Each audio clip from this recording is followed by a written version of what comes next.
Wait, got it. Oh, hell. This thing ain't gonna hold. Shut up.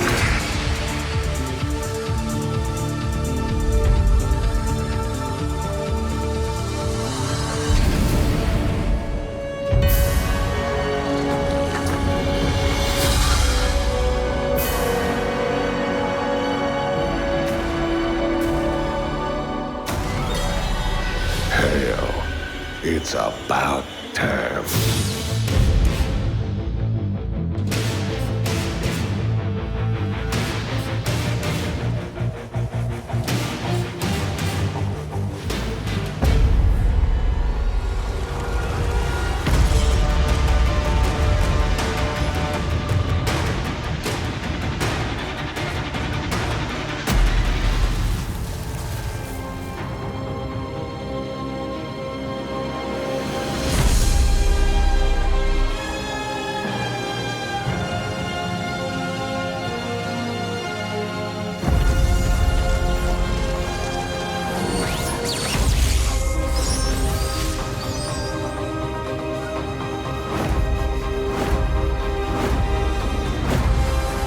My life for hire. Where is the air support?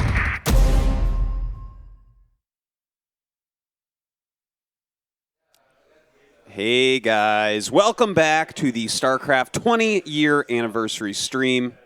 Unfortunately, Day 9 got a stomach bug. Yes. And won't be here. Type F to pay respects. But you know what? We have to replace him right now. We have Tim Morton. Welcome to the anniversary, of course, the lead developer, right? That's the correct title? This is going really well. Production director, but Production director. You're the CEO of StarCraft Blizzard, right? chieftain, I am not. Tauren chieftain of StarCraft. Lead developer? Oh, my God. I don't know. A position? I like how Dan was like, lead developer, is that what you do? Well, I said it, and I'm like, why am I trying to say what his title I know, you is? just- I'm like, I don't. You're the balance designer, right? Like, what are we even talking But about you took here? a stab, and that speaks so much about you. I like Yeah. that. About Yeah. you. Like, You're the a brave confidence. I'm confident. I'm just like, I didn't know what I was going to Yeah. say. Next time Tasus we was have- like, Dan, you open. I'm like, okay, here we go. Yeah. Well, I hit a wall. But welcome, Tim. thank you for coming up and joining us in San Francisco. Thanks for letting me join you guys. Yeah. Really honored to be here. Yeah, happy to have you here, man. Us too. It's been a fantastic 20-year anniversary.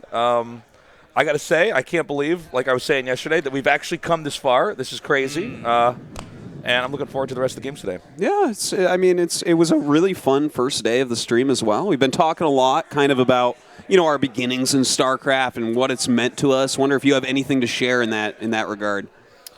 Wow. Well, for me, I think the first RTS I played was a Blizzard RTS. It was Good answer. Yeah, Warcraft 2 back in the day. When I was working on a different, actually, Activision product at that time, MechWarrior 2. Any of you guys play that you one? worked on that? I did. Isn't that crazy? I just found this out before we went live. Yeah. Tim, I like you so much more now. And I already liked you a lot. That was a great game, Wow. too. That's awesome. Yeah, a few other folks, Dustin and How others. did you mess up the Warhounds so bad, though? Oh, separate conversation. Let's move it on. But anyway, yeah, so, when that first video came out ahead of StarCraft, hyping, it was just the salvagers in space. And, I mean, we were just talking about how those cutscenes back then were such amazing quality. Yeah. You look back on them now, they're still amazing, but the state-of-the-art has kind of progressed since then. But I was so excited for the launch of StarCraft, and I guess it's worth noting that was, like, today is the 20-year anniversary. That was 20 years ago today. Wow. So that's amazing. Oh, it is 20. today, actually. Wow. I thought it might have been yesterday, but that is crazy. It's just a weird, surreal number, 20 years. Yeah. I think to us, we're getting a little bit more advanced in our ages, so it doesn't sound the most amazing, but in game terms, it's unparalleled. It's crazy that Well, there's still a speak scene for yourself, playing. because in my head, I'm still about 24. Okay. Yeah. It's still a large, very large number. And I remember I wasn't 4 when I started playing. I'm pretty sure I was like 15 or something. So This is impressive. I'm excited for the 40-year anniversary. Not to get too far ahead of ourselves, but like, yeah. Well, 50 years is going to be And really eventually, cool. when our brains are in robots and we're at 100 years, they're it's gonna playing be, clips of this. That's gonna Though. be real They're like, Look special. at you guys. You're Yeah, so young. yeah. Back. They were like, damn it. It's crazy too because back then RTS was such was such a crazy new thing, and multiplayer was still such like a feat to be able to actually play against somebody in a computer game, right? We didn't have the internet set up the way it was now. And, using LAN and trying to, like, connect with people or getting a second computer in your house or going to a LAN party. And StarCraft has been competitive, from day one, and it's still competitive and changing even now. I had the same path as you, though. Warcraft 2 to StarCraft. That was. Yeah. I feel like Warcraft 2 was the introduction into exactly what you're talking about, where it's like, this is a little bit more hardcore. You make a mistake, stuff dies. People weren't playing it as much online. It happened for sure, but for me, it was all single players. All I did. Yeah, me too. But when StarCraft 2 came out, it was almost the opposite. Like I did play through the single player, but it was after I went into multiplayer actually, and because that's what I wanted to do at that time. It was my first image of StarCraft is the PC Gamer article that showed like the alpha build that had a lot of. It looked really different. Oh yeah, I mean the Zerg buildings were. But they loved all the pictures were Terran buildings floating to make a base. They're like, guys, look!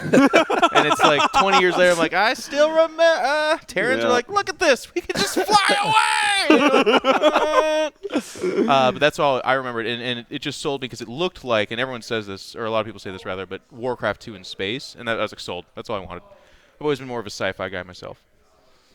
Yeah, I was telling him the story because I did play a little bit of multiplayer in Warcraft 2, and that, in a way, was what motivated me to get into RTS, because this other guy, he's now a tech director on Overwatch. Oh, that's a real position, tch director. It is a real position. Take a note, Stan, all right? So write when that you one down. introduce him, So next time, So wait, you're the tech director? But you're the tech director of this interview, right? Yeah, I'm sorry, a little bit confused. Right? So Please. anyway, I'm playing this guy. Let's bring it back. I'm playing this guy. You are Sean. Okay, go ahead. Right, I'm playing the part Yeah, of that's Dana right, today, that's right. So, and he comes into my base. It's like my first game of multiplayer RTS ever, and builds towers in my base. And I didn't know That was how Todd to you're counter playing. that. It was Todd. Yeah. So anyway, that just motivated me Yeah. to actually learn how to play the game and get better. Yeah, I That remember. guy's not a very good friend, right? He's like, oh, my friend's learning this. Let me do the most embarrassing thing to kill him with. I remember going to there was a computer cafe that opened up in Kansas, and I remember I went down there, and I was so excited because I'd beaten the single player in StarCraft, and I was, it's like you have no idea how much you don't know, right? Yeah. I'm like, well, I know which I'm going to make, like Dark Templars, or I'm going to make Dragoons. And then I played these kids, and these kids were so mean. They were so awful to me, and they were like 5 years older. And when you're a little kid, and there's like a way older dude, and they beat me so, and they were talking so much shit. I was so upset, and I'm like. Nick ran to the And I'm door. like, Like, someday and I'll be a famous I'm like, commentator. Mom, we need to get the internet in our house. Like, I need to, I need to go back and play these kids. This is a horrible experience, but yeah, it's pretty Oh my brutal the first God. time you play how much you can get crushed. StarCraft also had one of those really, really cool feelings for me from the very beginning, where it was so pervasive. Everyone was playing StarCraft. Yeah. Like at some gaming still was, and this is kind of funny to talk about now because even just in the last couple of years, gaming competitively or as an entertainment source has just gotten so big that it's kind of ubiquitous. Like people, when they talk about it, they're like, oh yeah, that's not that weird. For some people, it's still weird, but back then it was like everyone played StarCraft, and every birthday party was people like landing their computers together to play them. You'd Yeah. go to school, and someone would be like, oh, I hit you on BGH last night. I was like, really? What's your name? He's like, Toad Hunter 4281. And like, oh, that was you. Okay. So that was kind of cool to be able to talk about games, and StarCraft was one of the first ones that made you not feel weird to talk too much about games because everybody and their older brother or younger brother were playing it for the most part. And that was a nice thing for me. Yeah. No, totally true. I love this story, though, about kids being mean to you. Yeah. You go to anywhere, like, when you go to an arcade or a PC cafe, and there's, like, older guys that are playing the game. They seem to, like, really know it, and you're like, wow, these guys must be pretty cool. And then you actually play them, and they're so horrible to you in person. And that's what gets that competitive drive going, though. Well, I mean, it's not just that this game was so old, but also the fact that, like, People were this really started mean to you? esports. But this started esports, right? This started, like, gaming at this, like, level of competition where you really do want to take someone on this level. And look how far we've come at this point. Right. Right? Right now in StarCraft 2, it's how big is this thing now?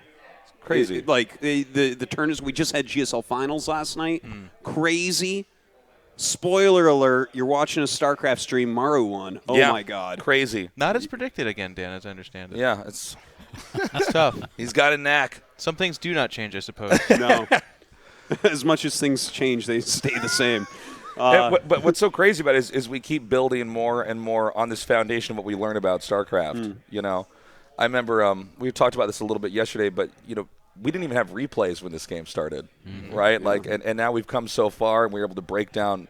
I mean, we had everything. a Kadarin amulet at one point in time too, Nick. This is it's true. on the same level as far yeah. as, you know. It's crazy. That was. Warp into Templars got storm. That was before Tim's time with StarCraft 2. That's right. Take no responsibility. That's right. That's right. Kadarin Amulet. That's part that of why blood is not on Tim's hands. Part of why I switched to Protoss, and like 2 weeks later, it was out of the game, and I'm like, huh. It's weird. It's weird to think that any Protoss players lost games. I know. Oh, I know. Yeah. Because you'd get counterattacked, like, oh, that's fine. I'll just exchange it for their whole army. You just buy Warp in a couple storm. and storm them, and you're like, anyways. So I'm over here fighting. It's like, Man. it's so good. I miss that. We need that. Stats probably would have won with it. Oh, for sure. For sure, man. Well, Mario would have been playing Protoss, so it would have been PvP. Yeah, it would have been random storms, casted down another storm. But to kind of bring it back, Tim, I mean, you're sitting here on the couch. I'm sure everyone wants to hear your lead developer. What new is coming from the lead development team of StarCraft 2. Well, I definitely saw Reddit threads where everybody was looking for big announcements. So I'm not here to make big announcements today. I can confirm Blizzard people are real. I saw that clip yesterday. Yeah, they're real. Some question Can't spell around Blizz that. without We think that lizard right. people are real too. Yeah. But I definitely can confirm that we've got a lot more exciting content coming for the rest of the year. We do have another co-op map that is in the works. That'll be the next big piece of content for us to roll out. We've got another commander coming after that. We've got another war chest. We've got lots more balance updates to come. So we're just going to keep the game going. We're just going to keep producing more content as long as people are enjoying it. And the amazing thing, I mean, we talked about how it was back in the beginning, but it is still true today that so many people are continuing to enjoy and play StarCraft that's what keeps us as a dev team motivated. And it's very rewarding to see so many people come back into the game and new players into the game from free to play. It's just a great time for StarCraft right now. And you know, it's interesting because, of course, 20 years. This is an old game, but it's never too late to start. You know, a lot of people will look at a game that's been out for a couple of years and say, I don't know, should I pick that up? You know, it's always exciting to come right when a game comes out to start. Yeah. It's never too late. In fact, because it's 20 years old at this point, I think that's a great reason to pick it up because it shows that it has longevity. Sometimes you look at a game and you're like, is it too late to pick it up? Isn't this game about to go away? StarCraft is never going to go away. You just heard from Tim, confirmed. As long as people love it and are playing, here's the clip. They're going to keep going, right? And it's like, well, I'm always going to love it and keep playing, so I'm going to hold you to that. And I mean, play the game, download it. It's great. Yeah, get on it, and it's a wonderful journey to start. You know, with little, if any, knowledge about strategy or RTS, and then build that and get that adrenaline rush, and you know what it feels like to win and to learn, and it's awesome. Well, they would do a lot of corporate shilling if I allowed them to, but I'm the wild card, so I got to play. A quick question, Tim, and I know Tim really well, and I think you answer questions, so I'm going to put you on the spot a little bit. Oh, boy. I think I heard that Blizzard said that they would like there to be a StarCraft Remastered tournament this year or something like that. I know you can't promise anything, but have you heard something similar? Is there anything that the StarCraft Remastered people can look forward to? There are plans in the works for sure. And going back to that same core point, I think StarCraft is so community driven. I mean, StarCraft esports happened because of the community. StarCraft today is still thriving because of the community. There is real recognition at Blizzard, and I think definitely where you guys came over from, that StarCraft Remastered is tremendously popular. As much as StarCraft 2 is tremendously popular in the rest of the world, StarCraft Remastered has a really strong following in Korea. And so there are some more plans coming that I can't give any specifics on. I totally didn't expect that. That's good to hear. That's cool. It's awesome. Yeah. That'll be nice. I mean, this is what a great time to be a gamer and be involved in StarCraft. I'm just very happy, and I think that we should probably watch a video about other people being happy about StarCraft as well. More than just a video game. It has a lot of really incredibly intelligent, very competitive people. It's a social experience. The people I've met through it, the places I've been because of StarCraft, you can never just call it a game. It's really molded my life.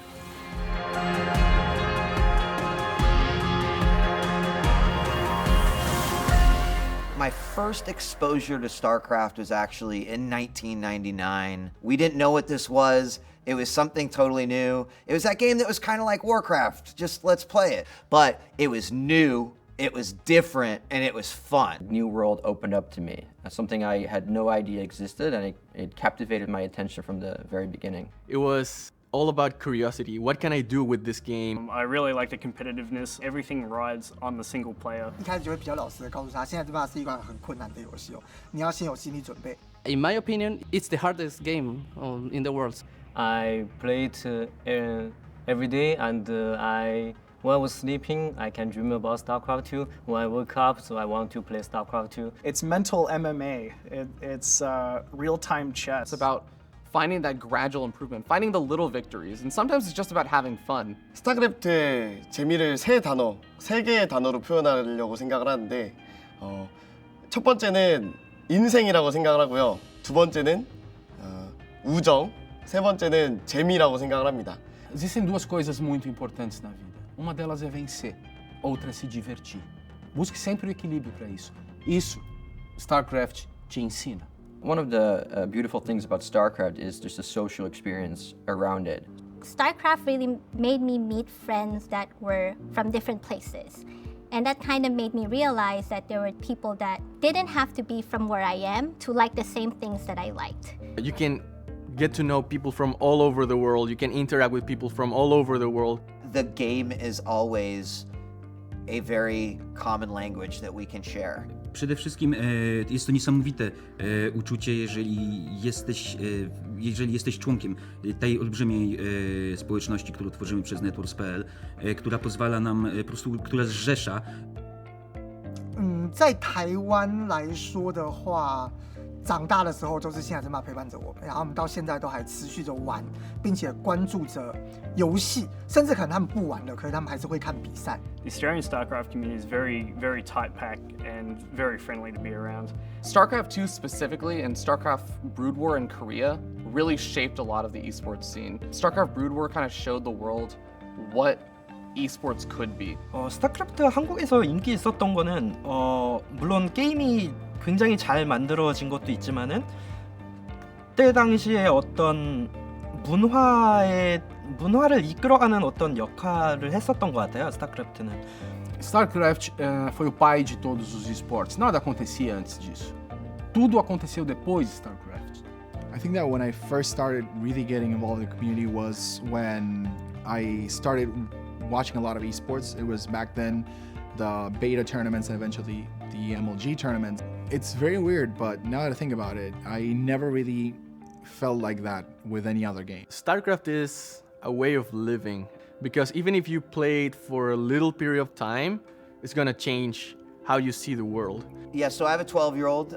His name is Mini Wheat, and he was definitely introduced to StarCraft at an early stage. For me as a parent, it was quite fascinating because I was like, wow, okay, 6-year-olds don't have urgency. You know, they will take forever to build. So it was awesome as a parent to kind of see that. I would say my first great memory was winning the first WCG Pan American, because I was winning the first gold medal.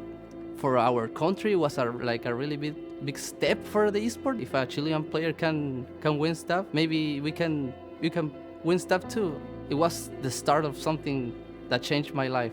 일단 제 성격 자체가 사실은 굉장히 조용조용하고 어떻게 보면은 약간 프로토스랑은 정반대로 약간 어떻게 보면 좀 소심한 면도 있거든요. 근데 오히려 게임이라서 가능했던 것 같아요. 그 게임에서는 내가 실제로 하지 못했던 어떤 내가 실제로 가지지 않은 면을 어떻게 다르게 보여줄 수 있다는 면이 있어서 어떻게 보면 제가 가지지 못한 거를 게임으로 해석했다고 볼 수도 있을 것 같아요. I identify with Kerrigan, who is the lead of the Zerg race. I think it's amazing to have a strong female character in the center of the StarCraft universe. She's not a secondary character, she's actually the main character that carries the story along. All my best friends I've met have actually been through StarCraft. StarCraft has done so much for me. We talk about StarCraft daily now. Sometimes we talk about players, tournaments. Noi parliamo di StarCraft a cena, parliamo di StarCraft quando siamo tutti insieme, diciamo StarCraft ormai è diventata la nostra quotidianità. So StarCraft has played an incredibly influential role in my life. I think as a competitive game, it really formed me to be self-critical, motivated, competitive, and I did a lot of things that I think developed me as a person. And basically all of the things that I do today in some way are related to me finding that game back when I was 14. 스타크래프트가 제 인생을 아예 다 바꿨어요. 스타크래프트 하나만으로 직업, 그리고 친구들, 그것뿐만 아니라 주변에 있는 환경마저도 다 바꿔버렸는데 It made me like a different person, I would say. Like a person that always have a goal in mind and wants to reach it anyways, like never surrender.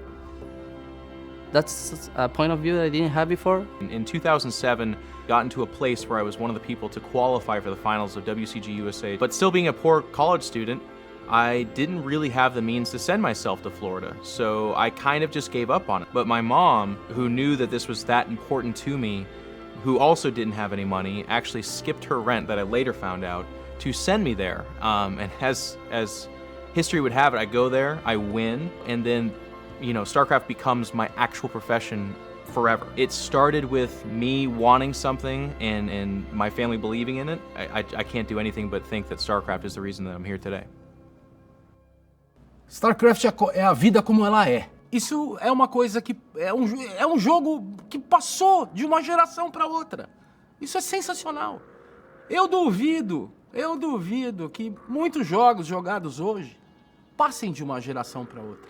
Że to nie jest tylko zabawa dla dzieci, to jest coś bardzo, bardzo ważnego. To jest ogromna część życia i ogromna część nas. I think it will last forever. In the next 20 years, StarCraft would still be in the hearts of minds of the people that it has touched in the last 20 years.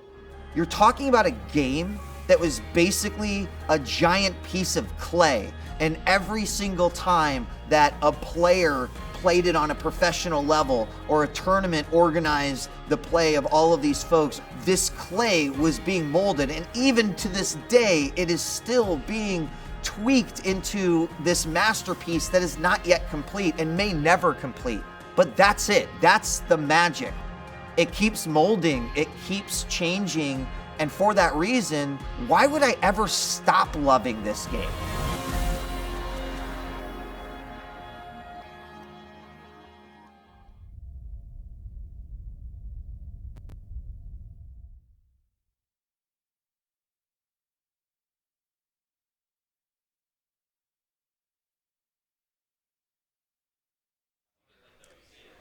Wow.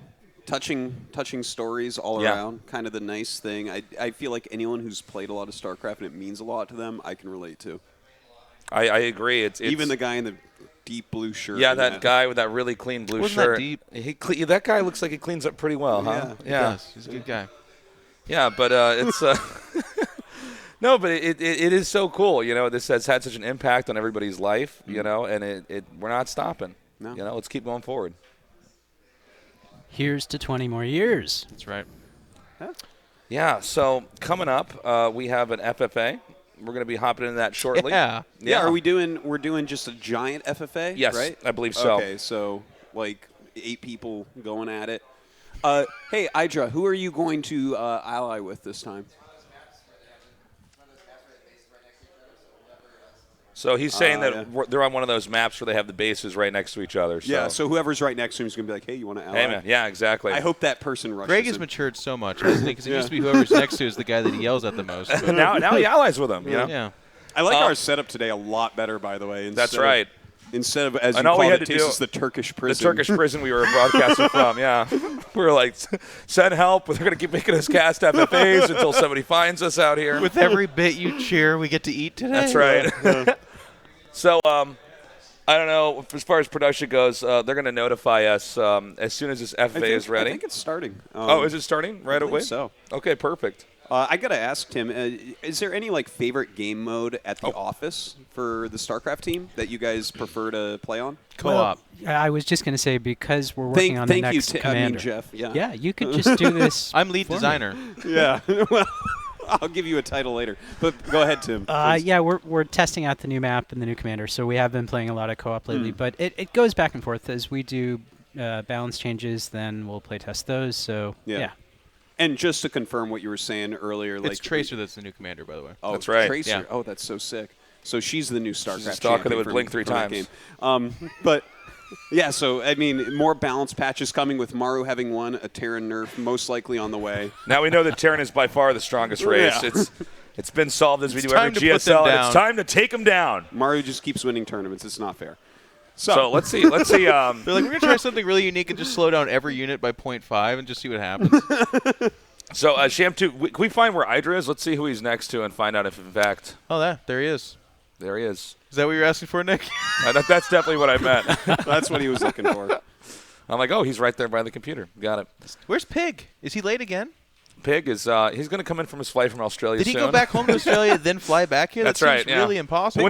Pig's right there. When he's not here play doing the along. show, we keep him on an airplane that's just orbiting over San Francisco until he can land in a This little is bit. how we keep him young, okay? That's right. I don't know. There's crocodiles up here. It's wild animals. Oh, that's the neck of Pig, though. I recognize it anywhere. The neck. Yeah, that is definitely the back of That's- Pig's head. that's Pig's That's LZ nape for Gamer's sure. head for sure. There's Rhett, newly announced on Clash. Yeah, really exciting stuff. A lot of the subreddit was very excited about that. Yeah, the return of Rhett to pro gaming. That's always a It is cool thing cool. to see when people come back. It's the start of the summer season, so I feel like that there's like something else we need to tie this to that definitely correlates. Every winter he goes into, let's just call it hibernation. Yeah. And Well, then- he is a and then with the curious rest bear. with the rest of the bears in the summer. Oh man. So Sham2, can we go find where Idra is now that we're back with our camera in game? So he's there. And then who's he actually? And so now where's Pig? Go into the upper, just up a little bit? Nope, it's fine. There's Pig, and then show me Livy. Wait, Bee. who's that? That's Pig. All right. Pig. So would Pig actually, because the thing is, Pig is a little bit of a different guy. Would he actually backstab people or ally with people in an FFA? Oh, he's Australian. Their whole. Do you not know the story of They're Australia? criminals, yeah. Yeah, exactly. They're criminals. There's the reason he is Australian could be backstabbing, quite literally. Well, we'll see if he actually does it this game around here. Oh. Won't you be my neighbor? Oh, that's Dario down there. You don't want to piss him off. By the way, we got actual mineral patches that seem to be sort of ambiguous as far as who owns it in the middle here. Where's Huck, by the way? Because he's going to win this. So we got to keep an eye on him. Thing with Huck is that he stays back. He's hard to spot. And doesn't attack. That's how he won the Yeah. first FFA that we had yesterday. Yeah, but all the rest of them, they kill him, and then he flies around with one oracle and annoys people until you find all his buildings. Is there no Huck here? Oh, Greg West. No. Oh, actually, I think Huck's not classic playing Idra. this one. Classic Idra. Yeah, I don't think Huck's actually in this Huck's FFA. not in there, and Okay. White Raw's not in there. And Cats is Well, not White in Raw there. is still recovering. From his brutal defeat yesterday. That was a crazy game series we had yesterday. Yeah, it I was think that was fun. actually the best series of the day. Was Livy B's win. It might have been. No, I liked Tyler versus Rhett personally. Oh yeah, that was good too. There's a chance Nick's playing today, from what I understand. A chance. There's a chance. Let's keep him in suspense. Just and keep it control. a chance. Ooh. I got to say that there is something extra about that, though. Like when a commentator, that's kind of why I liked the previous events that we had too, where Dan and myself, and you would have played, but your hand was broken. Yeah. It takes a lot to do that. It takes a lot to, because being a commentator, you're naturally in a position of criticizing or calling out stuff. Right. So there's this element in StarCraft of like, well, let's see you do it, and then when you do it, you do okay. They're It's, like, it's cool, but when you don't, "Hey." they're like, hang on now. We were also talking, I forget, you might have not come into the studio yet, but we were looking at Micro Wars as another option that we could use as well. A UMS. So Micro Wars was basically like, they Greg's just killing it here. Yeah, Pig just went to attack. I think it was TLO, and now Greg just goes into his base and gets him. So maybe Greg actually allied TLO anyways. Well, yeah. Maybe Pig didn't want to ally, and this is what I was how he saying. does it. This is what I was saying. I could see Pig being like, no, I got to team Look up. at It's a Pig with free-for-all. these Protoss units. It's weird too because Pig is GM with all races, and I was kind of hoping that Sean would be here to have the two guys that are GM with all races. That's right. Duke it out, man.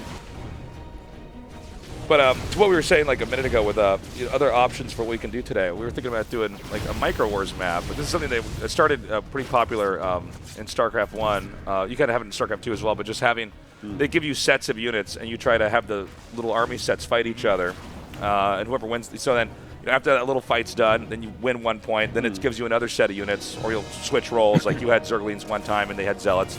And at the end, you come out and like maybe it's first at 21 wins or 30 wins, and then that person wins it. By the way, yeah, and I'm actually really excited to see that if we can get that to go. Every time we've seen a Liberator or an Oracle, like any newer units go after Hydra, he doesn't know what to do. Like that Queen just walked in that Liberator and got wrecked. He's learning anew. Yeah. Up a tree's out. Oh, Noni's bottom left. You got a pro gamer you kind of root for, Tim? I think you get asked that before, and I think I know the answer, but... Right, I try not to pick favorites. Oh, that's your answer. Come on, these guys are all my favorites. No, not these guys, and the actual good players. Who? Let's see. I really, I have been a big Neeb fan. I was just gonna say you have to say Neeb. Yeah, just watching his rise, and he's got so much potential in the future. But yeah, Scarlet's had such an amazing year. Yeah, I really. It's so fun to watch this year so far. She'll be interesting to see if she can keep it going though. Like the GSL run was hyper exciting. She had some good runs that I think was. She was always a great player, but yeah, she just like started really killing it really fast, and that's a tough one because some players they actually manage to level up and stay there, but sometimes you see people they dominate and it's like maybe 5 weeks or something. Yeah, but to be honest with her, she's done other things too. Like a lot of players, it's hard for them to maintain that level, but they always still are playing StarCraft. For her, she has done some other stuff, but this year I believe she's like kind of going in on it. So I'm excited for the WCS season that's ramping up here to see what some of these players can do. Well, we got a couple non-Koreans that have just been really grinding hard. Yeah, Korea. That's right. That's where you're going with this. But the fact of the matter is they've been grinding it out on the ladder and stuff, and it's really cool to see them. 5 qualified to GSL, the next one. That's right. Xanster one of them too, which is really exciting. I thought it was 4. It was sort of Xanster, Scarlet. The number I saw was 5, but I could be wrong. I didn't Major didn't make it. Special didn't make it. Yeah, Special did not. I think what we should do though is probably not err on Dan's side with this one and just kind of assume it's 5 and then. Okay. 5, and if we're wrong, we just don't mention anything. Moving on. Look at poor Greg with this. Yeah, he doesn't He's know got 34 kills. Greg doesn't know about this unit. That was his idea, was to wait for the other Queen to pop out. It's hard. He's so never dealt with that before. They do kill queens pretty fast. That is Greg's unhappy face. I know. Oh, man. I've seen that He's before. sitting right behind me, and I'm talking he trash. Doesn't have. He doesn't have headphones on either. No, he's straight up listening. He's actually mad. To be fair, though, it's kind of fun because Greg is experiencing like all the learned history of the Liberator in this moment. So we're seeing exactly what every Zerg has felt forever. Oh my God. Tim, do you have a favorite race, by the way? Man, I really shouldn't answer that. Yeah, question. you shouldn't. But do you have a race that you made with though? Like, when you play, is there like a default? Like you go Terran most of the games, or if like. I will admit I've switched race for expansion. Yeah. So, Okay. Where'd you start? I started Terran, with Wings for sure. What when you played in StarCraft 1? What was your main race? Was it Terran as well? I did. Yeah. Start Terran there. Mike Morhaim's race too. Was he a Terran player? He is. Well, basically everyone's smart and cool who wants to play Terran. No, their family's really cool because his wife Amy is a Zerg player, and I believe they're trying to have their young one be a Protoss player. There you go. Really? That's right. They're doing it correctly. I'm not speaking for them, by the way. I think that's really cool. Let's go. And I've said this before, but my dream, and I know this has happened because Mr. Morhaim actually plays, like he's an avid StarCraft player. He loves StarCraft, yeah. Plays online, and I've played and heard some stories that some people don't handle losses the best way at those lower levels, and my dream is that a few of them have actually yelled at Mike Morhaim without knowing it. Can you even imagine? Stupid game. And he's like, I think it's pretty great. No. You have 800 games on your account. Well, it's a stupid game. And you run into people on the ladder sometimes. They're like, I know someone at Blizzard. I'm going to get your account banned. And He's they like, tell him that? What's their employee number? I'm one step ahead of you. It's so funny because one of these events that we did is similar to this with the remastered is as obviously from behind us, there's all these computers set up, right? We were doing some 1v1s, but White Raw is playing just a ladder game, right? And I know. White Raw is the nicest, sweetest guy ever. And I can't believe this. In the game, this guy is beating him and cursing at him like "fuck you, get out, fuck you, get out." And White Raw's just not responding. Just playing his game. And then eventually he's lost. And he says, GG, well played, and leaves. And me and Control look at each other like, what a nice guy. How is that possible? And this guy who's being a complete jerk has no clue that it's the great White Raw, the sweetest StarCraft player ever. That's why, in general, when you're yelling at someone, just remember that's a human being on the other side. And sometimes, sometimes it might be White Raw. White Raw, or maybe Mr. Morheim. Like, yeah, it could be. Matters what level you're playing at. Yeah. I love the idea of, like, if someone went really ham on him, he could just be like, all right, like, calls, hey, just get this account banned. Just get it removed forever. No Blizzard stuff for them. Yeah, it's the big one. By the way, some people dying here, though. Yeah, Uptree Magic is that gone. Livy B? Or is that Pig? No, it's Pig living. No, that is Livy B. Okay, so Livy B is gone. Someone has a lot of BCs. She's on an island here. Who has all the BCs? Okay, so that's LZ Gamer. Yeah. It's tough, too, by the way. Nathanius did this during the Twitch Rivals thing kind of leading up to this. He won a few free-for-alls by going BCs. They're tough. They are. They can show up fast, It's not like carriers, you know. That jump away is pretty crazy. Yeah. Well, they just come with it, I believe, so it's just... Who's this? Is that Dario Swarmos? Of course. Who else would be so creative? It's such a creative, it is creative very move creative play. I didn't think it possible, by the way, Tim. Tip of the hat, because people are just generally pretty okay with Swarmos, which I didn't think that unit could ever get to that I thought they place. adjusted it really well. Yeah, it's a cool unit For right what now. it does, they found the balance right now to make it good. There was a little point Not in time, too good, but good. like a year ago, where I was like starting to get really frustrated with it, but then like people figured out how to deal with it. Yeah. But you still see him. For me, for that unit, kind of the same with the Reaper. Like, the Reaper was too powerful for a while, so it was like you saw it only that on some matchups. But the danger is you nerf it to a place where then you never see it. At least in matchups now, you still do see the Reaper. Terrence will tell you, what? I only see it scouting. It's like, I understand, but you didn't like the games where you just made a bunch of Reapers and killed people. Like that. Nobody liked that. Oh! And then they just walked away. Tim, what is that purple thing they shoot now? That's their anti-air gun.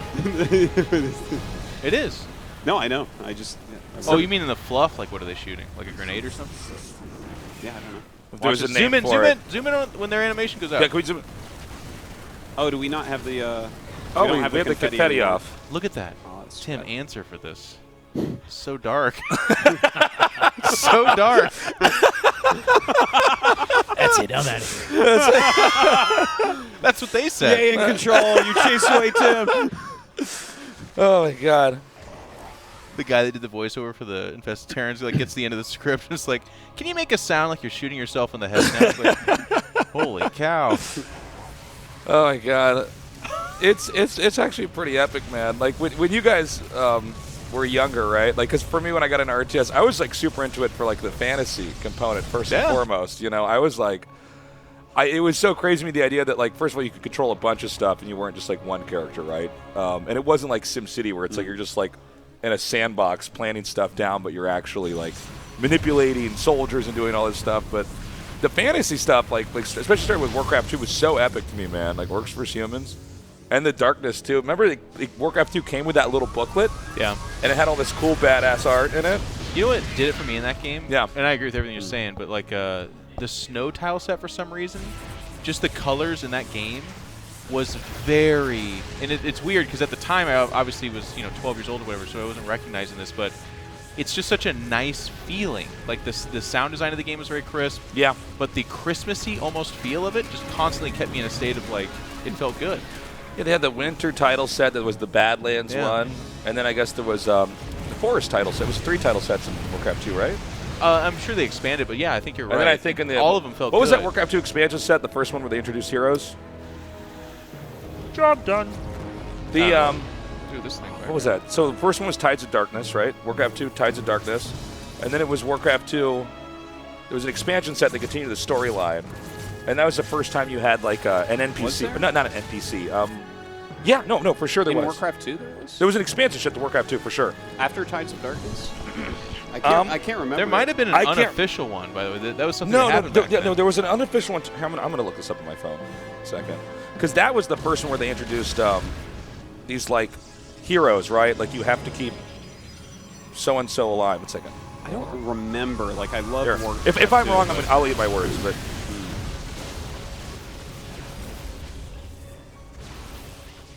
Okay, I'm looking it up now. I'm on it. Caster Chicken. Yeah, here it is. Warcraft 2 expansion set. Beyond the Dork Portal. That's the one. Oh, I vaguely recall this now. Where it's green in the background. I'm showing down on my phone. Okay, I'm sure I had that game at some point. But that was the first one they introduced, like, a hero that couldn't die, right? It was, you know, you'd have, like, a super grunt or something. You'd have, like, double the HP and do a lot of damage. Is that where you're going with this the whole time? That's all you wanted? Well, we started with the title sets, and then I just kind of free flow to expansion sets. There's and then invisible characters. What was the name of that game? Invincible. Like, remember that expansion set? Everybody's like, yeah. And I'm like, yeah, wasn't that crazy? This is so free for you. It's like that Chris Farley thing we were talking about yesterday, where it's like, you remember that scene in the movie where the car blew up? And the actor's like, yeah. And he's like, that was awesome, man. Not an interview, really? Yeah. You were talking about this yesterday. I think it was Nick. But in Free For All, it's the only. I think it's one of the only game sets, or you're like BMing online, I guess, where your base is dying. You load up 8 probes and go, well, I'm off to an island. I'm gonna figure this out, but I'm coming back. Totally. Look at this. Look at Livy B. Livy B. Oh no, those are hostile too. All right, she's got a base. Never mind. It's actually kind of crazy in a StarCraft 2 free for all how much of the map is just completely occupied everywhere. Who is Red, by the way? Yeah, Red has a lot. Who is it? It's Red again. It's Retribution. Why is he so good like at free for alls and stuff? Oh, this is funny. They're laughing back. Someone is laughing about this. Is this what a cannon rush feels like? Blank. Well, that was unnecessary. How close did Nathanius come to making you guys worried, Tim, when there was the 1 week where he was actually winning games by just teleporting BCs around? Like, well, anytime Nathanius starts to win, we do worry. It means something weird's going on. Well, I think Red good, actually no answer on that one, Tim. Political move there. I appreciate that. So there actually was a game I worked on where one of the developers had come off of a big game, and I think people had gotten so annoyed with one of the players of that game that they put in some special code just to detect their username. No way. And the game would behave differently. It was actually a shooter, and they would make the person's head 10 times bigger so that they everybody else could get headshots on that. Are you pulling our leg? Or I am not. That is amazing. Yeah. That would be such an honor.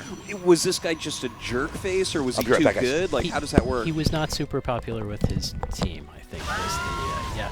So yeah, you're giving me ideas now. I don't know. That's amazing. Yeah. So he basically looked like In Controlling. Oh.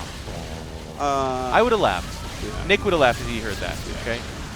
Don't feel bad about that. That's super sick though. Do you guys do that to anyone in StarCraft? Is that why I lose all my games? You make my units weaker? I knew it. It's not my fault. We do. Yeah, but only God can blame you for the head thing, I guess. But that's awesome. I like stories like that. Yeah. Actually, on a completely random thing, just saw Ready Player One last night. A lot of it was about pop culture, but like with the first game that had an Easter egg in it, I guess, and kind of the history behind it. It's kind of cool. And some StarCraft. A lot of Blizzard in there. Yeah. Oh, that's Jim Raynor. Jim Raynor in his armor is in there. There's a lot of Tracer. I read the book, so I'm excited to check out the movie. Hope it holds up. If it has some StarCraft in there, I know I'll like it at least a little bit. At least the talks parts about of Jim Raynor's armor as like a relic, which is kind of cool. Oh yeah. Well, that is like a legendary game thing. Is like something from StarCraft, right? Is Greg dead? I feel like Greg's dead. Which one's Greg? Oh yeah, his hands are in his lap. He's super dead. Oh yeah, he's not even in the game. This is gonna be a BC's. Be hard to see. Well, they are getting. Oh my God, the Ravens! Separate oh my them. God. Okay, I think LZ Gamer doesn't know that spell. Yeah, because he That's true. switched over to Heroes. You guys keep saying that though, but I still feel like just the natural RTS mind when it sees like emanating damage from a thing that's around you. Yeah. I think they know what's going on. It's like, is this friendly? No. It looks like a Radiate as well, so you would think, you know.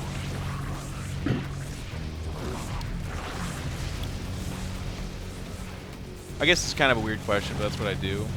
You guys are pretty happy with the balance right now, right? Like, I know you have a balance patch coming out, but I guess... Yeah, I think we're in fine-tuning phases right now until we see anything else big crop up.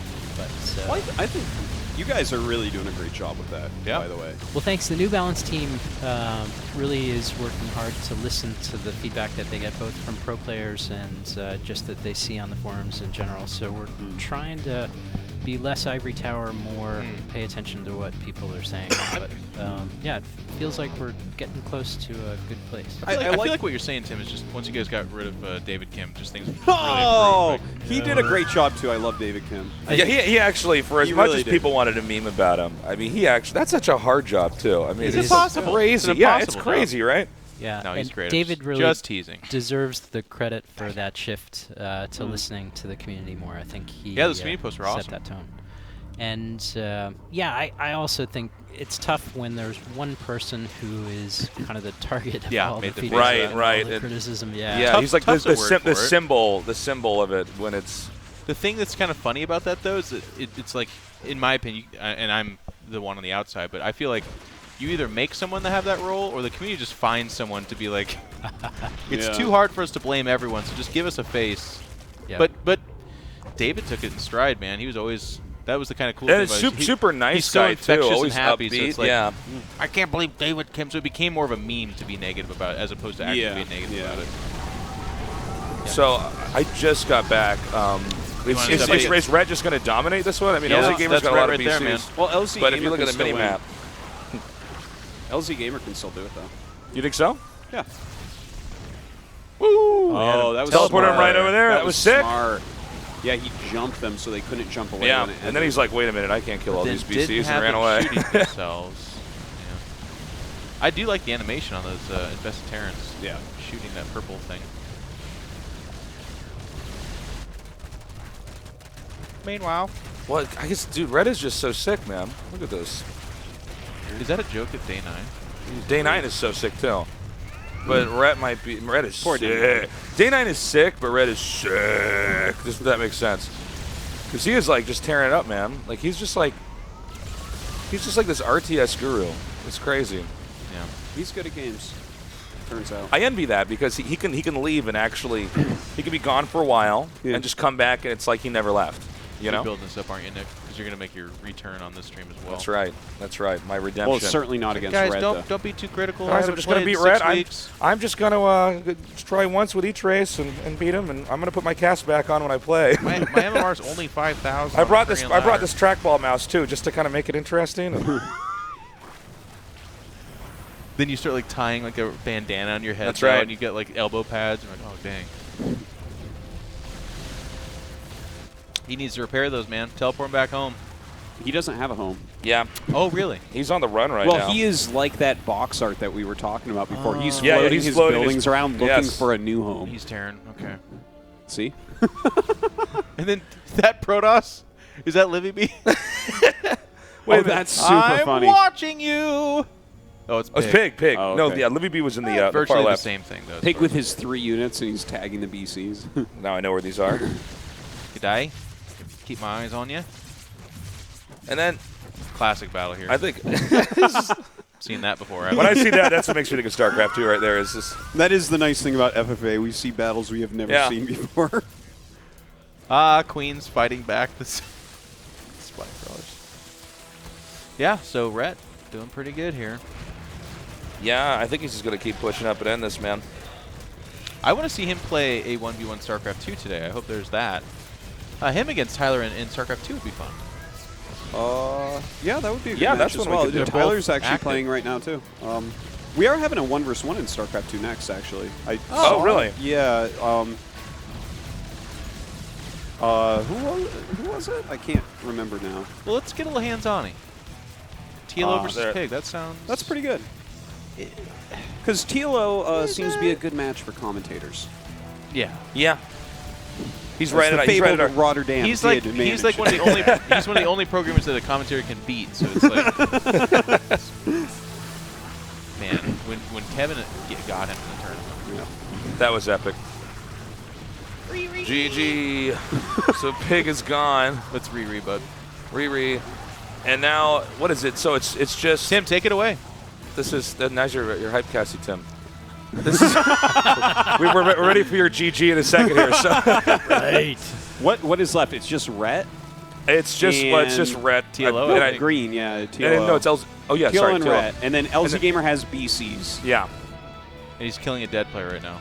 And TLO is basically just in this kind of center-left location. He has actually a lot. Look at all the green. It's green versus red, and then like look at all the green. LZ Gamer with his command center flying around. Right. What green are you looking at there? And they're just hoping that the command center can go off the map a little bit further. Yeah. That would be pretty sick. We'd have to patch. It tries to fly into another game. Just flies it off the map. He's like, yeah, listen, this is a draw. So. But yeah, there's no way. Actually, if we could do it for the observing mineral patch, can we just check the mineral patches here? Like, is red actually mined out everywhere but here? I think at the bottom left he might. Oh, no, actually, he's got some other. Okay. He's got a lot of larvae. Yeah. And he's got a decent amount of minerals, so it's not just a skirmish over this one patch up here. Not yet, Nick. You're getting ahead of yourself, man. Much like your early GGs. TLO being attacked. Yeah, but that base means nothing except for the hatchery, I guess. Well, that base doesn't, but like eventually he'll get to bases that do mean something. Ooh. Parasitic Bomb doing its work over here. And so, yeah, I think we're basically... What about a hive upgrade, Tim, where Parasitic Bomb becomes like pathogenic and it just spreads to everything that flies? So you just hit one thing and it just infects everything. But it's like, make it like 500-500, you know? Perfect. We'll test that. Pretty good idea. It's a pretty good idea. GG. Wow. LZ Gamer. Jeff, you should apply for a job balancing it. I did. They turned me down. You're on to Really something, weird. Jeff. It's crazy, man. Yeah. So now it's just 2 left in the game, right? Or I saw this other game. You build a building. It takes a long time, but you just auto-win. You call it like a wonder or something like that. That'd be pretty cool. You change the win conditions? I guess that's Remember that they had like in StarCraft 1 there was like a capture the flag setting? Yeah. Remember that? No, yeah, I remember Yeah, that. and there was I played that a couple times. It's really there was weird. a couple of other settings. What is like whoever mined the most minerals? I don't know about that. It was like greed. If you yeah, go into something like multiplayer, that. you go to the game settings, and they have all these like weird. None of them ever took off. I don't play with greed, Nick. You're a virtuous guy. We know you're cheesy. I'm a libertarian. Yeah. Okay, so Take it this away, is Tim. the final battle. The final countdown. And does red actually not have enough? Does he though? No, red. Well, the queens have transfused, though, right? Do they? But I think even if red were to lose this fight, there's just no way that red wouldn't be able to just reproduce. Okay, so Teal is actually pushing back. Not bad. Just because of the queens, so. Pushing forward, as it were. You know what I'm saying? If you will. And so, yeah, hold on a sec. Teal is actually going to come down. Okay, hang on here. And yeah, take it away. I don't Nick. know how many resources red has, but Are you playing? this would be Castle crazy Chicken if he with yourself? actually. Yeah. I'm like, this is so weird, man. I don't even know how to describe what I'm saying. I'm like, how's this going to Isn't go? that weird though? It's just kind of a ZVZ. Yeah, this is what ZVZ looks like. Yeah, all of them, right? Like, well, ever since we eliminated the Zergs in Korea, it's been kind of weird. It's been seeing tough. this. Yeah. So Here we this go. is what Foreigner ZVZ looks like. It's like a game of volleyball with unlimited balls. You're just like, take this. All right, GG. Yeah. It's done. So Rhett wins? Rhett wins. All right. What'd you think of that free-for-all, Tim? That was a crazy game. I don't even know what to say. Something else. Yeah, that was worthy of a 20-year celebration, Yeah. right? I would say so. Not surprising. Rhett just always good at whatever game mode he's in. Just just good at macroing StarCraft, like a pro. Rhett, come on over, buddy. Tim, thank you so much. Thanks for having me, Yeah, guys. this has been fun. Cheers. Hope to have you back later. All right. Rhett, This guy you just got to keeps stop, Rhett. winning StarCraft. Congratulations, Rhett. I didn't know when you said you were returning Thank to pro you. gaming you meant free-for-alls, but man. Yeah. Yeah, what was that all about? I had some practice with the Twitch rivals in Europe as well. Yeah. Oh, yeah? They were actually really fun. I really enjoy it. It's like there's always these massive late-game armies Yeah. in every single game, which you don't get that often if you just play 1v1. Right. So I find it very interesting. It's also you end up with these unit compositions interacting with each other. That's just at least for if you watch a lot of 1v1s, it looks unnatural. So it's kind of crazy to see. It's battles that you never Like watching Yeah. queens experience. attack spines. I'm like, oh. And sometimes there's like 3 different people coming from all angles, and you didn't see like 2 of them, and it just gets super crazy. Yeah. You never ally with anyone either, do you? Well, I've learned my lesson. I tried to ally with TLO a few times, but you know, he'd always backstab me, so Yeah, that breaks down. Yeah. Oh, that's funny.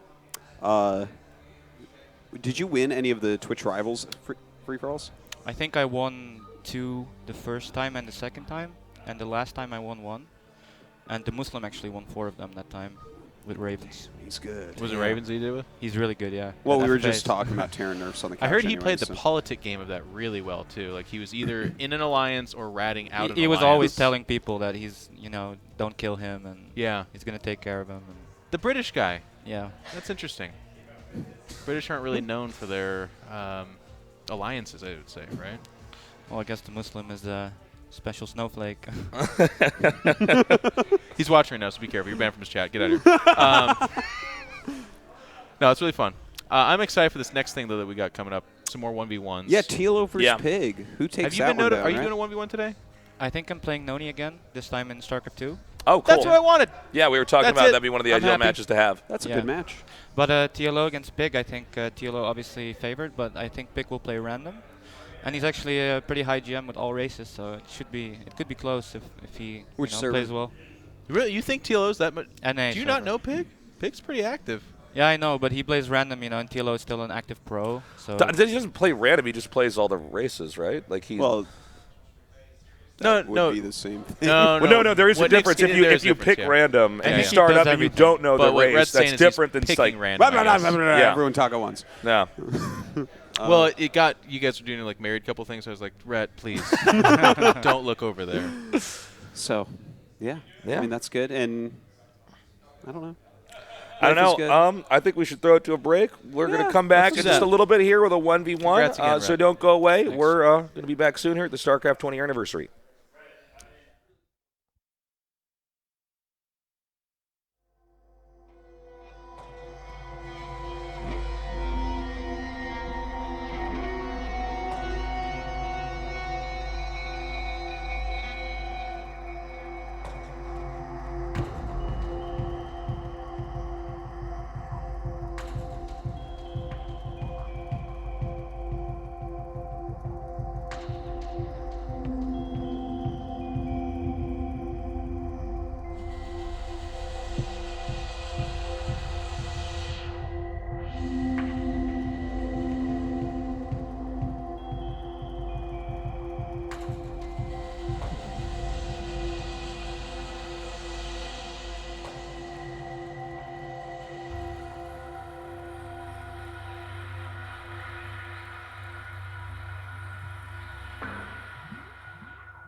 Wait, got it.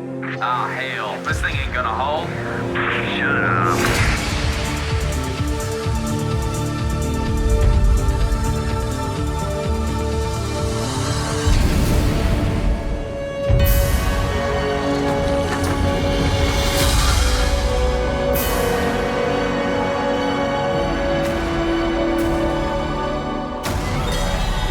Hell, it's about time.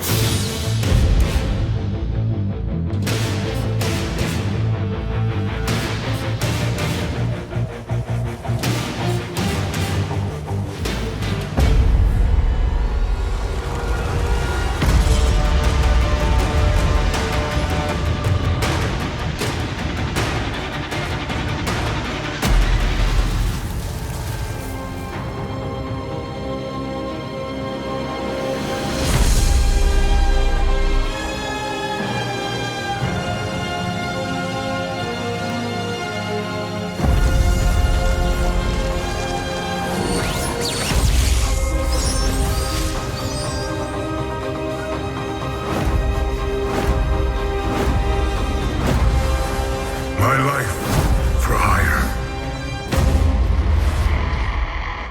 Where is the air support?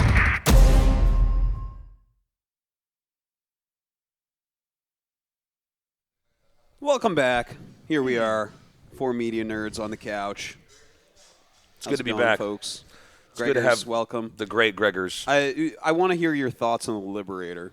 I asked Rhett how you deal with it, and he was like, "You kill it with queens," and I was like, out of range of the. There's this part where it? No, it's got a circle. You have to be out of the circle. Yeah, when that circle animation comes down. I don't know. Yeah, no, it makes So, a circle. I've seen that from like their perspective. Like I didn't know that. It's the in your opponent could see perspective it too. Okay, Yeah, I didn't see that. There was this moment where you were just out of range, and I could see you're waiting for your second queen to come Yeah. out, And then you found ran out in how as it fast it kills the popped. queens, Yeah. anyways. They both just Oh, died. That was so funny. It does feel weird. Because it was a clever idea. I'm like, look at him time this out. The queen steps into range, the hurt one, the moment the other pops, so it takes the first shot. That was a pro And then it gamer goes move. dun, dun, dun, but then dun. everything dies, and it's like, yeah, he doesn't know Liberators. No, you can't micro when stuff dies in 2 shots. No. It just doesn't happen. The funny thing about that, Greg, is the Liberator's been around for a little while, so you just experienced what we all did. Like for me, I was like, man, Liberators are tough. I'll morph some Archons. And then just still A move towards them, and they're like, dun, dun, dun, dun, dun, dun, Yeah, and I'm yeah. like, oh, okay, that didn't work. Greg was experiencing that on stream. Like, Yeah, we saw it happen live. It was a learning experience. Queens pop out and go. Okay, that didn't work. Yeah. So, we have a 1v1 in StarCraft 2 coming up. Pig, is he playing random? It's StarCraft 2, not StarCraft 1? It's StarCraft 2. Sorry. Yeah, it's StarCraft 2. StarCraft 2. He's playing Terran? Okay. And TLO? Against Dario. He's playing Zerg? Well, I would hope so. He's terrible at everything else.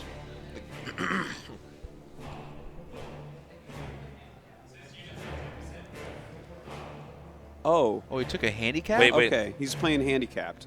Who is? Okay, that's what's happening. TLO has taken a 10% hit point debuff. Why are we not playing any real games here? Pig's good. Pig could.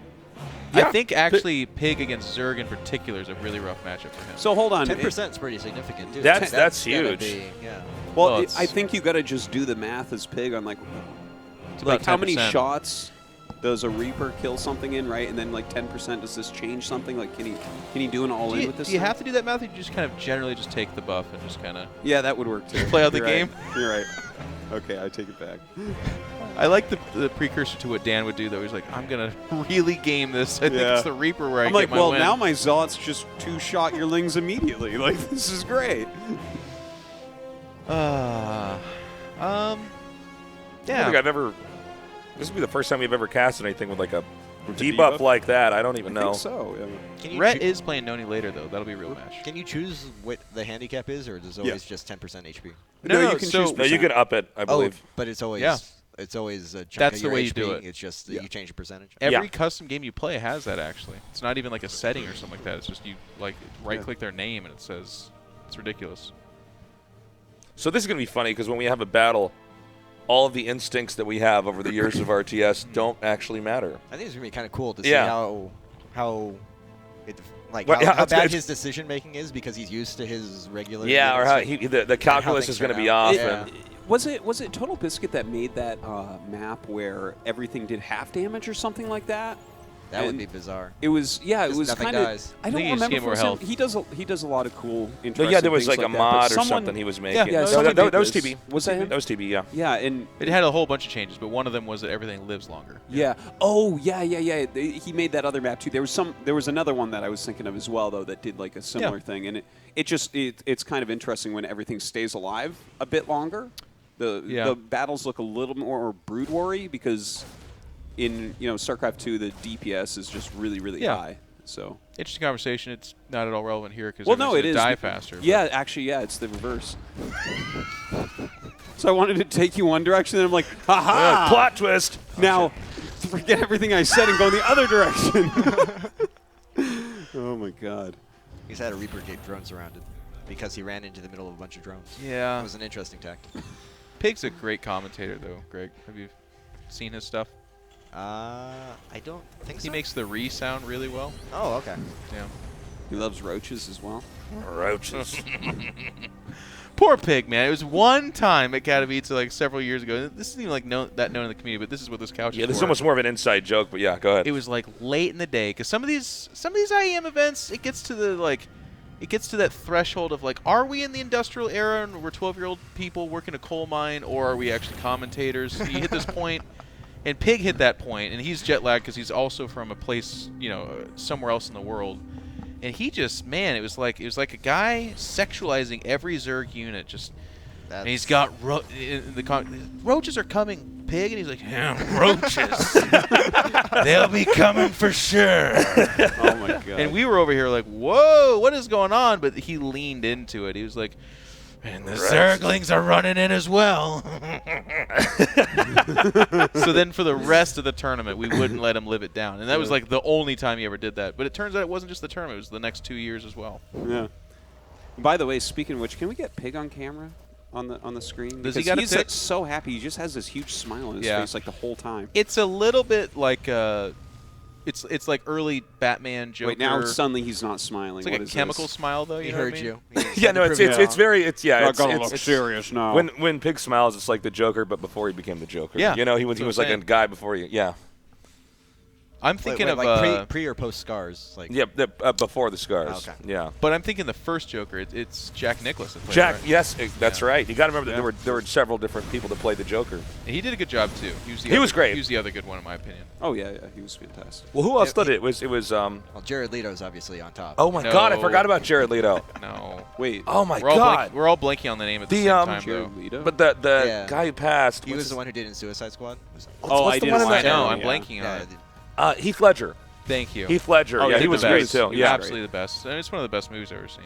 So I never saw the Batman movie with Jared Leto because like I'm actually pretty cautious now with what movies I see, especially if they involve superheroes, because I start to lose my mind. Yeah. But was he not good as the Joker? He had a small part, and it was a small, annoying, bad part. It's like the movie was terrible though, so it was hard for him to do. It's like a scenester kid version of the Joker. Yeah. And it's just. It's like if you're eating hold on a second. If you're eating Tide Pods, you would love that. By the way, you know who else did the Joker? The cartoon Batman. Oh yeah, Mark Hamill. Yeah, he that's is a great good. voice. Well, you know Good what voice. else he did? The Last Jedi, and I don't forgive him. No, actually, I even if that movie was bad, like it was good to have him come back. I mean, but like to be honest, like people forget that guy did. That guy was the voice of the Joker in the Batman cartoon. He actually does a lot of voices. He's he's a phenomenal voice actor. Have you watched the video of him as he is voice acting the Joker? He gets super into it. So it's cool. Awesome. Yeah, it's really impressive. That's cool. All right, we got confetti back, guys. Okay, I'm glad confetti's finally back. It's been too long. Before. Yeah. And all those 20s on Terran buildings. 20s? Yeah, there's like a 20 on the starport. Yeah. There's a 20 below the command center right there. The it's everywhere. Has what does it mean, though? That's a good question. What could that number possibly Conspiracy. reference? 20 what? Popsicles? It's how many dollars Mars made per second this month. Yeah, he did well for himself, huh? Yeah. His hands did not fail him. Or was that TY that said that? No, I think it was Maru. It was probably both of them. They give some weird interviews, don't they? Yeah. It's like all it's those very years. philosophical on whether or not their hands will do what their brain wants. Yeah, it's like all these years where we're like, man, Korean interviews suck because they don't say anything, and then the Koreans were like, all right, give him Maru and TY. It's like, how do you feel about this match? He's like, well, last night I had a conversation with my hands and was like, oh, it's getting weird. Well, those two have both been pros since they were like 12, right? Yeah. That does something to your brain. Okay. And your hands, I guess. But. So how does this actually going to look with this debuff here? Well, it's about 10% worse for the Zerg. You know what, actually? Yeah. Kind of feel bad for Pig though if he still loses. I mean, he is gonna lose. Yeah, that's what sort of makes it awkward, right? Is like it's like well, I'm GM on the NA ladder, but when you're playing Dario, look at Dario going hard on it too. You can see his shoulder. He wants to win this. Yeah, so we should get bad. Dario on camera. If and the thing is, if he loses, he's like, "Whoa, it was a 10% debuff." Who, it's totally safe. Yeah, there we who go. was that Swedish Protoss? Not Naniwa, the other one. They retired. Sase? Yes. Sace? He was one of the Sace. hardest guys to watch play StarCraft. Oh, he was so He developed jittery. shoulder and elbow issues, but like you could see it happening. He was jittery, but he also like raised his shoulder up and then played really herky-jerky. He got into it. Looked terrible. Yeah, you did do that actually. I remember that. And he also played with the fedora on. He pulled the fedora off. It was no Redditor fedora on There's him. some things you can forgive, like playing weird, but when a guy puts on a bull cap like that, you just want him to bull cap retire and get out. What? What's a bull cap? I don't know. I was getting clever. It's a fedora. You just made up a new name Yeah, for Fedora? Is this the first time you ever It's talked like to me, Greg? a bull cap. I make up things all the time. Guys, let's everybody stop. I don't stop like- the show. Everybody stop. Pause the game. You're the restricted. Fuck did you say? Bull cap. You're restricted. And you know what he form did? Of language. He's trying to get out of it. No, I'm you embracing stay it. where you are right now. I'm embracing Bull cap. it. Not getting out.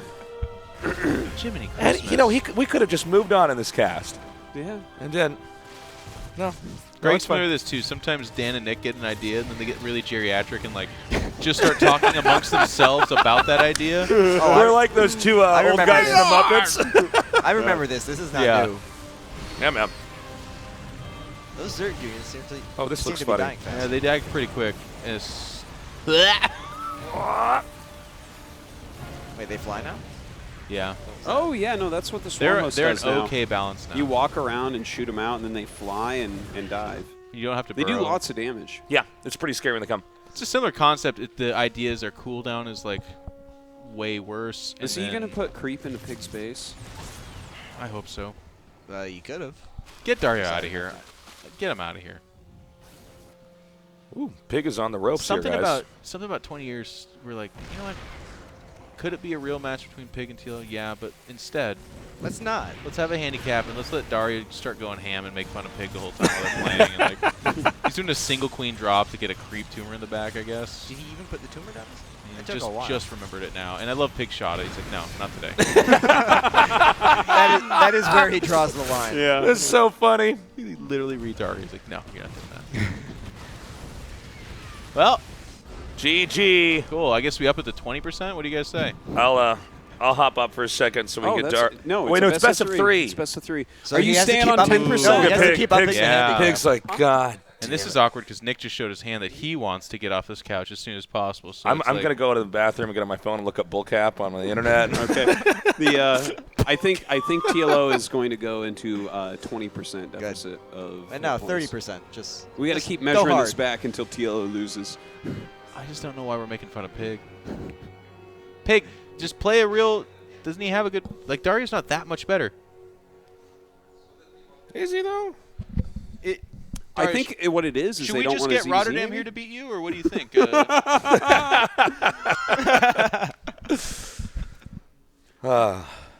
Well, Roddy did also beat Pig. That's true. Yeah, that's true. Well, it's Roddy. What do you want? You know.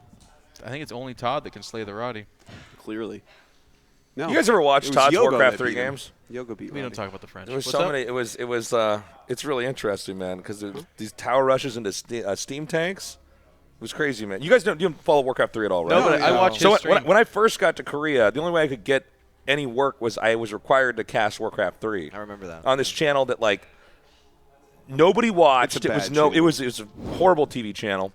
It's like and- when you go to the Philippines and turn on the TV, it's on there. Yeah, it's a very bizarre channel. But I started doing Warcraft 3, so I ended up just getting really familiar with like Todd, like way before I ever met him, man. But yeah, that's one of those He stories. streams it to this day. It's really fun to watch because it's Yeah. cathartic for me because Todd was, of all of us, we were like all pro gamers and stuff, and Greg certainly had a time where he was, especially in Brood War, one of the best. But for most of us, we didn't have that experience. Todd was legitimately one of the absolute top 3 Warcraft 3 players. Human player, he was the best. Yeah. But to watch him stream it now, where he'll be playing against like Darkstrider 4441 and have a close game, and the guy will start memeing on him, I'm like, God, this feels good. I just drink it in! Because Todd, too, is like, he doesn't handle it well. No, he does not. The guy's like pulling off good moves. I'm like, fucking jobber. This is terrible. What an idiot. Of course we talk about salty people, oh. but Todd Salt is also. You gotta love Todd Salt. He has the French salt and the gamer salt. Yeah, so it's extra salty. Yeah. So it's a great stream. Watch Todd stream. It is fun. He's got a YouTube channel now too, where he uploads his games. Speaking of salty streams that I watch, by the way. Yeah. One of my favorites. Now let's talk about when Dan streams. It is the best stream. When Dan streams StarCraft, it is such an emotional journey. Journey's the right word. Every it is time, a journey. and it's like he's experiencing it somehow, the pain for the first time, but also like he's experienced it for 1,000 years. Well, he's so incredibly hopeful every time he sets up a game. Yeah, he's like, maybe this will time be. It's going to be different. And this is the definition of insanity. It's expecting a different result. Crafted scene and story. Yeah. Like he comes in, he like tucks his dog in. And he's like, "Today's gonna be a good day, He's like, Sparky." "Good and morning, then he like, sits at his everybody." table. And Yeah. he's like, "Guys, I've got 5 hours. We're gonna play some StarCraft." And they go, "Bloop." Fast forward to the end. Fuck it. Out. I hate so this great. And you watch that moment, like his Marines are coming, and you see that one lurker shot that just blows him up. And you see him go, "Oh!" The face just a little, oh! a little sigh, and then And his finger bends a little more. Yeah. Oh my. Well, we don't talk about the finger, but you have the same thing as Todd, by the way, where no one's ever legitimately beat you. Every time I watch. No, occasionally it's just rare. You'll be like, "Oh, it was a good game." Anyways, if it's close. Occasionally I'll be like, "Oh, this guy he played pretty well." Normally it's actually a Terran player too, which is the funny part. You say that. I think we're. It's rare. It is rare. I feel like we're fudging. But the most numbers. of the people I beat too, most of the people I beat too are terrible, and I'm like, wow, this guy really didn't play well. You ever like won a game, but you know your opponent was so bad, you're not even happy because you didn't play well as well. Yes. Yeah, that's my you're games. Like, yeah. No, it happens a lot. Yeah. In StarCraft 2 right now, there's a weird thing where you'll sometimes get paired with someone either 1,000 points higher or 1,000 points lower. Yeah. And it feels weird because you'll be like, oh, this is a really good game, and then they do that thing where they fall on their face and vomit and just die, and you're like, oh my god! And then the score comes up, and you're like, oh, Plus that 5 points. That wasn't a good game. He was dead the whole time. You have to.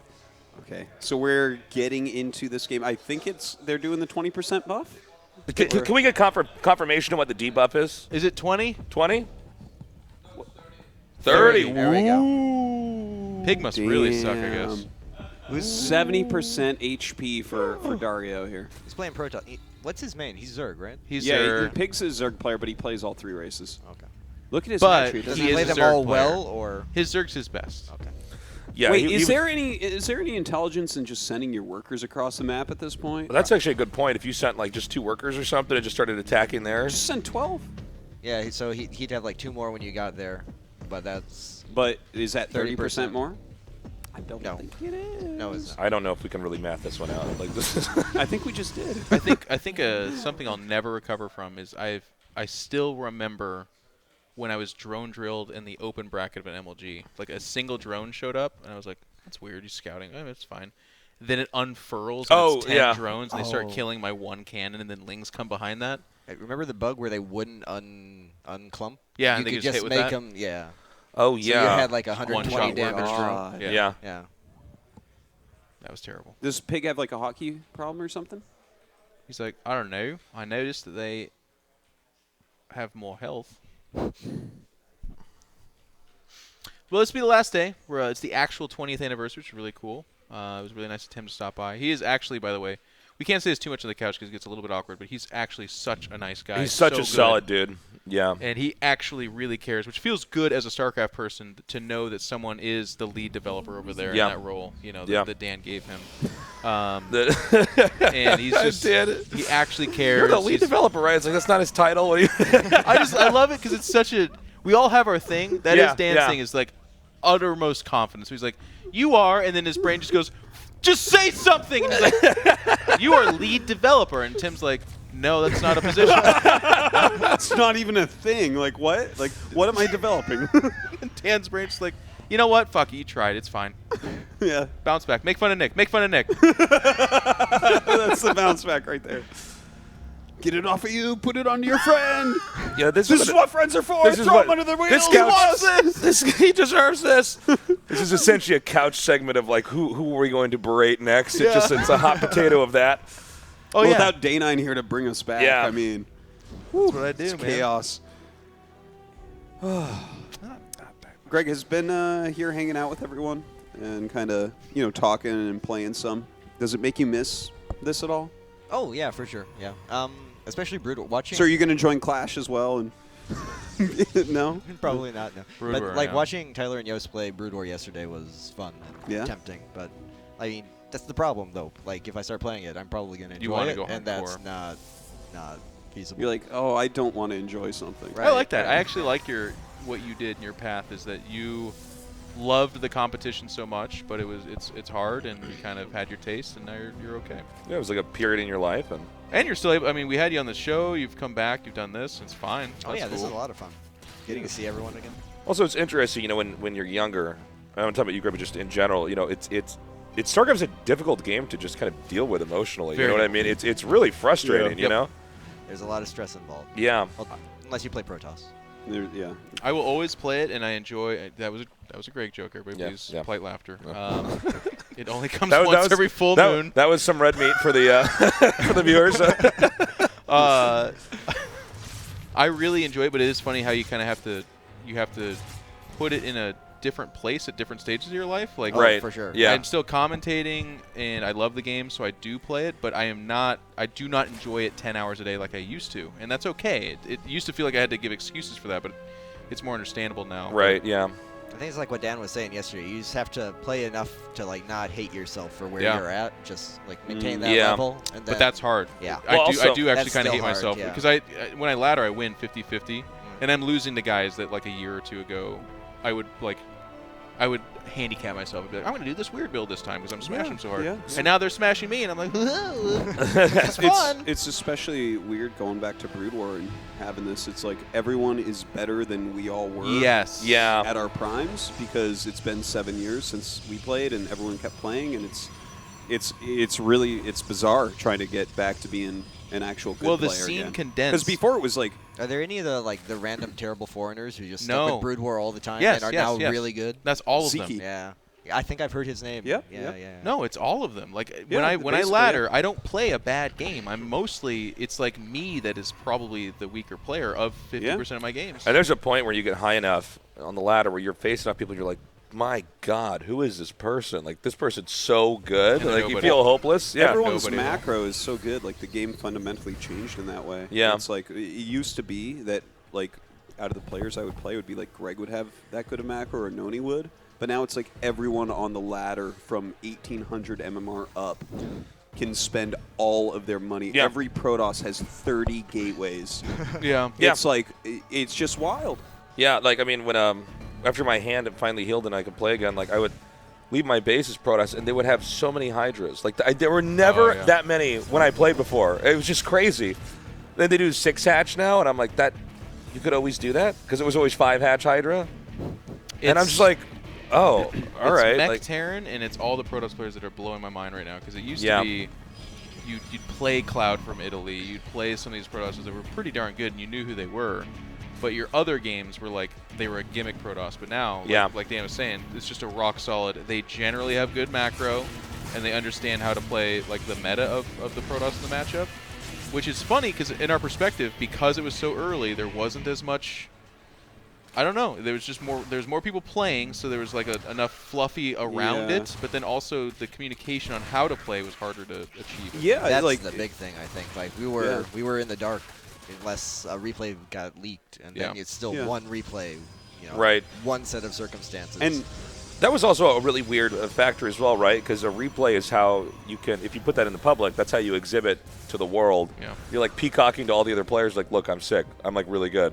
Check out this game. But at the same time, if there's replay of you losing out there, right? Or if it's a game that you were like, well, that was just not my best game, then it's like, well, I don't want that out there, right? So people were like, it was very rare that you'd have a situation where both players would be like, yeah, let's put this out there. That was a great game, right? Yeah, you had to balance it. You had to either, if you leak the replay and you get known and you get some attention, maybe you get in a good team or you get better practice partners, but you burn that practice partner who, you know, you're screwing over by posting the replay of him losing. Right. We were, Dan and we were talking about this in the GSL a while back, but like a lot of people say they can't play StarCraft because they get anxiety.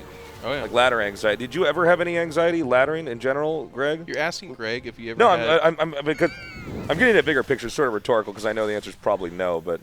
Actually, no, it's the opposite of that.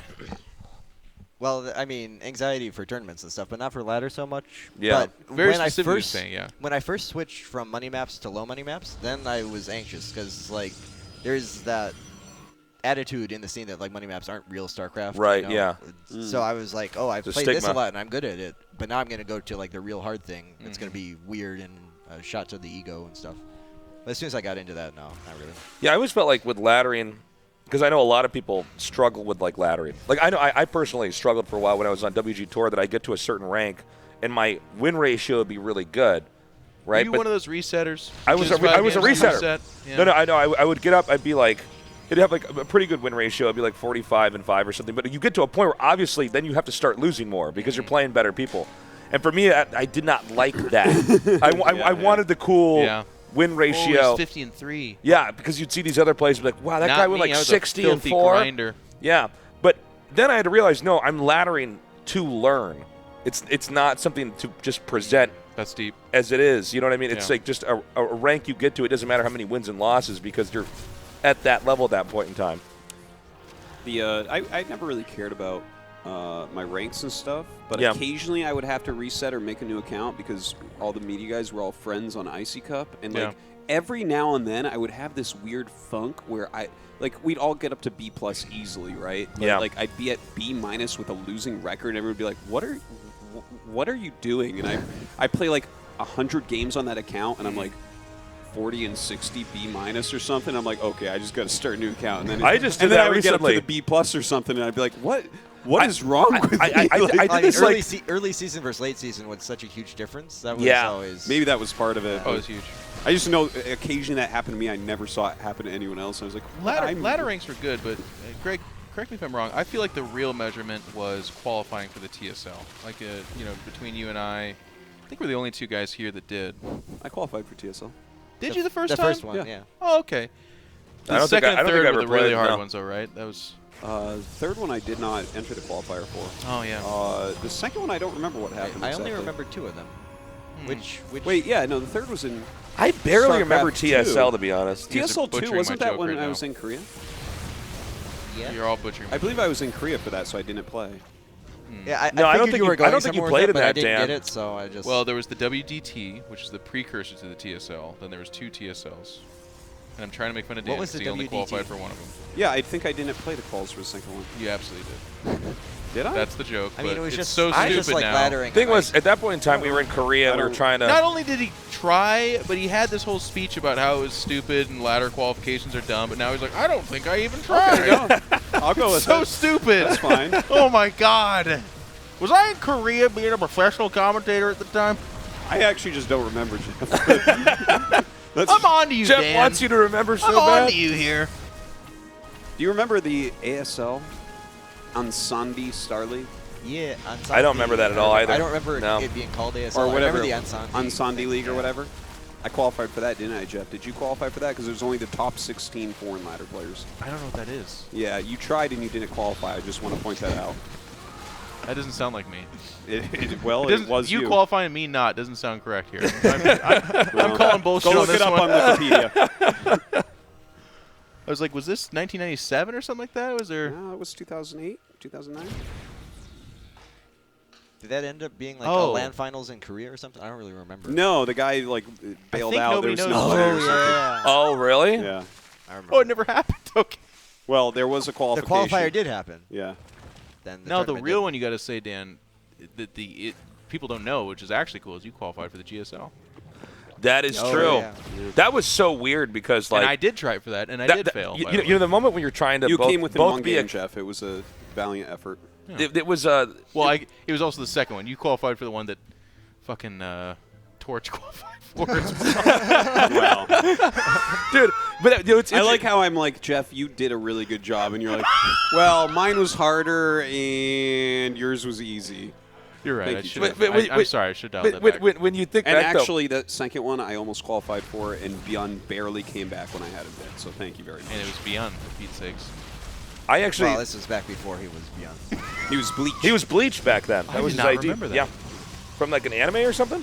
Yeah, that was, Right? and he had bleached hair too.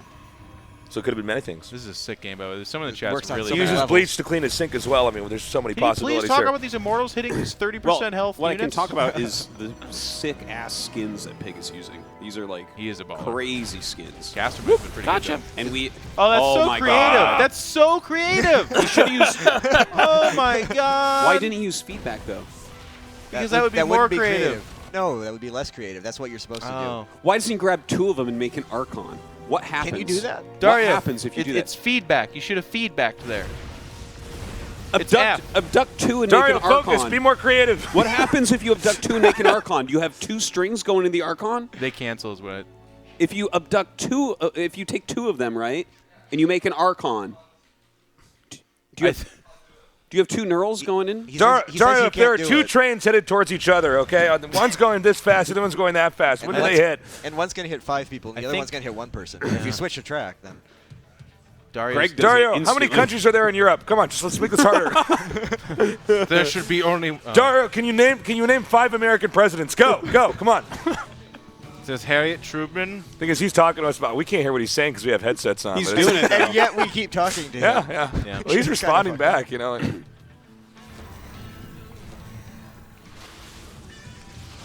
So, yeah, what we were talking about earlier with Dan and I are qualifying back-to-back for the GSL, like that was. It's weird when you have to both play a game that matters that day and cast. Oh yeah, I was so salty. Because this after I happened lost. with that WCG thing in Vegas. I remember that was the first time where I'm like, oh, I actually can't do both of these things. That's every home straight cup for me. And yeah, it's like I can't actually. If it's a competitive match, there's just no way. I remember like showing up early for rehearsals and stuff, and then like being like, okay, we got to cover this and this and this, and then being like, my head is like in a different spot. Yeah. Then, but I remember that was crazy, man. When I was casting you in the GSL, and I was like kind of like excited and nervous. I'm like, oh my god, like if Dan keeps going, man, this is crazy. God, Pig's actually dead, by the way. No, it's a base trade though, right? He's got a bunch of Immortals against a bunch of Broodlords, so it's like a. But the Broodlords don't have that much health. Maybe the Immortals can take them this time. If there was just a way, if there was a way that the Immortal could lay down on its back and fire up, they would wreck them then. Should we have him play another game where it's just 100% more damage? Like, everything is one shot. Yeah. Dario still wins. Oh, how is Dario so good? We're like, Pig, we flew you in from Australia for this, man. Oh, Jeff. He can take it. They have scathing humor there. They say mean stuff all the time. Look how many Immortals he has. Yeah, he miscalculated, didn't he? I guess he did. He's like, I thought we were fighting on the ground, mate. Hey, was that? Oh, he's got carriers too. He has 2 carriers. Oh, maybe he can still do this. No, he has 2 carriers. They're pretty punched up. That's a lot, man. Storm's pretty fantastic in this case. They're dying like 20% faster. Did you guys notice it hits air 30 units? even. Oh. Yeah, it's 30. That's the part that makes this even worse. Dario's coming back. I think Protoss He needs buffs. things that hit air units, though. These guys were there. No, Pig wins. GG. Yeah. It's just weird. Okay. It's So just it weird turns when out it's that close. Immortals beat Broodlords. Did not know that. Clearly. It's just funny because we like pan to Pig and he's like jovially laughing. He's like, "That was a great game," but Pig's like a full time like talks about how good he is, and Dario's just like, "What other handicap can we figure out? How do I make this competitive?" And we're like, "Why are we doing this?" Dario's gonna play with 3 children on his lap, and Pig's. Put your arms down, Nick. I'm sorry, I'm stretching. I'm getting my pre-caster stretches, man. Gotta get those G's coming out, you know. Get that lactic acid out of the That's right. shoulders. You gotta do it. You know, before we have these big events, I'm walking around with a little triangle going ding in different parts of the venue because I have to check the acoustics. The acoustics to see it because I know that my G's are gonna be bouncing off the walls. Yeah. Okay, and you know sometimes I'm there. And I'm looking at them like, you got to tear down this wall. And they're like, Jesus Christ, fucking tasteless. And they get their sledgehammers out and start fucking knocking down these walls.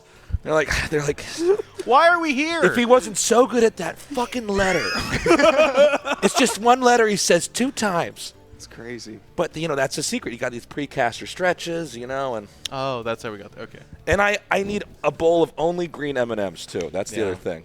Well, there it is. Yeah, there it is. No, that's for Dan. It's a plant. That's a plant. Oh, you're right. That's Dan's lunch. Is it a? Yeah. Dan doesn't eat meat, right, guys? Vegetarians love those jokes every time. They love that. It's the only reason I say is it universally gets every vegetarian to laugh. It's so original. Over the course of 22 years, I've never heard it before. I know. Every BlizzCon, when they're catering, I'm like, hey, Dan. Hey, Dan. Grass why don't you have some of this steak? Ah! He can't eat meat. He laughs. And he loves it. It's just every back and forth. You know that now they know that plants know they're being eaten. You know that? Saw that article. Yeah, it's bullshit. It's no. Well, yeah, say that to those screaming plants. I would love it though. Yeah. If animals eat a lot of plants and plants feel pain, then by eating animals, we're actually minimizing suffering. Yeah. So you need to reconsider your ethics, Dan. Yeah. On a serious level, if you found out plants were like semi-sentient and felt, what would you do? Continue to eat them. So it's not because. I'd be like, I'm so sorry as I put the potato into my mouth. Why did you become a vegetarian then? Because I like animals. Yeah, animals have brains. Oh, but you don't don't like plants. Yeah. No, Yeah. I hate them. That's weird. why they all die when I have them in my house. You're a plantist. Yeah. A plantist. A plantist. I don't know. You know that your wife is a vegetarian, right? Yeah. Okay. She loves all these jokes. You do this too. to her too? Yeah, she loves them. That's great. Yeah, I'm sure she loves them. No, actually. And I feel your pain. I'm so sorry. Wait, am I confused? This is the third game? Yeah. We're going Why into? are you What's the confused? score right now? I'm 1-1 if it's the What do you third game. think the score would be? I actually thought It's like, well, Dario's I up was- 2-0, and now he's got 50% Wait, health. what game is this? What handicap is it now? Is it still 30%? I don't know. Oh. Oh, it's ZVZ straight up? Straight up. Pig has played Okay. all 3 races. Can we all please, everyone in the chat, can you please recognize Pig has now played all 3 of the races? Oh, it's Steps of War? Oh. Oh, that's crazy. Well, I'm glad they brought That's back the best disgusting. maps. So. Yeah. God, that's such a That's a shit great map. map right there. Remember that map, man? Some How of the shit- worst games of How StarCraft close I've stuff ever would get to seen. you. Yeah. I remember when HeyPro came up with this build, because like I was a Zerg back then, right? And you couldn't beat Terran there, where you would go with 2 drones, you'd steal both their gases. I remember that, And go yeah. speedling. Was this in the map pool when you lost that first tournament to Morrow, Mass Reapers? Was that in the map pool? Yeah, this was part of the original map pool. Yeah. It was this. Was that in that IEM though? I think so. That was like the first tournament, man, wasn't it? It was the first official tournament, yeah. There was the orange map that you couldn't CVT on because it would just get split down to half. Oh my God! It had Desert rocks. Oasis. No. That was later. Remember that though? You'd expand, Yeah, and your that base was like 700 miles away from Yeah, your main. Oh, and then the 2 mains were like right next to Yep. each other by air. Yeah. Yeah, a bunch of That bad one maps wasn't back as then. bad for Zerg. No, the one I'm thinking of is like Burning Sands or something. Yeah, I remember. Blistering Sands. Oh, Blistering Sands, Sands. Yeah. Oh my God. That was a hard map for Zerg. I think this one's the worst though. Like this. This map you're was not supposed to unreal. win on this. Unreal. It Unless was you do just dumb. Spinecrawler rush. All the Terrans they made siege tanks and walked them at you with missile turrets, and you were just like, The distance "Oh." was just so short. It's Yeah. just. This is back when Protoss would do in-base gateway zealot, and the zealots built like 40% faster or whatever it was. So they were at your base before the pool finished. This you is could go pool first, Yeah. and that would be the case. Yes. Yeah. This Well, you is- had to because you died otherwise. This is also the map where I lost to a mothership rush on the first day, I believe, of the beta, and the guy recorded it. It was someone who actually worked at Blizzard. Yeah. And he recorded it and put it on YouTube. It has like 1 million hits, that video. Was it the And I'm just mothership or like, the what is banelings? this? What's going on? I didn't even know what the unit was. But You lost to Banelings that made it really famous too. Was that Did I David remember Kim? David Kim had like a it famous was video no, with a no. bunch It of was Banelings. it was a famous Warcraft player. The So Many Banelings thing. Was it You Czech? Huh? No. Not Warcraft 3. Warcraft 2 player. Tillerman? No. Let's see here. Hold on. No, I would not ever lose a game in anything to Tillerman. Thank you very much. I never played him. I thought he was supposed to be really good. I never played him. I never He talked was to him. sick. But yeah, he was like. But look at what Dan's like. I would never. Never. Oh, tasteless. Did you Tsunami, the StarCraft 1 player, did he ever play StarCraft 2? No. He was the guy who did like No, Hydra. I don't believe not, I think not in any major way. He didn't even make it through Brood War. Like he fell off. Yeah. Well, he like was the original 2004. TLO. He was exceptionally creative. Yeah. You know, Yeah, that's true. Yeah. He taught me to expand islands as a Zerg, man. Nidus it up. Yeah. Can't get it. Tap defilers bouncing around.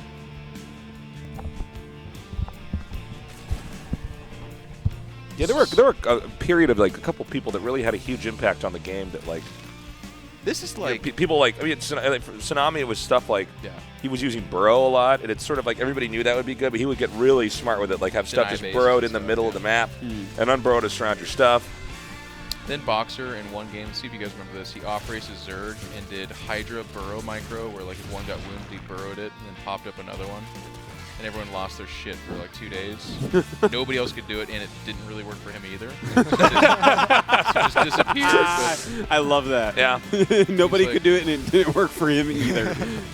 Or when Boxer had the 2-tank drop, and he would Oh, drop God. the tanks in the main base, and then fly the shuttle in, and you'd be like, oh no, there's the shuttle, and you'd follow it, and then the tanks would hit your workers as they left. No, but remember Nada's tank dropship micro on Lost Temple close positions? Yeah. I don't. He killed like Oh, some yeah, absurd number yeah. of Dragoons with just 2 tanks. Yeah. Or the so many tanks from Red Nada when he maxed out on tanks in a pro game. Yeah. Remember when Yui lost a command center to 1 siege tank? Yui? You remember this guy? The guy that had over 400 APM? B-Blade Yui. Yeah. Became a commentator. Oh, B-Blade. I forgot about that. And someone dropped a siege tank on his ledge on Lost Temple, and it eventually killed the command center. By the way, the command center can fly. And he had nothing else going on, and he had 400 APM, and he didn't lift off the command center. Well, he was, and it was like just he was like busy generating all that APM. Yes, exactly.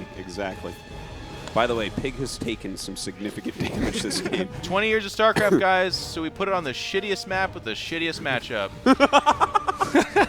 Welcome. If you like this, then you truly like StarCraft. Kidding me right now? Maynard's rocking back and forth in his chair, fist pumping. Well, It's not hard to be excited about StarCraft 2 with 2 amazing players like Pig and TLO. It's not hard to get excited. It's not hard with games like these. A hard breeze goes through, and I'm excited.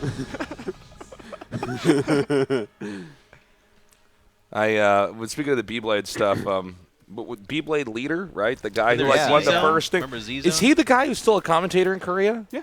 That's fucking crazy. The guy who won in Korea, like the first. Well, he got second. He got second. In Who the beat him? BattleNet World Championship. Who beat him? Is that Who the beat one him? Slayer That's won? something Gur won. Oh. XTS Gur in the spacesuit, man. Oh my God! Slayer No, won was one of that those, was right? that the one? That No. was the BattleNet Ladder World GG Championships. 6'9" Slayer. BattleNet Yeah, ladder. yeah. But no, but the Gur won. I thought B-Blade leader won that, and it was against another No. Korean. Was it No. against like Love So- Boat or I something? mean, there were No. multiple seasons. Love Yeah. Boat. Yeah, remember that It was a idea? ladder, Yeah. man. I Love Star lost to ladder Slayer boy, in didn't KBK finals. Okay. B-Blade leader lost to Gur in the finals of the Ladder Championship. Remember Sheriff Buford? That was also a handle that was big on the ladder. What? Psyduck. Oh, Psyduck, yeah. God. Remember reading battle reports before there were replays? In the game? Yeah. Remember when Action TLO Thread. got so creative and brought all these spines? Oh my God. No, he's copying that from I me. remember. Yeah. Somebody please make Reddit. Reddit. Reddit.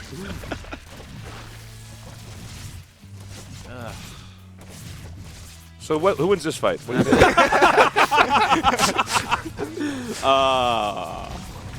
Can he make it up the ramp with the spines is the question. That's the question. He's gonna try. He can make it up a tree, you know what I'm saying?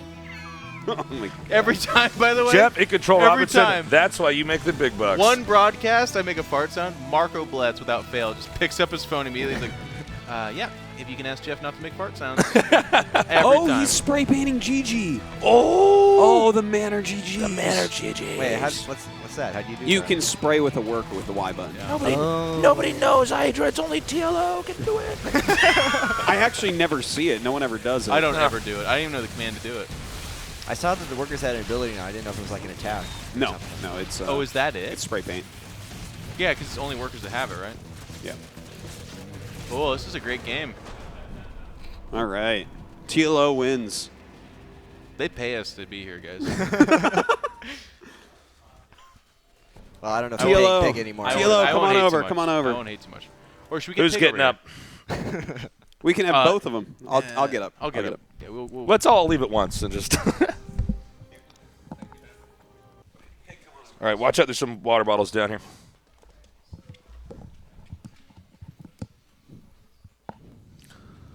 Over here, Piggy. Great series, guys. It was pretty high level, I think. Yeah. I enjoyed it, man. how weird is it with the unit debuff, like to evaluate when you're going into a fight? So I think in the first game it didn't really matter much. Against Mecha, I think 10% is even not even that bad. Against Bio, it's probably worse. Yeah, it makes a big difference, I guess, against the low damage units, right? Yeah. I mean, it's about total damage done. It's not like it doesn't depend on attack speed or anything. Like I don't feel like it should be that different between Bio and Mech. But the difference would be, I think Mech kills most things in the same amount of shots anyway. Like Cyclones would be better, but I don't think a tank.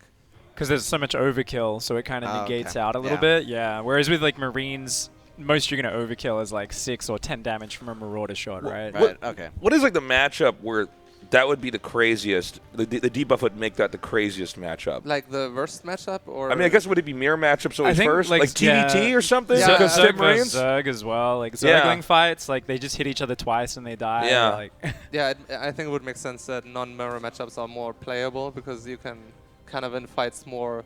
I mean, it depends if there's any little like thresholds you cross where a Ling versus Ling is 2 hits versus 3 hits or something like that. If there was something like that, it would just be game breaking. Which it is, right? Yeah. In CBC anyway, yeah, like it's brutal. It would be like 2 or 3 less hits. Yeah, basically every 10% is like 1 less hit roughly. Yeah. So you end up just being like completely destroyed in Ling battles. It's like you see when you have like +1 melee Zerglings versus no upgrade Zerglings. It would be like that, yeah. And the melee Zerglings just like roll it so hard because every single Ling survives. It'd be exactly the same thing. Also, drones. I guess they would still they would survive a Baneling, but if you have +1, Banelings would 1 kill drones. Banelings do 35 damage. Yeah, and drone would have 36. Yeah, you'd need to knock it down to 80% before drones start getting 1 hit by Banelings. Because that would be pretty brutal on CBC.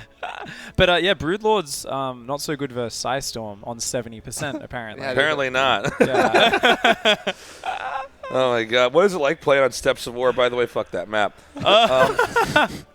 Brings back all the trauma, you know. Who chose the map? Well, that's there too fast. I think who chose the map? You did? Yeah, who chose to play on Steps of War? Who's responsible for this? Decision? You suggested. I wholeheartedly agreed and immediately regretted. Yeah. I mean, to be fair, that brings me back to my early days of getting into StarCraft too. You know, I lost to 27 2-barracks rushes in a row. So then I just like kept playing against it until I could defend it 1 in 3 games, and that was a success at the time. What a great game! That's a massive success on that map in early StarCraft. Well, I was playing very bad players, Greg, so it's even then. There was also that weird period where right when the game out, and you're kind of like, I can get a head start if I just keep. Because nobody really knows, you know, right when it's out. Yeah. Like, we don't even know what's right and what's wrong, and everybody's using a lot of Brood War builds that don't make any sense, and like StarCraft 2. 1 base Thor drop was like the thing for months on end, man. But that's because on Lost Temple you could actually kill the second base of the cliff. That's right. At the start. Lost Temple's another actually awful map from StarCraft 1, but that was the map that everybody started out playing on, man. Yeah, the worst map. That map had... was it 6 o'clock? What was the location where if you played on the BattleNet version of it? Oh, on Brood War, the minerals were worse? There was one where the minerals were like... you actually had to... 12 o'clock was bad, too. 6 and 12 were both But there was worse one where than if 3 you're and Terran, 9. you actually wanted to pick your command center up and then move it a hex. That was 6, yeah. It was 6, right? It was so bad. They eventually fixed it, right?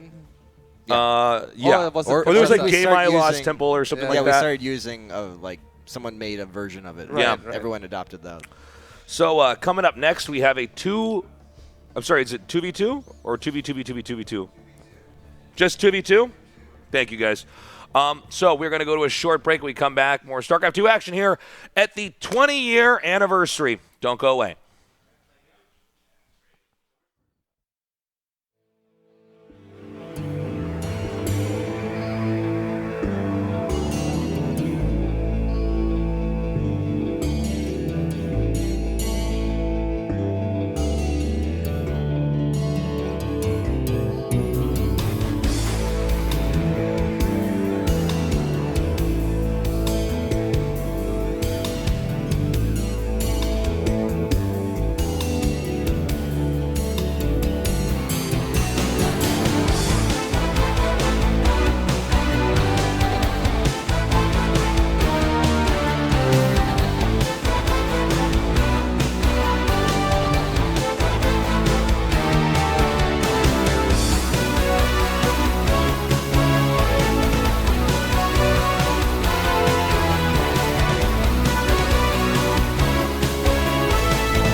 It's about time.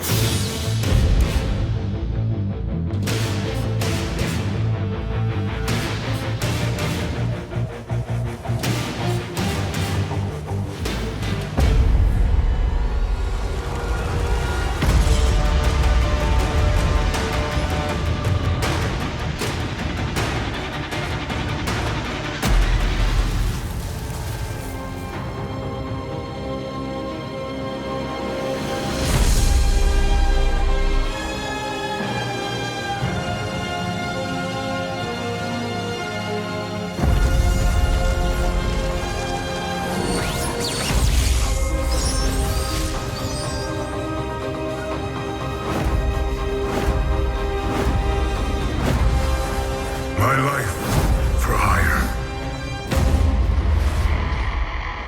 Where is the air support?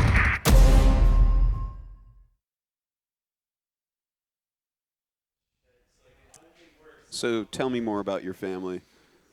My brother, Day 9. Yeah. He's sick right now. Yeah. How do you feel about that? I don't know. I'm sad. Oh, is Jeff coming back? You coming back? He says, yeah. You want me to get up? Come Oh, on. shit, I'm You knocking come stuff on over. Come on over. We're going to go into a 2 vs. 2 next. That's right. Best of 3, LZ Gamer and Cats against Livy B and Up a Tree Zelda. Up a Tree Zelda was doing pretty well in some of the team games. He was savage in that one where he killed. Yeah, yeah. That was in the. Wait, this is not the 2v2. This is just a 2v2. Okay. It's just a 2 vs. 2. Yeah. I think we might be done at free Got falls. Well, we putting our legs up. Be careful what you wish for. Be careful what See I wish whose for. bottom of their feet is cleaner. Mine. Oh, you guys are pretty darn clean. Yeah, gosh.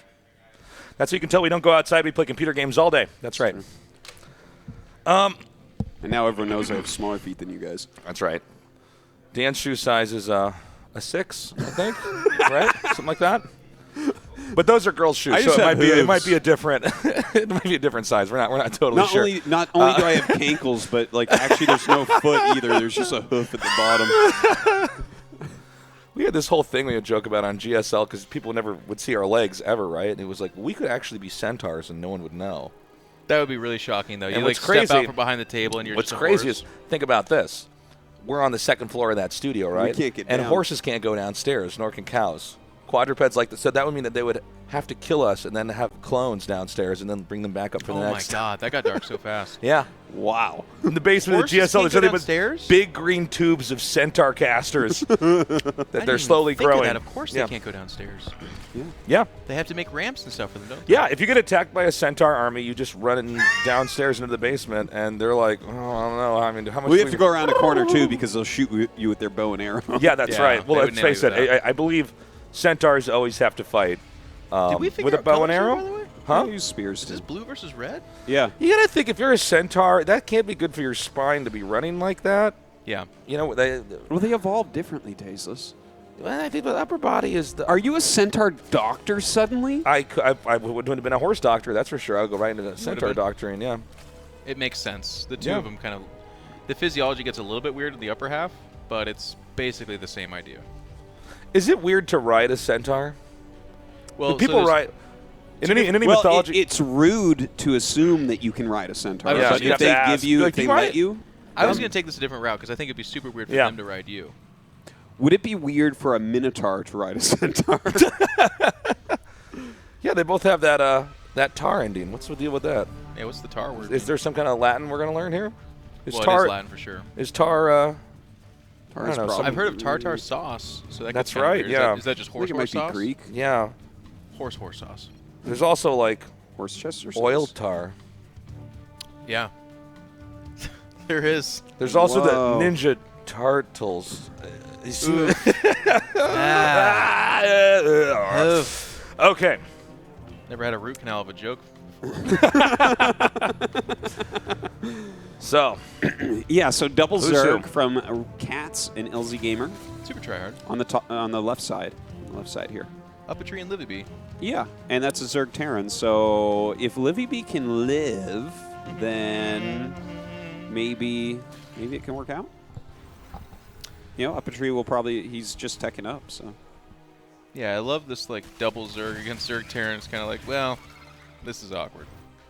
You're gonna die. Is Livy B defending already? I would hope.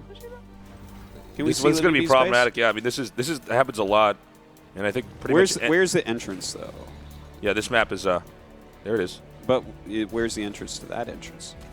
You got deeper there. Yeah. Oh, okay. So there's a Terran wall in, and nothing. Ooh, that nothing part might hurt. Yeah. So Livy B going to back up. Now the Banelings are morphing, but these Lings are going to be able to deny this. Yeah, Bane's coming in too for Cats and LZ Gamer. Can't tell whose Lings are whose, but. How about that, Jeff? You guys Yeah? got this. Yeah, we got. I'm trying to see if our documentary's on Reddit. It's not there. What's going on? What documentary?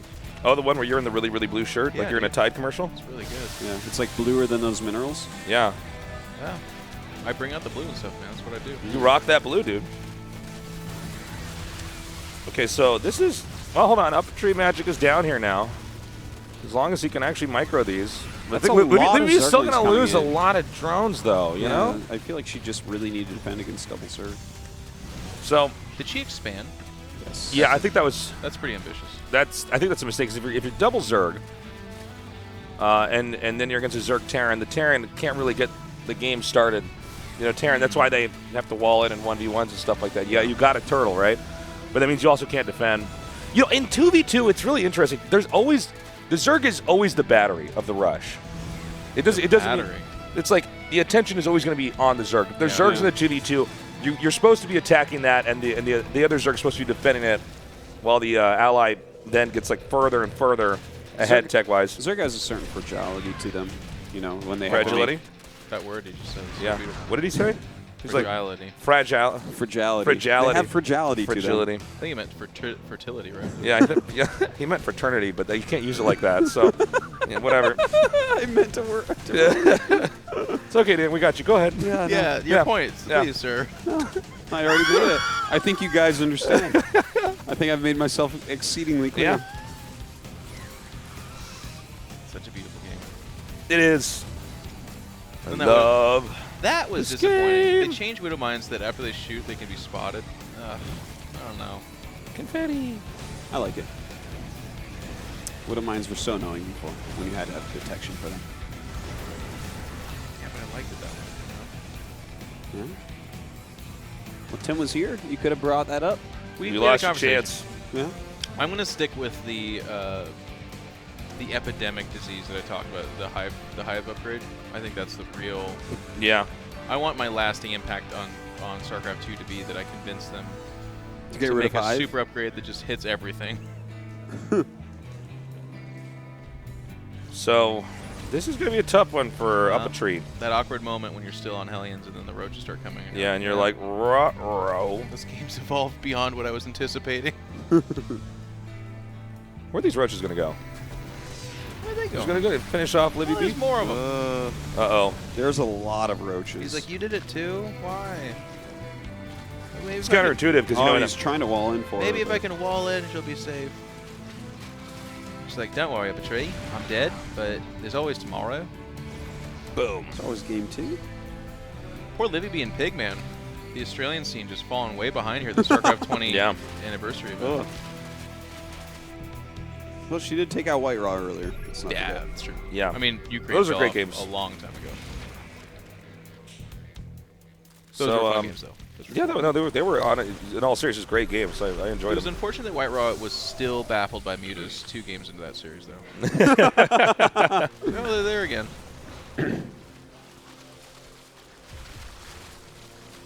Well, looks like Livy B said. I think that this game is basically over, right? Like, what does Up a Tree really have? Well, I think the problem is with the two people that Up a Tree's against as well, Cats and LZ Gamer can absolutely navigate this. So in a 2v1, if you do the double Zerg play and you kill the one of the players, you generally want to go in opposite techs so that the one player can't counter with a certain Right. set of units.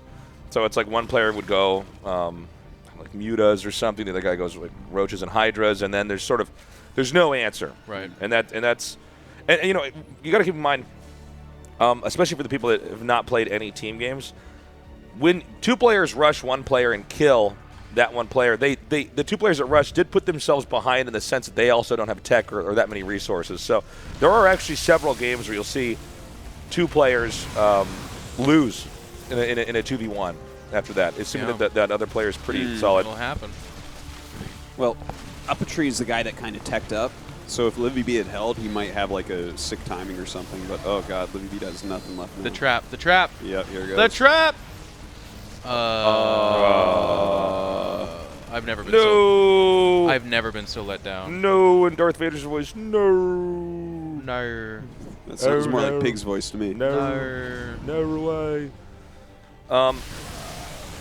Is there a trap there too? Is that what I'm saying? There was another trap that doesn't get sprung. It's like watching Home Alone, but all the traps just don't go off, and you're like, yeah, that's a shitty movie. The burglars come in the house, and they're really just movie. like, I don't. Someone left toys here. So that is the alternate ending. I think Family Guy did a bit on that or something. Did they? Yeah, it's somebody left toys here. Yeah. It's actually it's funny, because a lot of the movies of the 90s and stuff like that, they're really dark. If you think about the premise of it, it's 2 burglars trying to murder a child in his home. This is actually really true. Like a lot of Disney movies, the older ones, are kind of dark and weird, and dark themed and stuff. Yeah. Are they not as dark Mermaid, now? Dude. Little Mermaid, they ram a boat into her belly. Yeah, like people die in Little Mermaid. That's right. Like they straight up she gets kill, like, disemboweled. The problem is when Ariel lost her voice, I was worried she'd never be able to be a caster again, man. Imagine that happened to Tasteless. Yeah. Well, that's. I was like, G G G G. Can't be a caster under the sea, you know. G G G G G G G G G, and then boom, it's gone. Ursula would definitely want your voice. That's right, man. She wants your G's, Tasteless. Oh wow. Just pray it's just the G's. You know what I'm saying? Tasteless wants you know what I'm about, man. When I have my alphabet soup, it's only that 1 letter in there, man. Yeah. You ever buy the macaroni that's just G's? Is there macaroni that's just G's? Macaroni and G's. Oh, I actually didn't catch it right away. My game is I got off. one past you. Yeah, you got. And I guess you got to wake up pretty early in the morning. In control. Pull a fast one on good old Tasteless. Worm. Yep. Oh. Look at Uppatry fighting here. He's trying, but I hope this is on autopilot. I want them to drop anyways. They are. Okay, oh that's no! So beautiful. Get back in! Get back in! Didn't we see a spider? We'll try dropping over here. Yeah, there's a bunch of mutas. Oh, there. Yeah. So this is what I was talking about. Like, you just want to have these 2 different tech options. You know, he's fighting out there, though. He's trying to do what he can. What I'm excited for is that this is a best of 3, so we got more of this coming. It's the best team's got to win. Jeff and Control Robinson, the third, first of his name. The 31st of his name. The 31st of his name. But a lot of you. Like, wow, your family is just not creative. No, there is actually a joke there. My full name, Jeffrey John Vincent Robinson. My grandfather's name is John Vincent Robinson.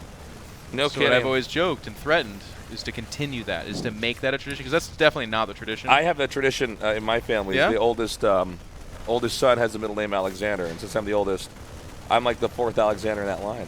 There you go. I have a choice. But Jeff Alexander got a Forthington. name added on, so like his future potential son could be like Artosis Jeffrey John Vincent Robinson. That's right. And Just probably make these would. Media. Media. Put the media tag in there. Yeah. Do you have 3 middle names? Like, yeah, my dad's an idiot. Like, cool, man. What's your son's name going to be? Kevin Bradley, Jeffrey John Vincent Robinson. Just keep it going. Yeah. I want it to go until the government steps in there. Yeah. They're like, we got to start can't. regulating these names. It doesn't fit. There's not enough room on the driver's license. None of it. It doesn't fit anywhere. You got to stop. And we're like, that's not. Show me in the Constitution where it says I have to stop. Yeah. I have the right to whatever. No. name. That's right. Don't lift it. Did a drop here up a tree. I do like the confetti though. As bad as it is, every time I see confetti, it makes me happy. Yeah. The confetti is super cool. Yeah. I'm excited And to get home and play. I think the roaches should shoot silly string. You know? That would be Remember cool. silly string idea? Yeah. What is that? How do you It's make not silly healthy. string? Yeah, that was the beginning of it's probably cancer. not to have. That's not good. probably not good to touch your skin. And some kids snorted that. You know it. Can you imagine? GG, Cats, and Liz Gamer taking that first Liz series. Gamer. Liz Gamer. All right. All right. Up a Tree looks like he's about to sell you some Home Depot hot stuff right now. Checked out our new rakes. I think you can hear us. Oh, wow. And Where'd Libby those Beat, people go? She's just by herself now. All right. So we're going to hop in this next game. 1-0 right now. Yeah. Well, they're 2 Zergs. Well, those are just a couple cheesers, those guys. Yeah. They need to no they respect. Need to calm it down. Yeah. One of them should off race. CZ is too good. It's always been so strong. Is it in StarCraft 2? Is it considered the best in StarCraft 2 No, also? it's just in 2 it becomes that when it's double Zerg against Zerg and I something think else, it's just that they can't idea. be helped. If you can just rush somebody that fast, Unless and you get the there's maps no where you way can wall in. Zerg's like the fastest race in that regard, right? Those links can always get there. Yeah. It's really hard to hold. I mean, I don't know if Libby should have taken that hatch on the low ground. No. Some of the maps have maybe like if you're both the mains are shared though, and then Right. like, the Terran pros can wall it in. Then it becomes interesting. Yeah, then I could see the Zerg actually being pretty powerful there. If the one Zerg holds, they win. So that is the tension point. It's just that it's a really hard hold. You cannot expand. You have to like defensively double sunken or spine rather, and then make banelings. Yeah, sounds like a wall. Is And then they probably both the best macro, and place. you're like, oh, okay. Well, What races are we going to play in 2 vs 2, Jeff? Prost. Oh yeah. Are you guys doing a 2v2? Yeah, we're going to do some 2 vs 2. We'll do some off racing because I think I'll play any race. I don't Yeah, care. me too. Yeah, it'll be fun. Where are we doing it here? No. Oh, I was like, well, I'll just be the only guy that's We're gonna casting. Then I'm stream like, okay, great. It's fun. We'll see. We'll see what our experience is in the 2 vs 2. You guys should Last time just I did do it. Just go double Zerg. Get super high rig. Mega hardcore. Yeah, just go hardcore, man. I don't know if that's actually the best, though. I guess it matters on map, though, probably. And That's why you are going to find out. well, we're going to learn. You're going to come back and report to Tasteless. That's a kind You're of... going to Tasteless. I think we figured it out. And I'll be like, yeah. I'll be like, we think double Zerg is pretty good. And I'll be like, okay, good.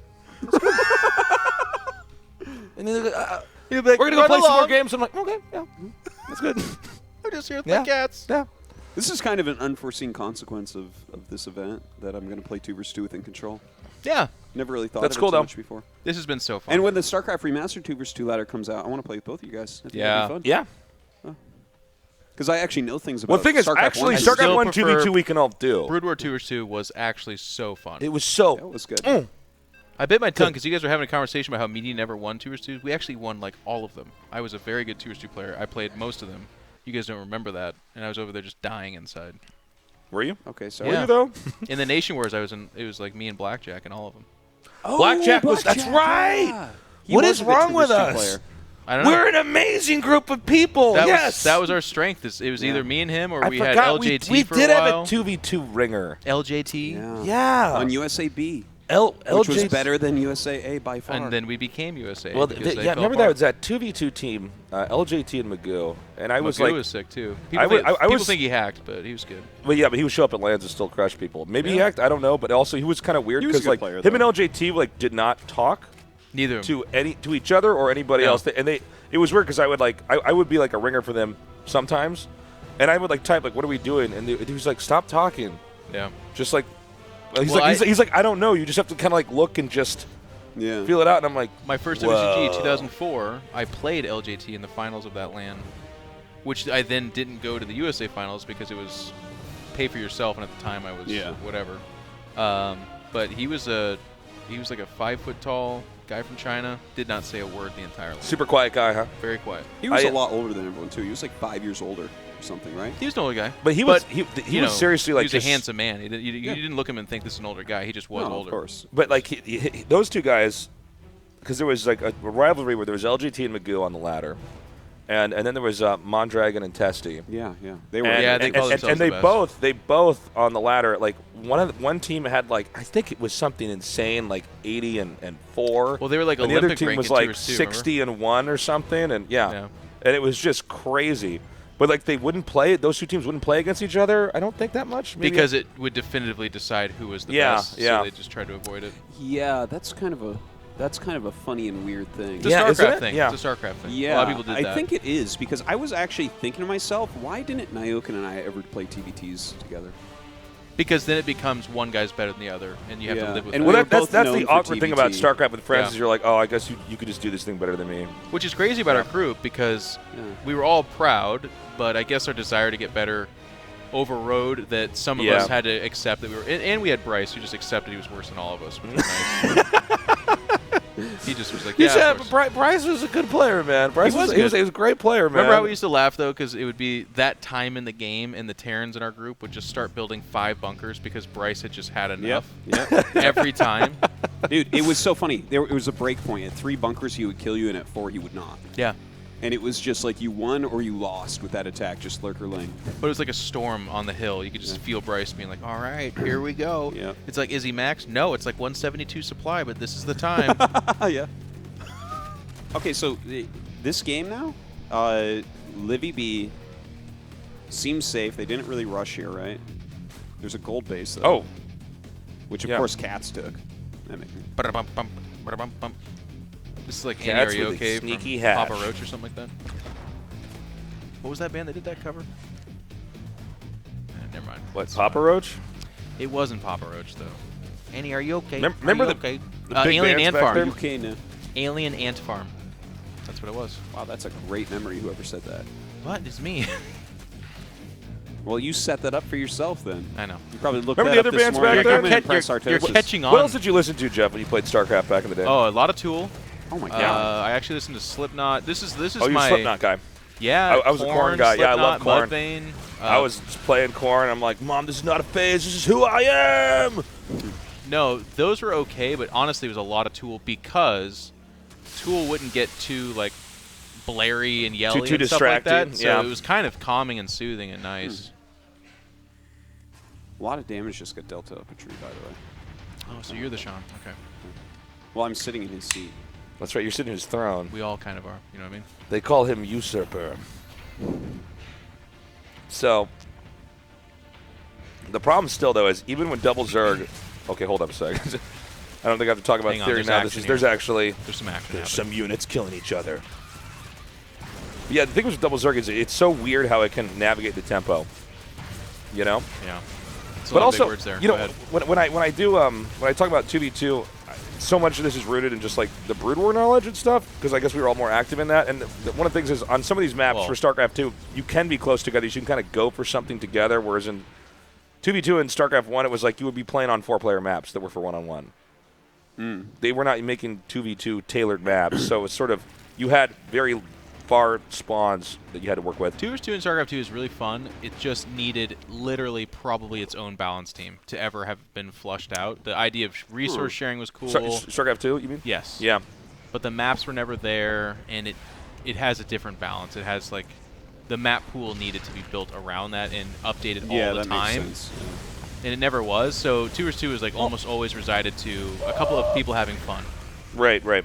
It wasn't in competitive clan wars and nation wars and stuff. Never having, anything competitive with it, I think, is what really... They tried at the 2 versus 2 in beginning, this game. and it was okay, but then it just fell off.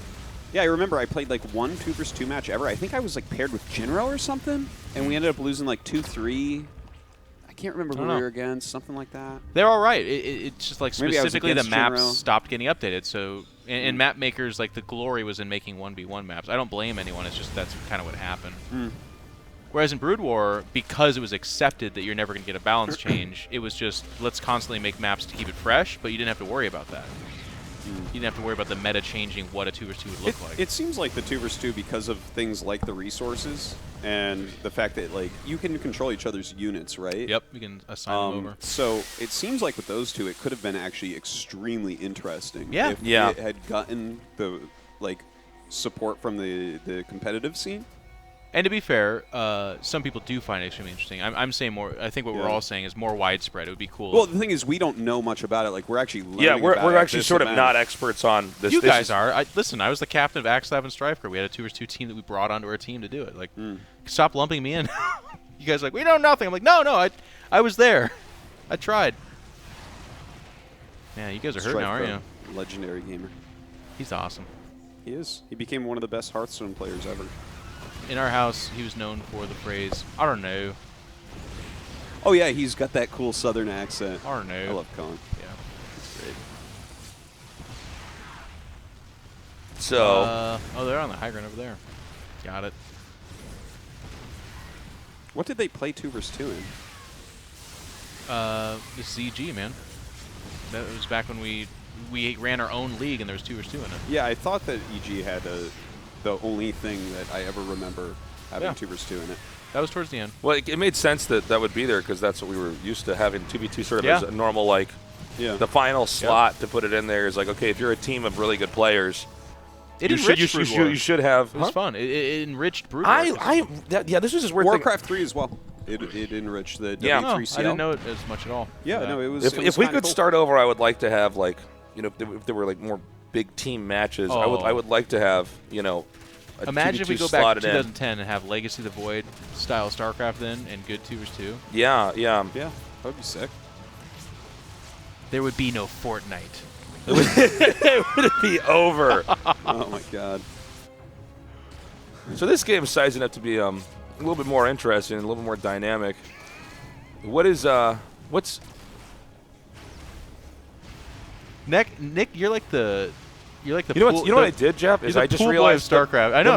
The moment I did, I'm like, oh my god, I'm doing it again. You know what I mean? It, man. And I'm just like, I am nothing but a complex robot, somehow so simple at the same time. Like, I'm here to check the temperature of your StarCraft game, guys. Yeah, it looks like we're doing pretty okay. What do you think, Dan? There was never competitive 3v3 though, was there? No. That never they was. They tried it in Brood War. Did they? Okay, that's what I was wondering. Is there any history? Seasons, yes, it did happen. I remember that. When was that? I could not tell you details. And someone in the chat knows better than me, but I would swear by it. I'd call it 95%. I'm sure it happened. Professional. I just like what it offered, though. What was really cool is the pairings of the legendary like 1v1 players, and you're like, oh my god, does this work? Oh yeah. Yellow and well, I guess the question would be, if you were doing 3v3, what would be the map? And then I think it would have to be Hunters, and Hunters was always a weird map. Inherently, it's the least balanced map. It was least balanced. Well, and, if I remember there correctly, was it was a Korean league, and they made a map for it. If I remember correctly. But that was kind of Hunters cool was thing. 8 players, so seeing a top pro do that, I do remember a specific 2 versus 2 where Nada's teammate died. Like he was randomly playing a 2 versus 2, and then he came out and killed everybody, and he just won the 2 versus 1. It was like really cool. That's kind of what makes it so hype. Is you see like 2 guys trying to hang on. Like in a 2v2 at some of those matches, like you'd see a guy get knocked down to like 1 or 2 workers, but the attack's done, and it's like just go back, keep mining. I need you to be a distraction because even if you can only just get a DT or a lurker or a reaver or whatever, a few mutas, you can make a lot happen with a little, you know. Well, we liked it because I think the big appeal of it is it's just different StarCraft. You don't see that in 1v1, the different dynamics. Yeah. Like, look at these weird battles we're looking at right here. Yeah. In a best of 3, you almost always were like, this is the game we're rushing, so it would be like 2 gateways and 2 barracks in the middle of the map, and you'd go hardcore on that. Then it was a micro battle, or there'd be the one where you're like, all right, we're Zerg and Terran. The Zerg just has to survive. The Terran can't get there. They're going to make vultures. They're going to try to save you, but you just have to hold. And there was some glory in that. It was fun. So like that was because I was Zerg player back in Brood War. That was my role a lot of the time. My partners were always. You know, there's also this really weird. It's not talked about that often, but some of these guys that were the best 2v2 Zergs, especially in Korea, became then later on the greatest 1v1 players, and Nesty was one of them, but there were several others. But yeah, it was Nesty. It was crazy. He was just a 2v2 player. What was his ID in Brood War? Do we know? Zergbong. Yeah, it was Zergbong. Oh, he was Zergbong. Yeah. There was a lot of those. There's like Zerg Boys, Zerg Bongs. There's a bunch. That's right. Different clans, even though I think there's a couple Zerg Bongs. I couldn't keep a handle of all of them. Infestors, by the way, in all these free-for-alls and 2 vs 2s I've noticed have made their appearance. And then in 1v1, they almost don't exist. Well, it's one of these things where you can do so much with a little, right? Yeah. If you can snag a few units that you close in on them, especially if you can get a 2v1 situation. And then you look at the players that we actually have here as well, like Cats and TLO and stuff. These are actually Infestor people. Yeah, you're right. Yeah. So that's their spirit animal. Even Greg, towards the tail end of his play, was about Brewlords and Corruptors and Infestors. Yeah. So that's what he's been doing. Was that Thor extra small? Are we zoomed out? It's a skin, okay. but no, yeah, it's. I'm like, it's got the saw hands, which I think is kind of funny. That Yeah, looks don't sick. bump into that guy. Don't get an elevator with that Thor. He's a tough basketball player. That's right. Oh! Suddenly, I turn. Yeah, these fungals, man. This is really working. Yeah. Did you know once upon a time, TLO unhotkeyed neural parasite? Oh, really? Because he found that every game he was going for it, he lost. I remember that a little bit. Now that That's kind of funny. Yeah, there was like a time where neural parasite was just not being used. It was not good. Every time people tried to use it, it was sucky. So what was its longest range? Wasn't it like 20? I want to say it used to be permanent, and Yeah. it was. I think it was a a similar range to what it projectile. is now. I like literally. It was a projectile. They added the, No. the tube. It always had the tube. Are you it always sure? had the tube. I think it always had the tube. Because I remember I used to go them on the, what was that, Kulos Ravine, and I'd go on the ledge and I'd just grab SCVs and then walk them around the other side and build a command Be center careful and though. stuff. Fear Dragon's listening, and he'll. If you're wrong. Yeah. Yeah, he will can listen. correct He's you. here somewhere. Yeah. Is he actually down here? Yeah, he came down. Oh, he's actually here. I thought. Yeah, no, I he's seen him on the right over channel. there. Well, let's ask He's him. eating some food. Oh, We he's can bring eating him on our the couch food? too if we Yeah, wanted we to. should actually. Oh well, he's eating right now, so we'll Yeah, get him in a little bit. Okay. Damn. And now we're all looking at each other like, oh, who's gonna get off the couch first? I'm really hungry. Well, it's definitely Yeah, me. I know. Yeah. Chipotle's here, Definitely me, guys. Oh, it's Chipotle. It's so good. That was a place that me and D and I used to go after we were Yeah? playing StarCraft all day. We'd go down to Chipotle. It's crazy because it didn't exist back then. No, it did. In Kansas City, it did. Yeah. Did it really? Yeah, it absolutely I guess did. I haven't been to Kansas City, so maybe it did have one Yeah. shop there. Yeah. There was one maybe 10 minutes from my house. Do they spell it Taco Bell though? It was Taco Bell was another one we went to too. That Taco was Bell- that, Taco Bell I went to. There's actually an order to this. So you got to. There would be, if it's the middle of the day, there's no question you go to Chipotle. Okay. If Okay. it's the middle of the night, well, guess what? Jeff and Control Robinson. Taco Bell. Vincent Robinson, Jeff and Control. You got Taco it. Bell's open. Chipotle is not. Whoa. Another one was we would So do- where you go is based on whether it's open or not? Well, it's based off whether or not Chipotle is open.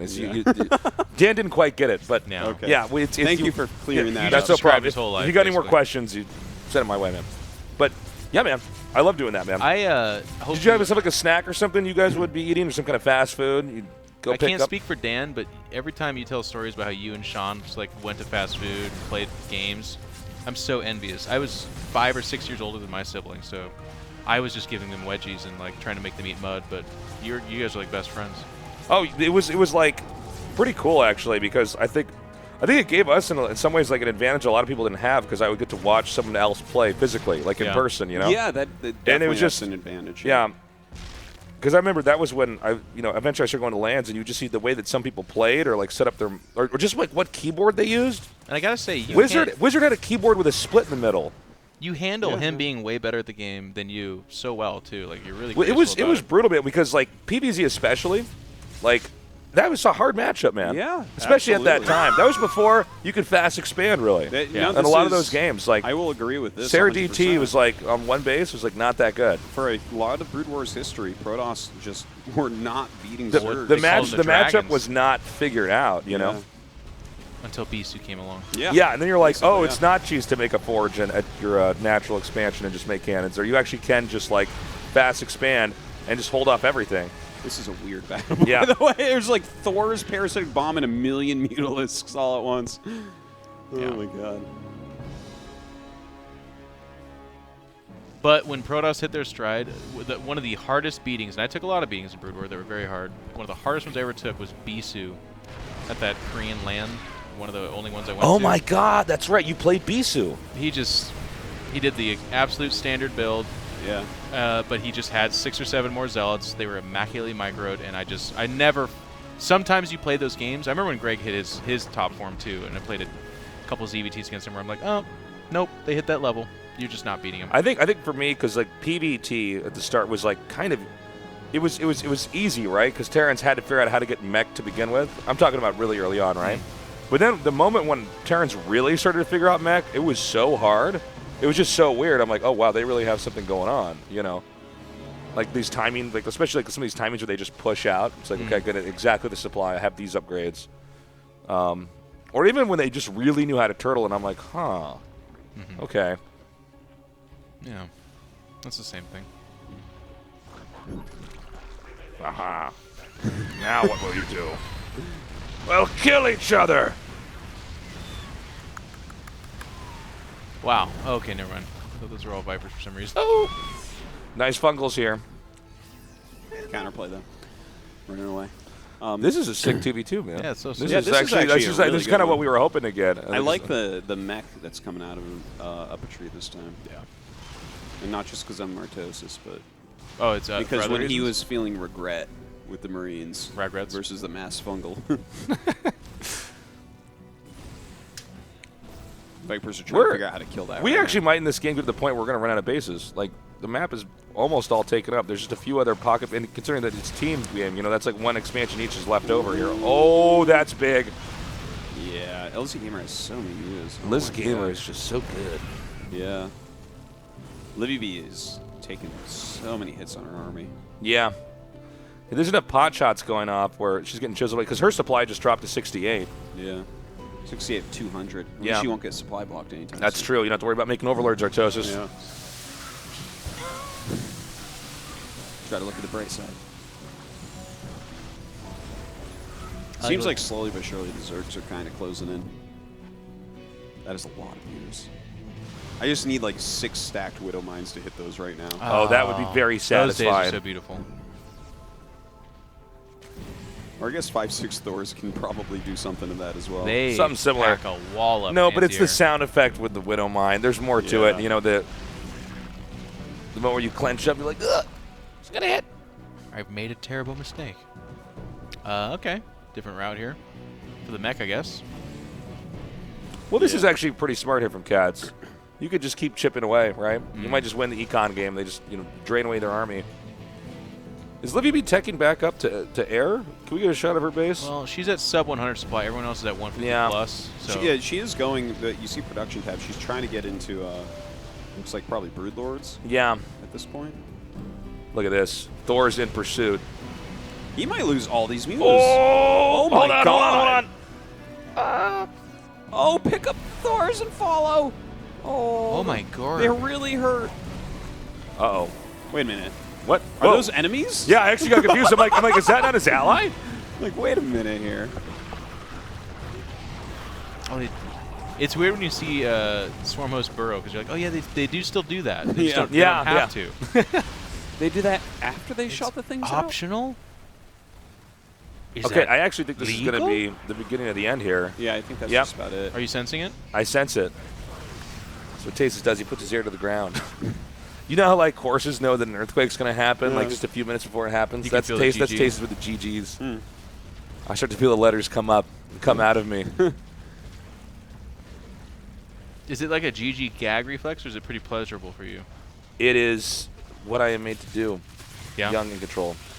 Well, I mean, there's stuff out there that's like, this is what I meant to do, but it hurts. Is it for you? It's not. It's like no. You got to understand that, like, no. Every time I GG, like a little bit of blood comes out of my nose. It's like Stranger Things. Like a little bit of me dies each time. It's like, this is what I get for the game. You only have so many left. That's right. Yeah. Tasis has exactly 3,000 more GGs left. Oh my. Okay.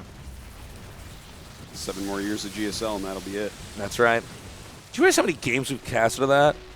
Dozens at least. How many hours? I would actually like to go back and look at how many hours of GSL it's crazy we casted. By the way, every muta of LZ Gamer is going to finally die. Up a Tree has finally cleared them out with his Thors. I'm glad we got to have a pretty dramatic like 2v2. You know, and this like one was nice. because so much of 2v2 can end right away that like to see it. At least in my limited 2v2 knowledge of the StarCraft 2, like I might be completely wrong. All right, GG. The fact that we got to see like late game and tech and all these crazy units, that was a good series. Huh. All right. So the Cats LZ Gamer team ends up winning. Yep. Well done. Yeah. I'm gonna go get food, so I'm gonna go escape before you Well, guys. I think get we're up gonna because- take a. Why don't we throw to a break before you leave the But if couch? we're gonna interview them, well, I gotta get up. So, see what I did there? Well, I think they went over to eat as well. Yeah. Oh, seriously? We'll Okay. go to a quick break. We'll come back. We'll have some extra guys on the couch. Be right back.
see you think, Jim.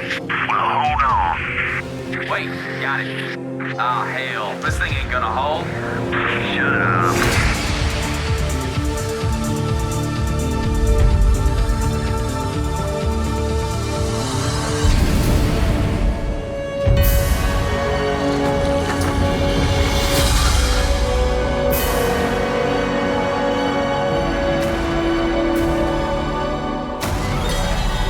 Hell, it's about time.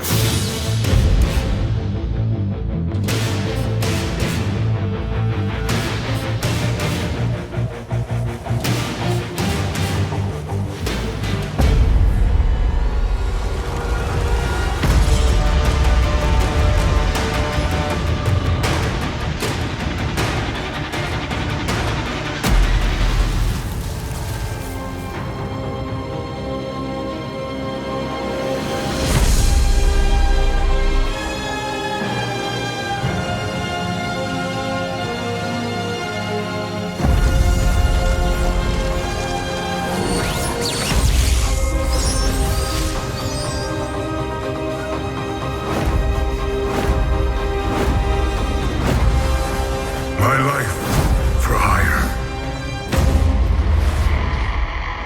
Where is the air support?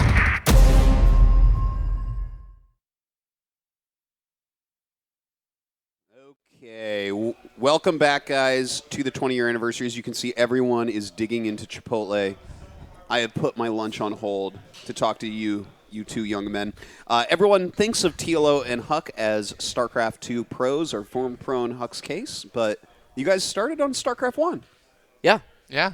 Yeah, we were not well-known players. I don't think either of us. I knew Dario.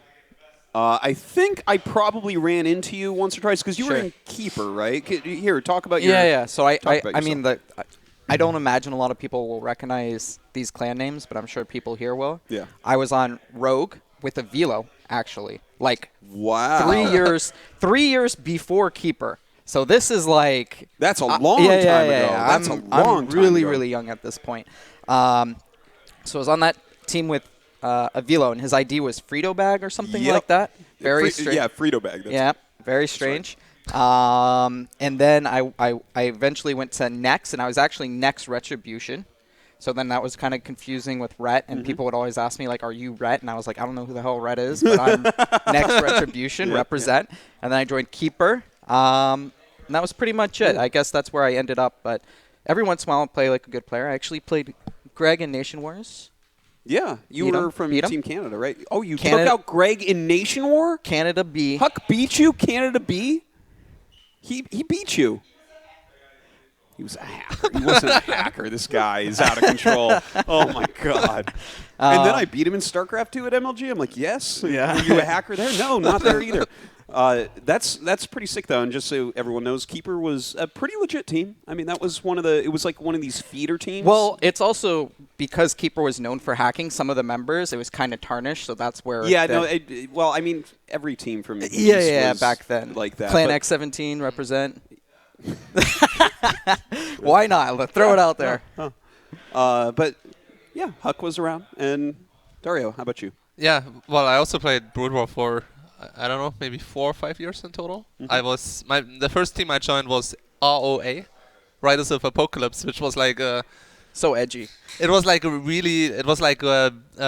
know the German team league, right? The BWCL. Yeah, it's one of the 400 German teams in that league. Yeah, we were like 3rd division. That was our highest placement of that team. Wow. And then later, that's the team I was on the longest in Brood War was IPS, which I played as IPS Radio. I do remember IPS Radio. What does IPS stand for? Intelligent playing system. We talked about that yesterday. Sounds like such a German efficiency thing.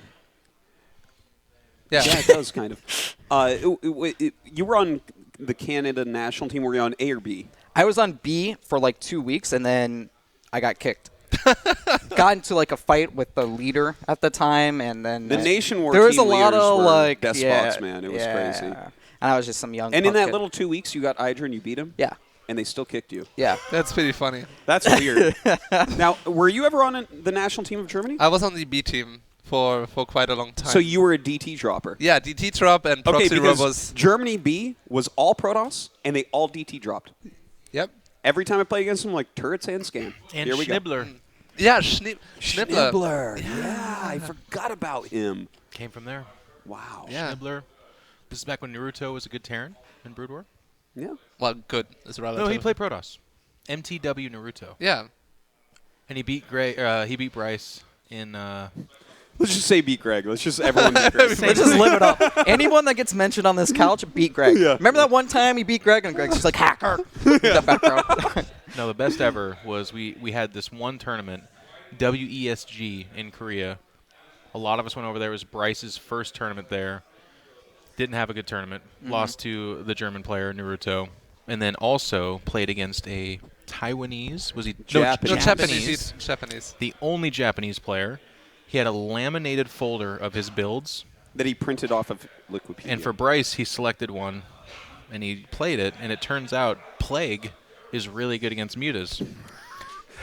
It was heartbreaking for poor Bryce, but the way Bryce told it was what was so heartbreaking, because we were like, Bryce, how'd you do? And he had like this like dead-eyed smile, and he's like, I lost. And we're like, where is he from? He's like, Japan. And we were all like, does anyone in Japan did they play StarCraft? But he made him sign the build order as well, the sheet. I believe so. Yeah. Savage. But Bryce, the way he told it too, he was like recounting like a war story. He's like staring into the distance. He had a laminated folder of builds. we're like, Bryce, don't give us all these details. Oh my God. It just gets more painful. But it was beautiful. Fantastic. So we have a couple of national team B teamers, legit gamers that became legendary in StarCraft 2. Protoss, Terran. Yeah. So not 1. what you're used to. Well, see, the thing is, when I played Boxer at IPL, I played Protoss. Because I generally think if you're out of shape, I'm not, I'm already starting with the excuses a little bit. Of but course. PvT is hard for Terran, especially if you're rusty. Which, this is why, right? Why did you choose Protoss in StarCraft 2? Was it because TVP in StarCraft 1 is such a pain in the ass? Yeah, and I liked Bisu, and I liked his playstyle. Let's just go with TVP is a pain in the ass is why. You want to know the correct answer? Every Protoss player? What? They don't remember this. They did it because at the time you could do a 4-gate rush in about 35 seconds. Yeah, that was true. That was crazy. Greg came over for that. Then they nerfed it, and he went away from that. Or no, it was the opposite. He came over to Protoss, was so tired of people building gates in his base that he quit Protoss. He generally tells a different story about that where he blames it on me, but switching to Zerg. Because I was talking to him like, it has the highest skill ceiling. You gotta play this. Your mechanics are too good. Does he so what do you still believe that? That Zerg has the highest skill ceiling? Yeah. He'll say I haven't thought about it in a long time, to be honest, so I don't want to just instant answer. But back in the beginning, they absolutely did with injects and spreading creep and stuff. Thing is, everyone's so mechanically good now that that's not as big a thing, but probably still. But I would have to think about that a bit more. Okay. I think Zerg has the hardest army to control late game by a mile. I don't think so. No, it's crazy Harder than against who? Protoss. Protoss is hard. You have so many Yeah, units you that have two so groups. many. Every unit has like 2 or 3 skills. No, there's like everything else, and then there's Templar, and you storm. Everything else you can Yeah, blink, force field, hallucinate. You don't use force fields Are you anymore, blinking Chris. late game, Huck? What century are you I have living not played in like a year and a half. You won the free-for-all. Yeah. Yeah. Just Okay. Generally, did stuff. nowadays, A move and storm. I mean, and obviously- the High Templars can obviously attack no to that. Yeah. But anytime, like when Darius like, let me talk about balance. Like, all right, let's. This is propaganda. I'm pretty sure. Let's just shut it down. But So we are actually going to have a best of 3 between you two in StarCraft 1. Yep. With your original races from StarCraft 1. Yep. When did each of you last play StarCraft 1? That doesn't count like this weekend. I played quite a bit of remastered when it came out, actually. Yeah. Probably like 300 games, maybe. It was 400 like 10 minutes ago. Don't downscale it now that we're I played about 50 games. I walked up. I was like, hey, you ready for this? He's like, I haven't really warmed up. And I'm like, yeah, I played 2 games. I haven't really played it ever.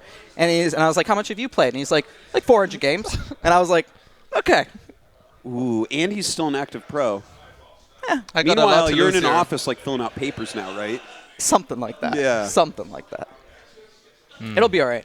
You think you can take him? Anything's possible. Yeah. You did take out Greg. So. My dream for Chris is someone needs to do a really detailed video interview with him where he complains about managing talent in Overwatch. Oh yeah, that's like what a I full want. circle. I want you to be like, God, he's oh just, my God, yeah. He's so tough. His demands are so high. We can get like an interview with Cody. Yeah. Start tearing up on camera. Cody's the one giving the interview. Really? How was that? I feel for you. I can see the look on his face going like that, you know? Oh, my God. Great things. I wouldn't mind. So I think we want to probably start the match, right? Yeah. Okay. So to your stations, gentlemen. Yeah, go to your battle stations. I'm excited for this one. Good luck, guys. It's just this casual. You just get up and go. Yeah, no, just go ahead. This is the 20-year anniversary of StarCraft. Just go. Just do it. I'll Don't move step over. on my food. Or Nick's like 400 open bottles that aren't finished. His nest. Yeah. Yeah, it's a nest. My microphone, my headset is really loud. Yeah? Well, you go ahead and fix that. I'm going to just... Let's see. So we have a TVP coming up here. Trying to think if we can get someone else over here to talk. Who else do we have? Get in here, Sham 2. Oh, Sham 2's going to join. Who's observing, though, Bre? Yeah, who's observing? No one. No one's going to observe. We're just going to actually just hear the noises from back there. Okay. Actually, this seat uses that headset, so throw that headset over there. I think he just threw you snark, by the way, Dan. I know you didn't pick up on that. Well, I can't hear if it's I got my headset on. One more time, well, Sham 2. I was saying no one's going to observe. Yeah. We're just going to listen to the sounds back there, and we'll just guess how the match is going. Got him. I don't know, actually, what TLO plays in StarCraft Brood Warrior. Protoss, and Huck plays Terran. Oh, so it's going to be a TVP. The Huck Terran part, I don't remember at all. No, I thought he was Protoss. The thing is, I don't think I actually played Huck, but I don't think he actually played anyone. I'm still pretty sure that if you dig deep here, there's a fabrication of stories going on. From who? Who do you think? I don't know. Who's making stories right now? I would say TLO. TLO? No. I'm God joking. dang it. It's Chris. Yeah. Oh, Huck? Oh, about beating Hydra? Yeah. No, you could see Hydra lost to him. He was like, no, he's a hacker. It's like, yeah, okay, you definitely lost then. And at that time, was Greg... He was match picking, I guess. He wasn't pure Terran at the time. He probably would have PVT'd, right? Yeah. Well, no, the PVT era was very small. Well. It was the ZVT era encompassed more. PVT was just that one WCG. Hey, Greg. Oh, Huck, what race did Greg play against you when you beat Greg? What race did he play? He played Terran and Oh, then okay. So it was during the transition. Ah, okay. I don't know. Greg's got that little grin on his face when he gets angry.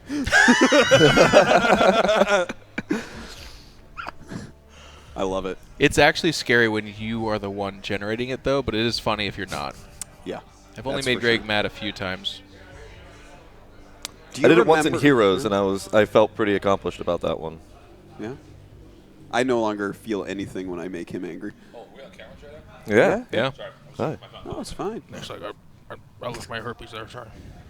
So Bryce is going to observe. It looks like. Yeah. Oh, okay. Good old machine. It's about time he did something around We here. ready, Huck? What are you doing, man? Go sit down. I'm ready. I'm just chilling. Bryce is about to start the game. I saw some love threads for Huck, by the way, and I really appreciate that because it actually. StarCraft is one of those crazy games where if you haven't been playing it, it's intimidating to just dabble back into. You can be made to look stupid pretty quick. But Huck's here. Yeah, no, and he's being such a good sport. He's playing been all a the great games. sport. It's He like, won. He's played like 2 games of remastered since it came out. That's legit. Okay, what's happening here? Nope. Apparently we're not. GG. GG. That was a good game. That was a good one. It's pretty much as fast as all of my TVPs go. I also want to give a shout out to the audience, by the way. We've been having a really nice audience. Yesterday I went home and watched a lot of the clips you guys made, and people were submitting stories about how StarCraft changed their life on the subreddit. It's just a really nice time. And we make a lot of jokes, and a lot of mine are bad or mean, so it might mask this idea that you don't think that I really care, but I do. It's awesome. Totally. It's cool that Tim stopped by. Yeah, I just love everyone involved. Yeah. Speaking of which, Sham2. Yeah. You do a lot for StarCraft 1. You are actually a big StarCraft 1 guy.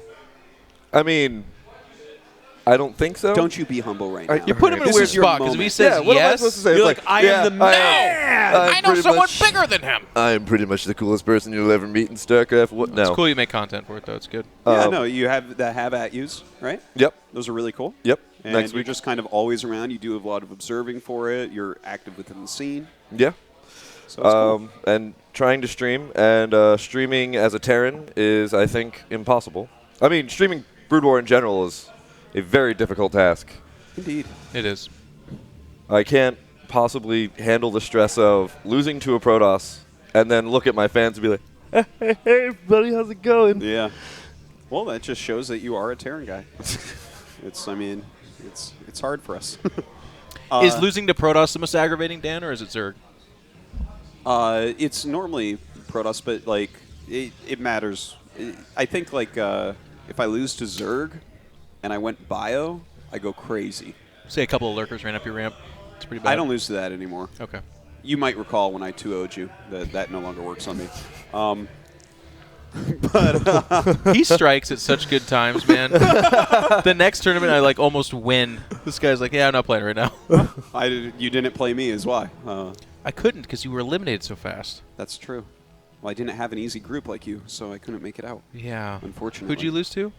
I lost to Jae Young. Interesting. I beat that guy. Go on. Yeah, in ZVZ. You beat him in ZVZ. So? I could beat him with Terran, too. What else did I lose to? I lost to Noni. Probably not. You going to beat Noni? No. Okay. Here we are. Noni clowned on you, though. That was pretty bad. Yeah, he did. We might be having a grudge match later over that. That's exciting. I think that is actually on the schedule now. Well. Ooh, you just unveiled something pretty big there. I was pretty salty when he did that. So how's your TVP feeling? Good. Dan's been playing. Good. I know he's been playing a lot. I've been playing a lot. Yeah. He's been playing. Yeah. Sorry, if you can get out of the way. Nick left something here. That's just what he does. Nick is just he sits down meddling and just around lays and eggs of like things. I gotta say, like overall, I'm pretty impressed with how well Huck has been playing, considering he switched to Overwatch quite some time ago. Yeah. And I mean, I know we've watched. I mean, him you're saying mostly Huck, in but fun I'd say games. all these guys have actually been. Yeah. It's crazy.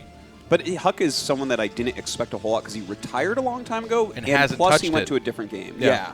Right. But you can tell he like watches StarCraft some still because he's kind of kept up on the strats and stuff. He knows what units to make, what they do. It's not like Greg with the Liberator. Dude, as an observer, I was just Greg sitting just there looks at me, man. watching that number but go up and up and up, and I'm like, this is the greatest thing I think I could possibly focus on right now. But Greg's even, in my opinion, the better example. Like he literally has not touched any of this in it's very 4 true. years and is playing pretty darn good. No, it would seriously. not be the same for me. If I did not play any StarCraft for 4 years, we would all be laughing at what I would show you. I'm so bad if I'm not playing a lot. Ugh. It's really shocking. You and me both. I'm bad if I don't play for a couple of days and I go back and I just start dropping MMR like crazy.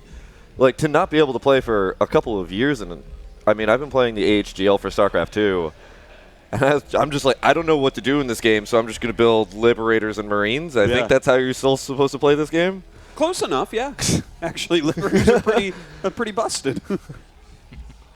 But it's like, after not playing StarCraft 2 for so long, it was just such a hard thing to get back into, especially after playing Brood War, because I'm, trying to micromanage units in a way that's Brood War focused. It doesn't make any sense in StarCraft 2. No, totally.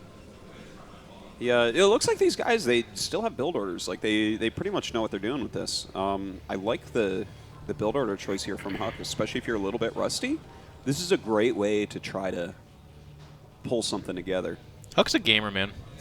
Yeah, he really sits is. down and just plays decently. There's people that can He's do that. He's just good at games, like whatever he plays. I mean, especially when you're doing something against a Protoss, it's really hard to get back into the mindset of like the macro style of Terran now. So might as well just deal with the Protoss before they even get to that state. Before they actually start getting any units, because all their units kill your units. Yeah. Show me on the doll where the Protoss hurt you, man. Everywhere. Like it's everywhere. Yeah, it's everywhere. I know about that. Oh, he snuck a Vulture out. That can be deadly. In And and of itself. this is some of the most annoying thing as a Protoss, though, is like just the Vulture is just this elusive beast. If you don't have the base skill of blocking Vultures all game, then you will lose so many PVTs like that. And Vultures just destroy absolutely everything in the mineral line, and then they can also just dance around your whole entire... And the great thing is that in StarCraft Remastered, you can change your hotkeys, too. So you can just hit Q on your Vulture. So I put patrol on Q, and it's just Me like, too. no, I don't have to do anything. It was like so hard back when it was on like 1.6, and you had to reach over and hit patrol to do the micro on P. Oh, totally. I think we're the same person, Jim. Too. We're both salty Terrans. Yeah. We like all the same video games and books. Yeah. We put patrol on Q. We're the same person. That's Yeah, it. he's really handsome though and has tattoos. That's true. He also knows how to program and makes Twitch run, whereas all I can do is talk about StarCraft, which he's actually doing right now as well. So I'm like, huh. I don't really keep... Although I would beat him in a 1v1, so I have that going for me. Was going to challenge that, but then I remembered that would have been a TVT, and that's just, I hate that matchup that's your so weak much. matchup. That is my weakest. I always see you looking for tips in this matchup. It is. I'm always in every single Discord being like, can someone please just teach me how to TVT? Because siege tanks are really good, and I don't know how other races deal with them. The arc light cannon? You don't. Yeah, no. You just Crazy die. the amount of damage. Oh, see, I thought he was going to attack by now. Yeah, I thought it was going to be a really aggressive opening. Okay, here he goes. Here he goes. It's a little later, and actually, I think TLO should be ready for this. I mean, only 2 siege tanks. Yeah. But he loses a goon. How many gates does TLO have? 2. I mean, that should... Actually, he's going to lose his natural, I would say. I would be pretty surprised if he holds on here. Like, all you do, if you don't go too far in, you're going to be in good shape. What is Nick grabbing when he comes over here? He just keeps grabbing things. Well, it's he has his third nest, trip, don't forget, so it's like he's like assembling something. He comes back with Voltron. He's gathering material. Yeah, this is actually going to be really hard now. I thought there was going to be a lot more Dragoons getting pumped out, but... Yeah. Look at Huck! Well, neither of the build orders are crisp, but both the strategies are good. You know what I mean? It's like the push came out a little bit late, but the Dragoons, like... From a guy who hasn't played Brood War in 10 years. Yeah. Yeah. No, totally. I mean, I'm not hating at all. It's... Some of the best, most interesting Brood War games you'll find are the non-pro games, to be honest. It's something we've talked about a lot in the past. It's like, watching Brood War, it doesn't have to be top-end pros to enjoy it at all. No. Like, this is actually a cool game so far. Look at this. He's, like, really entrenching himself, but look at all the spider mines everywhere. A Zealot drag could ruin his day. But the Zealots are going way in the back here. But there's so many Marines around. And shuttles have, like, no health in this game. Oh, man. The Goons actually get that front tank as well. 4 Goons will 2-shot a siege tank. He's so close. There it is. And I think that's the bust right there. But if he brings up another siege tank, repair that bunker. Nah, if the Zealots just, like, walk through and just drag all those mines. Also, wow, okay, apparently bunkers are kind of broken here. Yeah, if he repaired a little bit quicker, I think this push would straight kill him. But he's going to break the bunker. Jeez, Artos, you're hating so hard right now. You know what I'm saying? I am. Like, I hate everybody. Oh, I guess he's... I mean, it's still... All right. Oh, Never my God. mind. I actually didn't... Like, this is so bizarre to me that he has the barracks up here. This looks like a TVT push almost. But he's actually, like, making Marines on the battlefield. Yeah, this is actually the reverse FD push. He's warping in Marines as if this is StarCraft 2 Protoss. It's got to be haunting for Dario to lose to an American Protoss in both Brood War and in StarCraft 2. With Neeb and now Huck. Oh, yeah. Last year he lost, like, every stop to Neeb. It was actually really heartbreaking because everyone stops talking about TLO and stuff, but he's, like, doing well until he hits Neeb and then he dies, and it's like, oh. And Neeb would go win or take second. Yeah. So. And it's like, well, everyone who hit him died, and you hit him every tournament. Sorry. Okay, so it actually gets held, and he holds his expansion.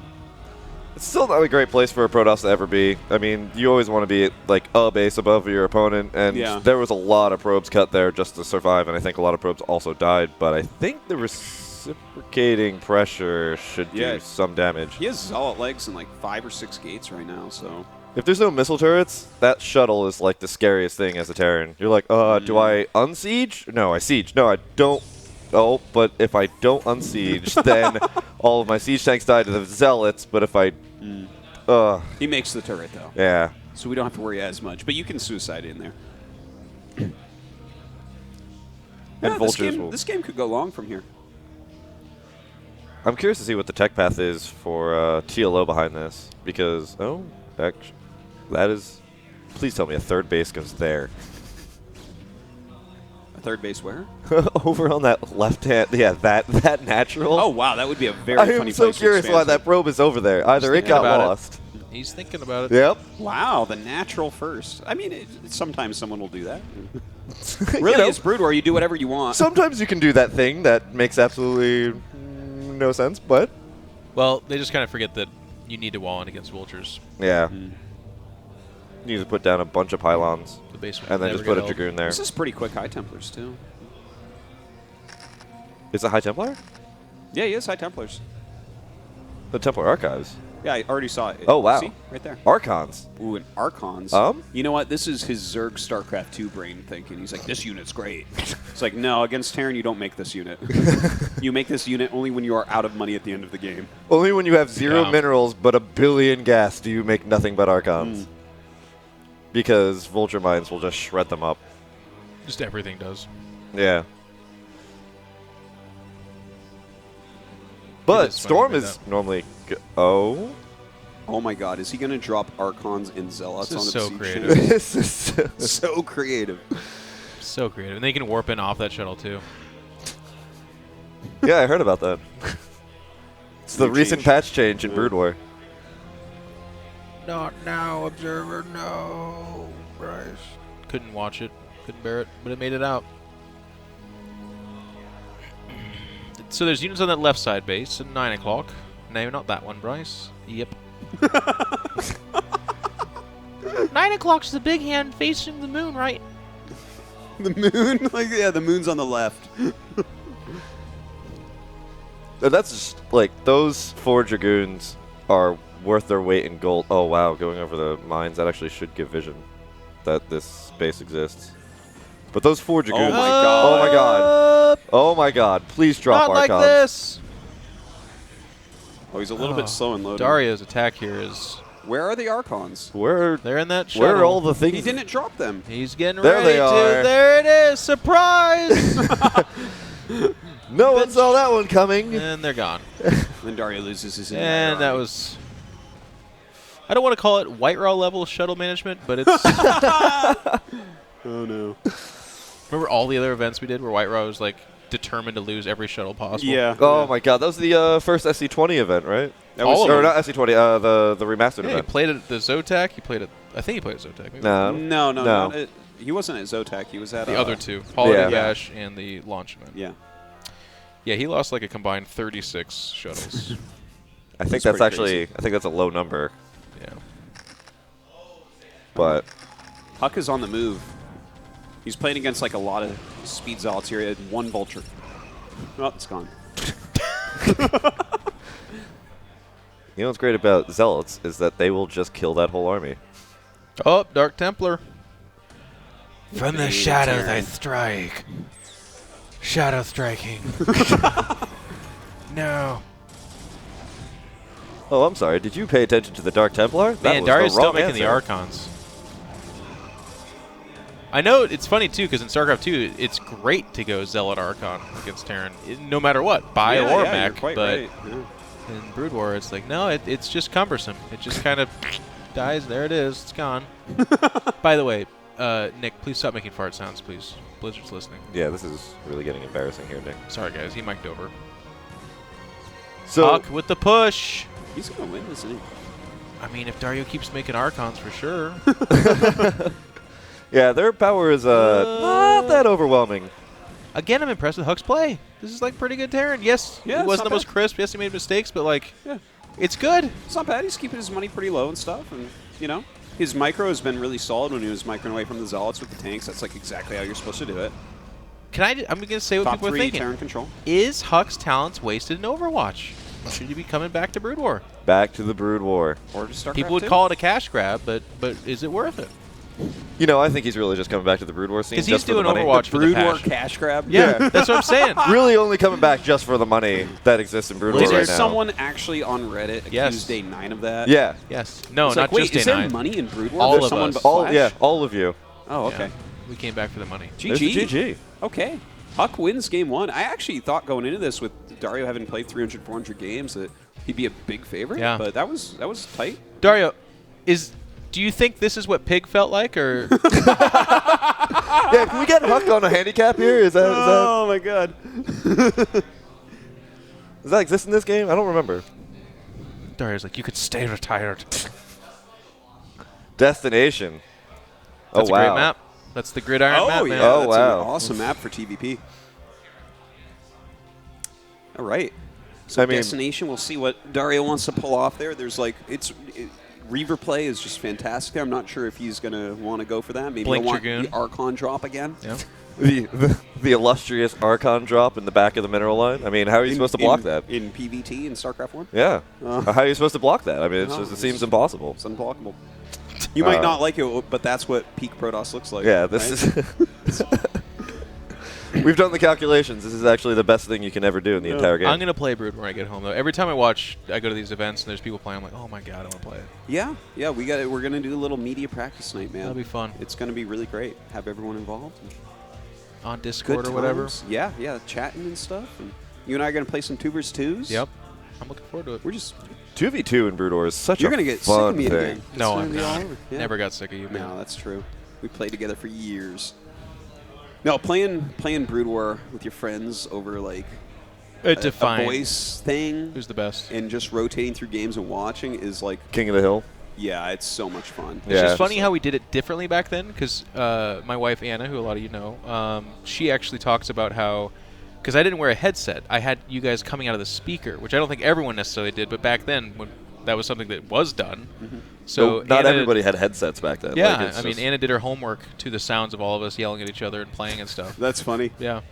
Yeah, the back in the day when we were doing that, I know that you like this story. I had like one of those $7 microphones, and I didn't have the stand for it. What I actually did, this is a true real story. Every night for hours and hours, I would tape it to my face because I didn't have a headset, right? I had like regular earphones, and then I would tape the microphone, and I would like line it up, and I would actually put tape all over it on my face, and I would just play like that for hours every night. So like, did your parents ever just like walk in and just kind of like stare at you and try and figure out what was going on there? My mom was concerned about me until I moved to Korea, and didn't come back.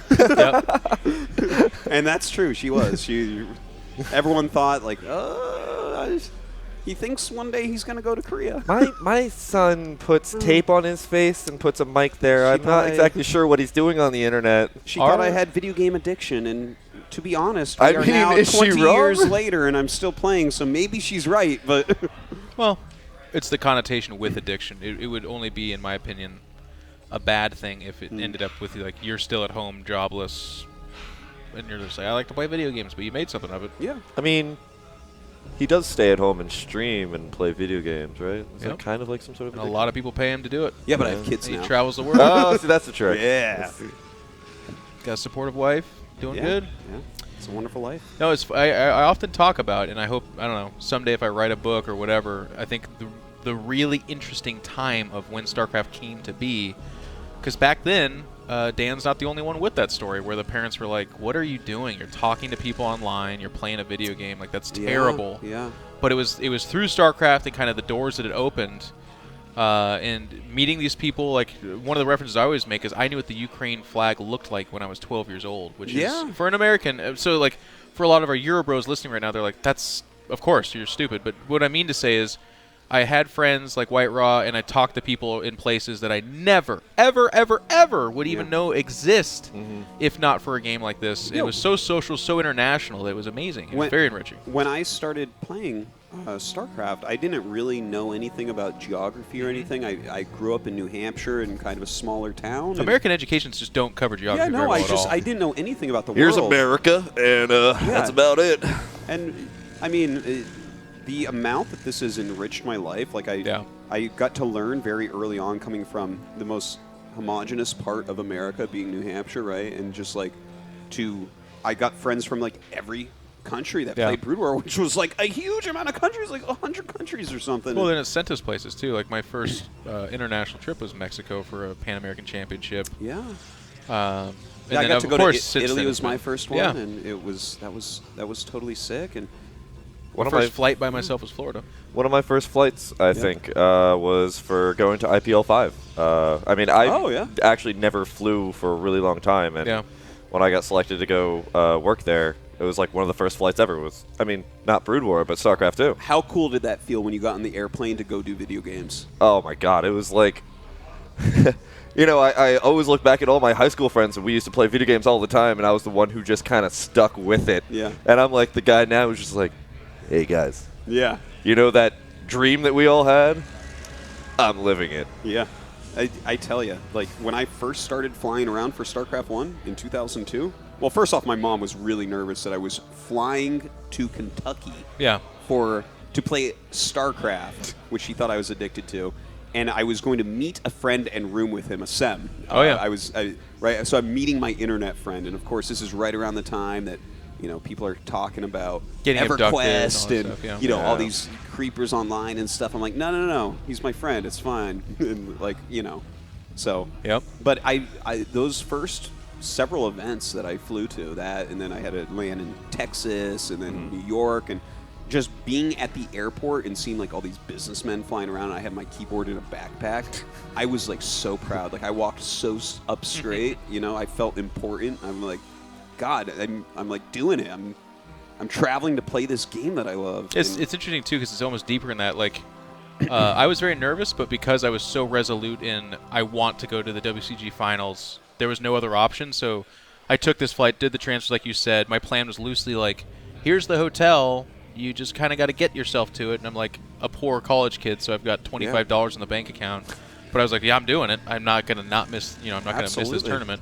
I remember our trip to New York was so funny because for me, growing up in Seattle, you don't ride the train. You barely ever take a bus. But in New York, it's like that's what you do. Yeah. So our plan was all of us loosely met at the airport, which wasn't even like the closest airport. It was just the cheapest one. And then we took the train. Tell me it was like Newark and New Jersey or something like that. Yeah. But we had this huge journey in this hot summer New York day.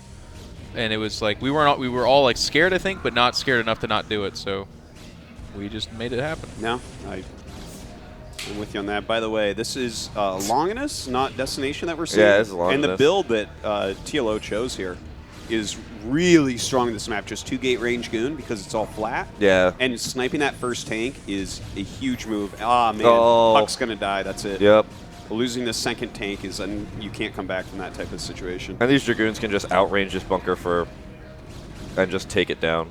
They can, if you had the micro. Yeah, if you have the micro. Though it's always really weird because like sometimes it depends on the angle and like what direction you're coming from. Like Dragoons have to be very specific, but it doesn't matter. I mean, if you don't have the perfect setup for this map and you're not like ready for this 2-gate, like you're just, that's it, game over. Game over, man. That's why a lot of Terrans won't siege the tank, actually. You got to keep be able it back to and just kind of keep dancing it. Yeah. But you know what also helps with that is putting your SCVs so that the tank can't get away. That's one of the most frustrating things. You're like, run away, tank! Why are you doing this, SCVs? You got to be smooth as can be with that.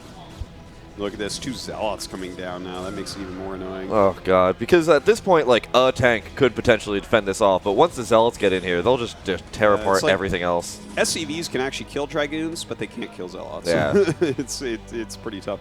Huck actually holds, but he took a ton of damage there. The only saving grace, I guess, is no Nexus. TLO. Yeah, he didn't expand, but he got a Robo, so maybe he went Reaver? Yeah, I think so. No. He could have been? Oh, like, not yet. A Robo. Okay, but no tech with it. Yeah, no support yet. Did we miss a Vulture? No, I don't think we missed a Vulture. You know what? Let's clarify. Did Bryce miss a Vulture?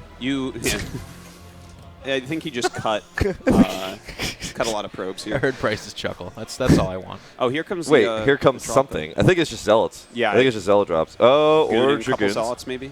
Oh, 2 goons. Well, the thing about this map is, like, it's just such a wide open main that you cannot defend against Reavers easily. Like, there's no couple of places that the Reaver will come from. It comes from all angles.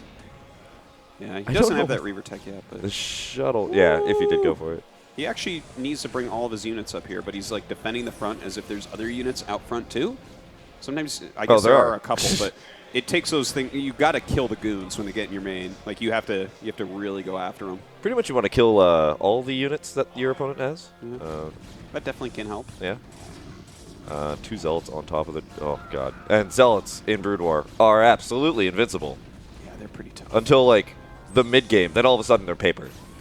You have, like, 12 Vultures, all Zealots will just melt. But until then... No, this early game, man, they get on top of things.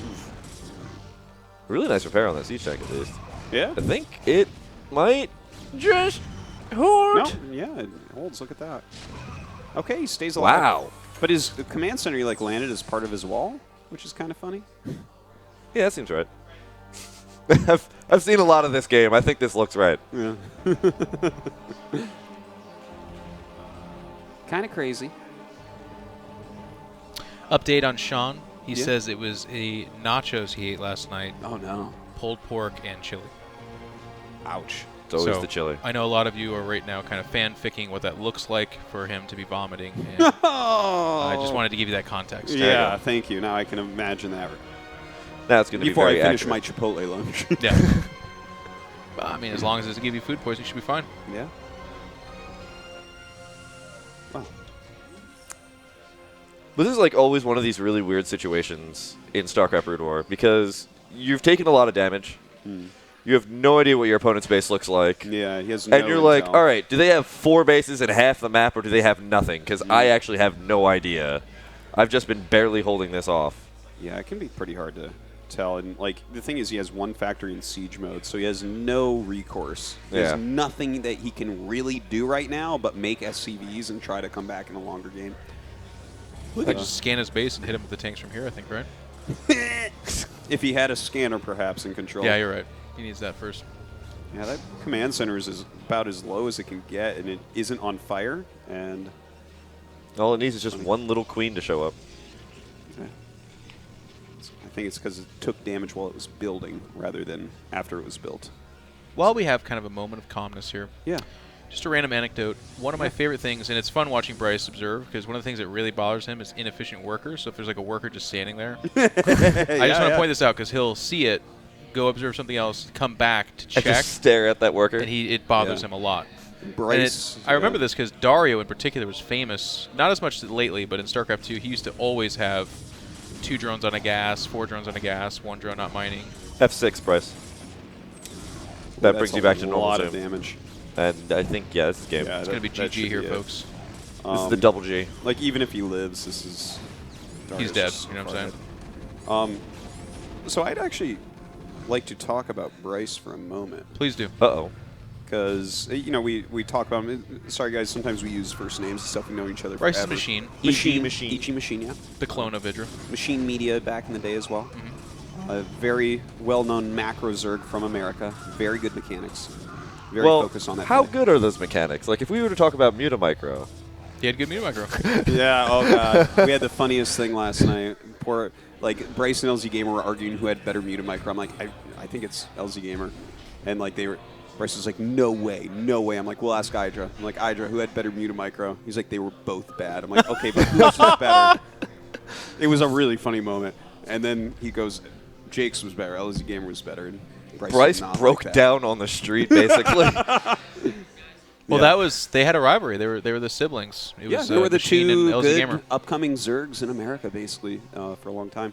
But what you were talking about before, Jeff, we were all like very poor playing Brood War, and a lot of the times you had to like rely on the kindness of friends to be able to go to events. So, for instance, in New York City, every time I had an event there, Andy.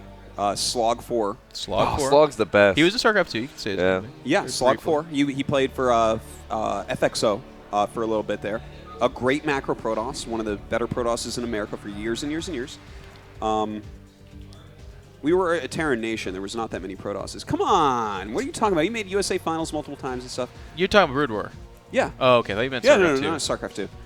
But anyways, I would always stay at his house. And he would be so gracious. I mean, you've told that story of me peeling off the couch and stuff. Hot And New York we'd summer. all stay there. Brooklyn. For instance, we had a tournament in what was it, Miami or Orlando, and Nero picked all of us up at the airport. Another Different Nero, not the StarCraft 2 one. You know, StarCraft 1 Nero. He was a very Nero, strong, actually. Nero. Yeah, Nero. And he was a very strong macro Protoss player as well from America. Went to a bunch of USA Finals and stuff. Well respected.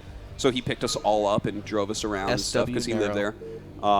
You know, there were a couple of New Hampshire lands where I picked everyone up. Everyone stayed at my house. When we went to California, Bryce picked everyone up, and everyone slept at his house, and that's just like how it was. And the thing is, in his two-seater Mustang, yeah. And I'm going to tell this part of it. One of the best parts about staying at Bryce's place was his sister was quite fond. This starts off rough. Never mind. No, never mind. She was a good gal. Go ahead, Dan. You had a real point. I'm saying. Oh my! All these things, like if people weren't helping, sometimes it didn't happen. You couldn't really do the event because it became too expensive. Like even getting a taxi, you have to spend money on taxis back then. That would be like $50 or something. Yeah. None of us had that. Like I remember there was one tournament I had to skip altogether because I just didn't have the funds to go to it. 2004 WCG for me. Yeah. They were like, okay, now you got to buy a flight and send yourself to LA for another qualifier. And I was like, don't have it. I believe it was a 2005. It was like a U.S. Open type tournament with like the top 8 players from the previous year or something like that. And I had to skip that one because I had no money. So slogged up my spot. And then that the computers disconnected. You remember that tournament where there was like a disconnect? Yeah. Well, I think you were at that one. Well, one of them, I don't know if it was that one, but the entire CS 1.6 section just went out because they were all yelling, and then Skew came over and was like, I unplugged their computers because they were fucking loud. Oh, yeah, no, that was 2004, And I apologize. I'm not supposed to be cussing as much, but yeah, that is the quote, so I feel... Yeah. You have to keep historical accuracy. He yanked the power cord for the entire row of computers because they were so loud. I remember StarCraft 2, there was the NESL, which is the New England Star League, and they had finals up in Cambridge. And I remember one player, StarCraft 2 player, Jorgith, a giant Smurf, drove us all up there. And Poke Bunny at the time wanted to go to this tournament, but like his parents were like, no, you can't just get in a car and go all the... So I had to go and personally meet Poke Bunny's parents and be like, hello? I'm a responsible adult. And I will watch over your child and make sure that they do not die, hopefully.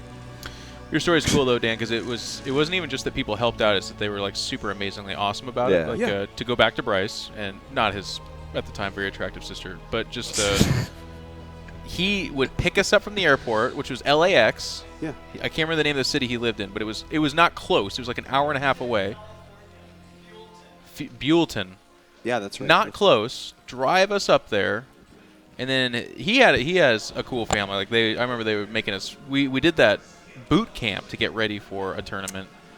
Man. And they just fed us, kept us there. But like you were saying, it just would not happen otherwise. Slog, that was for a USA Open. I would not have gone if I didn't have that. Absolutely. We could not afford hotels. There were no sponsorships for StarCraft. There was nothing. No. There was no prize money at any of these tournaments. And the tournaments, this is also different because this is foreign for, I think, people to hear this now. But they didn't pay for you to come. They're just like, you have qualified. Yeah. Now get here.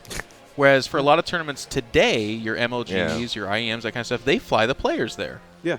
Or if they don't, occasionally then we the get a sponsor does. stipend, like a travel stipend. If you went to the USA Finals and you won your spot there, which you would have to do every year except for 1 year. Oh well, then you got a stipend. I never did. Then you would get a check, a little stipend. It was maybe like I did. $150 or $200 or something. Maybe you're right. Yeah. It was the prizes they didn't give. So if anyone knows where Joe Moss is, let him know that he still owes me a CRT monitor. I'm going to sell it to some Smash players. If I got a TV out of one of those USA Opens, and we actually, Anna's family has it to this day. So it was a nice TV.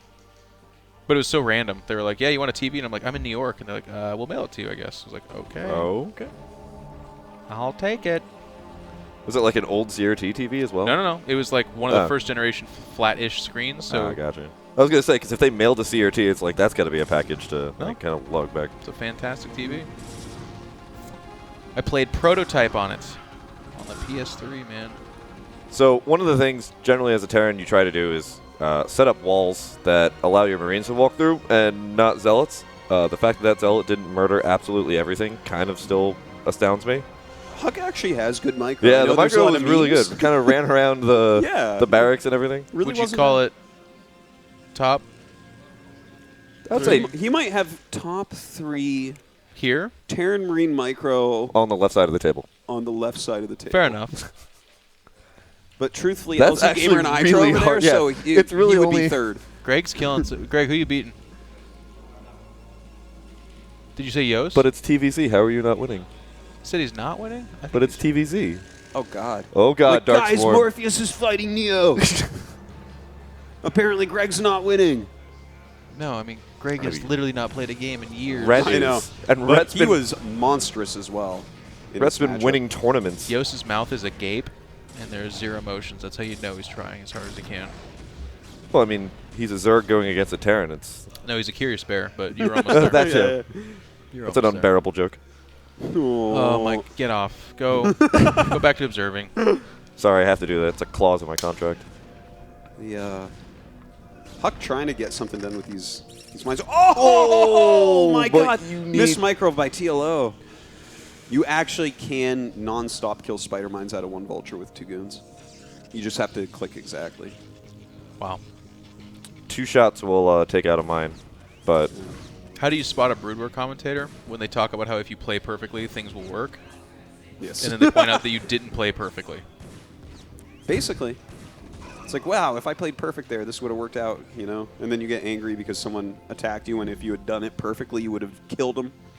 It's like things only StarCraft people say. I know. If only I was perfect. Any other game, they like celebrate the issues it. that are forced, but in StarCraft, we're like, damn, I'm still not a Christ figure. It's true. It's true. I haven't ascended to my final form Hey, yet. if you play this game, you're kind of... Oh. Ooh. Oh, You but know, DTs you actually laid should plenty of be mines. okay. Yeah, perfect amount. Unless the DT just swipes it, because that happens sometimes. Randomly. Oh, we tried. You have to do like patrol micro, I think, right?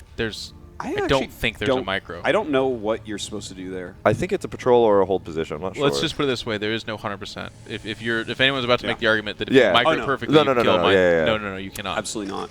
But you can with occasionally your a DT goons will with Dark swipe Tempo. it. Yeah. With goons, there is a micro. Yeah, there is a I'm perfect not way doubting for that. goons. Yeah. I'm just saying, like you said, and ultras can do it too. Sometimes a mine just picks Oh, up and yeah. goes to them. It's like, no. Even Ultras- Zerglings can do it sometimes. It's Ultras, weird. if you try to lay mines in front of them, like they will just eat up all the mines before they actually do anything. Unless you get like 6 down around the Ultra in a perfect circle and summon the mine god, Ultras will just eat all of them. That's why you need to like crazy, yeah. lay them down really far away from Ultras. Otherwise, they'll just eat them as they go down. Oh my God, this is a sick move. Make DTs, will you? Well, how about a Vulture drop? That's actually quite a good counter. It is an 'cause amazing your counter. observer comes out like so late, you don't even know they have a starport. But I think all the mines went down because they were defending from DTs. Still, he did so much Yep. damage with that. It's a Wunderwunsch. And he actually, I mean, 2 DTs ran into mines, so that's like actually pretty expensive. I mean, you guys are watching this. I'm watching Idra versus Red, bruh. Yeah, how's that going? Sick. Greg's crushing him. Is he? No. Is he though? Sean's not here. We can do that as much as we want. I know. Well, that's just the thing. So, fun fact, when I was in Japan, Yeah. while you guys were doing the holiday trip and everything, the holiday bash, Yeah. I turned on the stream just to be like, oh, I wonder how it's going, everything. And in that 10 seconds, I heard one of you going, oh, I heard Jeff go, can it though? Yeah. And so for the rest of my Japan trip, which was like 2.5 weeks, me and my travel mate just kept being like, is it though? I think all of Japan probably hates me, but, you know, I think it was worth it. Or they love you. Maybe they're still saying it. Maybe. Is it though, son? Right? Is it son? What? Oh. I don't speak Japanese. I don't speak it either. It made a very difficult trip. Actually, most Greg's actually playing that single player where you just try to survive for 25 minutes. No, is he? It's Terran Mission 3, He's getting Terran close. Mission 2. When a good Zerg devolves into computer mode where they just start chucking things at you, you're either winning or you're How just deep about is he to into die. the game right now? Like how long? He doesn't have the timer on, I don't 12 think. minutes or so. Oh, okay, no, he doesn't. 12 minutes? Does he know that the mech transition was supposed to be 7 minutes ago? No, he hasn't seen that. Has he not been keeping up on the meta? That came and went, though. It still is a thing, obviously, but it's not 100%. Hello, it's not Destination. 100%, but It was for a it's still while, good. though. It's still really good. It was one of the most frustrating things when I'm like, let's play some remaster. I'm finally playing Brood War. I'm so excited. Then all these Terrans are going mech, which back when I last actively played was like a joke thing you did to try, or you were playing Heartbreak Ridge. Yeah, like and they certain were maps is killing okay. me. Yeah, but it's actually really legit good. It's so good. It is. But the I don't thing know what is- changed. The thing is, like, so many people keep trying it, and I keep seeing it in tournaments as well. People keep trying it, and they just don't understand all the steps that you have to do. Like, you have to do a lot, and the timing has to be almost perfect So you watch our Toasted stream as well, I guess. Yeah. Oh yeah.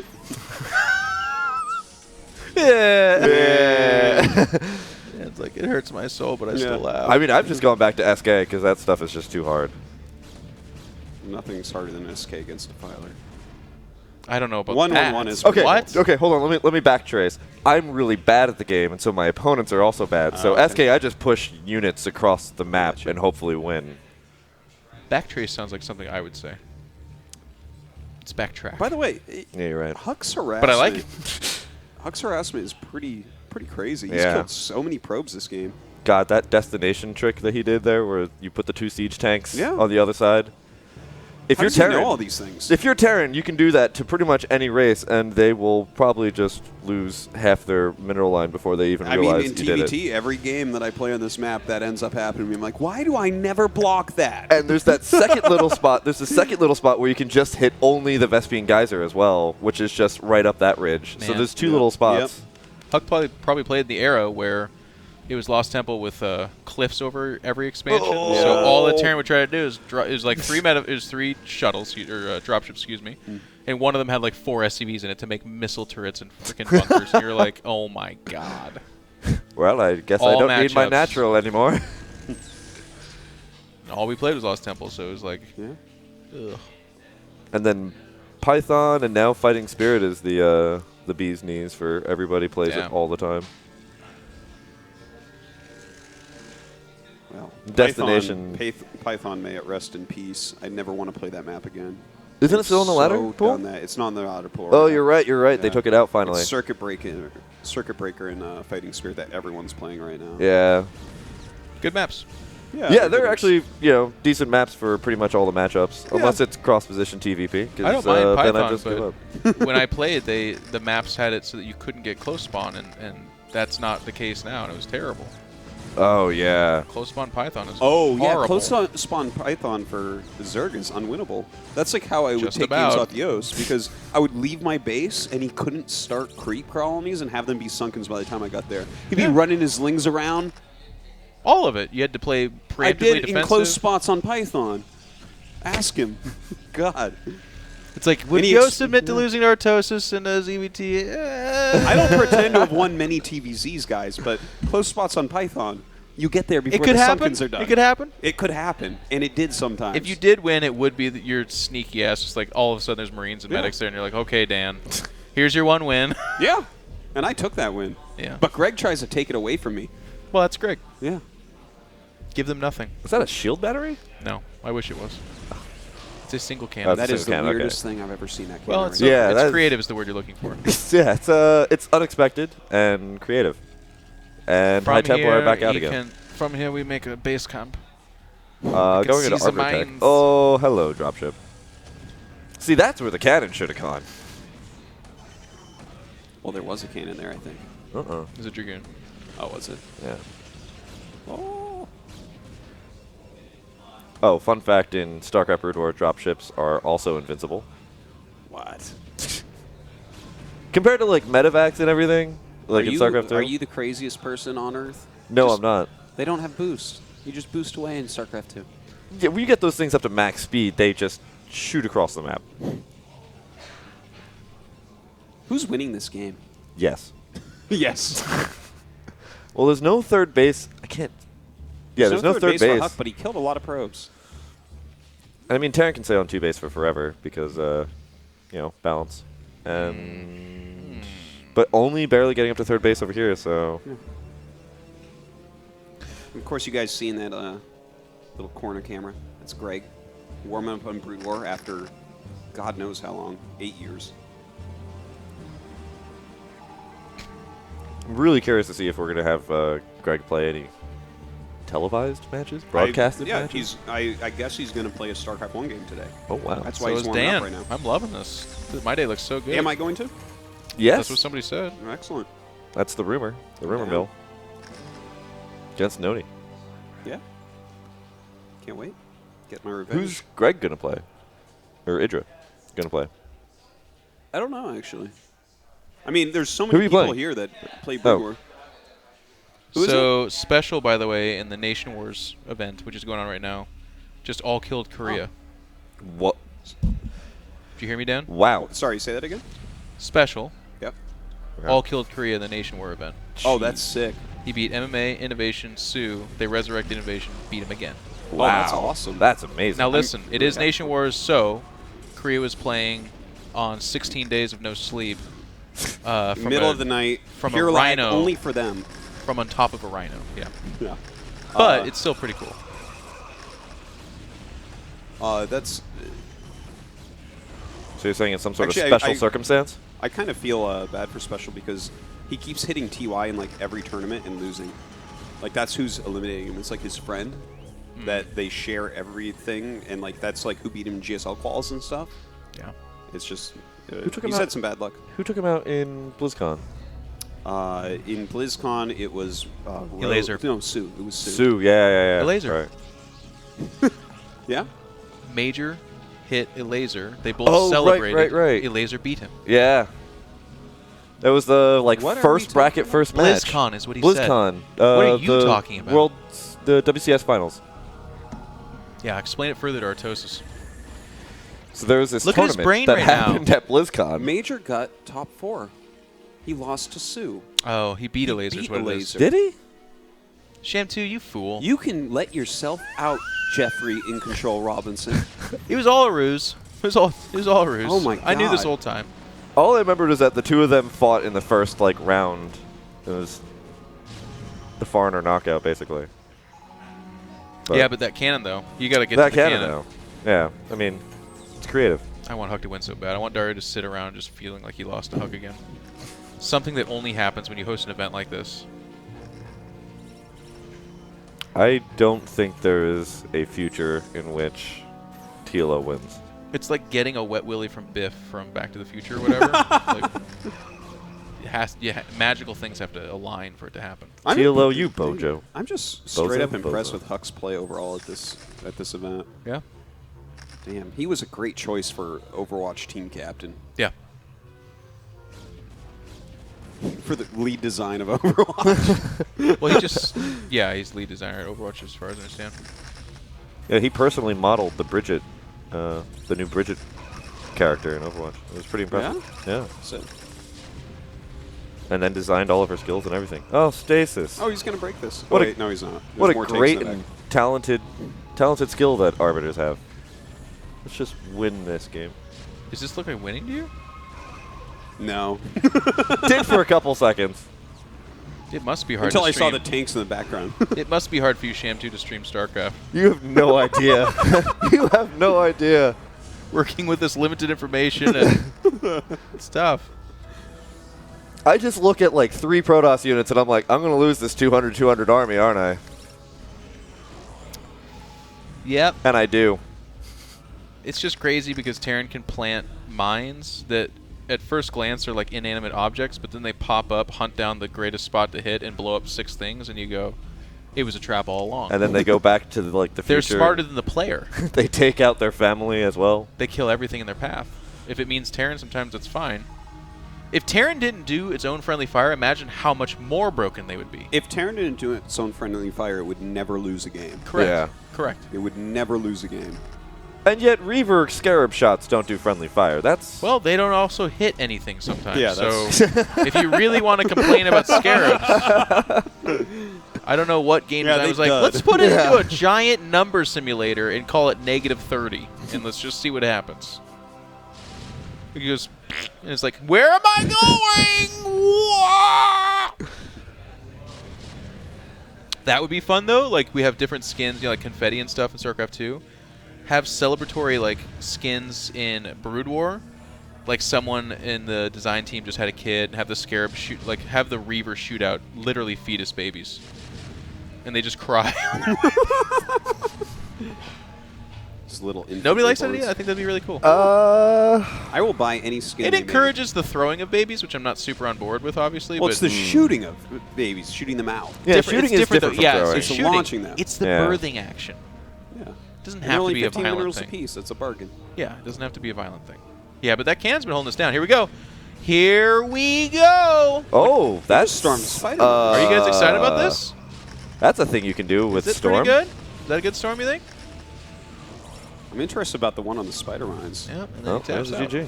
All right. That was actually a nice little series. Yeah, it was. That was pretty fun. Huck wins again. Yeah. Huck's a monster. Wow. Dario's played about 400 games. Huck hasn't touched the game since he was hacking in Canada B team 5 years ago or 10. And yet, here he is at a LAN getting results. I mean, that's always been the difference between Dario and Chris, though, right? Like, oh my God. I can't believe you said that, Sham, too. Oh. You know, I just go for the throat on these types of situations. Wow. Bring over Chris, another winner. Put that microphone on. My nerd. We got to say, you are impressive loud. To be so good at video games still. What's the deal with You're that? lying, though, right? You've been playing some Brood or something. Come on. No? No. You played well. Like, good micro and stuff. Like, your drop, like, that was really sick. And, like... It was infuriating, because I'm used to warp prisms, and the dropship's just Not slow and clunky. Yeah. And, You did well. Thank you. That was good stuff, though. Some pretty good builds and everything. You're friends with Dario. How mad is he, actually? Do you think he's pretty mad?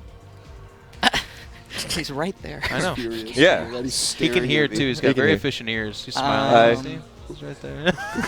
I think it was good games. So yeah, no, that was a nice series. I imagine he's happy that it was good games, and I don't think because he just wants to show good games. Went back and forth. I think the priority is that we just didn't want to embarrass ourselves, and I don't feel like either of us done that. No, so, not at all.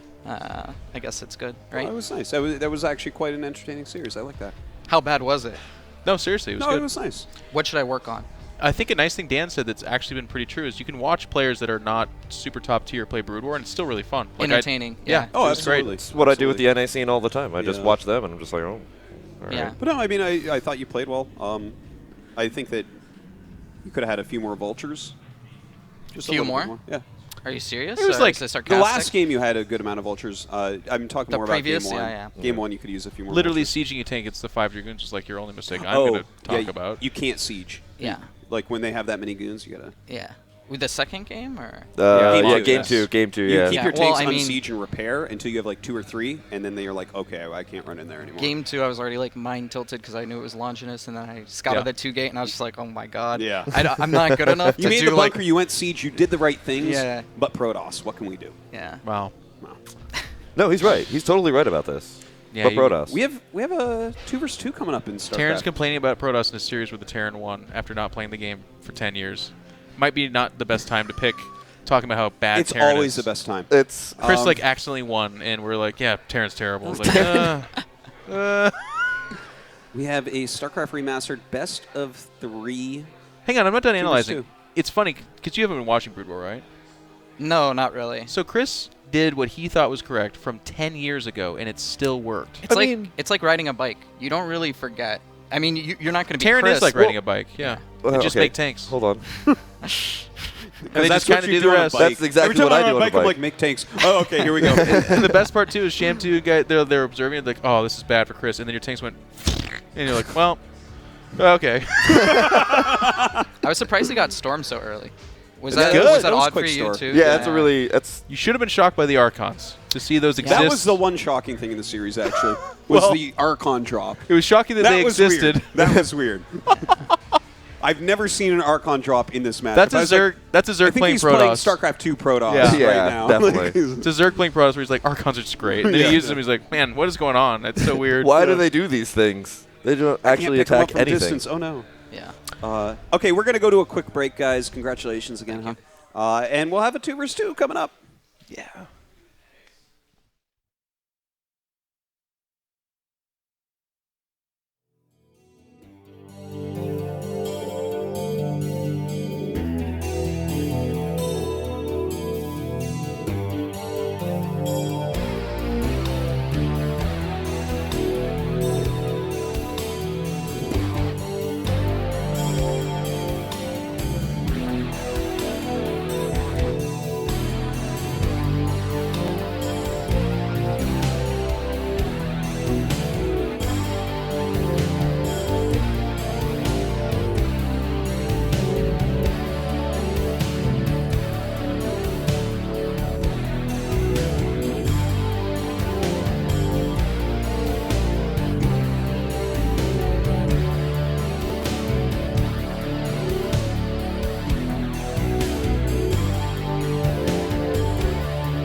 got it.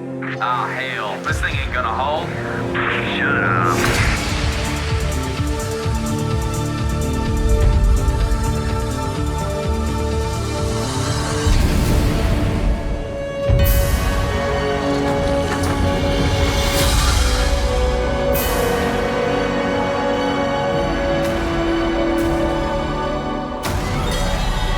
Hell, it's about time.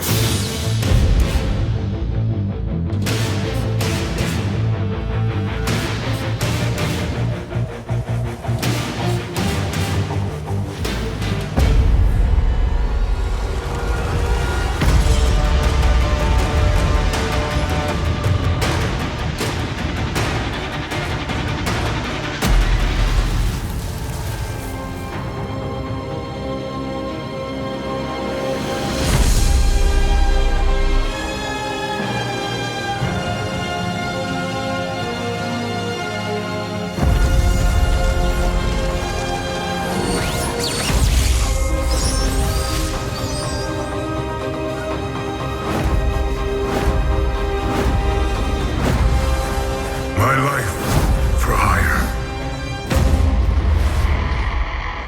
Where is the air support?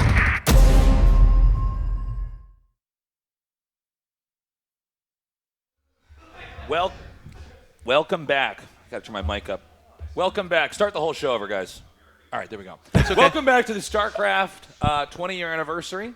Tosis is getting some good Vegetables. vegetarian food. He's lots of leaves. Yeah, there's No some flavor. No flavor, but you know the thing with vegetarians, Yeah. is that you give them anything that's vegetarian, and they go, "This is so good," and it's like that's like raw mushrooms and leaves and some ranch or something on. They're like, "No, this is really good. I really like this." I'm like, "You've not tasted red meat in a long time, and you don't know what you're missing out on." But Artosis is on break. We have a 2v2 coming up. Oh, yeah, in man. StarCraft 1 in B-dubs, as they call it. You guys have been talking up these StarCraft 1 2v2s. You know, I don't think I've ever watched one since the old LAN days where it's a couple of kids who don't know what they're doing and they're butting heads. So is it going to live up to the hype? It is. Well, here's the thing, is and we're not just saying this because we're old guys that are from StarCraft 1. It's actually legitimately quite Can cool. be. It can You got to be. play it safe. You got to learn to play it safe because True. right now you're leveraging LZ and Idra versus Noni and Cats and saying it's going to be good. Don't do that. Each team is a yin-yang as far as those Little teammates bit. go. Yeah. Noni and Cats, though, that's a team that I can see gelling pretty well. Noni's ascended, man. He's laughing here. He's been making jokes. Look at that Noni laugh where he's really just kind of talking about how ridiculous somebody's play style is. I think you brought this up in one of these other ones. He's like, he doesn't even know how to get to arbiters properly. And he's this is so funny to me. I'm so tickled. No, he is. This is Noni 2.0. It is. He's And, having a good time. I'm looking forward to this. So wait a minute. I'm curious what the race distribution is going to be now. Are they just going to Yeah. all do their main races, or are we going to have any off No, races? they were talking about it before. Like a lot of these guys. I mean, Noni will play Protoss almost certainly. Because LZ Gamer can actually play the other races pretty decently. We're in game right now, bro. We can We can find go. out. Let's go. All right. So Nick, give us the in the temperature. bottom. Wait, where is this on the map? It's bottom right. In the bottom right, in the brown. And I need to lean closer to the screen. Who is that? Who is that? Who is it? Can you guys actually see that? Oh, it's Cats. Okay. It's Cats. Bottom left. Remember when he was back when he used to call himself Is Cat's Huck- Pajamas? Wait, Huck's in this 2v2? No. Well, why are they playing on the Huck ID? I don't know, man. Who's? Sorry, what was the team lineup? It was Hydra. It's Idra and LZ Hydra and versus right. Noni and Cats, but I think Noni's playing Terran, or am I? Okay, so we have guys. We need help here, okay? Because who's playing on the ID Huck? Huck's in this? Okay. Oh, it is actually. It is. We were Huck. misled by We production? were misled. Okay, so it's not the players we thought playing. Okay. So All right. it's Huck and Cats, and then Hydra Noni. Yeah, so I think in the in the top. Okay, right. Oh man, I love how you can see where the players' cameras are, but when you've got 4 players, I'm like, oh wow, this is gonna get it looks really weird, right? as it goes on, right? Actually, when I was trying to open up and like do the like this guy's over here, I'm like, I don't know where anybody is. This is crazy. So, Zerg is an interesting race, Pig, in 2v2. We were talking about this earlier, but if you go, like, for instance, double Zergs, or if there's just one Zerg, the Zergs are always the target in the rush. Oh, yeah. Yeah. Yeah. It's always, you want to lean on the Zerg. I mean, like, the lava production's just so slow, right? And, like, it's really risky to get down to the expansion. Was that, I think it was a macro hatch before expand we just saw, so macro hatch on one base just to play mega safe. I'm sorry. I hate to break the fourth wall here, guys. Do it. Because the top of the screen is cut off, I can't see the ID. Can we put in the teleprompter who's who with the color in the race, just so it's easier for us to reference? Because 2v2 can actually be a real pain to cast. I actually find it to be very enjoyable. Yeah. Yeah, no, you're totally right. I was totally wrong. I don't know what came out of my mouth, but... So, I'm sorry, what was your question, Pig? So we've got macro hatch on one base opening up. Do you think that's like kind of like let's just play mega safe here? Yeah, well, the thing is you can't really expand with Zerg, and it's really weird. Well, you can eventually, but the problem is if you're trying to expand, then you're on low ground, and so much of Brood War is about the ramp. Yeah. And so what you end up trying to do is basically... the Zerg player, assuming he's the one getting rushed, just has to survive. And if if the other players are overcompensating, as long as he's still got drones in defense, then the other guy who's not getting attacked is powerful enough to take the other team. Looks like a 9 pool or something here from the bottom right. So that's going to be hitting the top left, and he's got a bit of a wall off with the spawning pool and the macro hatch. So yeah, I guess that's going to try and funnel, but that Sunken's not going to be ready in time, dude. So see the placement here? That is like very intentional. Like Lynx can't go between the mineral and the pool, and I don't think they go through the pool and Jeff, can you go through the links? Yeah. Oh, they can go through that side. Okay. No, they can't. It's just limited space. They can't get surrounded. So the trick is that you want to try to use the Sun Light to survive. That's old school. Is this Cats right there? No, on screen, this is LZ Gamer's base. Oh, okay, good for him. That's how you do it, man. Yeah, that's like... So see that setup now? And then you go speed the speedlings from How are here. melee units ever going to get in there, Pig? Yeah, man. To be a maxed out army of Lings, 200 supply, no drones, all going in there, it's still a game of chance, my friend. To be fair, if I was controlling them, they'd still be stuck at my base because I'd be trying to like control group them all. I'd be like, why could I only get 12? Where's the select everything button? Ah! This game is hard. But because of this, Hydra, the Terran player, because Terran always takes a little bit to kind of boot up and get into the game in Brood War, he gets to stay back here.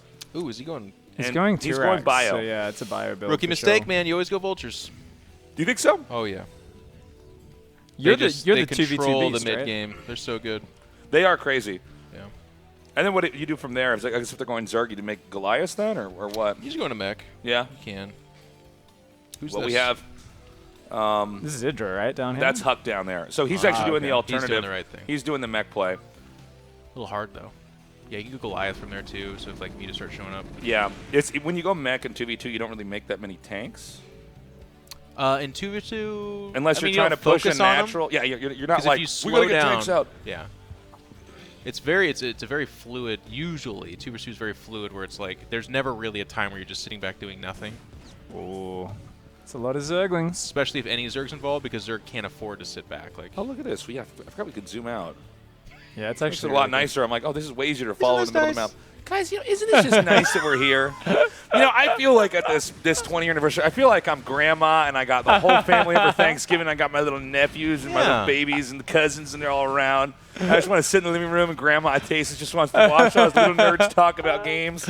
You can sit us on your knee, tell us the old stories. And Control's coming up to Grandma days. Tasteless with his lurker in his hand. Look at this Grandma Tasteless. I can run this up people's ramps and win tournaments. I'm like, that's amazing. The other thing, Zergs too, like there is no fast tech. Right now there should have been like 9 Sunkens. You just survive. You just live. And if you get mutas out, you can get some airspace control. So Cats is in hot water right now. Whoever that is. That's Cats, yeah. Since Hydra went bio, and bio starts to kick in a little bit quicker than the Vultures do, he had the timing where he actually got in here. Yeah, but there's no defense. That's right. But that's not that bio or something. He was. But it's also that with the Vultures, you can't quite. Even though they're going to be a little bit later, they don't quite just kill the Marines. Right. But the Zerg, like I said, that's on the outside. The focus is the Zerg has 0 defense, and at 2v2 you can't do that. Yeah, you're correct. And actually, I think this might be like game at this point in time. I don't think Cats can actually recover, but we'll see if Huck can come down somehow and actually drive this out. And Cats. So it probably won't happen in this game, but in theory, if he can keep even any of the drones alive and he chases them out, then he's out. Yeah. So it's good to see, just like in StarCraft 2, apparently Marines pretty good unit. Pretty ridiculous. They never aren't stop. They? Yeah, they never stop. They just kind of hit their level, and they're like, you know what, Well, we're pretty good. Here's what makes them even worse in some ways in StarCraft 1 is that those medics get in the way and somehow block but for all the both. times. Yes. They get in the way of your opponent and you. Yes. But a lot of times, a lot of times, though, there's these weird things where you can get the medics in a position, and it's so impossible for some melee units to get in there like Lings. And the medic has more hit points, but it also has lower threat priority. But it also, right? So units are like, we want to get past that. Yeah, you have to right-click on it or A-click on it, so They will tricky. not go after it at all, unless you click it. I like them typing. That's fun, because that's what you used to have to do too. Nobody was on voice over internet programs back in the day. That's right. Not for the most part. It became a thing, but at the beginning, no. Yeah, no. Back in the early days, I mean, can you imagine how stable that would be on the old 28K Back when I router, man? I had a cup on a very long string that I would talk into and then listen back and see what they were thinking about doing. Get up the ramp. Get up right away. Oh, those poor little Goliaths, man. Look at that. You don't get to see Marines shooting at Goliaths. Not very really, often. So it's kind of interesting. Oh, wow. It's a drone. Ooh. He actually held that. Goliath's good unit, man. So, I mean, the Goliath's a weird unit for someone who's only played like a limited amount of ladder with Remastered. There's times where they kind of perform okay on the ground, but I'm kind of confused. Like, is there a specific unit they're good against? I mean, they're a medium unit, right? So, but they don't have like a bonus to anything, do they? It's flat. It's like this. So because the Zerg can go mutas, he has to go Goliaths. Yeah. Or he's going to die. And this is how you basically take out, in a lot of situations, a player when it's a 2v1, is you have two guys going for opposite unit compositions. I don't know, is LZ Gamer actually going for mutas? The thing is, Huck knows that if he does go for mutas, he has to be ready for it with his Goliaths. But so, no, he's not. He's just staying mostly on Ling. Actually, LZ kind of, not that it's wrong, but he focused a lot more on aggro. Yeah. And remember, the hydrogen can be made now as well. You don't need a layer for it or something like that. Right. So this is this time is pretty good. And if he can block with the SCVs and get some repairs in, I mean, Lings ain't going to do much there. Again, it's about Sunkens, which is kind of missing here. If you have 6 Sunkens, I think it's like 500 Goliaths need to kill that. Not literally, but it's a lot. And Greg's transitioning, so this is the time. If Huck was going to strike someone down, he just has no expansion behind it, which makes me really worried. I think he is expanding, but doesn't have it up and going. So the other problem is that because or no, he doesn't even have it. Because Huck had to make so many Goliaths, he doesn't have another base. Yeah. So LZ Gamer is like way outgrowing. Meanwhile, Hydra is staying pretty steady in tempo, but he's also got a solid army too. But LZ's super dead though, man. Like no amount of Lings. Yeah. And certainly the no amount that he has right now is going to break this. Is he going to get? I think he's going to just dive in across this bridge, but the Marines are kind of getting choked up a little bit. This is a little bit of a clunky fight here. You don't know frustration until you try to cross a bridge in Brood War. Oh god, yeah. That's when you learn. Oh man. Is he actually? Wow. No. Well, is he actually going to hold this? Dude. Oh my god. What? I thought that was actually not going to go that well. I can't tell which one you're talking about, Nick. With the Goliaths actually just still beating this fight, I thought they were going to completely swallow it up. Because you said hold this, and you're talking about the Goliaths holding this. Yeah, yeah. Oh, interesting. So then, this is so funny. So now, he could actually go right up there. I guess there's still that sunken colony up there, though. There is still that one sunken, yeah.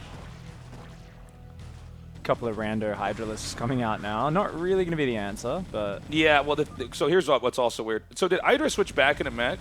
Yeah. He's, okay, full-on mech. Okay, great. So lift the barracks, if Hydra was staying in bio, then he would be like in a really weird spot where it's like, well, actually, mech does beat bio in the long run. There's still no base for Huck, though. This is... One base, he might one kill base LZ, plus one but then Goliath. like 4 tanks on Idra's side, and he has an expansion, just win the game. So, kind of like what we were talking about with the Zergs getting, usually the focal of the attack. Yeah. So LZ survives. Oh, look, it's an LZ expansion. Oh, actually. yeah, there you go. That's trademark that. He always puts those bases in weird spots. Pretty clever guy. And then, right when you think it's close and you go back and you find it, and it's like 30 minutes into the game and it's mined out, and you're like, oh my god. So, basically, because LZ holds, we're going to see a counter push here from Hydra, which I think should knock out Huck. But we'll see. He's got the Goliaths, which are fine, but in the long run, if you have enough tanks comboed with any other mech units, then you can basically come in there and kill them. Yep. The Cat's is Cat's actually out of the game? I mean, is he dead or does he have any buildings left? I think he's just been kind of scouting around with like a few Zerglings and Overlords and stuff. So that's the thing is like even if you're still in the game, you don't have that many units. You have Overlords, right? You can try to get those in positions. You can try to look around the map and give feedback on what you're seeing. So Cat still has like a very, very, very, very, very minimal role here. So this push is happening again. You know, it's funny, that LZ Gamer expansion in the bottom center. Okay, Cats is gone. Oh, he changed to keeper Cats. I didn't even notice that. So, the Goliaths are going to come up now. That was the hacker team, by the way, for you guys who don't know that. Yeah, that's the that's some Smash fight. So, LZ is doing a good job, man. He's just got to keep holding off the push while Hydra has the counter comp. Yeah. Siege Tank's going to be pretty good. Hydra actually has an economy right now, so... oh, man, that's annoying. Wow, he's actually got pretty far in there. Took out the Sunky, man. But I think, again, Huck's still on one base. Kind of crazy, actually, how much Huck did with just one base in the Goliath. It's pretty impressive, actually. It's so insane, especially after playing Legacy of the Void, because like StarCraft 2, you mined out a bit quicker, and then it was like Legacy of the Void, you mine out a lot quicker. And then you kind of look at this and you're like, all right, you know, we're like pretty deep in this game now. There's been so many different fights happening, and that's still going strong for the economy. And drone saturation looks really funny. It's like in StarCraft 2, we're used to seeing just a ton of drones or something. Right. And here it's like, no, he's got 9. He's doing great. If you looked at a Korean Pro 2v2 in StarCraft, sometimes you see this guy that's getting rushed, and he has 3 drones mining. Yeah. He has 7 sunken colonies just waiting. And there's like literally the 2 guys are just outside on the creep, like, and they're both looking. And there's an art to this, too, because you both have to attack at the exact moment where you're like, okay, now we jump on him. And some of these guys would just barely hold. And, of course, meanwhile, again, you got the other guy on the other side of the map who's just powering up. Who's like, I got this. Yeah. So Hydra is just still playing single player over here. I mean, this is what Hydra likes to do, right? And this is the Greg we know and love. You know, he's got a line of siege tanks there. He's looking pretty happy, man. Securing the win. Every moment that LZ Gamer just distracts Huck, basically, and Greg's powering up, his army will move out. Goliath versus tanks. The thing you were asking about earlier, Pig, where it's like, what are they good against? Well, it's not tanks. Yeah. And so, again, LZ just has to survive. Even if he gets down to 1 drone, you just stay in the game, man. He's got that base down there.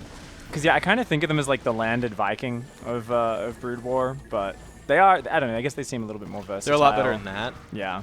But you're not wrong that there's certain just like a concave of Hydras will just mow through a bunch of Goliaths. Yeah. And they paid a lot more for the Goliaths. It's a funny unit because it's also sometimes really hard to micro in certain situations, and sometimes it's very easy. Yeah. Where it's like, you know, there's some moments like with a Dragoon, it's actually, you really have to really know how to control it right, or it will actually just stop. Well, you've got to be like the Dragoon Whisperer, right? You can't just tell it to go somewhere. You've kind of got to like coax approach it, the Dragoon. whispering in its ear. You got to approach it from the left side, okay, and whisper. Talk to the Dragoon carefully, gently, all right? Pet the Dragoon, let him know he's your friend, walk clockwise around him. Greg is such a good ally, too, because he's like, oh, you're in trouble. I'll send 4 vultures. It's like, what about the 40 tanks? And he's like, no, you don't. Not yet. I'm actually amazed that Hydra is just sitting back and not ending this game, Greg. I'm now facing you, Greg. Nick is now turning around and shouting towards Greg for the people who They're can't like, see that oh, on he screen. still doesn't have an expansion. Yeah. I suppose it's about time we do something. This is almost a moment we're going to see if LZ Gamer could come back in a 1v1 situation with just Hydras versus the Goliaths in kind of an oddball game. But then out of nowhere, like the Mongolian Empire coming in on horses, here comes Hydra's army now headed southbound. Well, it's like Greg. Oh no, they're just on. It's like a page out of Modern Warfare though, where you like don't do conventional warfare unless it's 5-1 to win. Greg's waiting for that real key moment where there's literally 0% chance he loses, and he's like, "All right, it's time to go." So this is the point where we're going to see the actual push. Oh yeah, I forgot you could actually ping on the mini map to your ally. Oh, they added that in there. No, I think they had that all along. Always had it. Oh, really? Because there were people that would occasionally cheat in tournaments. Because you know a lot of times in a tournament match, they'd let people spec, right? Because there wasn't real regulation, and so sometimes someone would have a friend watching, and they'd hit ally in the menu, and then you'd have your friend like if somebody's making like a proxy, they just ping it. Well, remember on a lot of maps too, you had to give vision, and that's how someone observed. Yeah. So there was some funny clan wars where someone's like, I don't trust the guy that's on your team watching. All right, listen, everybody in chat, you guys ready to get your mind exploded? Do it, dude. Are you guys ready? Are you Just sitting down? If Terran command centers couldn't lift off, this game would have never been on TV. There was literally, because that's how they started with the first observing. Yeah, moments, yeah. Is what they actually would have 4-player map. The observer in game would lift off, hide the SCVs, and then the two guys would give vision. If there was no Terran that had lifting command centers, we would not be here today. Then there's that in control. You'd be working at Walmart. All right. Hang on. I'd be. I don't know. I'd be driving a truck somewhere, model, delivering bread. You know. But big- here we are. Nick salty bread loaves. Because the command center can lift. History was changed. If someone wants to go back in time, like Chaos Caster to destroy esports, he would get a time machine. He'd go back and he'd convince one of the Blizz devs in a bar, and he'd be like, Don't let him "You float. can't let him float. What are you talking about?" And Can a he'd- Nexus float? The Blizz guy would be like, "Really, man?" He'd be like, "Yeah, dude." And he'd be like, "All right." And then it'd be like Looper, where that guy just disappears. I hate it because you've given a 9-minute speech, but I think they just make a UMS map with like a building you have in the corner. No, he's wrong. No. And I like my time travel theory with this as well. Because that's actually where they did take it. They made UMS maps where the observers eventually, were yes, 4 buildings or like civilian characters, Yeah. literally in the corner. And then some maps were really funny because there was issues with observers cheating, so they had maps where you could kill the observer to get them out of the game. Oh, that's right. Yeah, I'm not even kidding you. But with that CC Living thing, that was the first time that we could actually just spec a game. Yeah. At all. You're You know, right, and that's when people really did realize, oh, well, this is actually pretty cool. When you have both of their vision, you kind of see what they can see, what they can't see, and how that plays out. So you're welcome. That was a best of 1, right? Not a best of. Yeah, that was We're a done. one-off. That's Yeah. a best game 1 and a best of 7, right? We're done. We got to move it along. There's so much more good action coming up. Coming up next, we have. No, right over here we have a break, and then when we come back, it's going to be Hydra. That's what we just did. Oh, I'm sorry. So we have break 5 minutes. That's why coming I up tried next. to save you, but you were like, no, I'm fine down I'm here. in control 7 side. I'm in the hole. I've got this. Okay, we're going to take a 5-minute break, and when we come back, we're going to have more action, StarCraft action, here at the StarCraft 20-year anniversary. Blah, Nope. blah, blah. That's it.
It's about time.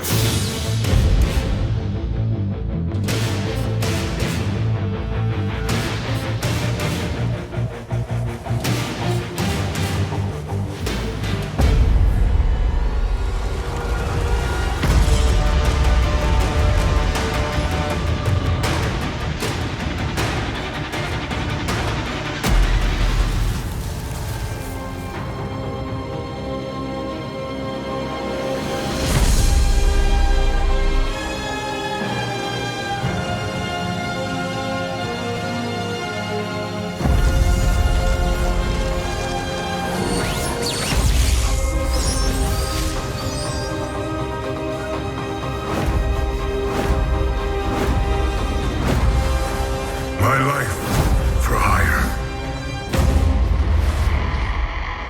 Where is the air support?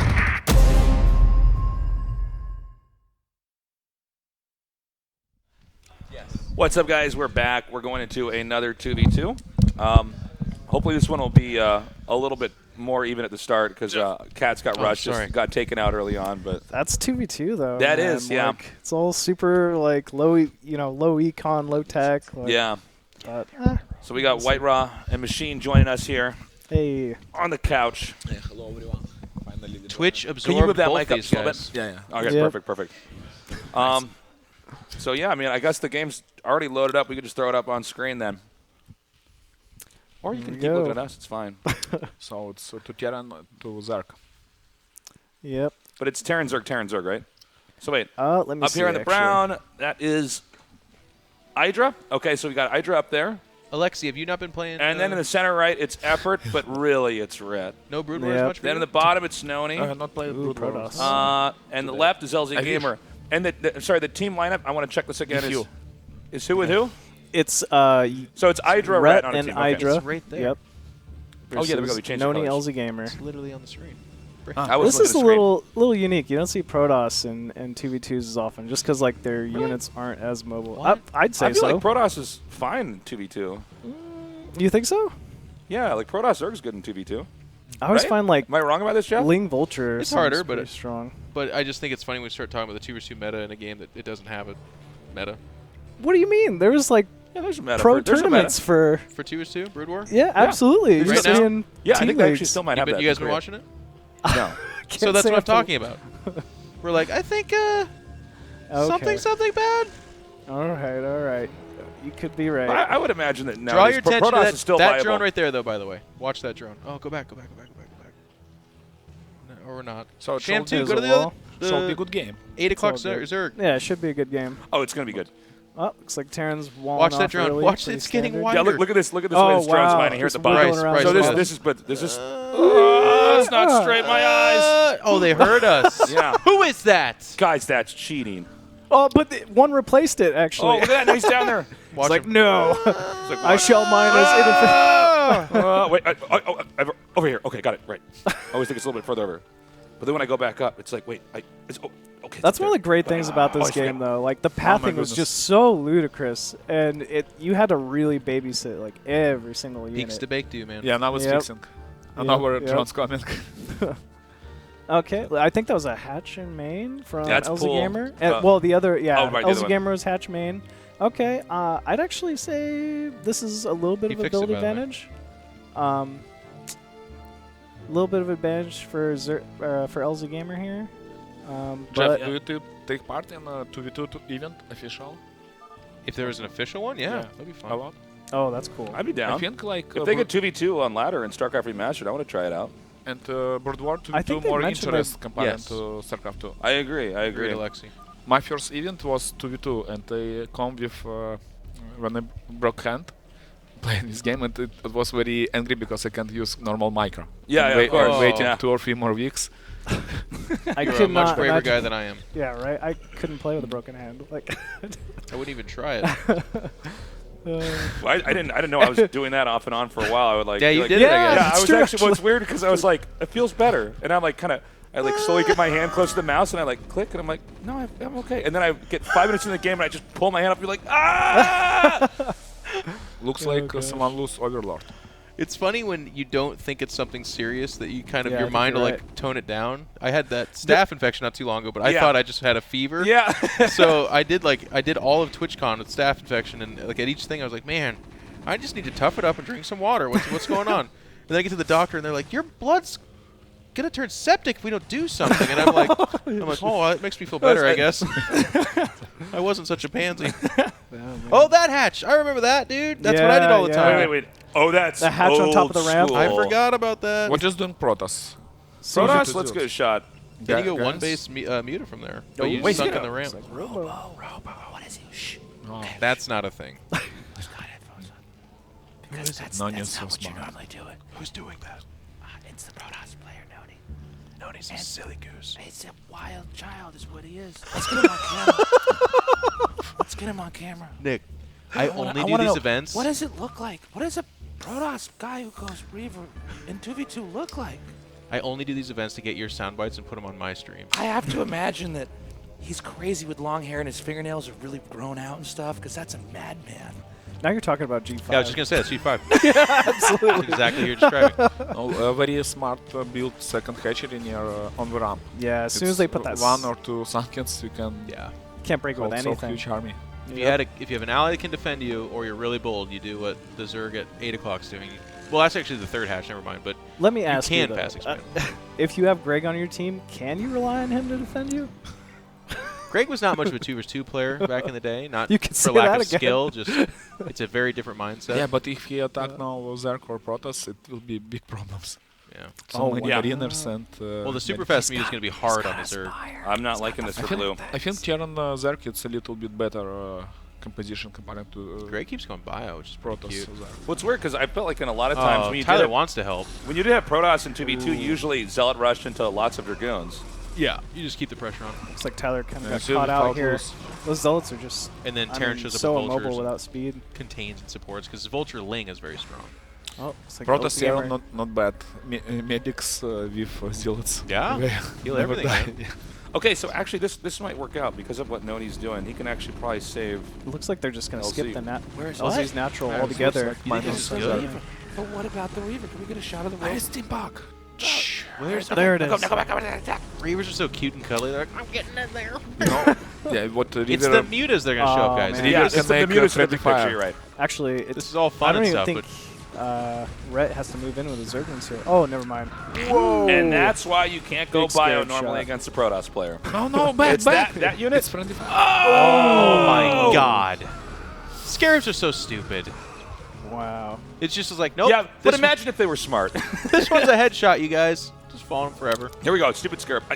They might be able to still grab this got hatch here. Actually, no, not with the Reaver there. Okay, Ah. but Two Scotch and GG. Well, Scarab can kill either a single Zergling or all of them. Or none of them. Yeah, that is actually an option. Ooh, fire bats. That'll be Greg's really awesome Greg's with that starting to Reaver. get comfortable. He's experimenting. Where's the two skirt? Scourge running Oh, past him He's now. got shuttle speed. Does he? Oh yeah. He does. Here's like two boys waiting. Where is Shadow? Give me work. Where find work? Okay, so what? At least he didn't pick it up. Say That it, Nick. hatchery's Say, gonna give go us down one either way. solid GG this tournament, man. At least he killed two. Make it your firebots. final performance. Final the GG that kills This is your me. Black Swan moment, yeah.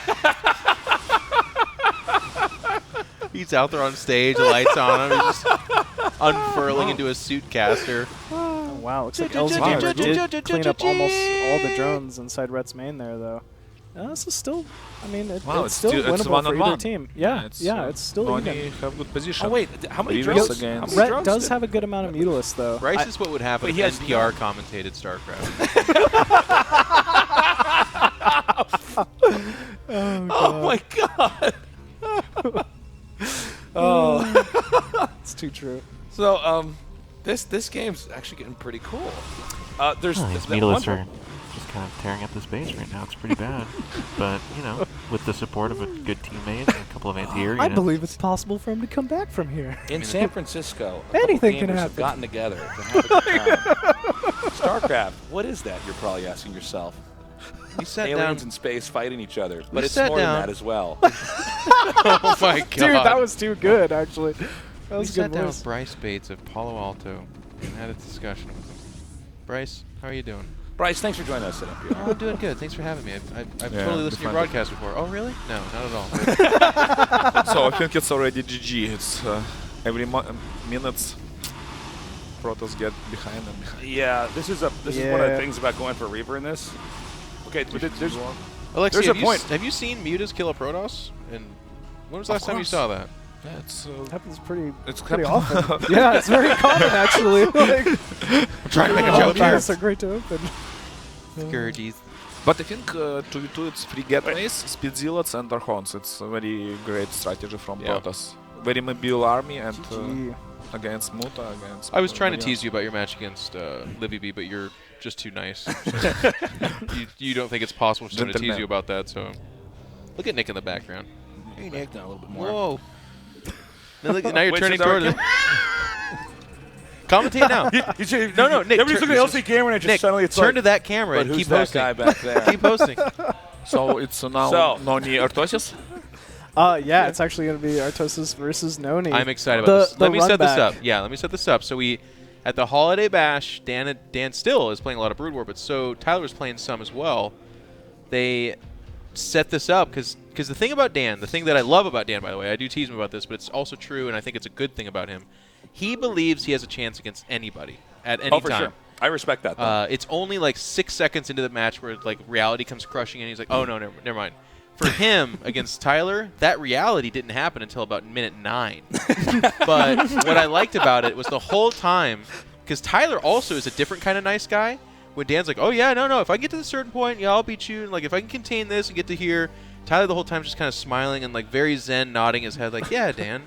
Totally. And then in the game, he was like, I think I'll make scouts. And he beat Dan with scouts. Yep. So this is the run back because now Tyler's been focusing on StarCraft 2, but Artosis has just kept on playing. He keeps on trucking. Brood War. Yeah, I see Artosis make a lot of stream. And Yeah. Yeah, watch the stream? I love it because it's it's Korea time. So when I wake up, I'm making my tea and I just got Artosis over there going, oh, stuff's dying. You put some There's sugar in your twins tea. He screaming put in the some salt in background. StarCraft. You know? Yep. Sweet and savory. So I guess we're going to have a short little break here, and then we come back. We're going to go to our next match, Noni versus Artosis. No break. No break. Never mind. This train has no breaks. Psych. I was informed there's no break. Got you there. So we're going to go it's right good. into it. More That's right. funny games. That's right. Let's Bryce, do it, man. what was one of... I'll ask both you guys, our guests here. Bryce, what was your best victory against Artosis? Because you never beat Noni, so I'm not going to ask that one. But Bryce. Easy. WCG 2008. You beat him in the tournament. I think I remember that now, right? Yeah. It was to take 4th place. Oh so my God, I forgot. That was definitely my best win against Artosis. 2008, you said? Yeah, 2008. And you just muted microed him into the ground. Was it 2-0 or 2-1? Or? It was that weird year where we had the map where you have to kill the Vespian geysers to block off ramps and stuff like that. He was doing some kind of Goliath drop, and I opened 2-base Muta, and caught the shuttle like mid, flying into my main, and then countered from there. He didn't care though, of course. He wasn't trying. No, he wasn't trying. He wasn't trying. He actually that wasn't trying. Yeah, that's not what you do there. No, of course White Raw, you played Artosis in a tournament before. Yeah, some online tournaments, but mostly practice together. Yeah. And Artosis was... Did you ever let him win, or what do you think? No, Artosis played really good, but at the beginning I win more, and he was angry and won like, regame, and I say, of course, I like play, I can play like 10 or 15 games in a row, don't matter. And they wait when Artosis stop asking game. and he not stop, like only after like 10 or 12 games. He's a grinder. I remember that. Right when my hand got better. Or no, this was before when my hand was still broken, but I thought it was a tendonitis or something and he healed. I played one game against Artosis where the first one we had where he did that like command center on low ground with the bunker. Yeah. But my Dragoons just ended up killing the bunker and getting in, and he said, "Fuck you," and got out of the game.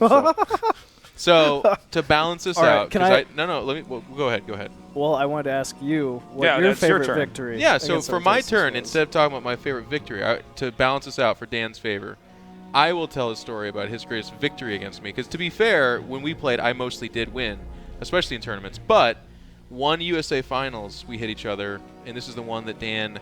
And Dan does this too. This is weird. He like didn't win because he gave it to Skew or something, but he definitely could have. But they just didn't want to play a TVT. I don't know. I'm not like that. I love you guys, but I would crush everyone to win a tournament and be like, I won that. Yeah, I would. No, Dan's like, oh, whatever. We'll come back. Anyways, against me, we had a 45-minute game on Python. He played out of his mind, and he beat me with like it came down to the final Ultralisk against his 3 science vessels and like 5 Marines, and he played a hell of a game and won. Okay. And I didn't even mind. It was one of the few losses I've had where I was close to being in the finals, but because of how well we both played, I was like, you know what? Yeah, I'm okay with that. Yeah, I've had some awesome games against Artos. It's like I know we give him a lot of shit, but he is actually a great player. Always has been. Always has been. Jeff, he was always fun to play because too? he had a different style than everyone else. Like, yeah. Dan was really known for going victory. mech versus Zerg and being like one of the first people to really do it. So the games were always fun. He always was never one to really do gimmicky play. He'd always try to outplay Oh my people. God, Bryce, stop. Okay. He tried to make Valkyries a thing. Well, they're a thing now. They are a thing. Yeah, he was ahead of his time by like 9 years.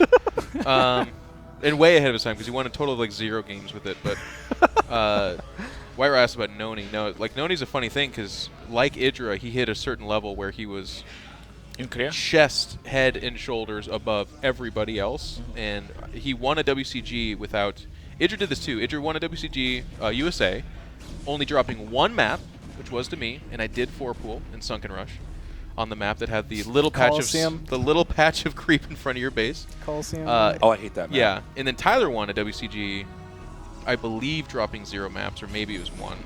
But when they hit that level, no, nobody beat them in our scene. They'd lose to some other top guys, and Noni and Idra had the famous match at TSL, but for the most part, they were invincible. I think I played with Noni only one official match. It was PGL in China, and it's maybe quarterfinal. I won 2-1, but it was really close games. And after beat some Korean semi-pro and take 3rd and 4th place. Beat PG also and lose some China pro. In China, it's so many Zergs. It's like F9-1. And they all play kind of differently than anywhere else. Yep. One of my favorite matches you played, White Raw, which was StarCraft 2, was IPL, whatever that was, the online one, I believe, where you faced MC in the finals on Shakira's Plateau and some of these other maps. Yes. There's 3-3 in the best of 7, and you proxy gated him to win the whole thing. You built the gateways in his base, and that's usually what the Koreans did, is they took the major risk at the final game. Right. But he was playing normal, and Alexi was like, "Not today, mother trucker. Not today." It's pretty cool. Sometimes we need to use all-in strategy. Yeah. You use all-in strategy, it's work, and after play Smakra, your opponent's scaring, and you get economics. For the longest time, though, it was foreigners that, when it was like the rubber match, the final game, the guts it takes to put it all in on that one strategy, the foreigners would never do it, and it was predictable. So Koreans would always take the risk because they knew they were facing a safe play. Yep. Wait, hold on. Artosis says it's stupid. It's so stupid, but I don't. What is he upset about? I think he opened early Nexus. I think he's. It's probably him just trying to get a depot to build or something. CC wasn't land. CC wasn't landing for a second. Yeah, it's standard, you know. But look at Tyler's build here. I don't know if he even has a Dragoon. Like this was. No, he has to have some Dragoons. No, Nexus. Yeah, no, he's got one. There's no way you don't get one or two. But still, this is a hyper greedy build from Tyler here. Yeah, he'll make a break again on the speed shuttle. Yeah, he has to do that, and then I think he's going to take a 3rd base. Yeah, and so basically the Terran, you got to watch out for this if the Terran goes for some vultures because you can end up with them getting inside your base. But basically the shuttle like pins Terran inside. Yep, absolutely, and forces Protoss start walling off with every one of their pylons at both the 3rd and natural. So like early 3-fact play is pretty decent if you're able to scout this ahead of time. But I don't know. Shuttle. Yeah. I feel future pain from Terran. I feel future pain. Dan makes it. He feels it really strongly too, doesn't he? Actually, guys, production, can we get a camera shot of Dan like we always do down here, but have it a little bit more zoomed in, kind of uncomfortably close to his mouth? If he's masticating, that's what I really want to see. Yeah, because he's got this this. I mean, everybody has like a weird face they make or whatever they do when they're playing the game, but Dan, if a scarab hits... Oh, here we go. Hang on. Yeah, Go ahead, walk us through this. Keep zooming in. Don't stop until we can literally see the pimples. Hang on. Go a little bit further. Where's my boy? That's right, because you're saying he looks like Manoia Rider, like when he's super into something. We can go another little bit further. Have you guys play the game Earthworm Jim? Yeah, I did. That was on cool. Sega Genesis, right? Yeah, it's based on Dan. Look at him clenching his jaw. He's feeling this one. So you see, it's very smart. He left river protect for base. Look at White on the background talking about Dan in the foreground. Dan, build more SCV. So I guess quick. He didn't want to attack until he has the second reaver out. What is done? Oh, sorry, he just almost ate his He face. loaded up with a Dragoon and a Reaver. I don't really see where it went. Well, that's the way it goes. Of course, he went shuttle like Reaver, and he probably has 6 places right now. Oh wait, we took Dan's face off, guys. We're gonna leave that up the whole time, guys. Please leave that up the entire time. Okay, this is not like a normal TV show, guys. This is like I've done this enough time. I have a whole. There's a Barrison cam, and then there's a Dan's face cam. Okay, so we got the shuttle coming in here, and Dan's like, well, I better make more depots. And I need those SUVs to mine more minerals so I can make my mech units. Why can't Tyler just play me straight Okay, up? here we go. Here comes that. Oh, the Goliath will shoot that down for sure. Doesn't even get close. And Protoss didn't know what not That's any fine. defense. You think you're so fancy? I'm going to push out here. They called this a bamboo push back in the day. I'll show him a bamboo right now. It's called bend but don't break. That's what we do. The hard material. Now, surely he doesn't have leg speed right now because that's not possible while having also shuttle speed. Da-da-da! Now, wait until this battle actually starts, because that's when Dan. I'm going to siege up from 6 screens away and then push in slowly across the next 10 minutes. There is an iconic way in PvT that Dan loses. After Dan loses a push, he'll then have the next 2 tanks that were coming to rally on the push. He'll just siege those in the back, like 3 screens away, and I'm like, oh no. It's like a classic. The moment I see him do it on the stream, I'm like, that's it. That's the part where it's going to get bad. Okay, here we go. All right, from this high ground, Sun Tzu says it's a favorable position. Oh my god. Siege! God, siege the fucking tanks, man!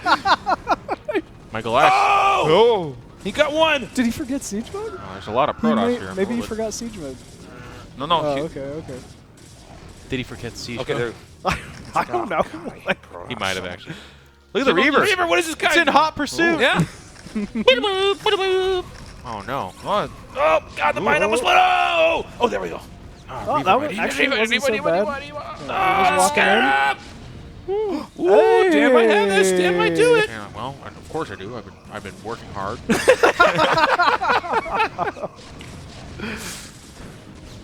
What's this? There's more Protoss? So stupid. So stupid. Like, I killed 4 Dragoons. Why is he not dead? Seeing as now and 2 Reavers. Noni's got the point where even though the Reavers are gone, like he's got enough he can actually start producing out of these gateways. Like, yeah, he went to Courage, but I've been in Korea for 20 years. I don't understand. One guy told me it'll rub off on you, and it just hasn't yet. Okay, but the thing is, this is that. That rally you were talking about. Oh. The boys are going to have fun with that one. Oh, God. Tears my Minion mate turrets protect. He's got to land that. If I could just get this mineral expansion. Maybe it's not a good idea to take that yet. Later. I take that back. Oh my god. He's like, what's this feeling? Oh, it's Protoss about to win. Oh god. Oh, GG. Almost. Yeah. Oh, that was great. Tyler, is there any way we can get you to play less Brood War even? Oh god. Oh well. Well, he's wearing a Nintendo 64 shirt, so he kind of has it coming. Maybe that's his issue. He's just been playing StarCraft on an N64 too long. Oh my god. That was good. Okay, I'm glad we did that match. That was good. Very good mood. There's a guy on Reddit really upset that I'm making fun of new broadcasters here, and I was like, I think 98% of the time I'm making fun of Nick and Dan, which are the oldest commentators there are. So that was good effort. Was it siege? Should he have sieged earlier there, or when that push was happening? If he had siege and killed that Reaver off, To be honest, he might have had a better shot. Siege, bunker, several turrets, like bring. He had 5 Goliaths. He could have picked off the shuttle, isn't it? Yeah, if he pushed, I don't think he had an attack timing. I think it's like conventional thought that when they go Shuttle Reaver, your initial thought is like, oh, that probably means I can attack them, but it's actually uniquely kind of one of the worst times to attack them.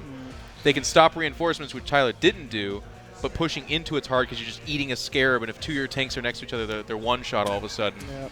So what he should have done is like turtle and take the third. That map's really good for taking like 5 bases as Terran, and if he would have done that. And he had 4 Galev. If he just used siege tanks, Galev not let shuttles come.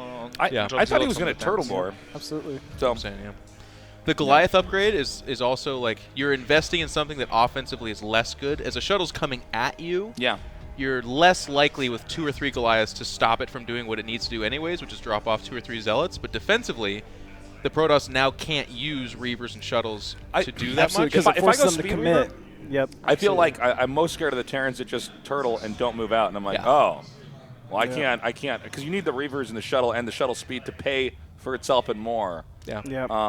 Yeah. The all-in has to be like super all-in. It has to be like 6 fact with no add-on and 2 with, and then you can maybe do something, but it's an all-in. Yeah, I exactly. Actually, behind it, especially cross map or cross position. Yeah, and for Terran main goal, it's took good position before battle, and Artosis have perfect position, but he not use siege for some reason. Yeah, it was. It's okay. Yeah, it was. I enjoyed that game. Coming. We're not going to have another. A break. No, it's best of ones. Best of ones. Okay. We have Idra versus Cats now, and also StarCraft Remastered. Yesterday was very StarCraft 2 heavy. I'm happy that today we're leaning in on the game that started it all. Yep. Kind of. Remastered.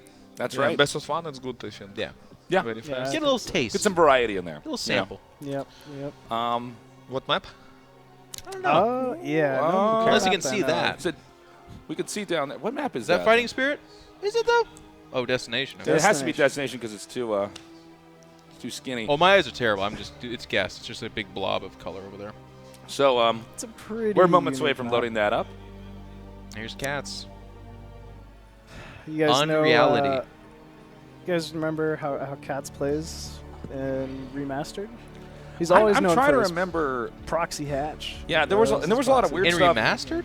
I think so. No, there was a lot of weird stuff you could. Okay, so like if you fast expand, you can make a hatch in their main, and like if they don't check for it, then you start making lings. I mean, especially on a map like Destination, there's like a lot of free area. I mean, it's Cats, so I'm not saying you're wrong. Because anything's possible with him, but I think you're wrong. Okay. In-base hatches were, you had to be mega clowning on a guy. Yeah, but the funny thing is sometimes it just works because you're not checking for it. You know, you just and then you're thinking. You've activated one of my Brood War stories. Please. There was a guy on the ladder. And I told the story, I believe, at the launch event, but it's one of my favorite things with all of StarCraft. The guy's name was called Larva Rusher, and this is like 1999 or 2000. Yeah. And his record, because it kept, if you played Melee games, it kept record on it. His account was like 1 win. Let's call it like 842 losses. And every game, what he did was he would mine with 4 drones, make a hatchery in your base, let the hatchery die, and then have the larva walk around in your base. So it's his goal. To win. And I remember I talked to this guy because he was in the channel, and I'm like, yo, man, do you actually do what your name says? He says, yeah, ask me about the win. I was like, how did it happen? He's just like, I don't know. The guy got really confused and thought that it was a disconnect, so he left. And he won a game larva rushing. Oh, wow. My God. That's the whole story. That's crazy. Yeah. It's just when you think to yourself, is there someone out there putting their testicles in the Chicken McNugget machine or whatever? Yeah, there is. There's someone out there doing something every time. Whoa. Oh, that's huge. What if you could infest that? There's a Panda Bear guy, man. When I first got to Korea and I was doing that Avertech Intel Classic, I guess I was a couple months in because I was doing work at a crappier network before that, but sometimes players would kill that, like because it's in the middle of the map and they want to proxy. And you need kill or you need fast build gateways or factory, and it's in the way. So people would kill that guy, and then every time people killed that specific animal, they would lose the game later. Was it Warcraft 2? where if you clicked on That was the Warcraft sheep or 2. whatever I'm forever, already ahead of you. If you keep spamming on it, it blows up. I like it. But it doesn't do damage. It didn't. Does that? Can you do that in StarCraft Brood War? That's a Robbie question. Fear Dragon. No, you can't. Don't trust him. That's Artosis. Like Bryce, he says things with confidence but doesn't know the answer. So, he ordered 2 Xerneas or 4, made He's really and made second hatchery on next. Was that scouted? That might have been scouted. Oh, he's doing slow drop lurker. This strategy, yeah. But it's getting One scouted. hatch. Lurker. Is that one hatch? Yeah. Oh, dang. Soon come second one. The last time this worked on Greg, he had long noodle hair. So what do you like more, cats? Ultra or Mutalisk? Well, no, it's lurker. Yeah, this is But he can and I cancel. think there's like a White Rose calling for the cancel into Spire. That'd be cute. Look at Greg though. It's like his third game back, and he's like, "Oh my god, I'm getting cheesed." It took no time at all. Oh, it's no cancel. It's like, Greg, after this match, we're gonna have you play LZ Gamer, and then we've got some guys from Eastern Europe. They're gonna Ling Rush you for the next 2.5 hours, trying to get you back into this game. Oh my god. Remember old strategy with Overlord's drops? Yeah. That's right. You could do this with drop. You could do this against Protoss too. I think that's what this And is. Terran didn't have a lot of energy. Thing is, this actually, if you don't handle this correctly as Terran, you can die right away. Yeah, but I did this to Greg for years. I would be very surprised if he allowed this to work. This is where if I got to play against somebody that was Terran, and I'm like, oh yeah, I'll go Zerg. I would always do this where I'm like, I'm just gonna style on him. I'm not gonna play a real game. So you basically send the Hydras up, guys, because you need to get the lurkers there so fast. Ah, nice. Ooh, good typo there. Gregors. Greg is, you know. Those placements. That's He's in his evolving. DNA. Yeah, he's evolving. He's learning. He's like reading so many he's books a since Terran he player, but he retired. evolves like a Zerg. Hands not so fast like before, but brain's still working. Yeah. Yep. That's right. He's still got it, White Rock. Without all those curse words flowing through his brain, he's able to just focus. I do like the fire bats here, though. Greg read like the Prima guide to StarCraft. I had that Prima strategy guide. Yeah. Mix in a couple fire bats. If you're worried in a Terran versus Terran, you're going to be attacked. Try making a bunker. I'm like, oh no, never, ever. Remember for the 2.5 minutes that people were putting ghosts in bunkers because I was like, they have more range. The canister rifle does explosive damage. Yep. That's what me and Sean were doing as kids. In the single player, we'd load bunkers with ghosts and kind of snipe down. You can outrange a sunken colony or something. There's something crazy because the bunker adds a little bit of range. You can I swear it's a sun colony or something like that, but it's pretty weird. Was there a time where you could nuke from the bunker? No. No? No. Okay. I wonder You hear if In there Control's was disappointment when you ask these. You have to be outside. You have to feel the wind in your hair to be able to drop a nuke on something, man. You know See, this. I didn't try left base because he's scaring maybe hold position.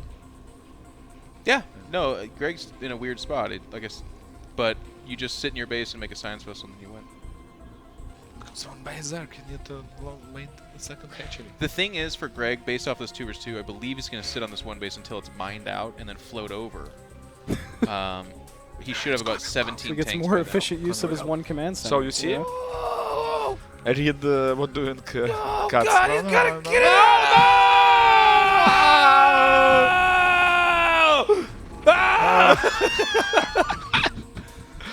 For a second, I thought it was Did he going to lose get the away. low ground lurker too? No, it moved.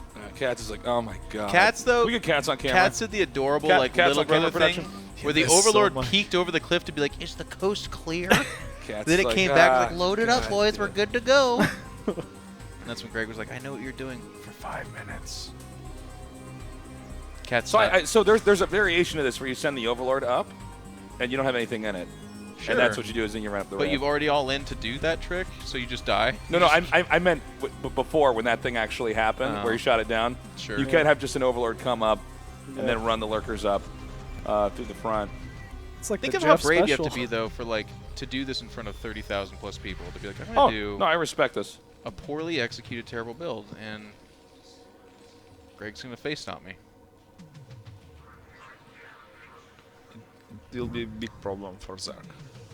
Yeah, so this is like I feel like Terran it's can not expand. impossible to recover from, but it's I think with Hydra That's going to be really hard. I mean, Greg forgot, though, one of the alternatives that could have happened is use the Overlord to spot the ramp and literally leapfrog like 6 lurkers up that ramp. And the only thing that stops that is a bunker, which Greg skipped. That would have been that's a true. terrible way There's to actually die. a bunch of variations of this. Oh yeah, build. it's just off one hatch. It's hard to get enough lurkers in time to really do something like that. Well, so also, maybe every lurker is so valuable. And a lot of times, so because you're doing this... He has them. And he had drop. Because Terran is... well, now he maybe has 6 lurkers. Because Terran's on one base and forced into this situation, they only have that one scan, right? So you can actually abuse the fact that they might scan, you can unburrow and just run away and burrow again. Yeah. Just getting to the top of the ramp's the hard part, not overstepping. To be honest, I feel like... Please. I feel like there's still stuff he could do to abuse the lurkers that he's got.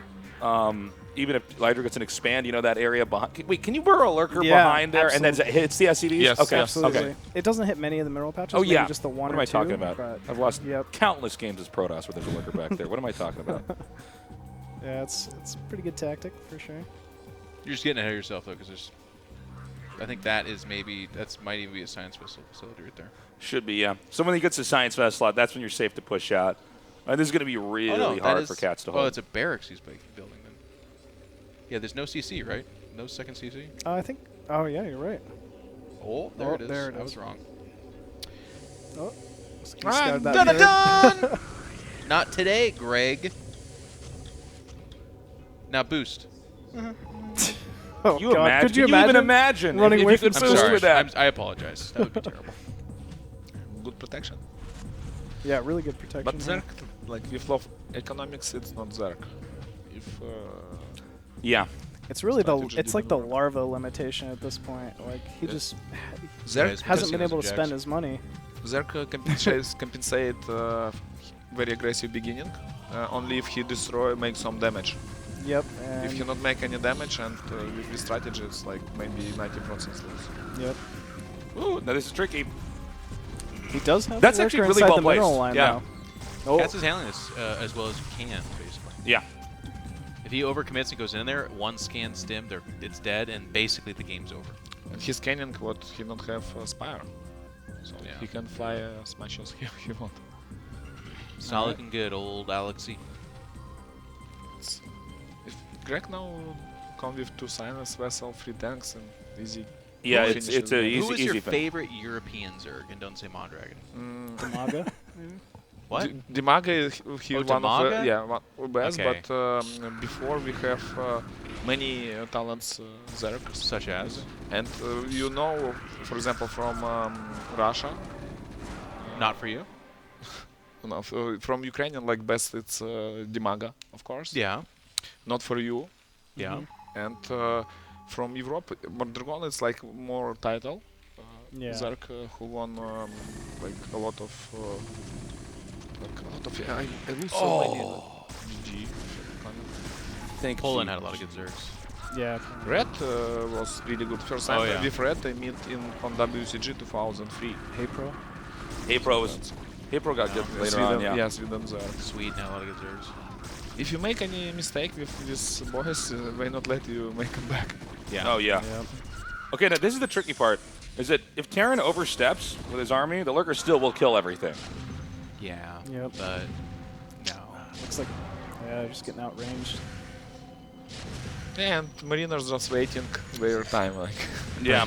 Bryce Bates here from NPR. It looks like the tanks are just at that range where they can just kind of Cats shell is natural. down. A push is underway. Cats is making Hydralis, but you'll understand it's not the first wow. option. They want to turn into little baby lurkers. It's going An to go hit the excellent ban in decision, space. the defensive matrix, that frontmost tank. Tomorrow at 4, I'll be narrating a baby shower between one of my best friends in the whole world. That's it. GG. All right, GG. I'm actually glad we got to see that strategy, though. That's it's unique. And you know what? It took 20 years, but Greg got revenge on the Keeper clan and beat one of their wardens, Cat. One of their wardens. Yeah, but Cats can see if his strategy didn't work, just keep his ultra lurkers and blocking Charon, yeah. I want Huck versus Idra, the rematch. Ooh. Can we have it? StarCraft 2? Bryce We might have it later, actually. Okay. StarCraft 2. Bryce! Yep. StarCraft 2. I guess it's now it's Tasteless versus Cats. Whoa! That's Look at right. that surprise. How about that Tasteless? This is actually, this entire show is leading up to this point. All of this has been a pre-show to get ready. I haven't seen a host get off the stage to go take a station since Kevin Nocky at IPL 3, I think it was. Yep. I got to figure out, I got to get my stuff set up, so I'm just going to hop away. You go do it, man. Are we going to throw it a break? Are we just not throwing a break? Let's throw it a break for a second. Yeah, we'll be right back. Oh, wow. Break.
Wait, got it.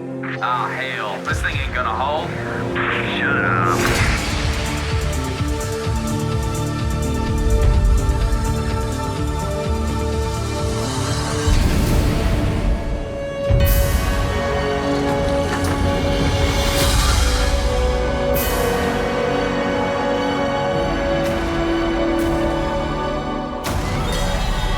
Hell, it's about time.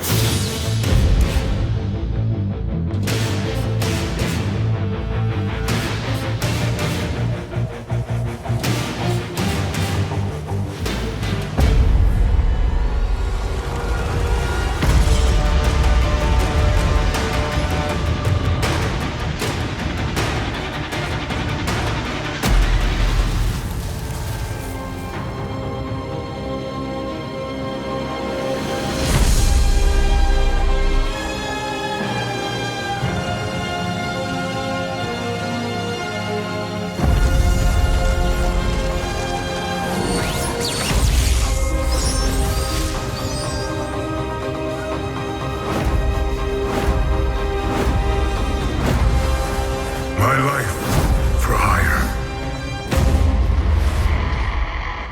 Where is the air support?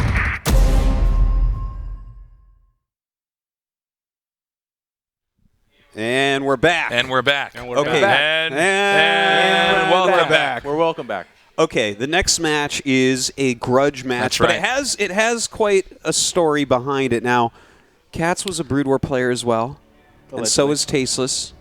Tasteless, why don't you walk us through the beginning part of this story? Okay, yeah, I think that we have to put this story into chunks. So, and let people know how long ago this was. This was 14, 13 years ago. I think it might have been even more than that, man. I think this was like Well, it can't 16 years ago or something like Well, that. like it was 22 years ago. Like, It was before I was even born. That's where the story really begins.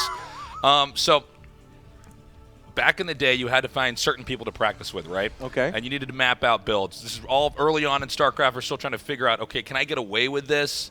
Can I tech to this without being punished with this? So I was getting ready for WCG, and I needed someone to practice builds with, right? As I remember, this was a Is this WCG before you from beat like Nony? the Day 9 Daily. Oh, this is way 100, way you know? early. You got to get Okay. your chronology right. That was like Noni stuff was years later. Yeah. But so I Katz, good player, awesome player. I was practicing. No, you're a great player. I wanted to practice some builds out, right? And the thing is whenever you're practicing these builds, you don't want other people to know, right? Because if they know what builds you're practicing, people can then try to come up with their own counter builds, right? Let me preface by Go saying ahead. that I'm not a man of regrets, but this is one of my least proud moments. Okay? People now know that the story is about to get man. juicy. This has been quite a build-up by You have to Tasteless. remember back then there was no Twitch, okay? There weren't even really VOD. There weren't any VODs or anything like that. We didn't have games of us on YouTube. So the way you'd promote yourself and the way you'd get out there is you'd put a replay on a site. But there's a problem with this because it's fundamentally sort of controversial. If I put a replay of me beating In Control and I don't have In Control's permission or knowledge, then he might be saying, well, that's not my best game. It's hard, too, because you'd have to make that replay. You'd have to pretend that there was someone that was me. Whole thing. And so in this process, it's kind of it's like a catch-22 because you also got to put yourself out there so you Right. can join teams and get other practice You have to partners. broadcast who you can beat. You know? Right, Like exactly. you have to feed off of the reputation to an extent. Yeah. For me, I was an up-and-coming player. You know, I don't think I was ever you great. weren't And like famous Nick or said, anything, yeah. nothing. Yeah. And Nick was, Nick. He was was more well known than you for sure. brother. Yeah. He was That's Day9's my brother. claim to fame is I'm Day9's younger brother. This is how it goes. So I practiced with Katz for this tournament, and then I found, I think it was a week or two later, the replays were online. Ghost and Gamers? I was. Not Was to it brag, Ghost but Gamers? this was a 7-0, by the way. This is a 7-0. Yeah, it was a 7-0 series. The build was very experimental. Yeah. So this grudge I match, think it might have been like Fast Expand or something. This I don't grudge know. match that's coming up though is only one game, so you can't fully regain your honor. No. But please Well, continue. Down the road, the best of 7 is coming. But in so 140 years, I find these replays. I'm so salty. I was so mad that I knew the channel that Katz most frequented was Clan X17, old school channel. I made the decision to try out for the team, join the team, so that I could then ban him for years in that channel. And this went on for, I was in college. But I wasn't aware of this, okay? I wasn't aware of this. Yeah. All I know is like every time I see Tasteless, I'm like, hey, Tasteless, please. I'm already He's banned, like, Tasteless, right? please, wait. It's not, I'm like, he come in the channel, and look who it is. And he's like, wait, no. And then, bam, he's banned. Fast forward 13 years, 14 years to StarCraft 2. And, we're playing each other again. And it's, been 14 years. So it's like, hey, what's up? Like, we're friendly. We see each other at events. We're drinking with each other. We're having fun with each other. We're cool, right? Yeah. So I'm like, hey, Nick, like, I don't know if you remember this 13, 14 years ago, but I feel like I really messed up. He was so genuine. Because I genuinely felt bad. I mean, I was never proud of this other than for the fact that it elevated my career as a But Nick's reaction was like, oh, don't worry about it, man. I forgot was like, oh, it's cool, man. And I actually felt really bad because I'm like, oh, wow, he felt bad that whole time. But did he forget about it, Katz? Well, I that's what he claimed. Yeah. And then later that night, he forgives but not forgets. I'm having whiskey with Dan. Nick is passed out. Yeah. As you would. And I'm as like, I would be. Yeah. And I'm like, yeah, Dan, like 13, 14 years ago, I had this problem with Nick, and as soon as I say that, Dan's like, oh, the replays. I hear every Tasteless story multiple times. So that's right. He did not forget. I did not forget. But I felt so bad because you were so. I was like, oh man, I was a dick for too long. I should have gotten over my stuff. So, so you're going to show him who's boss now. That's right. It's probably not. And this time the replays are going up no matter what. So I'll probably lose again. I'll probably lose again. We'll see though. And this is going to be our best. You guys should get over there. Gentlemen, get over there. Let's do it. Dan. Yeah. I'm going to tell you a story about Nick because he said something that jogged my memory. He just said the word dick, and you have not heard this story. In fact, it just came to me. Okay. Now listen, this is a very adult story, so I'm going to put it in the most Lord Zerg. Like I need our community. Like, listen, we're StarCraft people. I need you to come together. We're going to talk about a couple of things that are very adult subjects, but I want everyone to be pretty mature about it. Okay, so if you have your 2-year-old son in the room or daughter, proceed with caution. Blizzard, if you're listening to this, I love you. Thanks for having me. Well, they're probably messaging someone right now. I'm going to be fired. Yeah.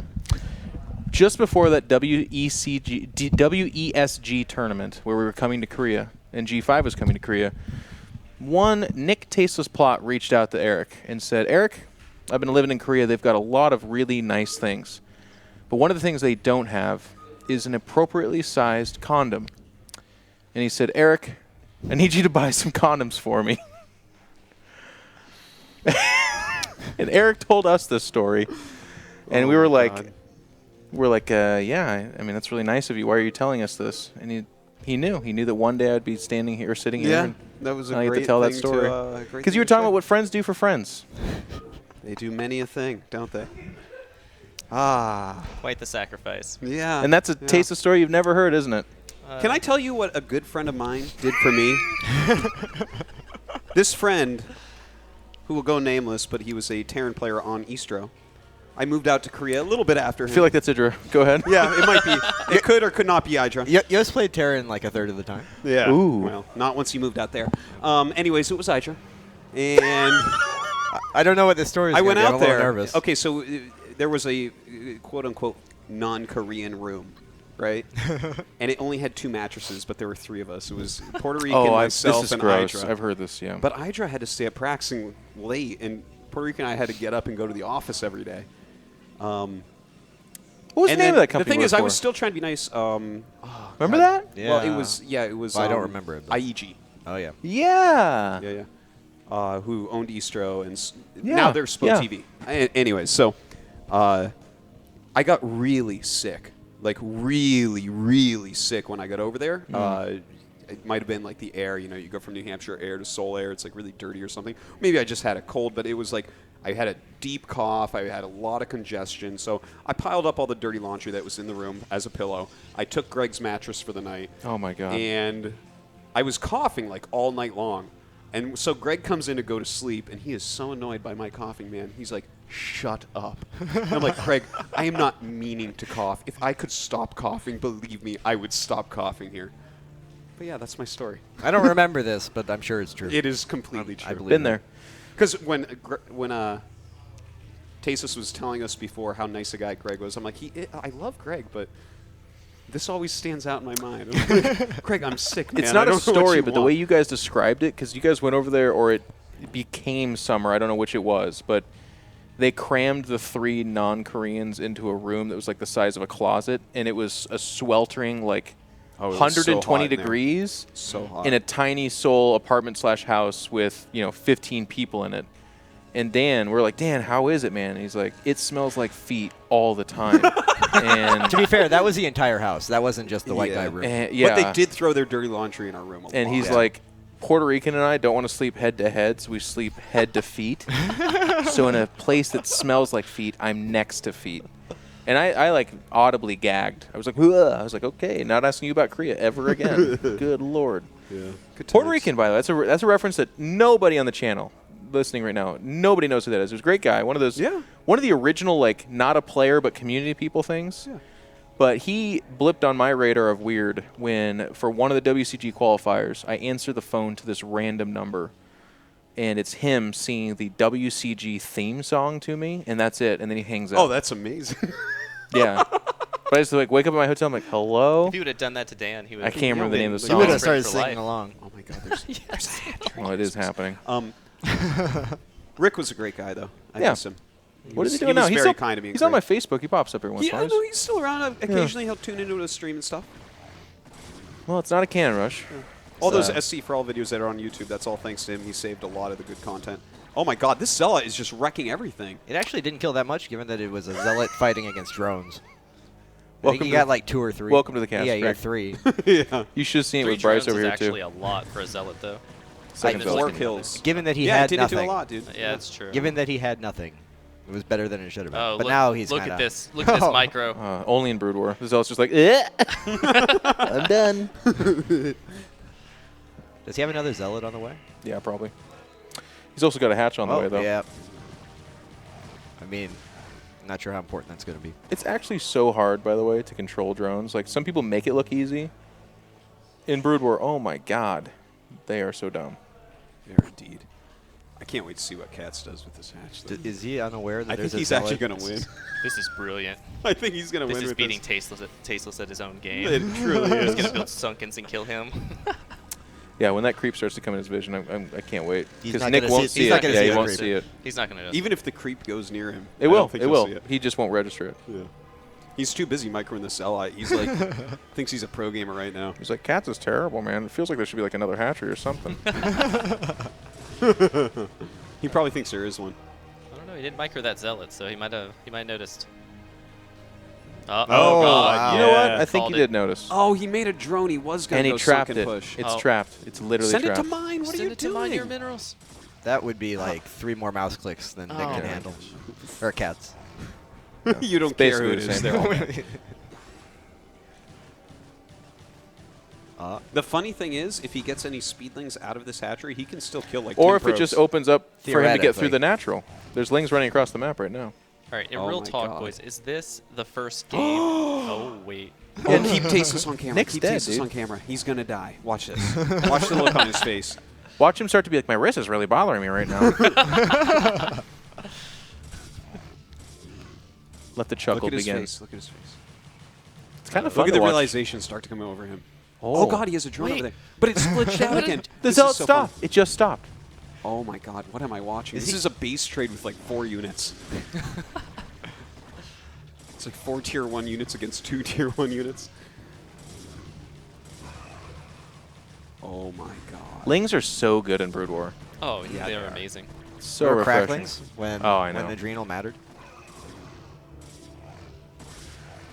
Let it be known, 8-0.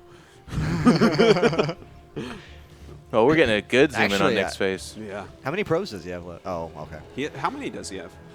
Oh. Oh, it's not that bad. I Yeah, mean, that's his And he has a Still Canada, doable. the natural. Like, Yeah, his economy is pretty good. I think he But might his- actually be ahead. His main. Oh, Do you? no, Oh, no, wait a no, no, minute. no, no. Greg, Everything's welcome dead. to the caster curse. Jeez Louise. Well, if he pulled him to his natural, because I mean he's got like 4 drones. Oh my God, he's going to try That lighting. is The a lings very can kill hurt that cannon, guys. Yeah, in I fact, hate the to ones tell. coming up are going to. I hate to break it to you. I may Oh, have been no. incorrect. Oh, no. Oh, That's look okay. at the face. Look at the face. Okay, here we go. Well, Probe's like, go to the cannon. This is Here why I comes the never Czar." play. This is his great return, boys. I hope Jeff's not telling that condom stories. Surrounded. Is this the best of 3 or? It's best of 1. Okay. They play every 15 years or so. Cat's a little message goes to gamers after this. Here's the question. How many years is it going to take for Nick to get a winning record on Cats? A lot. I mean, by my math. Hey, all the lings are out of his base. He is stabilized. Is that a good wall? And this is where the game really begins. Oh, no, he's got... Stabilize is a weird word here. Feels like the doctor standing over a guy with technically a pulse is like, yeah, he's fine. Oh my God, he just sent one probe to try to kill a full It's health all right. The next one's got him. Actually, it doesn't. Yeah, it actually doesn't. You're right. Oh, he's making another cannon. Oh, no. Guys, no. I think now would be the best time for you to go over and gently tap him on the shoulder. That's a bad wall. "No, you're Just done." go give him a hug. You're such a good commentator, Nick. Thank God, because no fallbacks. Ouch.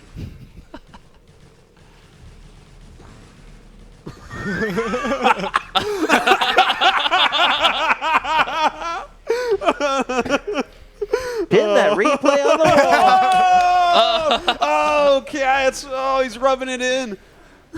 Wow. Wow. Oh, I loved that. That was amazing. What a great game. So Katz needs to go ahead and check if he's banned from the GSL chat channel. That's true. That's where Nick, That's where Nick holds would go. sway now. That's true. Nick, you going to ban him from the GSL chat, you think? Or? Yeah, come on over. Oh, and Katz. We'll have him talk about it. Thank you, Greg and Jake. It was like the whole time. Sorry, Jake. Go ahead. It was like the whole time we were talking about cats hiding hatcheries. And it never occurred to me that he would do it in my game. When I got to your base and I was killing your stuff, I'm like, oh, well, I'm just going to keep making zealots, and I guess I'll tech the Corsairs and stuff. But well done. Those zealots, man, they were killing everything. How many drones did you actually have at the end of that? Like 12. At the end, he was okay. Yeah. At the end, he was okay, but you killed a lot of drones with those zealots. Yeah. Like the first one killed like 4 drones. It's like, but then there was a hatch in the main. Well, also, you got the pylon that was powering the gateway. And I think that was actually the big moment that cost me the game. Was I'm like, oh, shit. I can't stop that if I can't keep making zealots. But well making the Nexus didn't help you, right? Like, you already had an equal lead, I feel like. Making the Nexus? Like after the gateway rush? Yeah. I don't know. But that's because you didn't know about the hatchery, right? Well, I had no clue about the hatchery until I saw the creep.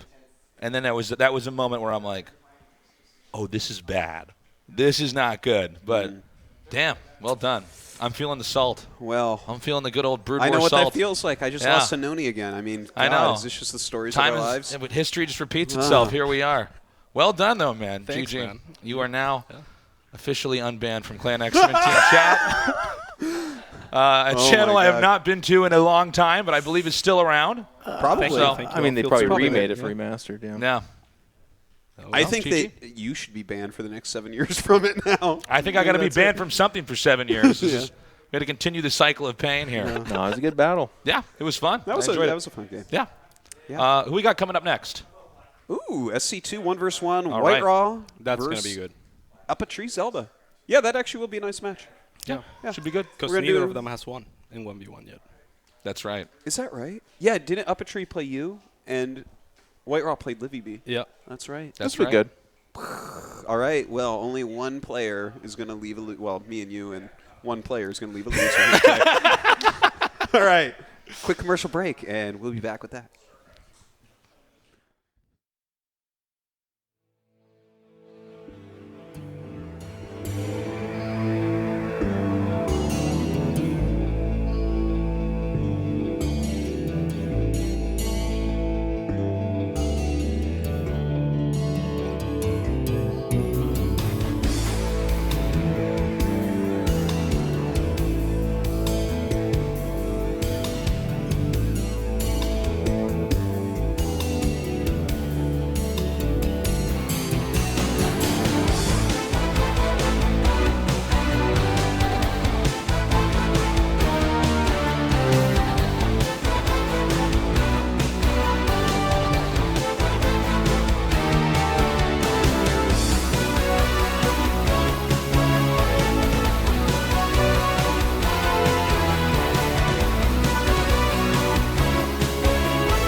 Oh, hell. This thing ain't gonna hold. Shut up.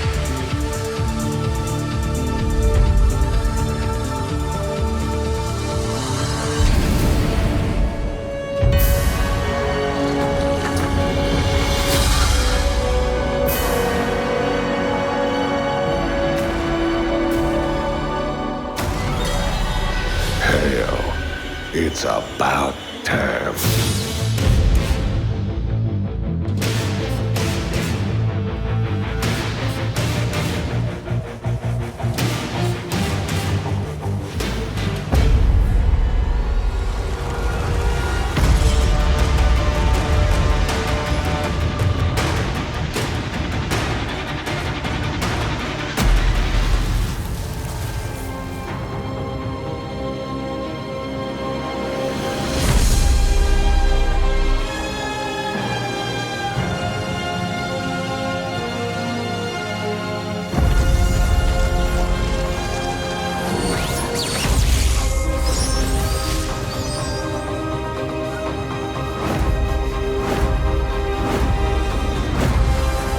My life for hire. Where is the air support?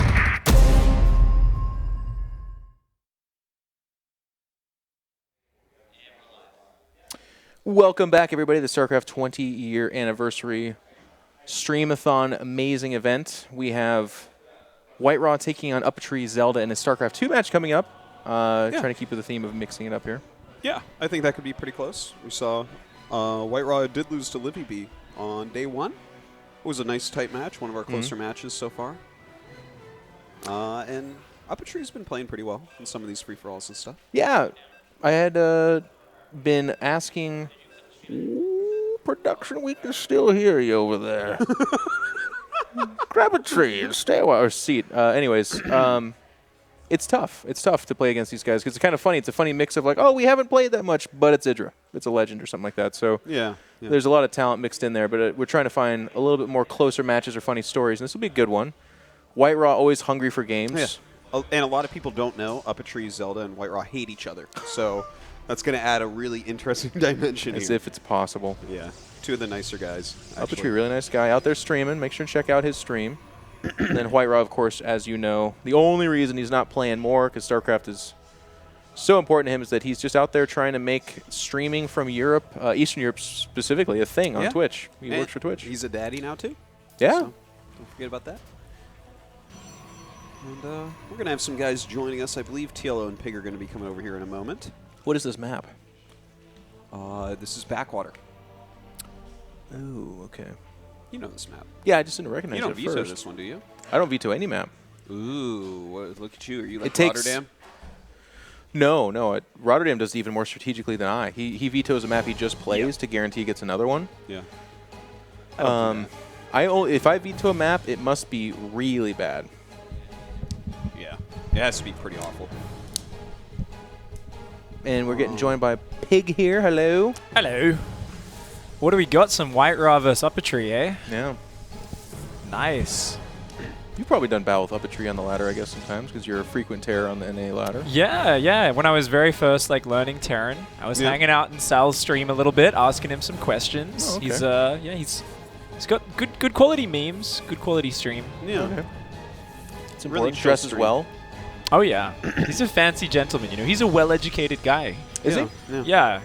He's not like one of these basement nerds like me who's just kind of Yeah. like, well, I play video games a lot, and if I had to write a resume, it would just have a list of games that I've played. Well, you sell yourself short, because every time an Australian makes a trip out to any of these events, I'm like, you are a way harder worker than I'll ever be. How long was your journey here? Not too bad, man. Just a casual 13 hours. So. Oh, yeah, that's not bad. Are you serious? Yeah, man. Direct. Well, I guess San Francisco is pretty nice for you, because you can just do direct. Yeah, Exactly, okay, that's you not know? too bad. 2 major cities. That's It's very nice. 13's less than I do to Because I Germany. thought they might Yeah. make you. I've seen some of your and Maynard's flights. I thought they might make you connect through Cape Town, but Yeah, I didn't get the Antarctica special that Maynard always seems to end up with. He's always he's like in Dubai or something. I'm like, I guess that's along the way. But, Dubai's on the way to everywhere. I don't know if you know your geography, Jeff. Yeah, but it I is don't. actually between everything. are you going straight back, Big? Yeah, I am actually. A quick in and out one for this. Had some Easter plans kind of around the event, so happy I managed to squeeze it in. Nice. It's always cool to get down here and see some. What's the worst trip you've ever taken?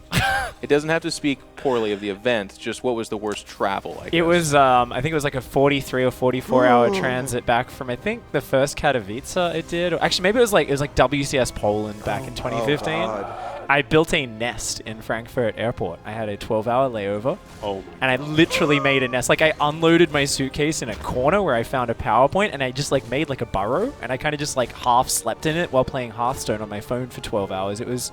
Wow. I learned a lot about myself as a person. Yeah, I guess so.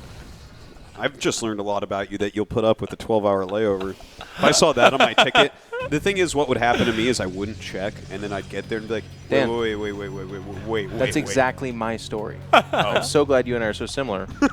And I'll name a guy because it ultimately is my fault, but it's a similar thing. It was IEM. I think it was a Katowice. Joe Miller gave me 2 options. The first one was like 3 connections and a long thing. So I looked at him, and I go, no, not 3 connections, the other one. And he's like, cool, we'll order up. And I didn't think to myself, check the other one. Check for what the other one could be. Turns out it was a 12-hour layover. And I remember I get to Germany, and I only realize it in Germany. And I look at this, and I'm like, oh, my God. I realize what this is. So I tweet him. I'm like, Joe, 12-hour layover? He's like, yeah, mate, you picked it. And I was like, Joe, I didn't think it was an option. I didn't think someone would offer that. They're like, here's some gasoline. Do you want to set yourself on fire? I'm like, sure, man. So it's my fault, but yeah, totally. Got him, says Joe. No, those are some rough flights. Those are rough flights. Yeah, I guess I don't have one quite as bad as you guys have.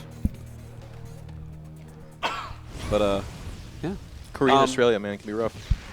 Actually, Pig, we haven't had you on the couch too much yet. Have you told your introduction to StarCraft story, how you found the game? I don't know if I have, actually. I would love to hear that, as long as these guys don't kill each other. Thankfully, it wasn't as fiery as that, but there's like nothing at home, and he just like killed all the probes, but now he's going to lose all the SCVs. This is one of these games. All right. One of these crazy ones. Oh, this is like the 4 Widowmine, 4 Hellion opening. Oh, this is a U-thermal build. This is like really hard to stop as Protoss, but it leaves you really defenseless at home. Oh my God, a lot of bombs. All the confetti. Sparkles in the air. These guys have just maimed each other. He's building like 1 Marine at a time. Pig's not going to get to tell his story. This is going to end before that. Well, it's a best of 3. He can tell it in the next one. Yeah, we'll put the story on hold while we watch the confetti fly, I That's think. best of 3. I remember you asked that, and they said it's a best of 1? Even though it says best of 3, but we'll see. Oh. I could be wrong. It's best of 3. I mean, I know that's what you're saying, but you asked them already. They just highlighted it on the little thing that we looked at. All right. Yeah. Just watch. Jeez Louise, Dan. StarCraft 2 games are pretty Pig, quick. tell the tale. So we've got this situation where sometimes Terran have these build orders, and it feels impossible to stop if you just sit at home defending. Wait, this seems unfair. The story of how you came into StarCraft.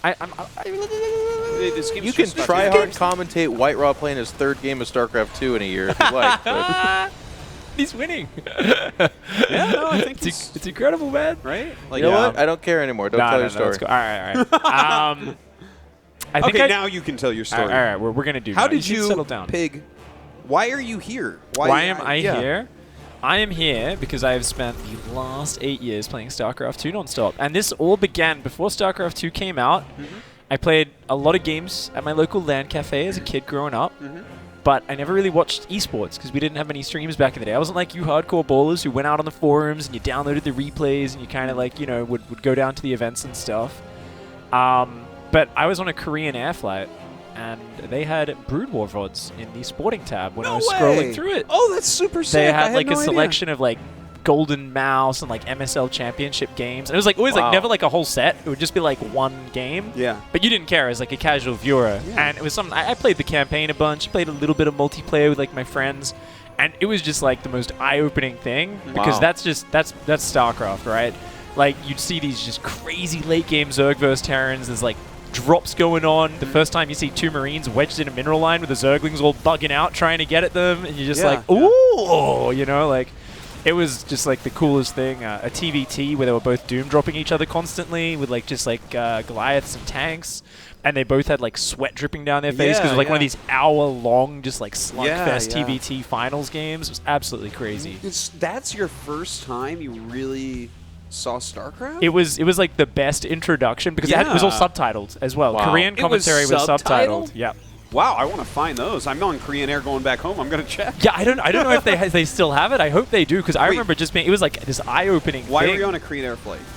I was just a holiday. I was just going to like a Europe trip. You know, I was like 20. You took 20 Korean years old Air from Australia. Yeah, to we Europe? got like a cheap Korean Air flight. So it was like through Seoul to Europe. Oh, yeah, okay. yeah, I was gonna say, I'm like, that doesn't make sense. Korean Air would fly Australians to Europe. You're always kind of going some roundabout way, yeah. so that probably wasn't the most convenient, but it was like cheap at the time. Of course. A couple of students, you know. That's a really cool story. And that is like crazy, actually, that random VODs on a Korean Air flight. Yeah. Or like, we wouldn't have Pig. I'm a little bit jealous, though, because that's actually, I would watch the crap out of it. I mean, I know it doesn't make sense on other flights, but like, that's awesome. That's great in-flight entertainment. It was the best. I remember I rewatched them on the way home. Like, I'd watched all the games they had, and I was like, that was the most exciting thing I've ever watched. And I was like, and I watched all the same games on the way home, and I was just like, oh. And the beta came out like a month later. Yeah. StarCraft 2, and I was like, I was just into it, man. Get some VODs on these flights, man. Seriously, I bet they could. And I know flights would take their money. How many other pigs are out there just waiting to become? Yeah, man. X5 well, that's what you got to pig. do. If someone, it's a matter of spreading this a little bit. So many people just don't know that this exists. And once you actually watch a little bit of professional StarCraft, who doesn't get hooked to that is the real question. It's like, it's always cool when you talk to someone like right after they've had that experience the first time. And they're just like, oh, this is so cool. They're always kind of like fanatical, and there's that sweet newness to it where you're like, oh, that's so cool. I remember when it was like that to me. Yeah. Start learning about, all these guys actually make money and win these championships. They train all the time. It's like travel around the world. Do you have any favorite memories, Pig, about your career as a pro gamer? I mean, there's heaps of different, odd little stories, but I think WCS Australia, which is probably the first time I think I met you, actually, Dan. I think it probably we didn't really hang out there much, but I think we hung out a bit, like, the week after at Gamescom. Oh, that's right. We all took that long-ass trip from Australia to Germany. Yep, that was the time. So, yeah, I mean, that was a really special one for me, man. Like, hometown crowd like that, I think it's something... I mean, even today, most people don't get, right? Like, a lot of the players haven't really had a chance to play in front of their own city, their own hometown. My family came down and watched me. Yeah, it was really cool, dude. There was a huge amount of fans. You won the Australian Championship, right? Yeah, and then Moonglade won the Oceanic one, which is like the bigger one the next day. Yeah. Yeah. Yeah, it was actually really a lot of Zerg versus Zerg in that tournament, man. There was. I remember it was like... we had like T-Gun, Mafia, Light. And then there was... I think, was it Tilia? Tilia had a really epic game against Moonglade, I think, with like nukes landing and stuff. Moonglade. Yeah. So that was before Tilia went random. Yeah, this was like Maynard's first casting gig. Oh yeah. He was like hosting the stage and stuff. Yeah. I got to cast with him. Remember, I believe Docs casted a little bit as well. Oh yeah. Man, good times. Dude, that was an epic event. Favorite. I remember I went from that high of winning WCS Australia, and I went to Gamescom. Yeah. I remember I got to hop on and guest cast with Day 9. Carmack asked me, and I was like, this, fresh, young, little innocent thing. I was like, oh, yes, please, I'll cast a game. We cast a match, and they did they gave us the group drawings, and this is before we did like these awkward pull the name out of the ball things. Yeah. And they let me kind of read out my own group, and they're like, and comics like, you're not allowed to open this piece of paper till you're on camera. Like, you have to, we have to get your reaction basically while we're live. I was like, okay, like whatever. So I like open it, and it's like the two people from the open bracket were like MVP and Nesty into my already stacked group, and I was just like, I was already the worst person in this group. That was a fun 0-5 round robin. What is IGS doing now? What's IGS doing now? He's playing Zerg now. Yeah. No. Yeah. The Gimli Terran is now the Gimli Zerg, man. It's infested Gimli? I don't know. He loves it when people ask him why he switched races, too. He loves that. I haven't, and I'm not saying this to be mean, I have not seen him I mean, the system's hard now, right? So he's not qualifying, I guess. And yeah, I mean, because he's changed as well. Like, he was kind of, like, dipping his foot in, but still playing Terran for a while. And now he's, like, full Zerg. And, like, he won, like, a local tournament beating, like, the other best players. So we, like, he's one of the higher guys. But you know when someone race swaps and you're like, oh, this guy's pretty legit. And he's playing macro games. But there's always, like, a little bit of finesse with how they react in certain situations where they just need more experience before they get to that, like, super high level. And he's got, like, Probe he's competing against, and, like, Seether and these guys who have become really, really good. And actually, something that's kind of neat because, you know, we always think about Tasteless and Day9 as brothers that play, but Jeff, your brother, used to play, and he was actually a legit good StarCraft 1 player. He took a funny path. His handle was Rocker. Yeah. Rocker. And he, like, you know... He was pretty good, though. He was. For Colby, it's just a different path. He was just strictly U.S. West, played with Koreans, and that was it. Like nothing, never any national, never joined an American team except for like Light Clan, which was kind of one of the sillier teams on the North American stuff. But yeah, he just played over there and made a little name for himself. And that brings me over to you, Pig. Your younger brother now is getting into it, right? Yeah, he's getting pretty good. He's only like 16 years old, so he's my youngest brother. We're like 13 years apart. How many brothers do you have? So I've got 3 brothers. Yeah, so he's my youngest one. You have so you 4 brothers in total in your family? Yeah, 4 brothers Holy in total. cow. Yeah. We've got like the older pair. Like I have a slightly older brother, and then there's like another pair about 10 years apart. So the youngest one, Pig Jr., is. not a creative guy. Not very good at coming up with aliases. Is it actually Pig Jr.? Yes. Yeah. I love it. It's terrible. Well, you're a legend, so I mean, but why your not? brother's is Pig Jr., so he's like kind of calling you dad. I know, it's weird, it's right? Cool. It's cool. I'm like, am I the big one? Is he the little one? Like, I don't know. Yeah. How did he get into it? I think my older brother just gave him like Legacy of the Void when it came out for like Christmas or something. Yeah. I think maybe he gave him Heart of the Swarm before that, and he just like played the campaign. But I guess he just like he has like the addictive gamer gene that runs through a lot of us, I guess. Sure. Yeah. He started getting into like a lot of different games, and next thing I knew, he was playing and. He was like hell battle leading people in Platinum League, and then the next thing I know, he's in Masters, and the next thing I know, he's getting top 4 in WCS ANZ, and I'm like, what? Are you saying you didn't really help him or try to encourage him? I think the last time I really helped him was like around when he was in Platinum League and being like, you should try Hellbat timing. That'll get you some wins. Like that level of advice. There was never really any active coaching or anything. So wow, it was really cool to see him kind of jump up and get really good. He's kind of a self-made swine. Yeah. Self-made swine. You're a poet, Dan. Yeah, so he's been kind of competing and doing his thing.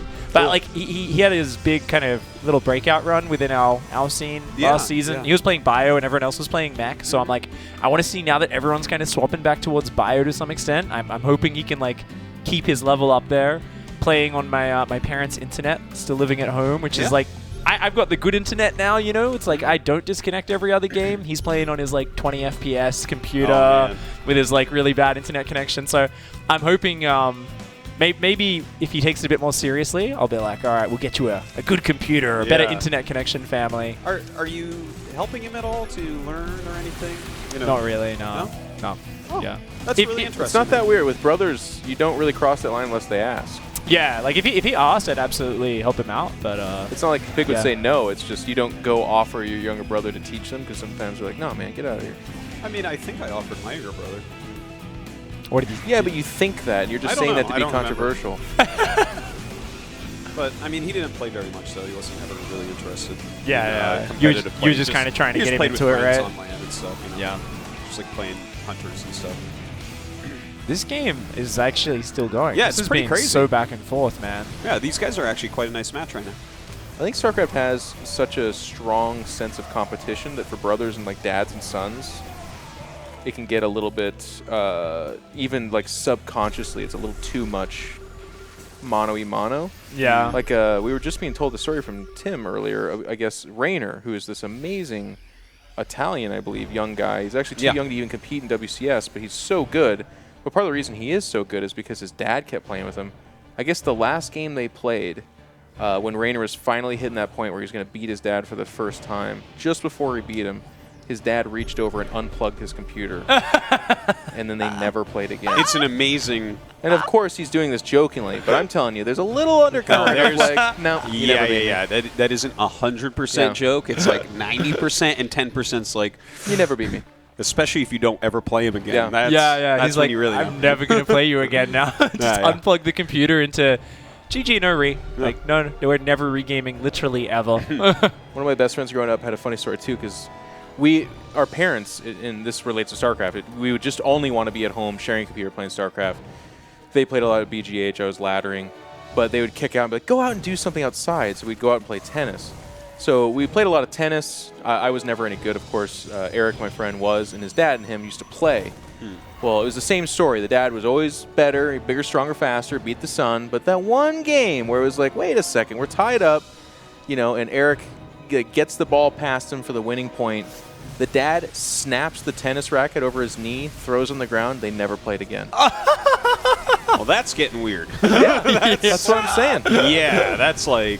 Never talked about it, never played again. Oh, wow. That's so bizarre. And I guarantee you, people in the chat, there's people that got the same story, man. It's a lot. Yeah. It's all the time. Well, 1v1 competition gets like that. That's why, ladder anxiety and all this sort of stuff, and people being like afraid to play because they feel like they're not living up to their own expectations. 1v1 competition is just always that brutal sort of like you have to stare in the mirror and actually like see how bad or good you are at something constantly, right? And some games bring it really close to the surface, like because StarCraft is so much speed, so cerebral. When you beat someone, you feel like you outplayed them, you outsmarted them. It's a little bit, for some people, I'm not saying it's like this for everyone. It doesn't have to be that way, too. You can enjoy a friendly game and stuff like that. But for some people, it's a little bit real. It's like you just got outplayed. It's kind of like wrestling, 1v1. It kind of shows you all your flaws. It's all your fault. Yeah. And there's so many different ways that you are actually getting outplayed a lot of the time. Yeah. That's a big part of the reason why some people find it harder to play StarCraft over and over and over and hit that ladder button and have that anxiety, because it's like the game can be brutal to you. StarCraft is truth. Okay, it's like it's truth when you play it, because you are exactly as good as you are, no matter what you think in your head. Like, you are going to deliver exactly what you can deliver, and even if like you're like, oh no, I know I'm better than that. Like, well, maybe some games, but I think it gives you an opportunity too, because like I actually instill. For some people, this would be hard for them to believe, but I'm actually pretty good about being self-critical and wanting to do better. Like, I can admit fault pretty quick. Oh, absolutely. And I think StarCraft's a huge part of that, because I spent so much of my childhood facing the reality of being like, no, you did that wrong. You executed that poorly. And instead of being like, I'm a terrible person, I was like, no, I can work on this. I can do better. It kind of forces you to develop that part of yourself, doesn't it? Right? Like, it's actually the cool thing, because that's where I think people always talk about like winning streaks and losing streaks, right? You go on a winning streak and you feel so good, but then often you start losing, and very quickly it turns into like this feeling of like you can't consolidate it. You're like, because your idea of yourself is always like, well, when I hit that peak, like that's who I identify as. Yeah. But you can't always be like on point. You can't always be 120%, right? Sometimes you just wake up in the morning, you're only going to perform at 80%. Yeah. And that's like the hardest thing. But if you actually want to keep enjoying the game, you kind of just need to be able to say, you know what, like I'm playing 80% today. That's fine. Like, and I'm happy with that. I'm going to find ways to deal with that. Maybe I'll do some more aggressive builds to like take some of the skill out of the equation. And I think like I think we've all hit that point where some days you just can't handle it, and you're like, I just need to walk away and like take a break from the game, because we're ultra competitive. I think by nature, right? I think you're definitely right about that. Although I don't know about you guys, for me, I can't walk away. Like, if I start losing, I play more. It's very hard. I just keep hitting the Q button to the point where I'll lose 300, 400 MMR in Star 1 or Star 2 in one day. Yeah. And it'll just be tilt at one point. Like, the first 100 will be legit, and then everything else is like, what? Yeah. But, I definitely agree. I like it, though. There's so many different lessons you learn from StarCraft, and I think one of the best ones is, because it is such a grind to improve, it teaches you so many lessons along the way. I think work ethic, just the general umbrella term there, fits. Yeah, well, that's what teaches work ethic, actually. Yeah. This is like a huge part of who I've become in my life, right? Like, I kind of grew up, and I mean, we all make jokes and stuff. I am kind of a cocky individual, and that type of thing. It's definitely true, right? But I always thought like, oh, I'm just like this naturally smart, gifted gamer type guy, right? And StarCraft, like, I picked up StarCraft 1 pretty quickly. I had some help, a great teacher in Liquid Drone or Ariador, and some good friends like Sam and Louder and Corbalt and stuff, and just like really like old school guys helping me out and stuff. But eventually, you know, I had to learn that this game is not about talent at all, even though everyone on the forums will tell you that it's talent. It's actually truly all about hard work, and there's one specific guy I do want to shout out, and I'm sure he's not watching, but there's a Chilean player named Kier, and I was practicing with him for WCG in 2004, and this is one of the shaping moments of my life as a human, not just in StarCraft, but as a human, is we were playing, and you know, like you'd get a new practice partner, and you'd queue, right? You'd play the game, and then remake, and play the game, and remake, and occasionally neither person would really want to be the one that says, okay, I'm done. And it's not like you have anywhere to go. And then eventually I'm just sitting there, I'm like, this kid's a beast. He will play all day. And we ended up playing for so long. And eventually I'm just like, how are you able to just keep on playing? Like, you just keep on going. And he said some like very inspiring things to me. He's like, you have to put in the work. Like, you have to put in the effort here if you want to be good. And he wanted to be the Chilean champion, which he later became. But yeah, I like gained so much respect for him at that point. And that's where I kind of switched over into like this hard-working player. And Jeff, you know, practicing with me, like I was on all day, and this was because Kier imparted this upon me, that it was like, oh my God, no, this guy has the work ethic. This is the guy that's going to be successful at the end of the day. And if I hadn't had him as a friend and a practice partner, I don't think I'd be who I am, because like my whole life right now is just based off of putting in the hours and putting in the effort. And all my success in StarCraft, that was 2004. That was the year that I finally qualified for the World Championships and Through stuff. hard work, You know, my whole career is built off of the beginning there. It's it's a beautiful story, but I just mean like one of the first things I always go to that I'm thankful with StarCraft is the people it introduced me to. Like for you, that was Kier in that story, and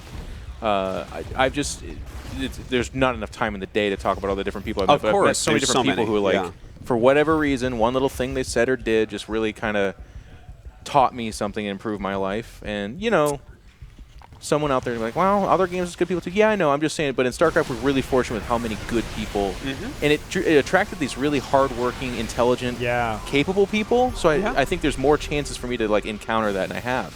Really cool. I absolutely agree. I've had that same experience. You just kind of like run into so many people, and you think like, oh, any ideas you had about, oh, I'm a really smart guy or I'm a really talented guy, go out the window when you realize like just the combination of it's hard work, but it's also like being really like methodical in like their like hard work. Like when I talk to someone like some of the pro gamers, people like Neeb and stuff, like when he's been practicing hard, he always like downplays his effort. But if you actually like, speak to him about like his mindset, like deconstructing the game and how he's practicing, you're like, you are like a methodical beast. Like you just like identify the problems and the way you want to go about solving them and how you want to expand your skill set, and you put in the immense amount of hours in this like really smart, organized way to do that. It's awesome, man. And speaking of awesome, this game, this is actually such a sick game. The thing is, we're all talking to each other, but we're all staring at this game. Yeah, we're captivated while we talk about this. I make no apologies for our conversation, but this has been the best game of the tournament so far. No, it really has been. GG. I'm glad that this is a best of 3. This is a sick game so far. Oh, man. I still think you're wrong. Yeah, it turns out. I thought this was supposed to be a best Alexi of 3. was doing it there, and then there's like that funny moment where someone who hasn't been around a while is like, and welcome, Range Liberators. 3 mineral lines at once, and then he like landed the 6 storms, so he was still kind of in it, but that's one of the most frustrating things. You saw 3 Liberators siege up, and then the Stargate started. And you're like, oh, no. Yeah. Oh, no. Oh, no. Oh, no. Okay, so is this a best of 1 or best of 3? Best of 3. Okay. Awesome. Oh, I'm happy with that. That's these two are a very good match for each other. Yeah. That was actually sick, man. That was like there's probably like about 10 running battles there. It was just the Marine Marauder kind of stuttering back, and then like he'd be chasing, and he'd walk into like the storm would defend him and stuff. It felt like Up a Tree was winning for a good portion of it, and then it felt like White Raw really came back, and then like I think he knew he came back, and then he had a couple bad engagements under the Liberators, and it was like, uh-oh. Well, it was the engagement also, Up a Tree shut down like 3 bases with Range Liberators for a long time, and it was just a single Phoenix to deal with it. So White Phoenixes take 1,000 years to kill a Liberator. It's a long time. Yeah, I always build the Void Ray, even though it's like so slow, especially the Overcharge. I'm like, there's just something about the Void Ray that makes me much more comfortable. Like I have a single Phoenix, I feel like I click it on the Liberator unsieges, flies home to a missile turret, it kills the Phoenix, the Liberator like goes back and sieges up the base. With the Void Ray, you can attack the Liberator and then send probes back. With the Phoenix, you attack the Liberator, and then you have to go do, like, you get 2 macro rounds before you can send probes back. So it's like this weird timing where, like, you have to have in your brain how long it takes to kill the Liberator with the Phoenix. You're doing one of those things. Work. You, like, cue the probes to move 4 screens away and then move back to the minerals so that it, like, times out. You're like, It is one of those things, exactly. Oh, man. Yeah, Puppetry plays the hard style of TVP too, by the way. He executed really well, mechanically very good. But, like, he's got Ghost, Medivacs, Bio, he's parking Liberators at expansions, and he's doing all that multitasking. And it's like 2 storms away from losing the game, but he did a good job. Yeah, I'm like the, you know, as the random player, random players have a bit of a bad reputation, but I got to say we tend to take the easy way out a little. Like I look at that composition and I go, one day I'll learn that. But for now, I think I'll go with just Liberators and Marine Marauder, and I'll do a Liberator here, and hopefully your army will move out of position. I'll just run in real quick and siege up and say, fight into my Liberators, please. And hopefully, fingers crossed it works, you know. But hats off to Sal, man. Knows how to use those invisible units. By the way, guys, after this series, Rhett versus Noni in StarCraft 2, best of 3. Oh, they're both active right now. Yeah, they're both playing. So Noni was like 1 game off, I think, of qualifying for Leipzig, if I'm not mistaken. Or at least like for the Challenger, right? Or did he actually make it into Challenger? Yeah, no, I think he was in Challenger and was like 1 game off of actually getting a ticket. I didn't keep up with NA Challenger for season 1. He did very well, basically, in that first WCS thing. And then Rhett, obviously, as he announced, returning to pro gaming, really joining a Clash. And Joe says, I mean, he just comes back and he just destroys as well. Like we saw in just the free-for-alls and stuff. I'm like, watching him using his control groups and stuff, you think someone who's, you know, maybe been on and off for a while is not going to be that good, but it's like, oh, Infestors, Vipers, Broodlords, and he's like moving them all back and forth, and I'm like, oh, okay, you're still Rhett. Yeah, okay. I feel like we saw a bit of that in Hydra as well. Like, he's been playing really well, and actually Huck has been playing very well, but more of a micro-based approach. Like, this makes me wish, not that I'm bemoaning this, but I wish we were having a real tournament here with this, and if you guys are having a good time, you let Blizzard know. You say, hey, that was great. Let's do another one. Fly Idra in, give him a week heads up of, get some games in. Yeah, that would actually be really cool. That'd be fun. Get Idra competing again. Yeah, I'll send him a keyboard. I'll buy it myself for him. Would you? Would you do that for him? Absolutely. I will ship him a QSEN DT35 from Korea. Just to get the full 1999 tournament feel. Then he drops out of school, quits his education, his hair starts falling out again. You're like, what have I done? I would have 0 regrets for that. Would you? Me. You kidding me? I have Greg back playing StarCraft. Oh yeah, my man. God, you evil man. I just want everybody to play this game. It's true. Yeah, this has been really fun so far. Daybreak, our next map. Bring kind of it interesting back. that we're on Daybreak. What happened to Ohana, man? People always bring back Daybreak and Zelnaga Caverns and Steps, but what about Ohana? That was one of my favorites. Family. Yeah. I missed a bitter, and they said that 4,000 times on broadcast, right? Oh my God, that home story cup! I was like, I don't. By the end, I'm like, no. I hated it except for how hard it made Kevin laugh, which is the payoff. I love when Kevin really starts laughing. Kevin was just like, it's so stupid. I don't know why I'm laughing. So great. Yeah. Did he make double gas? Is he going double gas expand? I'm going to say it right now. That's and Pig, I'm going to invite you to this. If this goes to Game 3, we are starting the broadcast off with a caster chicken. Oh, I don't think we should do What's that. a caster chicken? Caster chicken. Caster chicken is where Jeff and I get fired and never work again because we're both stubborn. I know this game. Okay, yep. All right, so I'm fine with normal humans, but you and I are actually at normal in this way. You're too responsible. You're right. The match that'll never be. Yeah, I mean, my job isn't to host or anything, so I just like sit here quietly and watch. We should apply to do the Challenger thing. Oh wait, you're already doing that, I am aren't doing you? it. Darn, because I saw they had this application thing. I'm like, I bet you if you and I applied, we could get one of those B streams, and then we could do it. And they're like, wow, we're never giving that to you again. Just goes the whole time. We never say a word. Guys, you know what's funny? The viewership would rise too. It would rise. As long as you have a camera. They just hear our breathing through our noses into our microphones. We'd be giggling. I mean, I would be giggling at least. Like, Yeah, that'd be fun. No, a lot of good StarCraft coming up. The Nation Wars is raging on right now. Oh, dude. Mexico versus Korea was amazing. Crazy apparently. games in that. Now, Korea is not eliminated, right? No, they get to play against I think it's like UK, and UK's got to play against Taiwan in the lower bracket, and the winner of that plays Korea for the second spot out of that group. So if Haas somehow beats UK, the Muslim and Risky versus Korea would be interesting. Yeah, it would be fun. If you can catch Korea at a bad hour, we've seen what happens. Yeah. They are playing in lag at a bad hour. No, that can't be used against Special though. So Yeah, they Special was both. in Korea, so that's like a You zero just straight up beat 'em. excuses for that one. Yeah, it's very true. Yeah. That was funny when Marine Lord beat him, and they were all like, "Yeah, but." But it was foreigners making that argument. It was like, guys, come on, just let it. And that was back when Koreans did not lose. So it was like, just let it go. Just let one. It's nice. Oh, wow. Okay, so this is a problem for White Raw for sure. Oh, my God. That was a good pro pull at first, but that was a yeah. great lineup. Well, this happened to him last time.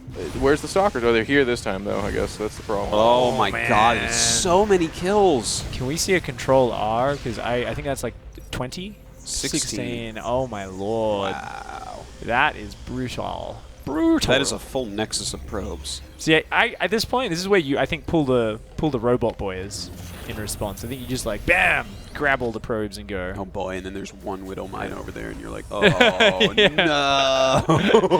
It's like, oh, he built another 2 Hellions. Oh, this is not I should gonna not work, have man. pulled the robot boys. The robot boys. Turns out, when you have Warp Gate, you should probably just build a single pylon and leave your guys mining. Yeah. But, Is that the last one, by the way? Rhett versus Noni? We're ending on that? No. It's the other one. No, we have a very special match to end. You're going to want to stay. You're going to want to stay. That's going to We be are really going good. to have, guys, listen. Hydra versus Huck is going to be how we end the stream. Oh, you're just doing it. Hydra versus Huck. Just told him. Spread the word. Tell your mom. Tell her mom. There will be hallucinated Void Rays. Without any doubt. Of course. There already has been like 6 times the bad part of that, but yeah, you're right. Yeah. Poor Greg. That's going to happen forever, too. Oh, that's why he doesn't play anymore. Right? I don't think that is why, but certainly it didn't help. Oh, boy. Poor White Rock. Well, what's the supply? Oh, never mind. Look at D, look at D, look at D. Look at D. Look at D. He's got more workers, more army? No, he's got less workers. Never mind. He's down 5. So Stim is finished though, right? So if he can get up like a little bowl of Marines. Oh, but actually... Are those Adepts or Stalkers? Those are Adepts, unfortunately. They're like, Adepts are good here. They're like unupgraded, but yeah. I feel like Stalkers here would harasses. be a bit better, don't you think? You think 4 Stalkers? 4 Stalkers in the prison? This is StarCraft 2, Dan. Yeah. I mean, the Adepts are cheaper, so I like that he's putting his money into other stuff. They're better against Marines. That's all he's facing. I like Blinky Goons. I don't know. Well, I do enjoy that you get Blink without having to build a Twilight Council now. You just make a prison. That's one of my faves. Yeah, yeah. Well, that's what I was thinking. The Adepts are good here, boys. Not, game-ending good. If he would have warped in another 4 or something like that, would be pretty cool. Yeah. I don't think he has it's much good money. delaying, though. You can, like, maybe get a third up. 8 if he Adepts with keeps a this up. Warp Prism Micro there actually probably could have won the fight.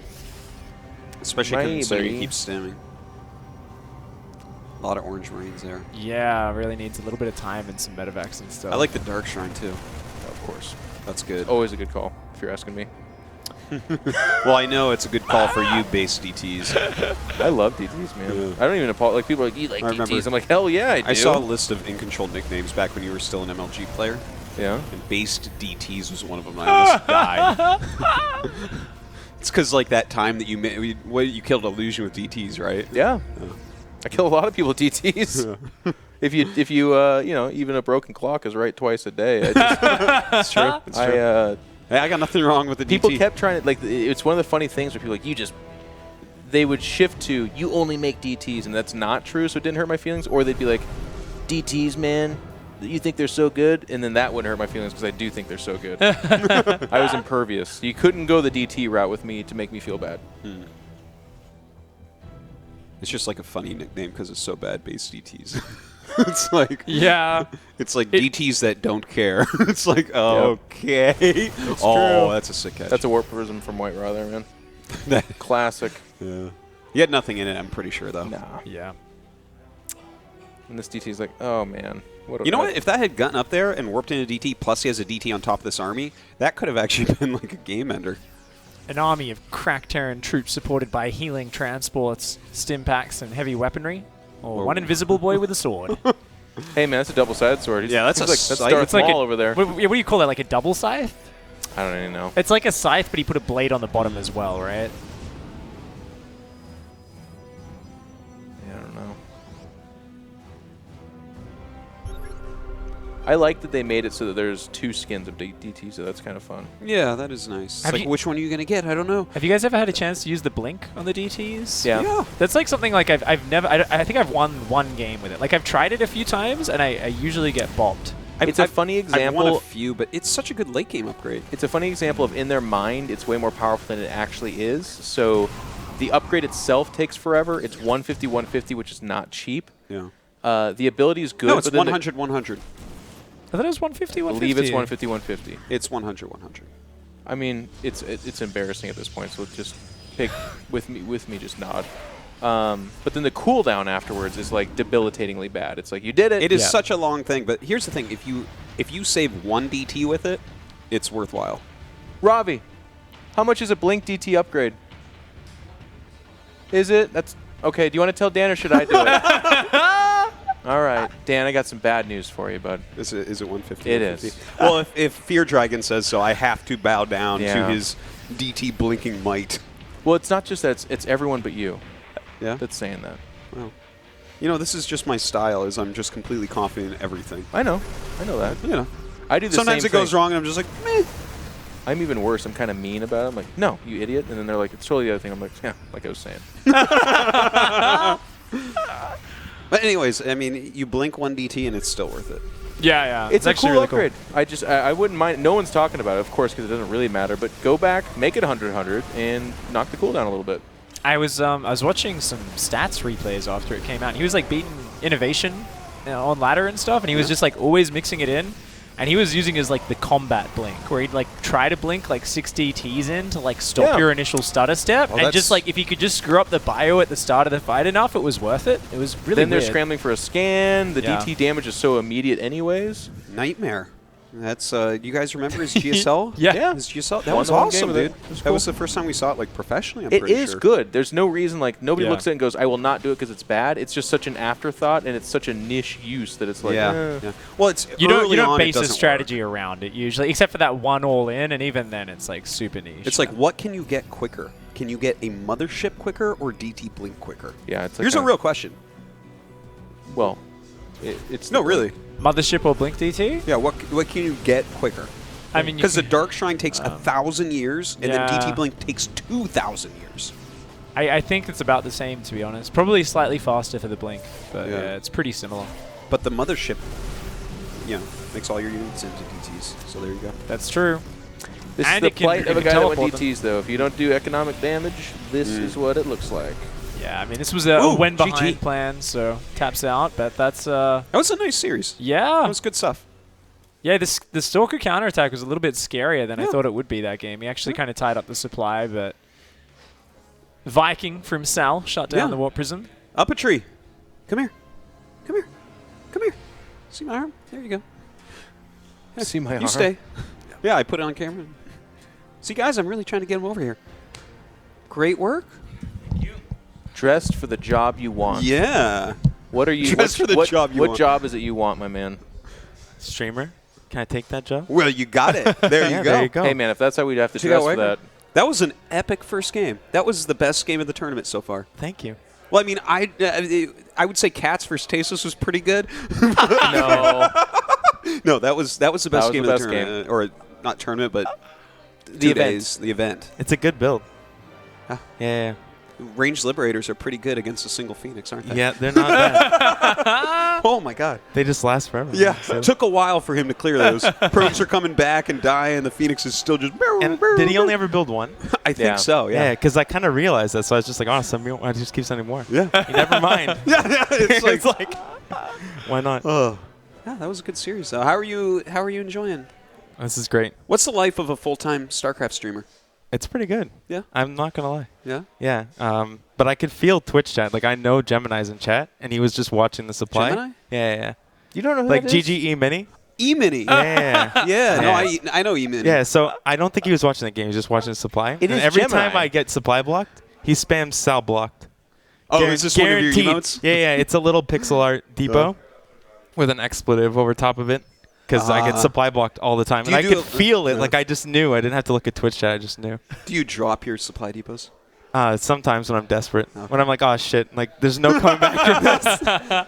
I need these units yesterday, so. Yeah. I'm actually, I stand against people that say that's bad to do supply drop. No, supply drop's good. Yeah. Okay, good. Because Supply for a drop's while, good. it was the belief that it's bad. It's people are good dumb. if you're doing like a sharp all-in or timing attack, and if you screw up, it's always worth it. Like, Yes. Yeah. Not building units for a full. The thing is, it's there's just different types of supply block. There's slightly late. Yeah.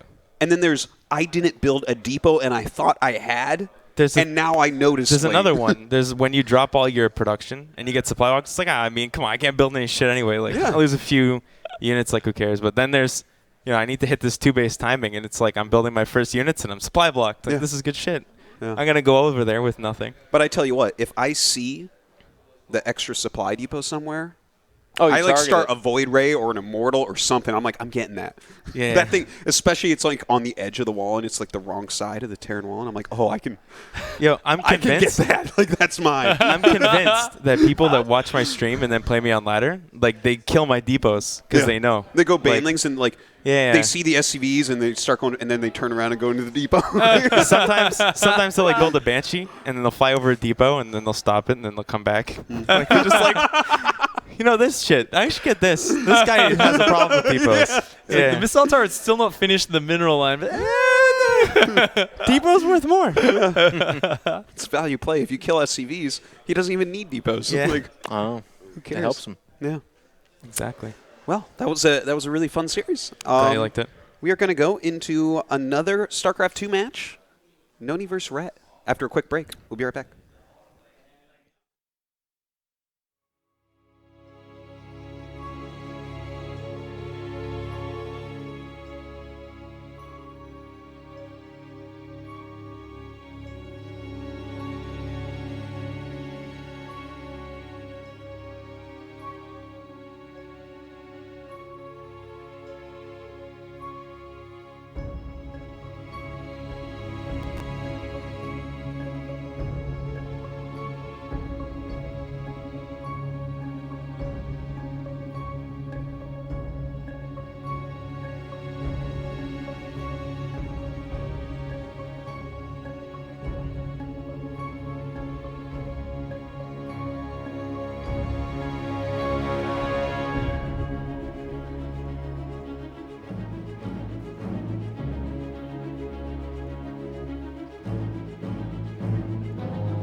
I can't see anything, Jim.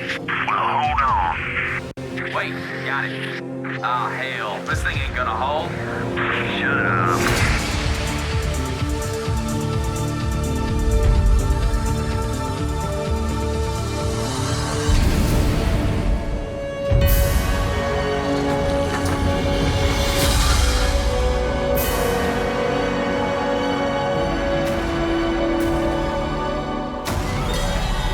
Hell, it's about time.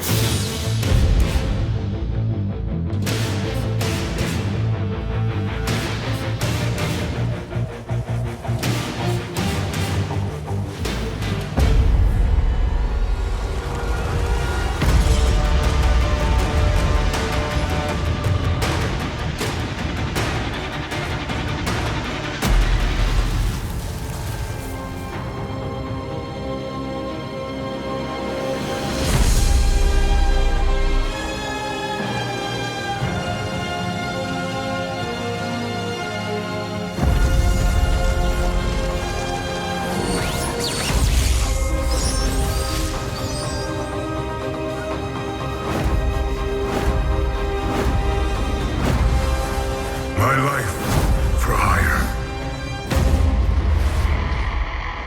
Where is the air support?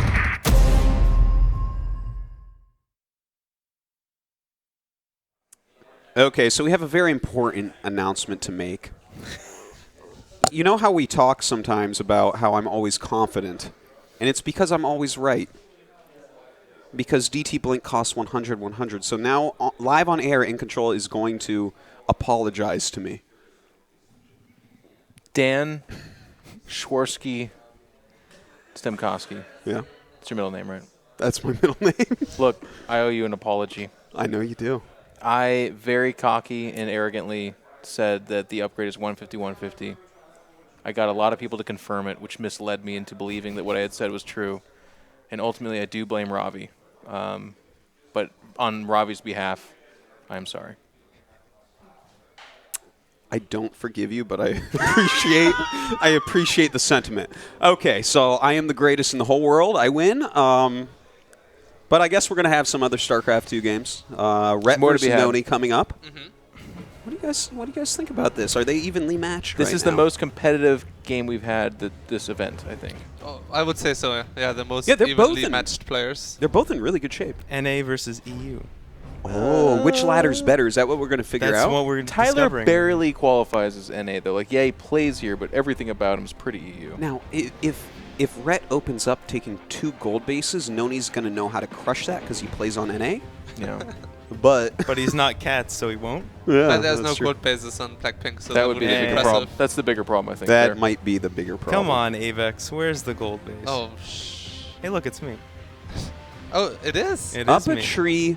I didn't know. Botterino. Why are you So I used to work on like different overlay stuff and like Photoshop stuff, and I Yeah. used to do it on a separate channel, so I didn't have to worry about like explaining to everybody that, you know, I also play StarCraft 2, and that, you know, we will get back to that. Wait, did you make this map? No, Avex made this map. So why are you in here? Avex and I are friends. Oh, that's it. Yeah. Okay. There's the link. So you're the old boys club, I guess. Yeah. Ooh, That's glad cool. we found you. Old boys way map to club. flip that. Yeah, way Old to flip boys map club. I kind of want to start the young boys club, but I think it would get the wrong idea. Oh my. What do you think I was saying? That's it. Where's Tasteless to be like, so? Looks like Yeah, you they're guys. expanded. It's so American because I say a couple of jokes that even borderline on anything sexual at all. Nick and Dan get so uncomfortable that I can't even tell you. Like, it's so sad. It's so repressed here. Foucault wrote a book called We the Other Victorians. You need to read it, okay? Yeah. It's all about that. Is it? Yeah. Is it though? It's about how a long time ago, the American government did a lot of work to kind of shove sexuality into a darker, bad place for Americans and what it did to our society, man. Foucault wrote about it, I believe he's a Frenchman. All right. Interesting. Foucault. Anyways, enough Do you about mean that stuff. Funko or? Look how uncomfortable you are, even now. Like, is it because he wrote about sexuality that you're uncomfortable, do you think? Or I don't even know why. Oh. It's okay, Dan. Yeah. Thank you. I know Dario's not uncomfortable. I've been to Europe, man. I've seen. Yeah. Actually, they're starting to ruin Europe as well, the Americans, when it comes to that. How are we doing it? Okay. How are we doing that? You tell me. So I have a spa that I like to go to that's like full nude co-ed. Yeah. I went to one of those in Germany. Those are, they're nice. Hang on, you're interrupting Dario's story that starts with, I have a spot I like to go to that's full nude co-ed. Yeah. Go ahead, Dario. And now American tourists have complained about people being naked outside of the saunas at the spa. Are you being serious? Yeah. This is a real apology. But isn't it I'm like sorry. on the sign? Yeah, like people actually have to like. Oh my God. It's ridiculous. So please. The audacity to travel somewhere and complain. Yeah. Is the. Yeah, that's weird. You know what though? I believe it. A lot of times when I travel, some of the most heinous people I encounter are the ones that are also traveling. And I love America. Obviously, it typically is Americans. It's just like they'll be like. Aren't American tourists kind of known as not great? That's what I'm saying. Yeah, they're just like some loud, really obnoxious, rude people. It's not as bad as British tourists, though, in Europe. Really? British tourists, I've heard that. Yeah, terrible. At least you guys don't get as drunk. That is the cool historical skin, right there. I don't know. It looks like one of those things you stand on that has one wheel that you go down the street on. That's Purifier, right? I think so. That's a Purifier skin? Yeah, all those skins look amazing. Yeah, they do. They really do. Except for this one that Dan just said's the worst. No, I said it's the best. Oh, you think it's the best? Yeah, I that's think the it best looks Oracle terrible, skin. actually. You think that looks terrible? Yeah. No, it absolutely does. How does that look Really? terrible? It looks awesome. It's the most, it looks like an Amazon drone that could be delivering like toothpaste right now. Yeah. It's just so featureless. But I do agree the rest of the purifiers are awesome. I like that they Yeah. changed the like mining animation and stuff like that. Oh, they have? Yeah, Oh, yeah. it like scans the mineral top to bottom. It's very cool. Is it them? Yeah, see that little golden light? Oh, that is cool. Yeah, on Ultra, if the computer could support that. I'm looking at it, I'm like, are they going to get gold minerals from those blue patches? That's crazy. It looks cool. I like that they're doing the skin stuff. It's just there's such variety now. Except for the underwater Zerg. That was terrible. It's just because they all look really similar, right? No, I'm just being silly. It looks cool. I think all the skins are cool. I like all the skins except when the Immortals and Banelings Look the blended same. in too much. That was... Yeah. I played a game where I could not tell how many Immortals were in my army. I was so confused. Yeah, Are you being serious? No, I'm serious about that. Yeah, they shortened the arms This is on a the Dario Immortal. meme that you're touching on right now. Did you know that? Dario's the first guy to screen capture a skin and evaluate whether or not you can discern how many Banelings are inside of that. Oh or yeah, not. no, I saw that Yeah. screenshot. It's that was pretty legit. Like, Oh, is that the what thing the- is, yeah. Immortals and Banelings are such a different color from the rest of Yes. the Zerg and Protoss army that your eyes just don't catch it. You're used to your eyes just catching it I was immediately. I was uncomfortable because Also- Dario was like taking a moment where he could have been creative and found a way around this, and instead was just like, I don't like it. There's also, I do want to point this out before we change that subject. There is a High Templar skin, I forget which one it is, that the wireframe looks so much like the Zella, I had to turn it off because I could not pick them out of my groups. Yeah.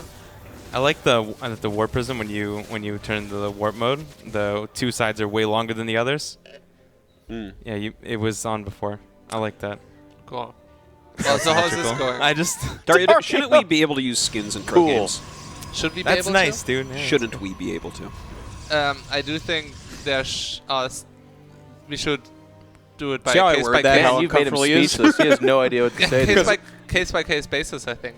I do think skins are okay, but I do think there are some sketchy skins that are not okay. Like there's still some Roach Burrow skins that confuse the hell out of me. And I do agree with things that are differently colored should stay differently colored. There's a lot of skins now where the Hydras have the same coloring as Roaches. And I also don't really know how many Hydras am I really fighting in a CVC. And that can be quite crucial, right? Did you ever play GoldenEye growing up, Dario? No, I didn't play any console games. Had you, you would have been that friend that banned Oddjob for being selected. Yeah. I don't understand that meme. He was shorter than all the other characters, so he was actually just the best. That sounds like a character that should be there. because smaller hitbox. There's a skin, man. I used to play that game all the time with my brother. And I was first player. I just made him choose Natalia every time. So he was always Natalia. Easy to see. Blue shirt. Is it? I was Alec Treblin every time. Is it usually even supply, or like? at this point in the game? No, I no, thought Zerg is usually way ahead. Yeah, Noni is doing pretty well. But there's a Muta switch coming. Yeah. So and also Tyler's that's a big part of it. probe And this boxes. is, yeah, he just literally tried to fight Zerg with probes. I feel like I'm watching Cats versus Tasteless again.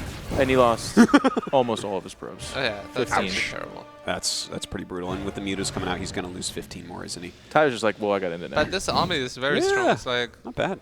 it's 4 more Archon, 3 65. Immortal, 2 Sentry, but the Sentries don't Does have too much Rhett energy. have the gumption to just counterattack? Because if he fights with these mutas, I think he's He dead. loses. Yeah, he needs to We got a evacuate base trade. to the 4. If he gets the Prism, that could be good, right? Yeah, yeah. Seems to be what he wants. I thought he had more, though. I'm looking like there's like 5 mutas. It's not even a base trade. Yeah. Can't even do it with that. Damn, no knee. I just think with Neeb and some of these American players, it's been pretty clear that the European scene's fallen way off, and the North American one is just way better Rhett's now. 6.2k MMR on Europe, right? Yeah. And then Noni's like 5.9 on America. Was It's just harder on the North man. American server. Imagine if he was 6K on NA. Yeah. What would happen? Well, I mean, if he played on Europe, he'd probably be 7k, I Yeah. would imagine. Yeah, at least. Yeah, there's It's- basically 10 Zeros in North America. Yeah. Well, we don't even use Cyril as a measuring because he's had a nice little run lately. Well, Cyril but- doesn't even know how to take 2 gold bases at the beginning of the game. Yeah, so it's still Neeb. He wouldn't even last on that server. Unfortunately, all the Damn. European players are hackers, so the North American scene is being held down. Yeah. All right, so Noni just Tyler's- crushing everybody today. I mean, and with that jawline and that chest bust too, it's like insane. Oh, I know. And he like runs 4-minute miles and stuff. And 4-minute mile. I don't know, but Maybe when he was very, 9. very, he's super fast. He ran for Duke. Maybe when he was 9. 9 years old. Well, that would be That would make no. that would be insane. Yeah. How does that make any sense? Why? What? Why he doesn't would know it- anything about running. He's a powerlifter. Is that a good? Would that be a good 4-minute time miles for like really fast for a child? Oh, children can't do that. You You have to be like, in professional Seattle. runner. We all do, man. I don't Yeah? tell you. Is that right? Uphill both ways. Anyways, Noni is actually like a semi-pro level runner. Yeah. Which is pretty cool. He's been training a lot lately too. Not pro though. You'll notice. Just kind of. Yeah. Well, he doesn't. You know, he's like semi-pro StarCraft, semi-pro running. You gotta pick one. He's about to be a pro dad though, so that's pretty true. that's Can't pretty take that cool. away from him. Yeah. I mean, you can, but it's really dark. Go ahead. Don't forget, guys. After this, I traverse Huck to close out the day. Yeah. In StarCraft 2, though. Yeah. Yeah, that makes the most sense, doesn't it? Well, Huck already beat him in StarCraft 1. How back else can in he make Nation War. Haluk? Well, there's there's Haluk in Yeah. StarCraft 1. It's actually pretty useful. Oh, It's really? actually better than in StarCraft 2. Other than in StarCraft 2, it's amazing for scouting. Yeah. It's not for scouting. It's for getting arbiters into someone's base. Yeah. Very specifically. Exactly only that. Or if you're being mega clever to show off a tech that you're not doing. That's what I was always trying to do when I was off racing. It never worked. But you could only make hallucinations of units you already have, right? That's why it didn't work. No, show more of them, I guess. Yeah. The story was dead from the beginning because when I was off racing, it's terrible to begin with, so I don't know why I was talking about myself. I bet, like I said, I'm a broadcaster. I'm like an 85%. And you get a good 15% stinker out of me. You get a good. Some of the things I say are like, you know what? Can we forget about that? Well, please do. Jeff is the type of guy that leads the league in home runs, but also in strikeouts. Yes, I think that's a fantastic way of putting it. Good analogy. And as Wayne Gretzky said, though, you miss every shot you don't take. So I'm out there swinging for those fences every time. Yeah. Oh, we know it. We know it. Yeah. Anyways, enough about me. Let's talk about these boys. How do you think Rhett will do now that he's kind of coming back more seriously in the Europe scene? Yeah, Because I'm excited. you guys are so Zerg heavy, it's actually madness, and he's never really been known for his Zerg versus Zerg. That is a good point. Yeah, he's not so happy about the mass CVC, I think. We were talking about how he doesn't really know how to play it well. Yeah. CVC is So better though now than it was in the past, right? His mechanics, though, yeah, it is, I would say It's not better. Roach v. Roach. It's pretty dynamic right now, right, Dario? Or Yeah, but I think Yost would probably prefer the Roach versus Roach. Yeah. He doesn't like Just the pure mechanics, He doesn't so- like the Ling Baneling early game so much. Yeah. Yeah, it's interesting. Like his team is pure Zerg, right? Q-Lash is Yeah. E-Laser, Lambo. Well, Rat- you guys, like, what percentage of your top players are, like, in the top 20 players, how many of the top 20 of Europe are Zerg? it's quicker to name the non. At least, right? More than half. Because, like, in the top 20, how many Terrans do you have that are actually top 20 player? I guess if you have Hero Marine, Thermal, and Yeah. Optimus. Wow, not You would naming put the Optimus Muslim. top 22? Get to the top of Reddit, guys. Well, like, Dario close just anyway. called out the Muslim. Well, I mean, Yeah, so not too many Terrans, and then you definitely have some good Protoss, right? Oh, yeah, there's a Hearthstone and Showtime. good amount of Protoss. Hearthstone, DNS, Trogo, yeah, DNS. Showtime. I guess you can claim Neep because he plays all his games there. Yeah, you're gonna claim Neep. That's true. He's playing a lot of European lands. Yeah, he has for the last couple of years. Yeah. You can't really practice on NA. I tried. Noni does, and you just beat Res. So. Yeah, I got to hit Dario. That was fun. I'm like a casual couple hours a day guy. 5200 MMR. I hit Dario's like 6800. I'm like, what are we doing right now? That's funny. I think I like that. I think I got 1 MMR point from beating you. Yeah. Well, it's just like absolutely. And if I beat you, I get like 85. A few weeks ago, I queued up a game. Maybe it was a month ago or something, and I got really wrecked by this Terran. I just felt bad. And then I saw his MMR, and it was like 1,000 above me. And I was like, oh, I don't feel that bad anymore. Yeah. I'm like, oh, you're like 6.1k MMR. Okay. Like. No, it's funny. And this is, by the way, for people listening, this is a kind of specific problem for some of us because when I'm active and playing like 5 hours a day, my MMR is okay. Obviously, I would never beat Dario or something like that, but I would give him a better game. But when I'm not playing, like let's say I'm falling into a pit of another game or I'm just traveling or I'm active or something like that, my MMR stays there. It doesn't decay. So I come back home, I'm like, I'll play some StarCraft. Yeah. And Dario's the first guy, and I'm like, wow. I didn't know I could get beat that hard. So it's kind of a silly situation, but you got to put in the work, as Kier would say, and then you get yourself back into a place where you don't lose that bad. That's right. I was talking with Rotterdam a lot about that in Katowice, how frustrating it is to travel and then you get back home and it's trying like to play. A couple days you're just like, this is pain. Oh yeah. He's the traveler too, by the way. Kevin has this thing where if anyone asks for him to do an event, he doesn't know. He's like, yeah. And they're like, we're not going to pay. He's like, fine, I'm there. When is it? And they're like, well, we're flying you now, but it's in March. And he's like, cool, that's fine. And then he like gets home and all he does is play StarCraft, and he's quite good. But because he has these savage schedules, one of my favorite streams to watch, other than every Artosa stream, is the Kevin came back from a 3-week travel binge stream. Yeah. Because he's so nice and so happy, and these kids are just styling on him, and he's just like, gosh, you guys, I'm having a real tough time. Yeah. And he marathon sessions, too. Like, he comes back and plays, like, 8-9 hours. Yeah. He's no coward. Nope. That's a fact. He's he will man it out. He does it bravely, I think for sure. he's the most passionate StarCraft 2 person there is, maybe. Yeah. Like, hands down, It would be hard to say. I think that Maynard will bite your face off for saying that. That's true. You think that Kevin is more Maynard went full time. He flies from Australia. Them having a passion off would be like an anime battle where like everyone goes blind on the continent type of thing, you know? I still bet on Kevin there. You think so? Yeah. How would we have a passion off? Like, I think you'd have to hook them up to like a car generator and be like the first one to quit. Look, let's just listen to their GGs and we'll see who has a passion. And then suddenly it's Maynard, like, oh, Tasteless is the most passionate, actually. Yeah. It turns out. No, it's Speaking not of whom, way. where has he been? He's taken the day 9 approach. He's like, you know what? It's so much easier to do these events if you don't do anything. If you just sit back there and make tacos for yourself and kind of chat and hang out, it's pretty great. Yeah, he doesn't care. No. Look at him. It's a casual event, man. We're having fun. Here comes the Archon drop again. So you're saying having fun is not casting StarCraft? No, I mean I can poke fun at them without fearing he's going to punch me or Billich's going to fire me or something. If this is WCS, I don't get to make these jokes. Got him. It's crazy that this is still a thing, by the way. Yeah. The Archon drop. I like the new one with Oracle into it with the Templar Archives as opposed to Dark Shrine. Yeah. I like this one so much more. Oh, of course, yeah. It's like you actually have options with this one, where the other one was like, well, I'm not going to have splash damage for 300 you years. get under it, then you do it. Okay. But then he drops the Archons, you look like a fool. How long is Archon dropping a thing, do you think? Over a year, right? No, really long time. Much longer. It was an overgrowth build. Well, I just said over a year, so I guess technically I'm correct. Yeah. Yeah. But that's like, well, more than a day up a Tree Zelda. We're all it's like Price is Right. I'm like, $1. You're doing it right now. You're doing it right.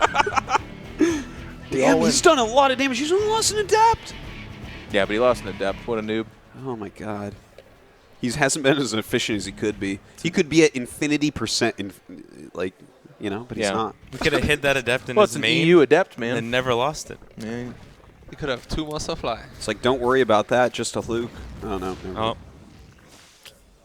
No confetti there. I never knew, Daria, that you were IPS radio, man. You That's didn't crazy. know? No. I think we've had this conversation like 8 times. I think I learned new every time. And every time you're like, I didn't know you were IPS radio, Dario. Now I do believe that you were A- actually, because I remember seeing, I think, radio.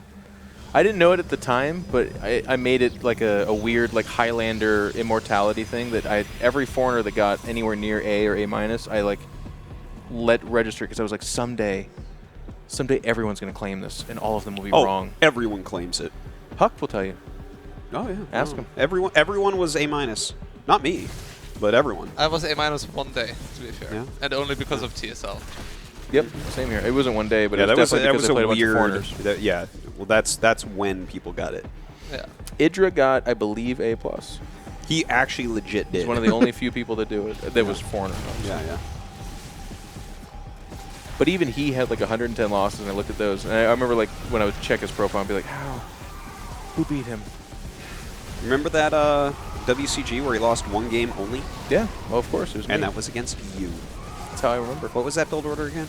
It was a 4-pool sunken rush on Coliseum. Yep. That was Greg a wonderful game. Greg GG'd, by the way. That was the part that. Well, he saw that, and that's when he knew he was going to beat you. Oh yeah. No, that's exactly it. Yeah. His GG actually told me that I was losing the next game. I was like, oh. Yeah. He's not even bothered by this. I was like, okay, that's how dead I am. Yeah. Yeah. The plan against him used to be cheese game 1, because then he tilts and you win game 2. When he GGs after game 1 loss, that's when you really are. I have you're like, no oh, okay. chance. You're like, you know what? You win 2-1. Just write it down. Like.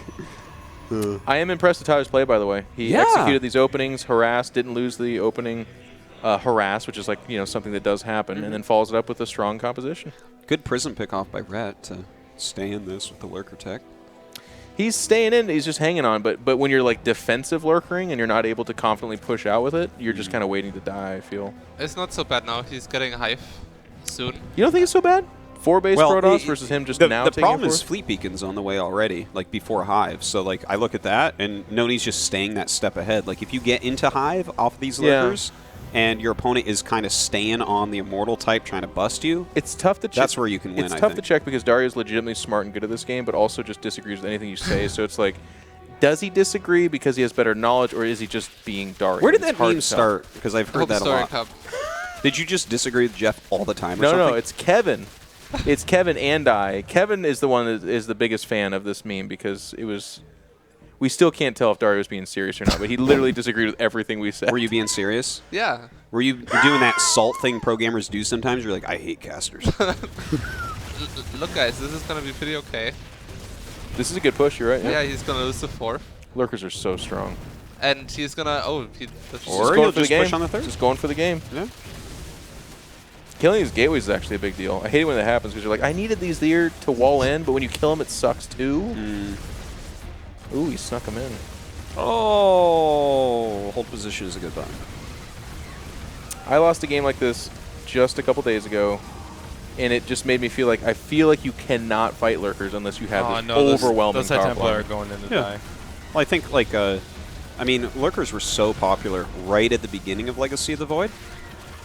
And I feel like people forgot how to play well against them, but it seems like Noni's doing a pretty good job. Like if you don't have a prism out there that starts warping in zealots the second the lurkers move out, I think I Noni's think doing a good job. He's going to lose his space. He should lose the 4th if Rhett checks. Yeah. The harass is good. That is one of the first things you have to do. Yeah. But only 2 carriers out in the Hydras? I don't know, man. He can look. He'll charge in on these because the lurkers aren't blocking, and he kills all the Hydras, and now he kills the lurkers too. Yeah, but he's going to be down to 2 bases, man. Yeah. If you just target this Nexus. And he can't fight this, and only 2 carriers slow DPS. Well, I think you attack this right now. You have to make the lurkers attack your army so you don't lose the Nexus. There you go. Oh, good call. What is it? Okay, he doesn't actually have detection. Yeah. That's the problem. He actually was going to clear that pretty well. That does change things, I suppose. Yeah. I was like, huh. Yeah. It would have been good if his ground units You were killed the almost like lurkers. exactly right. Like I was watching, I was like, wow, Dan is actually correct. But then there's no detection, so it's like, wait, no, there is not. Darius just like, wow, he's done. Well, there is now, but it's too late. So, okay. This took too long. Yeah, there's the observer, guys. Game 3, boys. He's like, yeah, there's 4 lurkers killing my Nexus. Okay. And good harass behind it, but just not enough, and nothing to fight those. That's the thing about lurkers. You like have to be kiting with disruptors. You have to be landing storm. Like if they get to your base in siege, you're pretty dead. You're just dead. Right. So do you think he just teched too fast? Like he just skipped and went straight to carrier? No, it's just that he didn't maintain mid-map pressure, in my opinion. I think if he's out there slowing down the lurker push and peppering it with storm. Yeah, he would probably have been fine, but you can't sit behind your base. Right. Because then the base becomes like the SimCity actually becomes your problem as well. I personally don't like instant carrier. I like a little bit, like I like how quickly he was getting Fleet Beacon, but right there I think if you get Mothership and Mothership is insane. Yeah. The Mothership is actually the most broken unit in the game, even well, without that's Vortex. absolutely not true, but yeah, that's nowhere near true. And there's no way you would say that for real, Dario. The most broken unit in the game. Yeah, that one unit that costs that much money that you just abduct and then it's dead.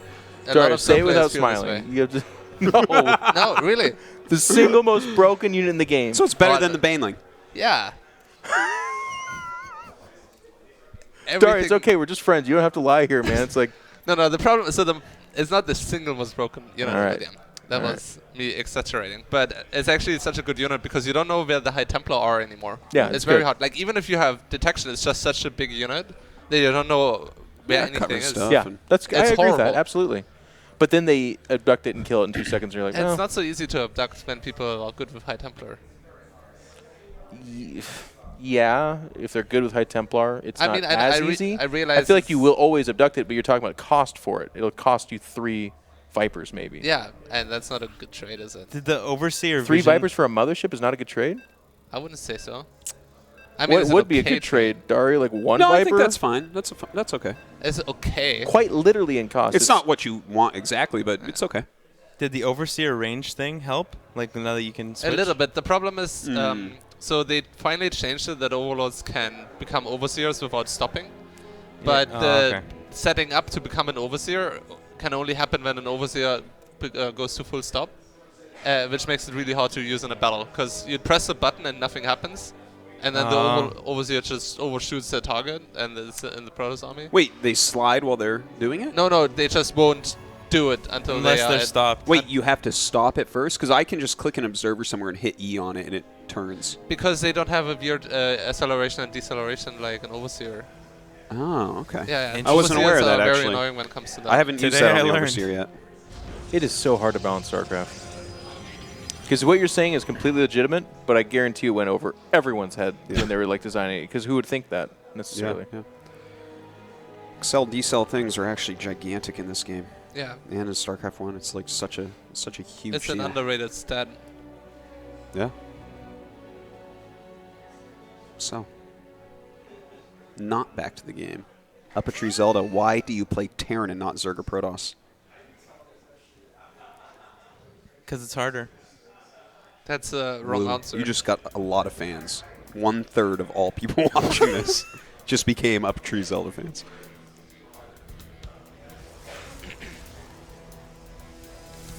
That is actually the reason. Because it's harder. It feels like Actually, it's harder to play. Dario, why did you switch from Terran to Zerg? Because you were originally a Terran pro gamer. So you qualified for the first GSL with Terran. The truth is that I did cramp up more playing Terran, and I did have more pain when. It's because it's harder. Ooh. Yeah. And Zerg was easier to play with, like having wrist issues. I'm not. Yeah, that's an actual reason. I wouldn't say nowadays mechanically Zerg is that much easier than Terran, but it is harder mechanically here and there. But you can play like a total potato brain. Potato brain. Potato brain? Yeah. With which race? Sorry, you With got Terran. pretty mean there With for Terran? a second. Jeez. You think you can play it with a potato brain with Terran? Oh yeah. I think all Really? 3 races can be played with a potato Yeah. brain. Yeah. Let me tell you something. I want you guys to get an account that's on a diamond level account on the Korean server and just grind your way through diamond.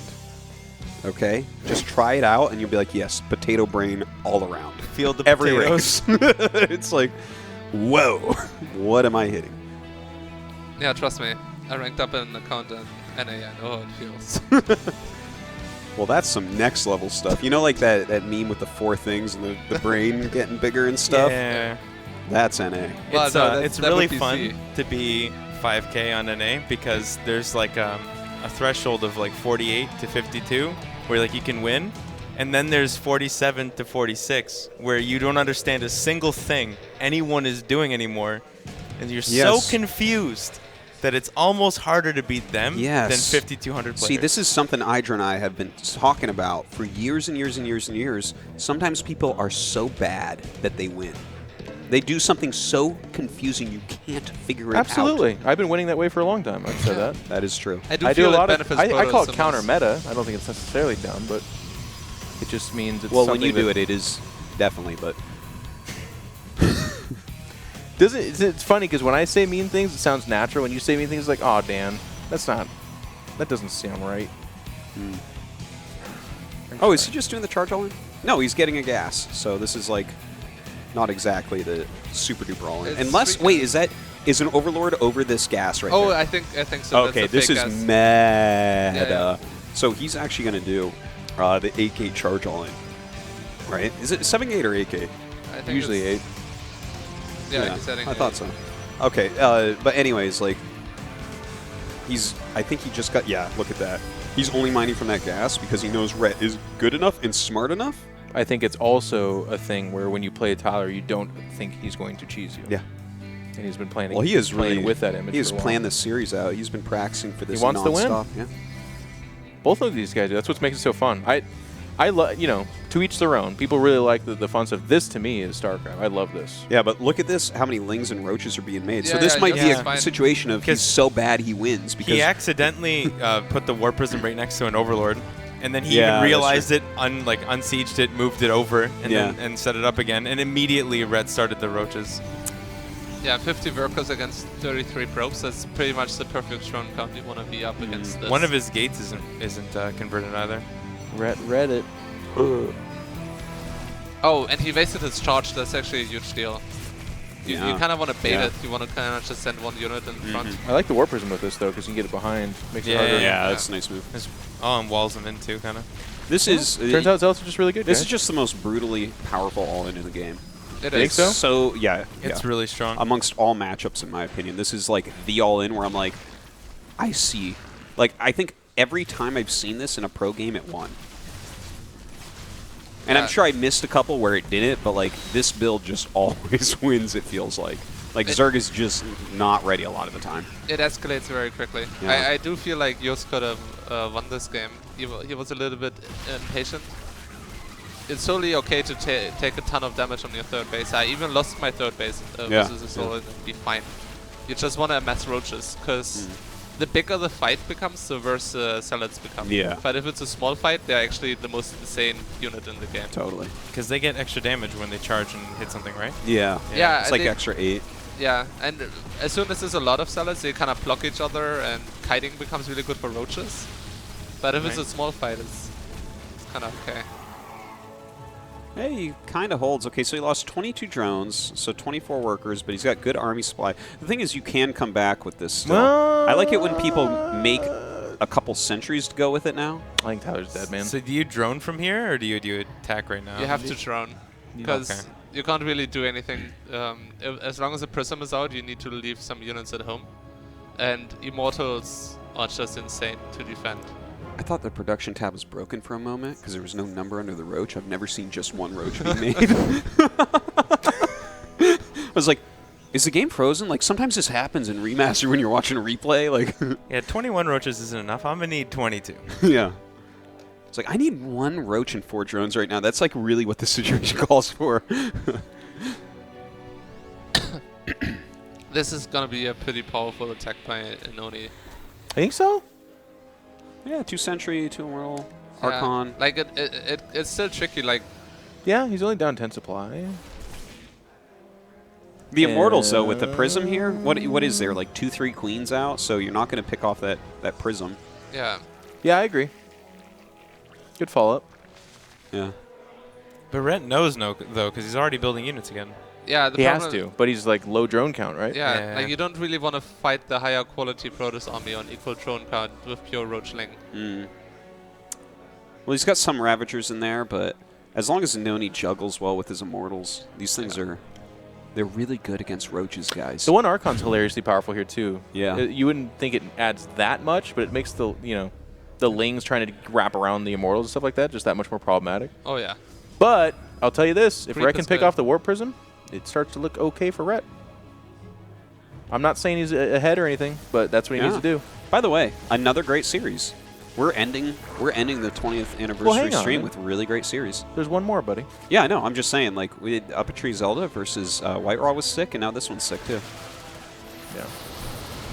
Oh, that wasn't Not that good was force not very fields. good. No. Feels Still a bit give- wasted. Army comp is still in favor of Noni as far as I'm concerned, but that's the beginning. Oh, What? Oh, Is he? he's going to back up. You know what? He's forced so many units by moving out. I get it. But on 2 base, though? Yeah, but it doesn't really matter. The drone count's really low, though. Yeah. Like, really low. If he gets Psystorm out, and, like, the thing is, what do you do as Rhett? Is he going to sit back and defend with this comp? Noni can take a third at that point. Storm would be pretty funny here. He's gonna take a third. Yeah. And he does it after killing the Ling, too, so I don't think he sees it. Yeah, you might not. Like, that probe came from behind the minerals, I think. Yeah, look at that. I like it. By the way, cheers to Fear Dragon, who stepped in. He's like, you guys need some free labor? Hey, he had lunch, okay? We had You're Chipotle right. catering. You're right. Right? That is That was payment. legit. And the exposure. Think about that. Yeah. The exposure. Oh, God. Now everyone knows he doesn't know the cost of DT Blink. No, so in his defense, I'm not going to let this go too far because Robbie is a good guy. He thought I was saying how much does a Dark Shrine cost. Now, is it stupid that he thought I was asking how much a Dark Shrine costs? Yes, but not, you know. Well, Jeff, you've already shown that you really don't know how much anything costs. That's true. Fair enough. Is it? It's because I'm in the old boy. I don't understand cost. All right. People out there didn't see I was shimmying. The joke's better with a shimmy. Yeah. If you can give a little shimmy. Okay. And here comes Rhett. He realizes now. He's like, Noni. Yeah, he's got to attack. It's a pity awkward army. He needs to seal his wall. Oh, cancel it. Is that a transitional third Nexus then? What? That's the full nobody meme. gets that reference. That's the except full Jeff and me. meme from Home Story Cup with Dario. It was though. It totally was. Oh, does he not have a wall? Oh, my God. This is the only thing. that's Zealot. Oh, Zerglings are Yeah, too but do you thin. want to run all that in there? I mean, the Zerglings, yes, but I thought at first he's trying to cram the roaches in there. I'm like, do you want to do that, Brett? Well, actually, if he picks off this army... Oh, no. That was the only... Yeah, this was hurt. So wait, did he warp in a few sentries at the bottom so that the roaches can't run in now? Oh, man, yeah, that he did. Immortal gets surrounded, too. but Red What only if has they're 28 trapped? drones. What He's if they're losing trapped? drones. Oh, shit. When did this happen? I don't know. Now he's down to 27 drones. Oh my God, he lost 13. You're right. Holy cow. This is a crazy game. Well, I think it's Tyler being way ahead and Rhett desperately trying to claw his way back into this. But you're right, it's an American, so this is a crazy game. Look at these 3 roaches. DAE, best game ever? Can we get this to the top of Reddit, please? Look at that army split. 90% of his army versus the 3 roaches, everything else versus the huge army. Beautiful force fields. Yeah, those were good. Stay away from my pylon. He is eating corrosive bile like it's like lunch or something. Like it's Chipotle catering. He's dodging now. And That Immortal's going to be observing the next series. We don't really care about those 3 roaches. Oh yeah, that's gonna sick micros. He holds it, yeah. It's behind He the holds it. white, but He has eaten so many vials, it's actually crazy. yeah, it's the Immortals. And the You problem can't kill is the as soon as Immortals. you're on top Dude, of the Immortals roaches. are so good at this And the game. Warp Prison. You Yeah, just they are. can't snap it. Immortals are a good skill to have. Not bad. Not bad. GG. Nice series. Nice That series. was That was a nice. good one. Stuff. Turns out when you play competitive well played. StarCraft, it makes some good games, actually. Yeah. So NA greater than EU? Well, we've known that for a while.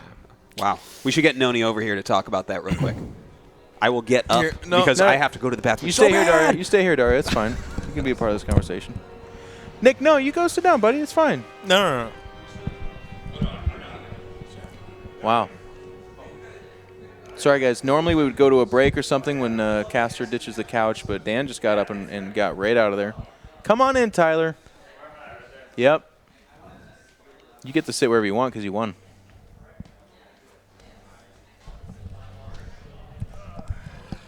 Well, congratulations. Thank you. Dan was touching on this, and I don't know, so I was just going to ask you, but he said you came 1 game away from qualifying for Leipzig or something like that pretty recently?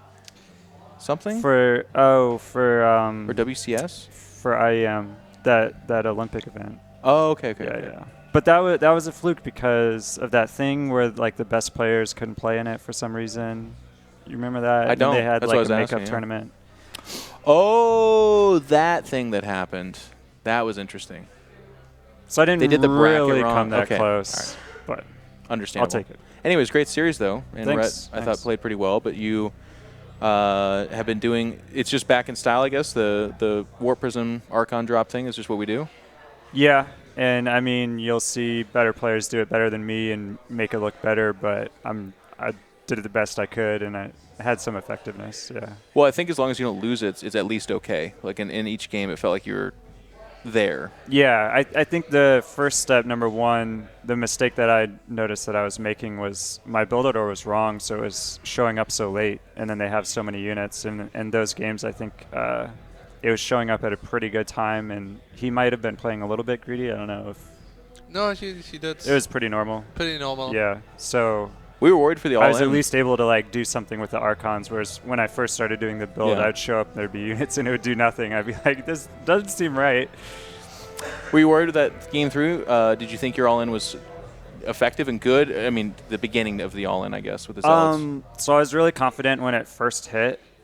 Even though he already had roaches out, I thought maybe he didn't quite do the defense right. And also because like usually, I don't know, I'd have to go back and look at the replay. I've never done it like that because usually you have to like fake it a little more, like get a Stargate or like a Stalker or a Phoenix or something. But he wasn't scouting with Overlords in any of the matches, so I thought, well, maybe I can just do this build like even more aggressively because he's not sitting his Overlord in. And so I'm not sure if I actually did it better or not because I was improvising, but I felt confident. And then I'm not quite sure like how you're supposed to micro it. Like I think you're supposed to constantly go after units, and then at the very end I was like, I don't think I can warp in enough Zealots to actually kill all these roaches, so I started targeting drones and then making an immortal and getting gas. Well, Dario had one bit of advice for it. Did I? You don't remember now? Do you mean that you can't get your charge triggered? Uh-huh. Yeah. That's super important. Yeah. A lot of the good Protoss players, they just walk really close to your army and then they charge because it's so dangerous. Like everything can like trigger on like a single circling. Right? Yeah, that's one of those more like nuanced things. It really hurts. But it's good advice. Yeah. Yeah. But All I'm right. sure you knew that. Any other questions or anything, boys? We're heading into our final match. I guess I'll get your guys' opinion on this. It's Idra versus Huck, which what we've kind of done in this event so far is distilled that we had the Europeans playing against the North Americans. We kind of found out that it's time to kind of stop putting Europeans in that position, and now we just have Idra versus Huck, two of the absolute best of all time. And Dario, I want to go to you first. Obviously, looking up at these titans of StarCraft 2 your whole life. I mean, what is it like for you to get to watch it again? Yeah, pretty good. Really exciting. You don't watch student and a president play against each other any Not day, very right? often. Yeah. So you're just kind of stunned. You're just really excited. Yeah. And Uppatry, as a guy that plays in the North American ladder, you're kind of accustomed to this level of stardom and level of play. So it's a little bit more every day for you. But can you help with like Dario kind of attach himself emotionally to this? I'm looking forward to see if some of the practice that Idra's done has brought him back up enough because Huck's been playing, like Huck played recently, right? Like way more recently than Idra, so he's going to have a better idea of what's going on. I don't think it even matters. in Like, with that neither of them have played at all. With that many years ago, like Yeah. I don't think you can say this guy played 2 years longer. Yeah. I don't think that matters. Well, he's played in Legacy, so like Idra's still figuring it out. Yeah, Like that's all the true. new Yeah. units and shit, whereas Huck like has played. Did he play in Legacy? Yeah. Really? When did Huck retire? So when I went to DreamHack Montreal, like 2 years ago, and he just showed up randomly and won the BYOC. Oh. So he had been playing at the time, and then after that, he retired. Yeah. I think I remember that. And you won a BYOC at one of these events too. Yeah, you in got like Austin. 500. You got like $1,000 or something like that. Yeah. I was doing a sponsorship thing for Alienware. It was like Gamescom, right? No, it was DreamHack Austin. Okay. So I was there, and I didn't qualify for the WCS, so I was doing that, and then I just played in the BYOC because I was there anyway. And I think it was like $1,000. He was playing against these like good old Texas boys. They're just like, I just want to play StarCraft. I felt really bad StarCraft. because it was winner take all too. Nice. All right, well, that's going to be it. So we'll take a quick commercial break, and then we'll come back with the final match of the day to celebrate 20 years of StarCraft. So don't go anywhere.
I can't see anything, Jim.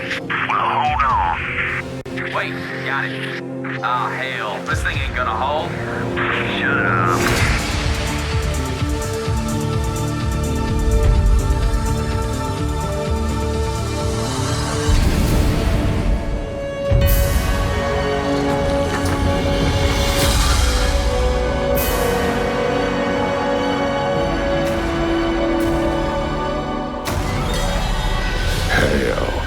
It's about time.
What's up, guys? Welcome back to the StarCraft 20-year anniversary, and we are now finally at our big end match. Yeah, the one everyone kind of asked for and everyone wanted.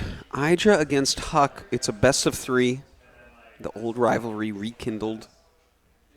And I'm excited. They've both shown pretty good level of play. Like, if you would have told me they were going to do this before the event, I'd be like, okay, we'll have our laughs, but it'll be a real bad game. But right. Actually, This they might be both good. played pretty well. Yeah, and the thing is, both of them are like really highly competitive guys. Oh, yeah. Right. So I think both of them are really kind of focusing in on this one. They're and want to laughing, win this but one they give you very that much. look of like shark eyes. They're like, I'm laughing because that's what you expect, but I want this. Yeah.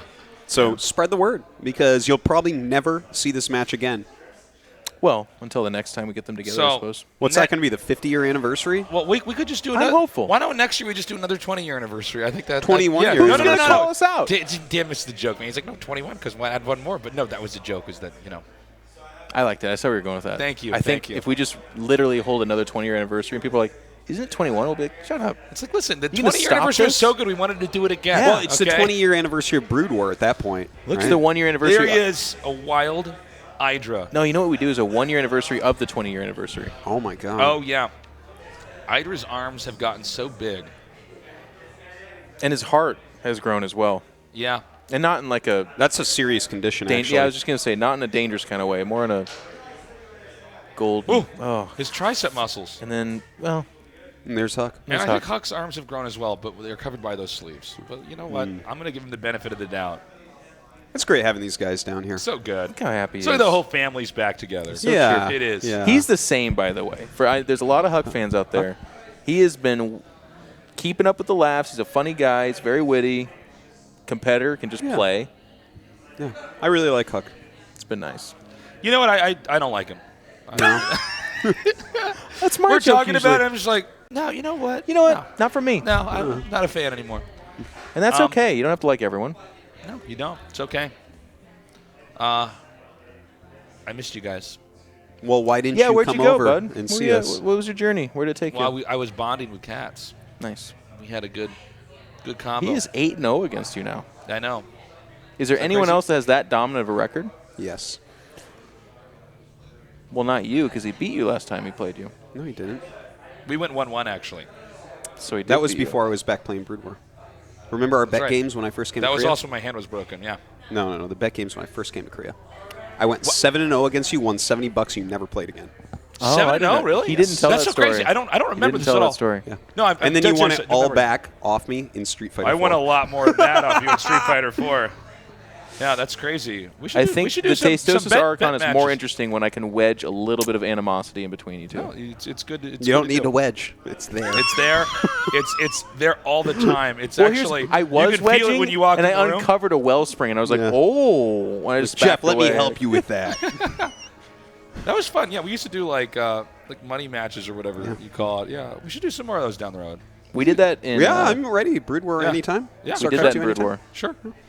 First, I have to go back and keep writing on the wall of my house, look for a hatchery in your main over and over again until it never happens again. Dan comes and visits, and there's like flapping tarp in the window, and you're like, it's fine, I figured it out. Mad. It's tattooed all over my body, just hatcheries. I'm like looking over. Oh! Then he plays me, and there's a factory in his main base. A vulture kills all the probes. Like, no, not again. But nightmares. Yeah. It'll be fun. This has been great. We've had a lot of, I hope you guys have been entertained. We're going to end on a big, awesome note. All jokes aside, Day9 wishes he could be here. If you don't follow him on Twitter, he's very sick. Food poisoning's not like something you tough up, by the way. He would literally just be vomiting over here. And vomiting and when you actually food poisoning, well, I don't want to say you stay in bed. Generally, you stay on the floor next to the toilet. Your body's just nuked. That's where I stay. Done. I mean, so it's a terrible thing. No question about it. But we got these guys here, and I also want to give a tip of the hat to Greg and Huck too, because they are fierce competitors. So for other people looking in, this is more of a to-do to them than it is for these guys. Like they'd probably, it's just cool that they're willing to play it. Is I guess what I'm saying. Yeah, it's nice.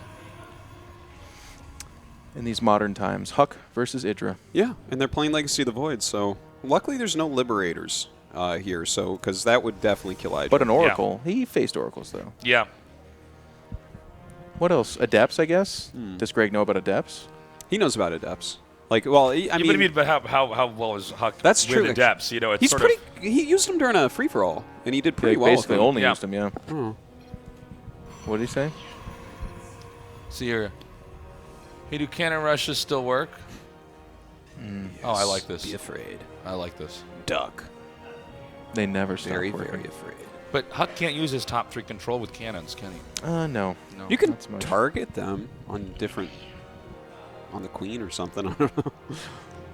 Well, Huck's build's already just kind of a little bit suspect. This is not what people do. No, there's no sort of wall going on.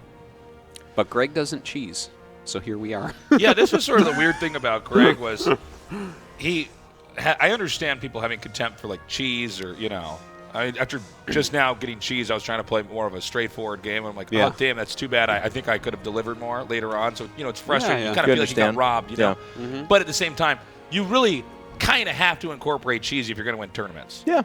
And that was, I think, one thing that Idra just didn't do.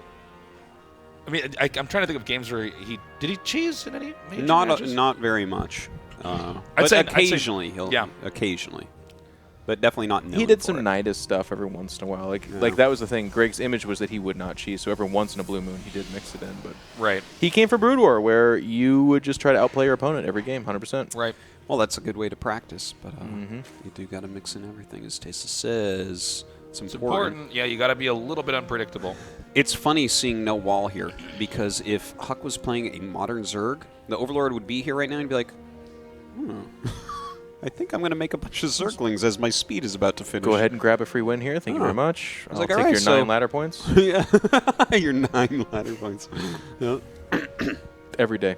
The best part about that too, Dan, is a lot of times you will build that wall in, and the Zerg on North American ladder still goes, I'm just going to make a bunch of lings here. Yeah. Take your 9 ladder points. Yeah. Oh, that Overlord, though. He's like, please let me be up here. Old school. Yeah. You think he's going to go Glaives again? Yeah, for sure. I think so. That'll actually maybe do Dark really Templar well too. against That's a Greg. good way to tilt Greg. If you can tilt Greg in the first game of a best of 3. Yeah. Hey.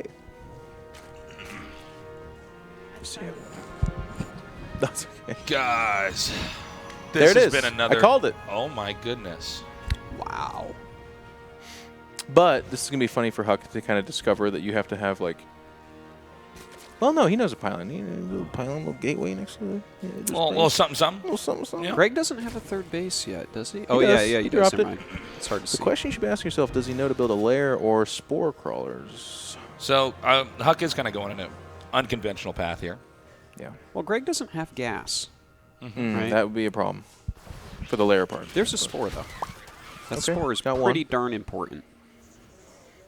Also, just any scouting at all. Oh, it's only in his main. Just dive the Ovi in there, man. Uh-huh. Well, Greg doesn't like to lose an Overlord. Did he see it, because though? That's not a macro play. Ravi, did he see it? No. He saw that. You know what? Forget about Ravi. I'm going to confirm it myself. He saw it.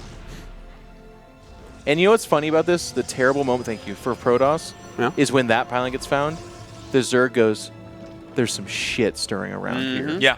And they all of a sudden make the lair, they make the spore crawlers, and everything's over. Well, he's only has the spore in his main base cell. Okay, there you go. Second spore. Yeah, just give it time. A single DT warps in. I already had my wrong comment earlier, Dan. I'm going to be right for the rest of the day. Okay. Well, the day isn't that long, so you might be able to pull that off. That's what I'm leveraging here. There's still time. There's still. I usually say this at about 11:49 p.m. Yeah. Or you know. The last 10 minutes, you always finish strong, right there. I try. I usually just don't say anything to really make it secured, but here we are. I am surprised he still went with it, and I'm also equally surprised that this is happening. Well, there's Greg no sees spore it. at the third base, right? Greg sees it, man.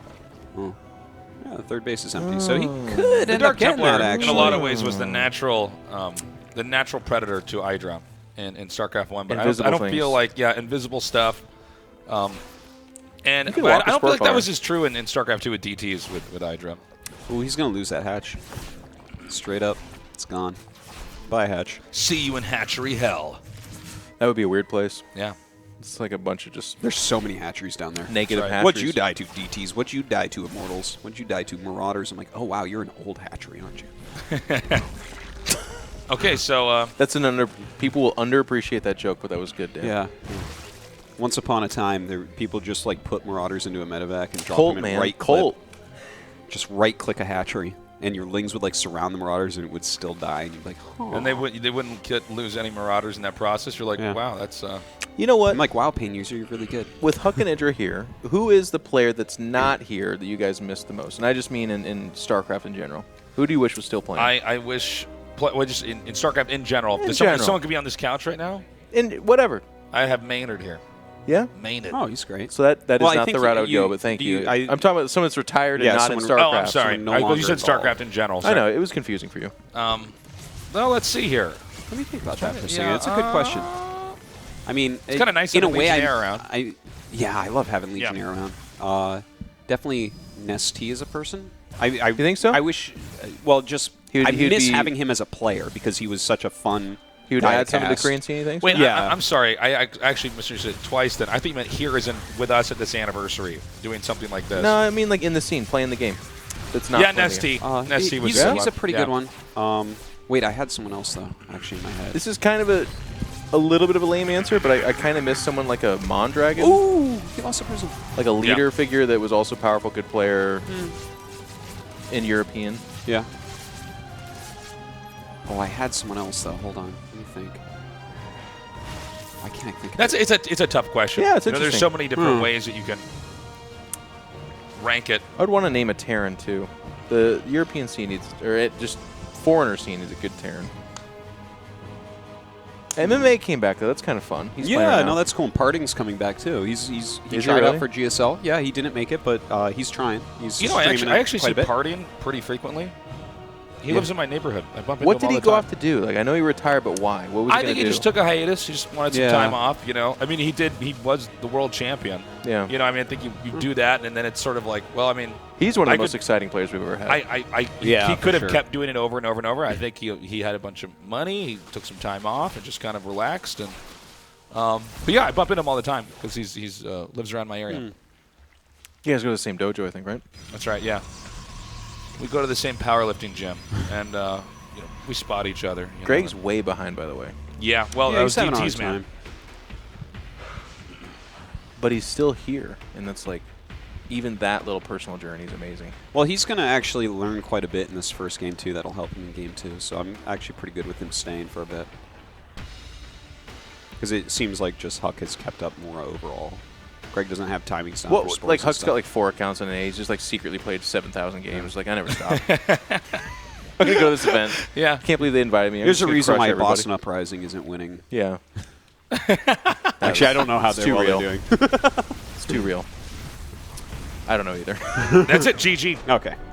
In classic Hydra fashion, the speed at which he left the game. Well, no, he said GG, though. Yeah, he did. Yeah, he did. Greg's always been a great guy.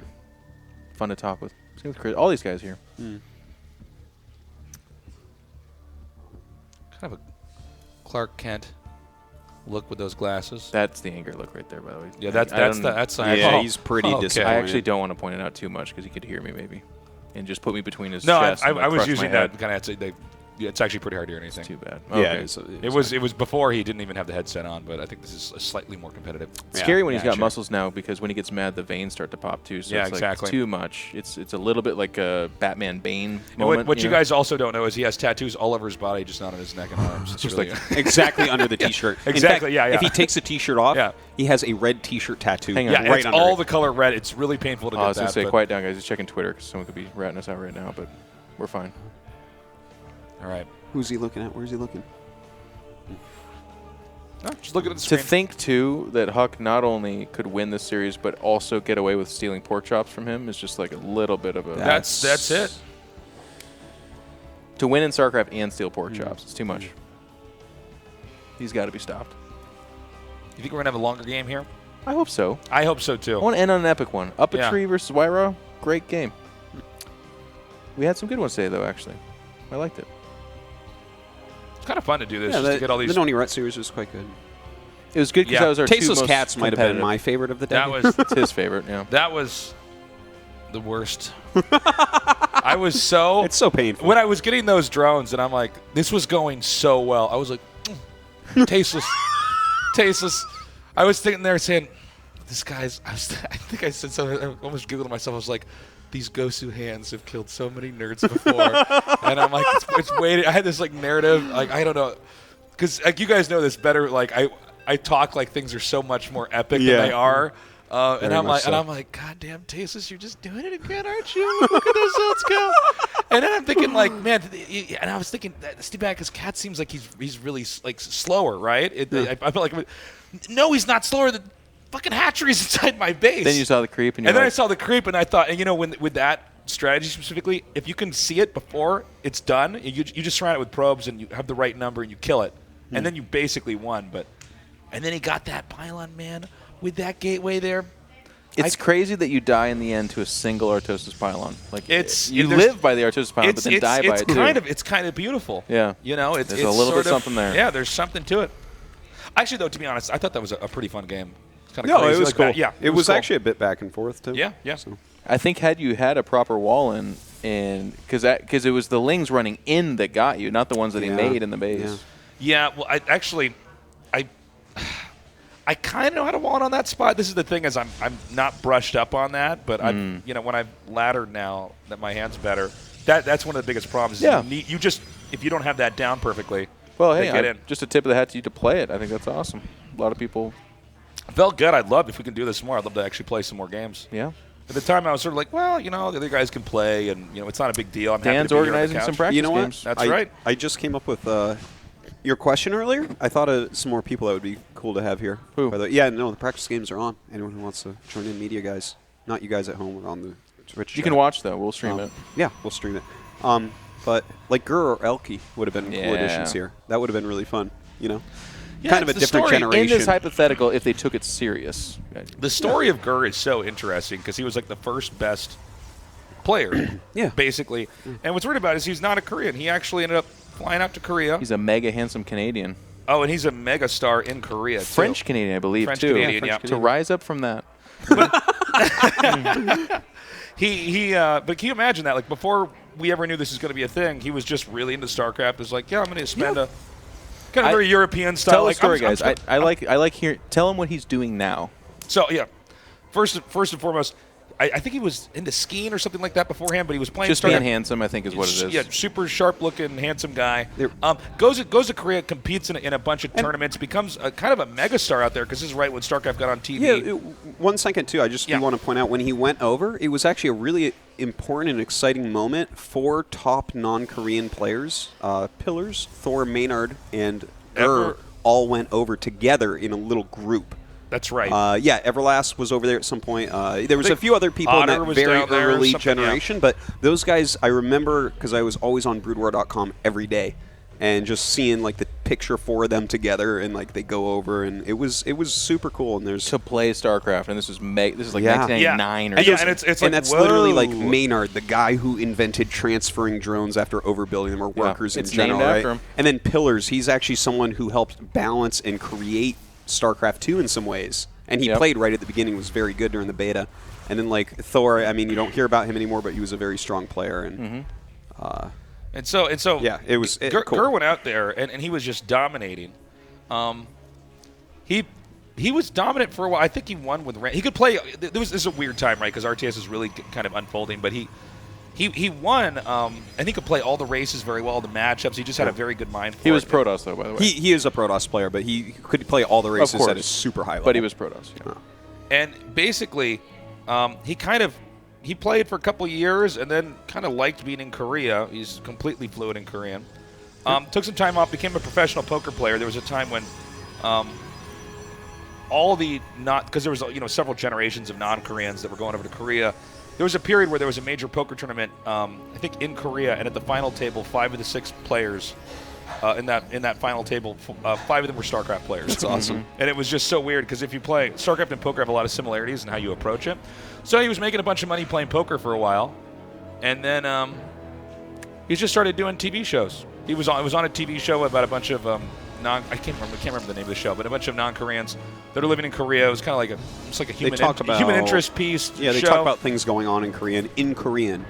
Yeah, things going on. People that live there a long time and are completely. Well, Korea historically has been a homogenous country. It's very homogenous, so there were not a lot of foreigners going over there and living there. And they are tickled when they get someone fully fluent. They just don't. They love it. So, anyways, he became a superstar out there, and now he's so famous in Korea, he gets recognized wherever he goes. He's it's actually crazy. Because I used to see him pretty frequently, and I remember when we did the launch for this, he came out there and did a game, and it was like he was so famous, it's like he couldn't even get around. Yeah. So, StarCraft. Yeah. Attracts greatness, makes greatness. So just to clarify, though, because this is the part that I was trying to get at, because I think it's so funny. He's Protoss. No. He is on a show that the premise for it is, hey, look, it's an attractive white dude talking Korean about Korean politics and stuff. Yeah. Well, I love that. I think that's so funny. Yeah. But it's also like the most popular show out there too. Yeah. Yeah. Well, there's a lot of curiosity about okay, so what do you think about Korea? What's it like where you're from? As kind of Korea's becoming more cosmopolitan like that. Yeah. No, I'm not hating. There's no secret joke here. I'm just saying, the core concept is handsome white dude, speaks really great Korean, talking about Korean stuff. Yeah. That's awesome. Some people out there are like, that's what I want to do. Pay me to be pretty and talk in a different language. I'll do it. Yeah. It's cool. Not hating. This game, however, Idra has been allowed to stabilize, and we'll have to see if that's what it takes, because Greg was always not an early game guy. He didn't kill you early and often. No. He killed you mid and late game, man. And how he would lose was generally, to Early game these stuff. early things, like DT's getting a hatchery, that type of thing. But he's done pretty well with his defense. And He knows this map, too. Greg played on this that's map. true. They both did, but Greg in particular. I do feel like if we get to a just core macro game, which it looks like we're going in that direction, I feel like Greg is slightly stronger than Huck. Yeah. In that, if we actually get to production. Traditionally. Once we get into a lot of macro later game, Huck wasn't ever known for being particularly good at that. But he generally makes the game decisive before that, so kind of covers that up. Yeah, it was like one of those things where it wasn't like if it got to late game, Huck fell apart. It's just that's not what he was known for. Well, you have to understand, even back when Greg really started to become a good player, as a Protoss player, playing against Greg in a normal game, it's so scary when he pushes out because his macro is so good. I could feel it compared to anybody else who I was playing Terran with at that time. It was crazy. If I was behind at all, it would just run over me. And I know a lot of other Protoss players have said the same thing, where it's no, if you look at Greg. Oh my God, that would have been Greg's so so good. He's so good. Did you see what he did there? He almost just shot it right out of the sky. That's crazy. He's so good. Some people are like, but Tesla, it's a stationary building that attacks it. I know. That joke wasn't for you then. But that joke wasn't for you. It just wasn't for you. Sorry.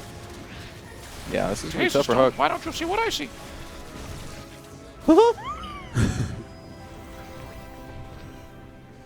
That's what it turns into a Reddit thread. I noticed Tasteless thought that Eider had to manually shoot that down with the spores, but it does it by itself. We got to talk about this Reddit thread that came up a little while back. Yeah? This is so funny. So it was a thread that said, and this is when we were doing IEM Pyeongchang, and it says, the title is, I can tell Tasteless quit smoking. Mm-hmm. Yeah, I read that. Okay, and so first of all, I see that, and I don't check Reddit that often, but I saw it, I'm like, what? And I click on it. How can they tell? I'm like, that's really weird. So I click on it, and it says, he's gained weight and he looks stressed out. And I could tell that he's quit smoking. Yeah. And I'm like I'm looking at this and I'm like, what? I'm like, so I look fatter, and I apparently look stressed out too. Yeah. You weren't stressed out, by the way, at that event. I don't think I was. You seemed totally fine. Right, exactly. And then the comments are, that's so great. I'm so happy for him. And then it was, it's tough, but it takes a lot of self-control. And I'm sitting here knowing the truth thinking, dude, I had like 3 cigarettes last night. So basically you guys are excited that I am fat and stressed out, apparently, about something that hadn't happened. But what? Oh, my God. Threads about you are the best. It's the weirdest stuff. Because they love you. It's not out of animosity. There's like the one guy maybe. But it's so funny, the idea that the fact that people are happy for me, God, though, in some ways. Did they start using the word like jovial and like... He's a jolly guy. He's such a jolly Yeah. He's so happy. So funny. How do you think Greg feels about Psystorm and Immortals right now? I think he's not a fan. No, I think not. He doesn't have like a...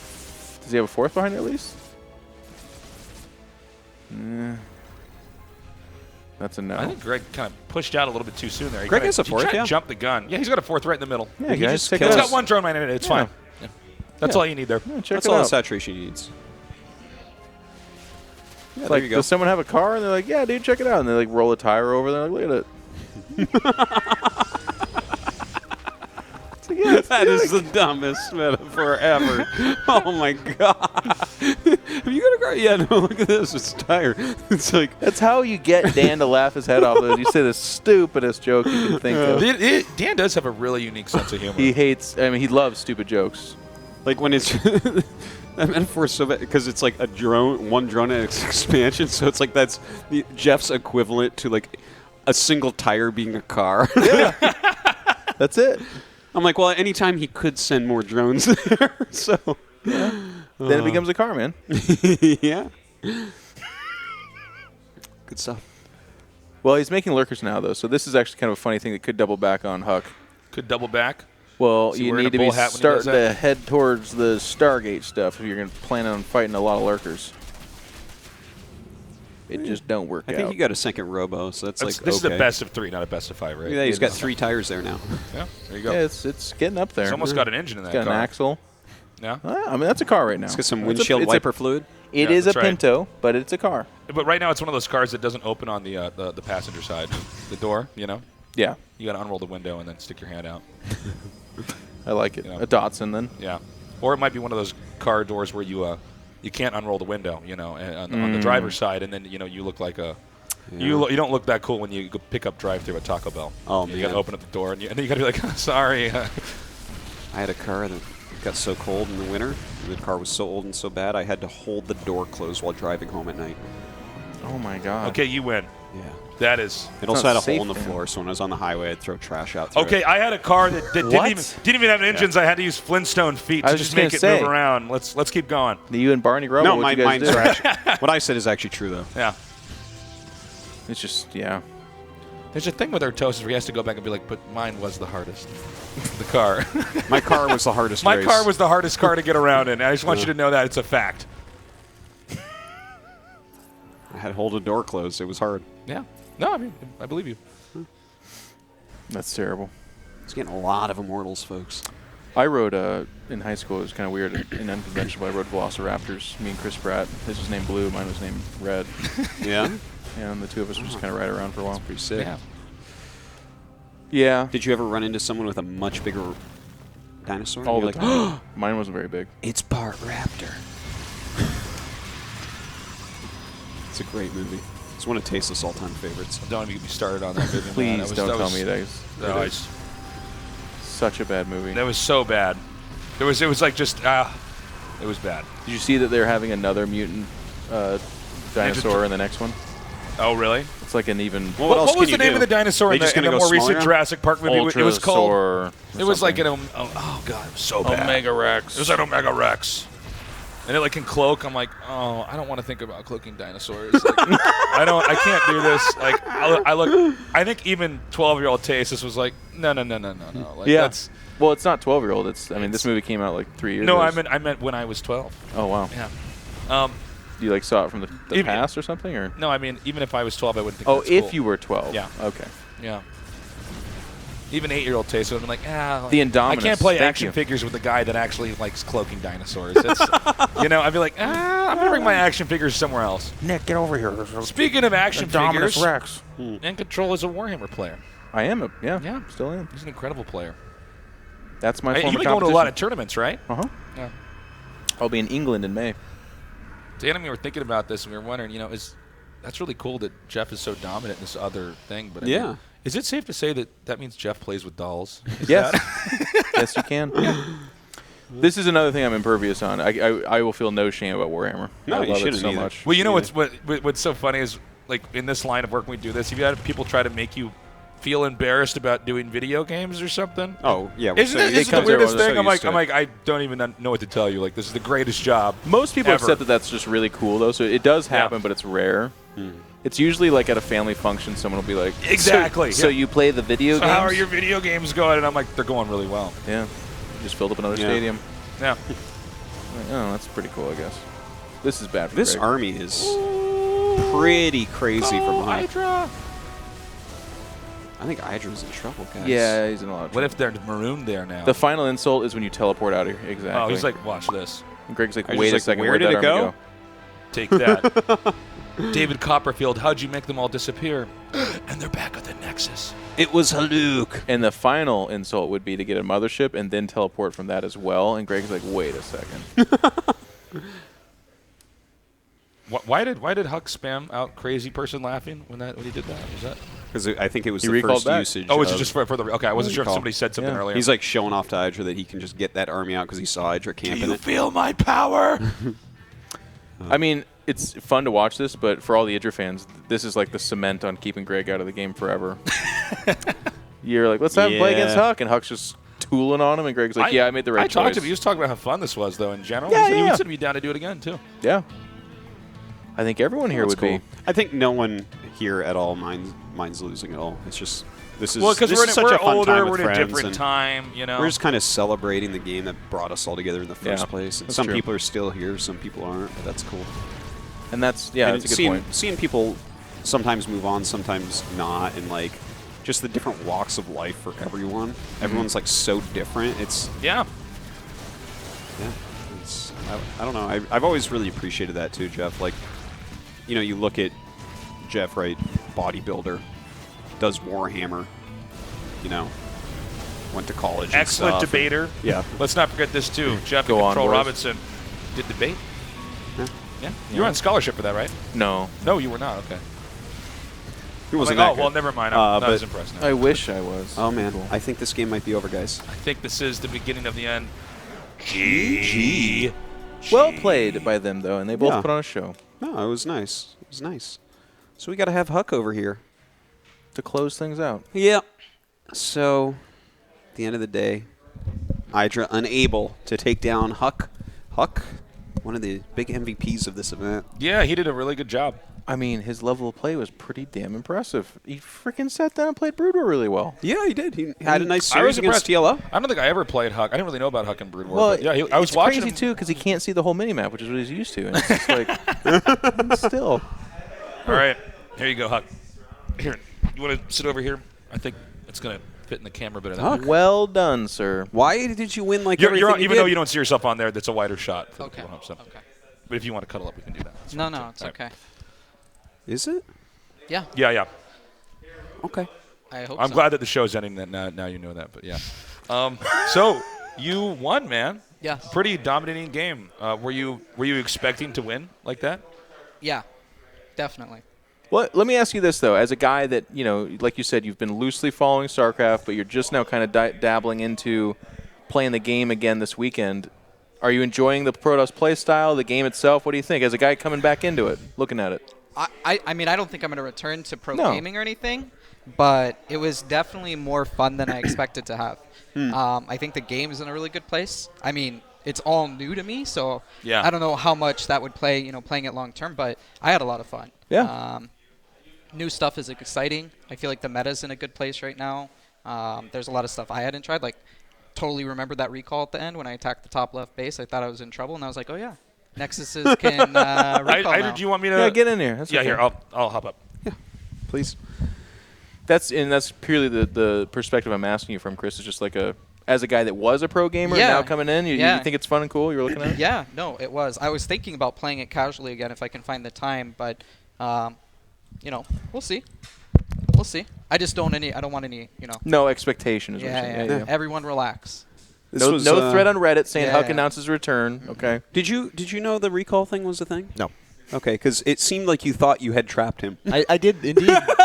I was quite, like, well, at least I get to kill his entire army now. I was quite proud of myself. I thought, I'm going to trade a hatchery for like 4,000 minerals worth of armory, and then fucking they turn blue, and they disappear. Yeah, this has been very fun watching you find out about all the new things in StarCraft. It was funny because that was not the animation of recall when I was in it. Like, it didn't turn blue like that. So I was like, that's probably not good, but I don't know exactly what it is. Meow. And then they disappeared. It's like if the humans met an alien race and they did something, you're like... Everything's turning blue? I don't know what that is, but it's probably not going to turn out well Did you think it was Haluk at any point? No. Okay. Because I didn't have overseers. I wasn't good enough to control overseers. Okay. I feel like the second game I was a little scared, though. Second game, I think it was... I don't know Greg how was ahead for a little bit. I don't know how you use lurkers aggressively. Like, I don't know if you, leapfrog them up or... I imagine, siege tanks a little bit? Kind of seem like, because they're so long range now. Kind of. Yeah, they got pretty... You use them as, an anchor for your Hydras. You have I think to I pushed too hard at first. I think if I waited for, another couple production cycles and slow siege, maybe. And a lot of times people do a multi-prong thing with that, where, maybe you drop in the main base because they have to bring so much to bear against it. I am not capable of doing all of that right at the moment. A misleading thing, too, though, is you were facing what a modern Protoss would need to do to deal with that. Double Robo Immortal Storm is actually the answer for lurkers if you have an answer on the ground. Yeah. So what was he supposed to do? Go air? Probably Hydroling Bane. On that map, which is weird because it's an old map, but you just turtle. You just never should have attacked and split the map. Yeah, you can. I feel like multi-prong Hydroling Bane into that center base. I think that would have been good. Yeah, if you actually macroed it right, you probably would have killed him. The best Protosses in the world die to that quite often right now. It's very difficult to hold on such a wide open base like that. It's and I think so many angles you can come from. And I think I came out of the early game in good shape. Yeah, yeah, you were in actually really good shape, and you almost got that prism. We were like, wow, Greg's so good. Those 2 spores. Wait, the one in the main? No, I got the one in the main. It was the one at my third, though. He flew in at first. I don't think you even saw it. There was I saw one with 2 Archons. Oh, man, it was one shot away. I saw that. I reacted with my queen. Yeah. Okay. I was don't underestimate me. It's only been 6 years. The number one thought in my head always is don't embarrass yourself. Don't embarrass yourself. Neither so did the that flashier you play, that War Prison, I was like, all right, if I just lose this, I just got to leave the game pretty much. Greg, same question for you though. And this series is a little bit more rough, I guess, but having not played, not watched, dabbling back in it, what did you think of Legacy of the Void and StarCraft where it's at right now? Was it fun for you to get back into it at all? I enjoyed the Brood War quite a bit. Legacy was frustrating just because I didn't know some of the units. Yeah. That's not fun Zerg way in to particular, lose. by the way, is if you don't know what a Liberator does or something like that. Yeah, you don't know how many queens you need I know and now. stuff. I have learned. It was a learning experience. There's nothing fun about clearing Liberators. That's a fact. I had fun watching Noni and Rhett play. Yeah. I think that was cool. And it was cool for us before we played to see, this is some of the things they do. Yeah. We were planning on just having, carbon copies of those games, except just way worse, Yeah. It was all right. Second game, I think, was pretty good. Yeah, first one was not so great. Well, the DTs. It's fun because I think knowing you guys, and I'm not, by the way, no expectation. I'm not trying to be get into the game, guys. I'm just saying you guys would like it, I think. It's at a good place. Protoss is very harass-oriented, the War Prism, Immortal stuff, and all that. Yeah. Everyone that's been around the whole time, just to back up Jeff there, agrees that Legacy of the Void is so much better than Wings of Liberty or Heart of the Storm ever was. Yeah. I get that impression. I feel like it's more fast-paced and less stupid shit you die to, once you actually know the timings. Yeah. Harass-based, right? Heavily, at least? That's heavily. what I saw. Seems like it, for Protoss at least. Yeah. I don't know. How does Zerg harass? What do you... It seems very macro. Just run around with They used to drop Lings. Now it's more you're building up for a Ling, Hydra Baneling kind of attack. The no regret style, chopping links. NSP no regret. Wow, that's yeah. He's been in Codes multiple times now. He made GSL multiple times now. Yeah, he makes it every time. He was a good Brood War player, wasn't he? Like I don't remember him being legit. No, he wasn't a Brood War player. No, he's too young. He was like 5 when Brood War was. Yeah. No, he's in Korea. No regret. The Canadian. I guess you don't actually know him. No, I think there's a Korean guy. one too. Oh, Scarlett credits him with helping her qualify and stuff. Yeah, do well. Seriously. Awesome. He has the cheeses. Sometimes those cheesy weirdos like have a good understanding of the game, so you give them someone with mechanics and they can meld nicely. Cheesy weirdos. Cheesy weirdos. You dialed it back over the years. I know, that was very polite of me. Yeah. Well, I don't know about polite. See, if No Regret is watching the stream, he's like, but better than the usual stuff for sure. Well, I don't think I know him. I don't remember playing him. Yeah, I don't so think there's you know no him. like personal animosity. He's kind of a newer player. Yeah. He is a nice guy, though. I think you'd have no problem with him. Yeah, he's Other than every time you played him, he would ling all into you every time. Yeah. But you could see past that with a nice guy, I guess. But I think that's it, guys. Dan, you got any kind of final word or anything you want to say? I mean, this is the 20th anniversary, and we've been sharing a lot of memories and going over like kind of stories and thoughts that we have. But truth be told, I feel like we need to do this a lot of times to get it out because it has been 20 years. Yeah. And I mean, for me, if I talked nonstop from day one to the end of day two, and I think this goes for just about everyone, I couldn't cover everything that StarCraft means to me. And I think that's generally true for. That's pretty much what happened. We went out last night and continued to talk about. We talked all night time about StarCraft, and it just keeps going. This game is everything to me, and it's at certain times in everyone's life that's here. It's been everything to them, or still is, and I don't know. It's just so thankful for the game, and so happy to share it with everyone here. I think for this me, has been a great event. It was a lot like a high school reunion. Yeah. Like a lot of people you haven't seen. Except it was fun and stuff. Yeah. Like you wanted to see the people. Yeah. I mean, I walked in. It's a very StarCraft player thing to say. Because none of us want to go there. Some weight. Craig still looks pretty fit. Yeah. No, but it was fun. I think for like the viewers too. If I was a viewer, I mean, I am a viewer, seeing like a lot of old faces and stuff. It's like really cool, right? It's really fun. Yeah. Yeah, and I would just give a shout out to Blizzard, obviously, for making this amazing game that we're all celebrating and putting on this event too. We did start off in a dungeon yesterday, and we've had some hiccups, and I've made some off-color jokes, perhaps. But at the end of the day, it's a bunch of people that love the game, and the company still loves this game and supports it. And I think that's a special, amazing mixture of things that. Yeah. I hope we all realize how lucky we are that that's still the case, because that's not the norm. There's a lot of games that come and go, and people move on. Yeah. StarCraft sticks with us. I think that's amazing. Yeah. So a lot of stuff coming up. There's still, I'm going to wrap this up by just saying, if you're enjoying yourself, look forward to more. There's WCS here. The Nation War tournament's kicking off. Lots of StarCraft to watch if you enjoy it. And we'll all be, a lot of us will be doing some stuff, and hopefully we can get some of these friendly faces back here for more events. I think that's going to do it. Thank you all for tuning in. You guys have a great Saturday and a good weekend, and we'll see you all soon.